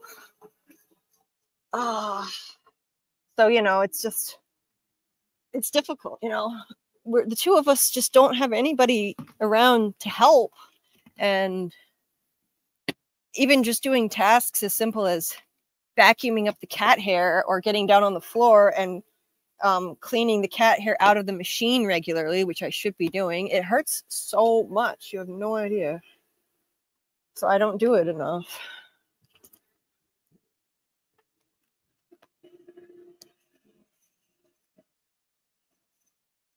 Yeah, I think the thing is though, it should be fine now because I just invested $188 in some kind of new motor for it, and it's already making crazy noises like this. What the hell? He said that I should clean it out every certain amount of time, but I don't. It hurts too much to get down there on the floor. And we don't have anyone else to help, and my mom can't do it either.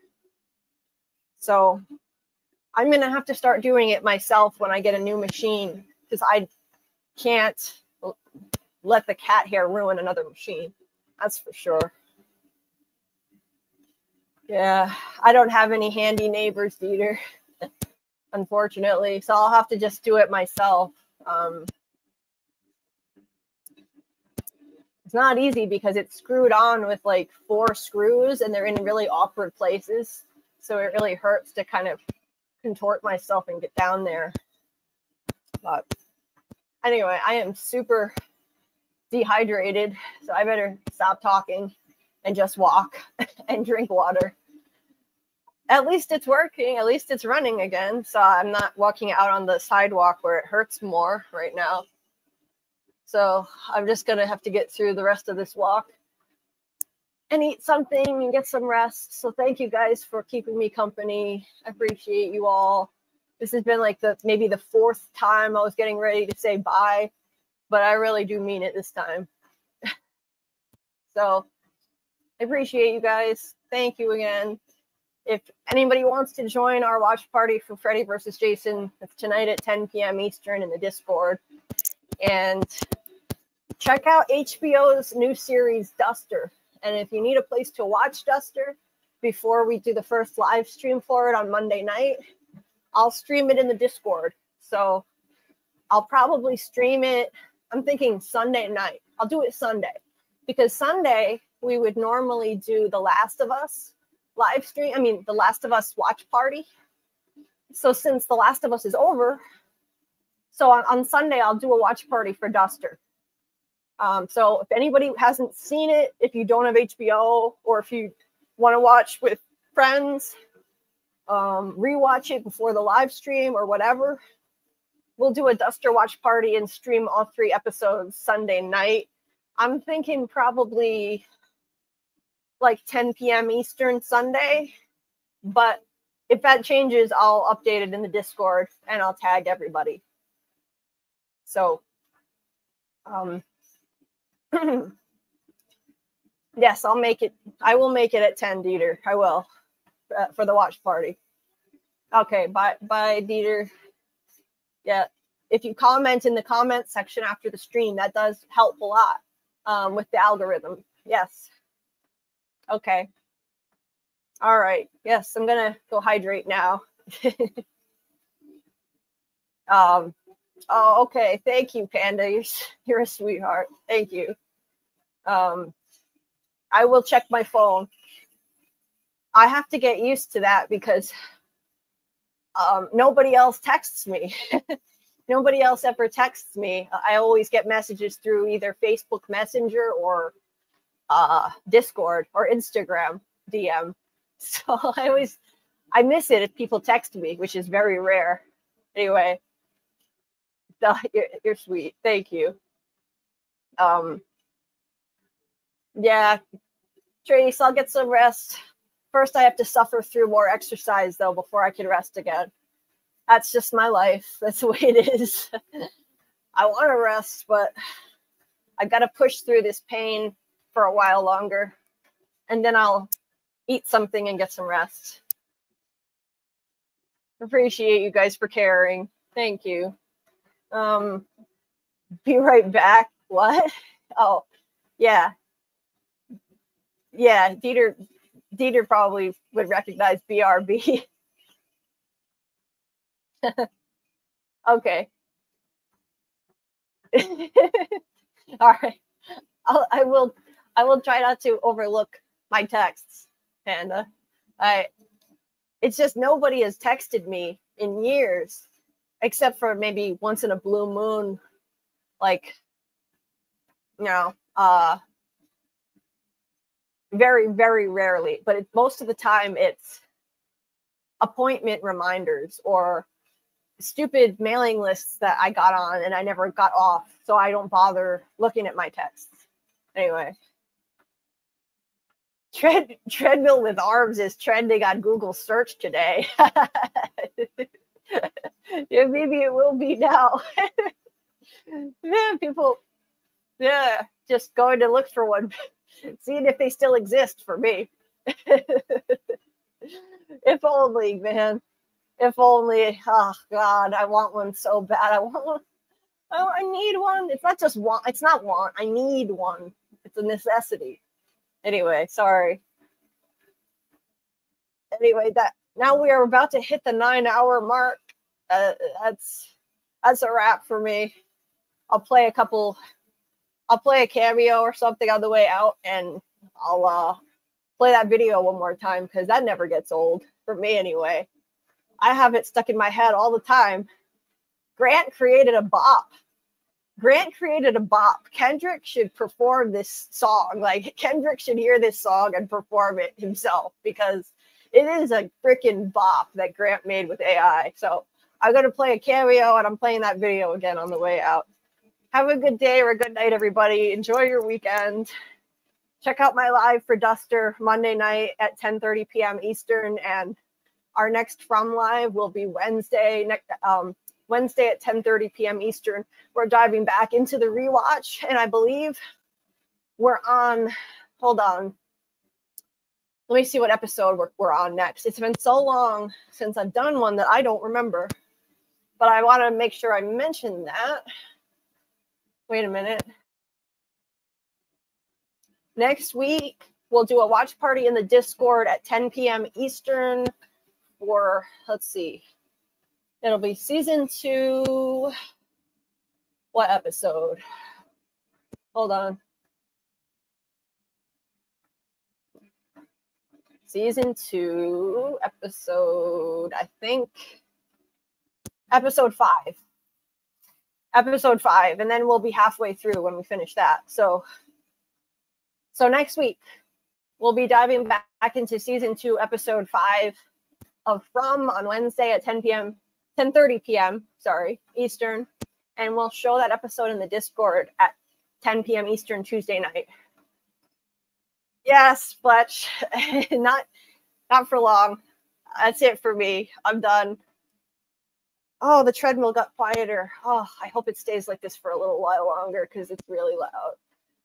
Anyway, it's lunchtime now in Portugal, huh? Okay. Well, I said I was done doing these marathon lives, but then the JH Review joined, and I was having a great time having that conversation with him, and I never got a chance to have him on before. It was fun, so I couldn't help it. I just had to hang around longer. He just headed out a little while ago, but hopefully he'll join again. After the stream ends, I'm going to add the JH Reviews channel to the description of this video. Make sure you check it out. Subscribe if you're not subscribed. He's so funny. I just know you're going to love his content. So check it out and have a good day or a good night, everybody. And I'll see you next time. Julie, hi. It's me. Why am I screaming? It's me, David Alpay. Hey, Julie. It is also Julie here, name twin. Hi, JulieBDeepDives. It is Avery who plays Sera on From. I just want to say thank you so much for watching and supporting the show, and I also want to give a shout out to your co-host, Scarlett of Many Names. Hey, Julie. Hi, Julie B. Julie B. Scotty McCord here. How are you? Hi. Finally, I get to connect with JulieBDeepDives. Julie B. My child. It is I, Father Khatri. But Julie B., I understand you are rocking it on the old YouTubes, and I appreciate you. We, as a Fromily, appreciate you like you wouldn't believe. And we are so thankful for everything you do and all the love and energy that you put out there into the universe. Hey, Julie B. The man in yellow here, along with his alter ego, the mini MIY. We just wanted to let you know that you're in our thoughts. Julie, you're awesome. You work so hard. I wish we were friends in high school. You could have helped me with my, literature essays, my critical essays, because you are so deep and thorough. Keep doing what you're doing, and I'll see you around. Thank you for what you're doing, and keep at it, and I know you got this. You know you got this. Keep at it. Take care. Congratulations to you guys on all your success of your YouTube channel, and I'm wishing you all the best in 2025. Anyway, Julie, I just want to say, keep going, keep on keeping on. You got this. holding Julie B, protecting Julie B. With big muscle car hugs. There's a bottle tree. Keeping you protected. That's for you.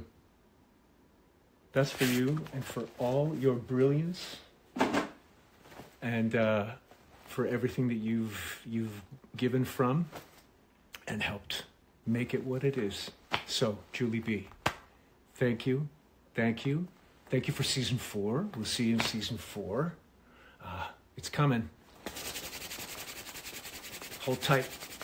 Maybe binge the show until we get there. Dive deeper. Julie B's Deeper Dive. You're doing great. It's amazing. Bless you. And we'll see you in season 4. Father Khatri thanks you for watching. Sean Majumder, the actor, who couldn't be here right now. But he wanted to let you know he's very thankful. And I hope you feel better. I know you will. Keep your chin up. And I wish you all the best. Take care. Season 4 is going to be fucking bananas. Be well. Listen, kiddo. Like the man said, we're here for you. 24/7. Anything you need, you just get on the blower. And hey, don't take any crap. Anybody gives you any grief, you just tell them. They're going to have to answer to this guy. Couldn't have said it better myself. Take care, sweetheart. We'll talk soon. See you later. Don't stream and drive.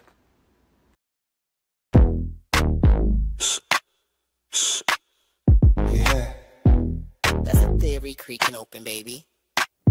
Yo, welcome to the screen where the plot gets bent. Julie B deep dives, not just for content. She don't react, she dissects those threads from the lens. Catching clues y'all missed when the credits end. What you know about freeze framing frames and while you blinking, she building an evidence drum. Got a notebook bigger than the lore itself. In a chat full of nerds with a mental health shelf. Yeah, she sees the glitch, peep the double cross. You just watching TV, she talk to the boss. Every theory and thesis, no throwaway guess. While y'all on season 1, she in season X. Said rewind and slow it, zoom in enhance. Julie B caught the symbol in the window glance. While you tweeting what just happened like a clown, she already made a flow chart, color-coded breakdown. They don't die like us. They don't vibe like us. They binge and they bounce. We revive that trust. They skip intros, we wear refrain. You watch shows, we decode the game. They don't die like us. Nah, they don't die like us. She cracked Severance before y'all knew it was deep. Predicted the Last of Us deaths in her sleep. When the camera pans, she ain't blinking once. Catch a ghost in the glass, call it theory punch. Watch parties lit like apocalypse nights. Call-ins while they bringing alien rights. Hey Julie, I think the trees are spies. Well, I have a spreadsheet that confirms that, guys. Zoom in, boom in, she moving through clues. Spinning Discord in the courtrooms, Lord of views. Got mods with receipts. Time stands with heat. Every rewatch turns into a Reddit elite. You stuck on the surface, we beneath with maps. Cross-referencing lore with the rector's caps. If your fave show got secrets, don't be dumb. Julie got the chalkboard out in From's where it's from. They don't dive like us. They don't vibe like us. They skim the edge. We inside that crust. They zone out, we zone in the pain. You say plot twist, we say nope, chain. They don't dive like us. Nah, they don't dive like us. What's that? That ain't a blooper, that's a plot thread. You thought it was a shadow? She thought it was a coded message from season 3. And she's probably right. Step this way if your mind's unbent. Step that way if your theories pay rent. Say Julie B, deep dive queen. Now zoom, scroll, theorize, pull. Ain't no rabbit hole safe once she got the claw.